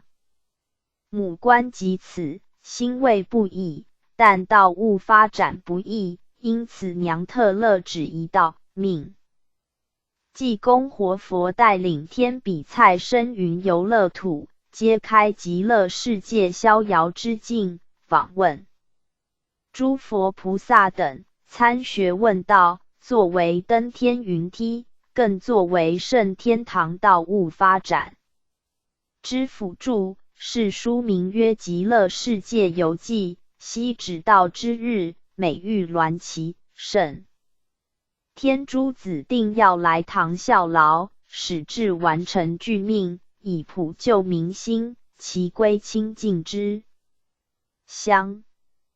以上圣天诸子不可违命，书成之日，论功行赏。轻哉勿乎！叩首谢恩。天运癸亥年12月18日，20日1月1984。加临 A3 玉皇上帝诏：金阙内乡徐将。诗曰：圣天浩气冲云霄，甲子年中起光博。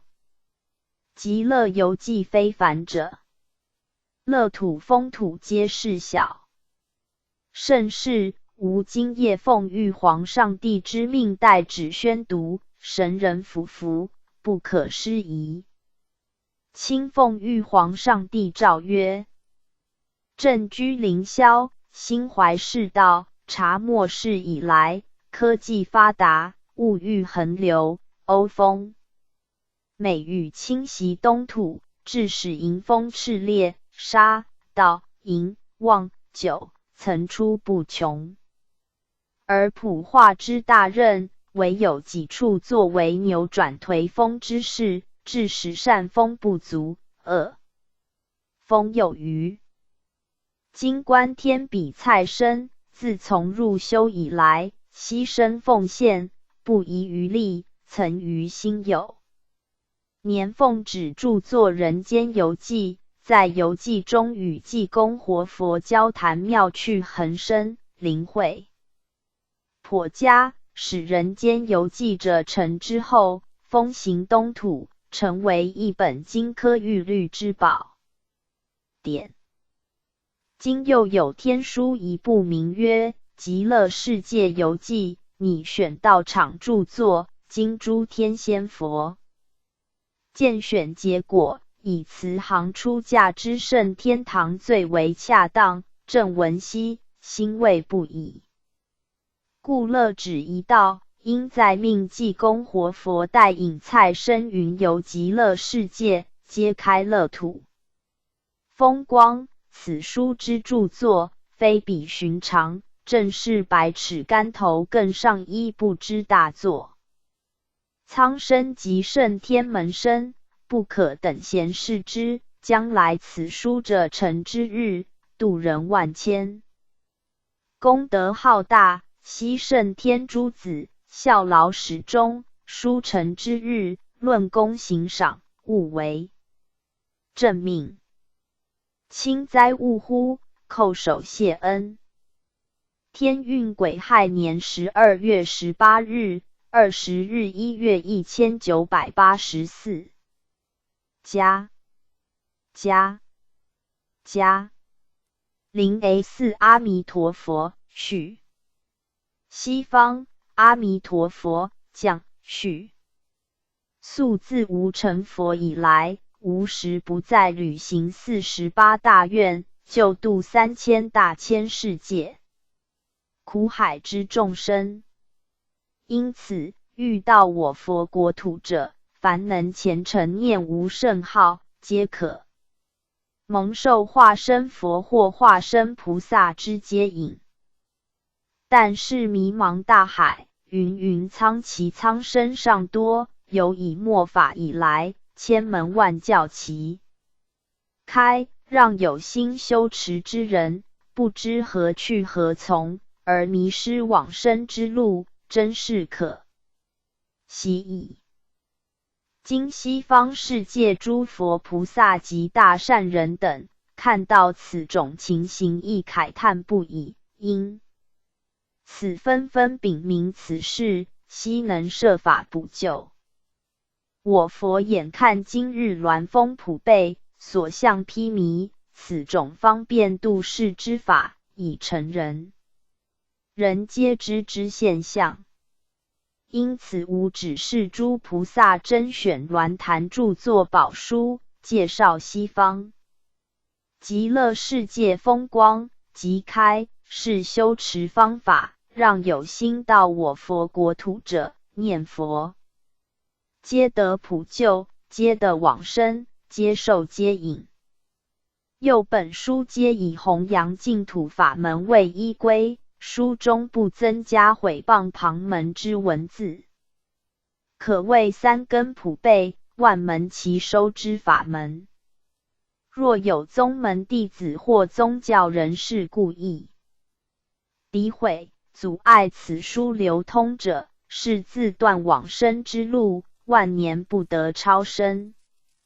希慎天门生必须将此书广布有缘，使人人念佛，人人成佛，是谓盼。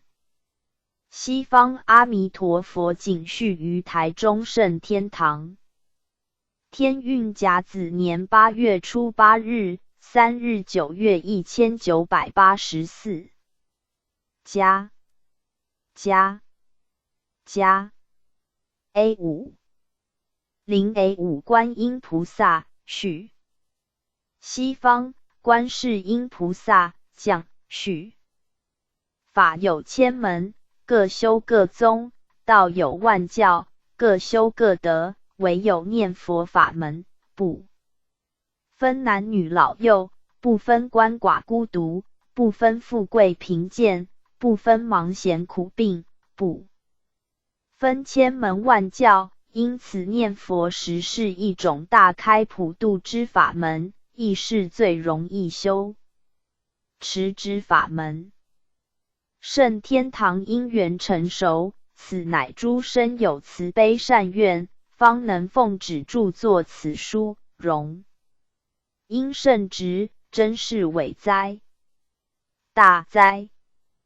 故凡是能获得此本极乐世界游记者，皆是三生有幸，亦是宿世修来之福德善缘。如果不趁此有生之年，勤于念佛修心养性，真是一失足成千古恨矣。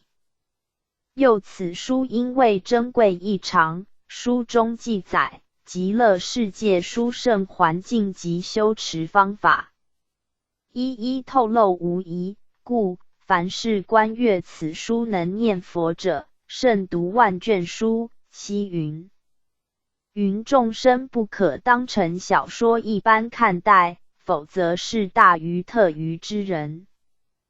观世音菩萨景叙于台中圣天堂。天运甲子年8月初8日、3日9月1984。加 A6 0A6 济公活佛序。哈哈，老衲素来以弘扬禅宗为本，但入门者多，入心者少，此皆是自己智慧浅薄、业障深重之因也。由以末法以来，修此法门者，多数人皆难以贯通，难以明心，更难以见性，故知者难行，不知者更难行，悟者难修，不悟者更难修。常使修道者丈二和尚摸不着头。所幸阿弥陀佛发大慈悲，特商请南天鸾悟司著作此本游记，老衲又受命著作导师之职，代引人间游记著作之天比蔡生，再次云游极乐世界。此职重大，因为圣天堂初奉旨开堂阐教，天比蔡生又身担两堂鸾务，尤以圣天堂必须在甲子年中完成12部精华善书。在此情形之下，老衲深恐蔡生难担圣职，违背圣意，有辱鸾门宗风。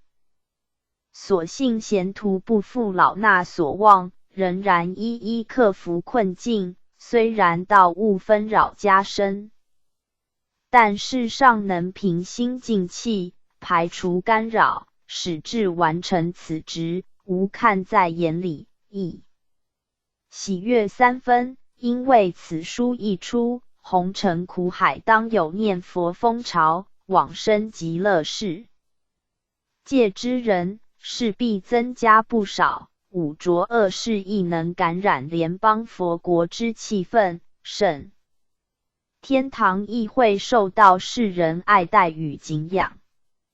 知晓捐印此书者，亦当是福大命大之事，此真是末法之佳音，是人之福分。最后无希望凡是观阅此书者，皆要喜悦念佛，有朝一日往生有望矣。天运甲子年8月初8日、3日9月1984。济公活佛景叙于台中圣天堂。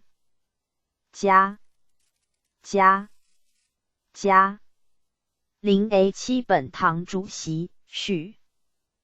本堂主席官登台序。鸾门阐教普化大开，有以末世以来为最，可说是度人无数之方便法门。这些事实，神人共见。因此，鸾坛之成立，便应时应运。而今，本堂开堂就是在此种情形下而建立。素自癸亥年9月19日奉旨开堂以来，圣天神圣无不战战兢兢，为普化大业而努力。因此在开堂以来，诸生除了夙夜匪懈之外，尚要保持一股坚忍不拔的毅力，否则就难以完成上天所赋的艰巨任务。尤其在开堂半年之时，又要做选堂工作，如此坎坷颠簸的磨练下，诸生尚能完成使命，更在著作善书方面又能如期脚书，分送各地如这些事实，令诸天仙佛赞叹不已。但创堂维艰，守成不易，圣天堂有今日之成果，除了仙佛暗中帮助之外，尚有许多善心人士出钱出力，隐名埋姓，默默耕耘，方能众志成城。此些事迹，无感恩不尽。愿各地善信及本堂门生，能再勉再厉，秉持一颗爱世人如爱亲人一般的心，直到永恒。资职极乐世界游记即将复印之前，特作此序，以为勉。天运甲子年8月念2日、17日9月1984。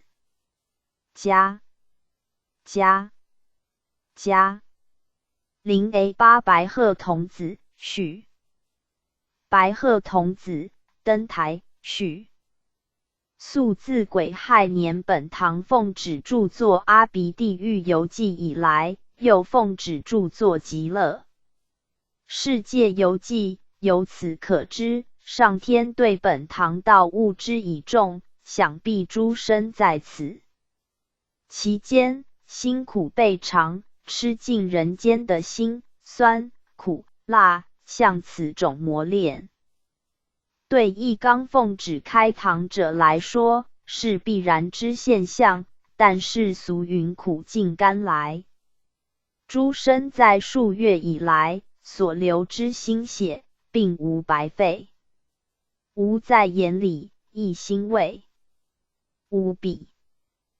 今日极乐世界游记由吾担任法眼传真之职，将继佛代蔡生在极乐世界所见所闻，一一披露无疑。相信此书出版之后，净土光辉势必普照宇内，使人人念佛，人人赞佛。西方诸佛菩萨亦更加忙于接引之工作。本堂寓意迈入新的里程碑，所书者将落，亦不绝。因此无希望凡是好道之人，当要解囊相助，使极乐世界游记能广布世人周知，人手一册，早日化娑婆世界成极乐净土。资植极乐世界游记父子在即，无特降序，以为免。天运甲子年8月念2日，17日9月1984。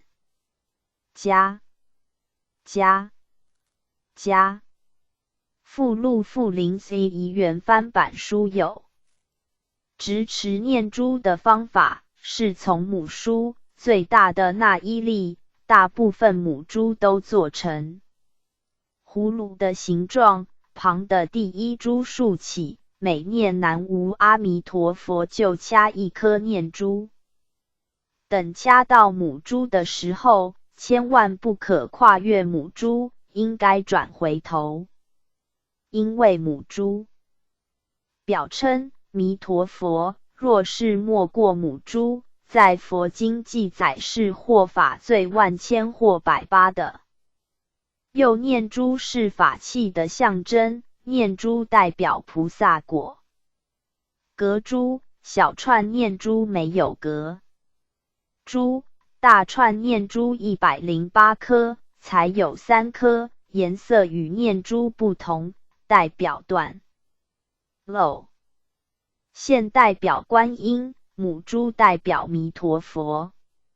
瑜伽诸经云净珠犹如佛，不应亲戚处，因此佛珠当不能要小孩当成玩具一般，否则是一种对佛不礼貌的行为。可是述书功德经云，若有人手持述书，虽不念诵佛名及陀罗尼者，此人亦获福无量。由此可知手持念珠是功德无量的。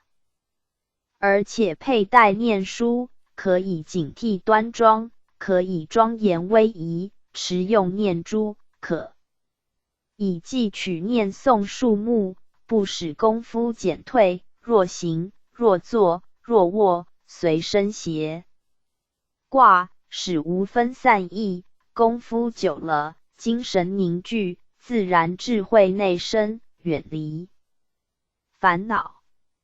因此念珠被形容成拴马索，意味着人心好比心猿意马，妄想纷飞不停，只有掐树珠念佛，才能将心猿意马制服。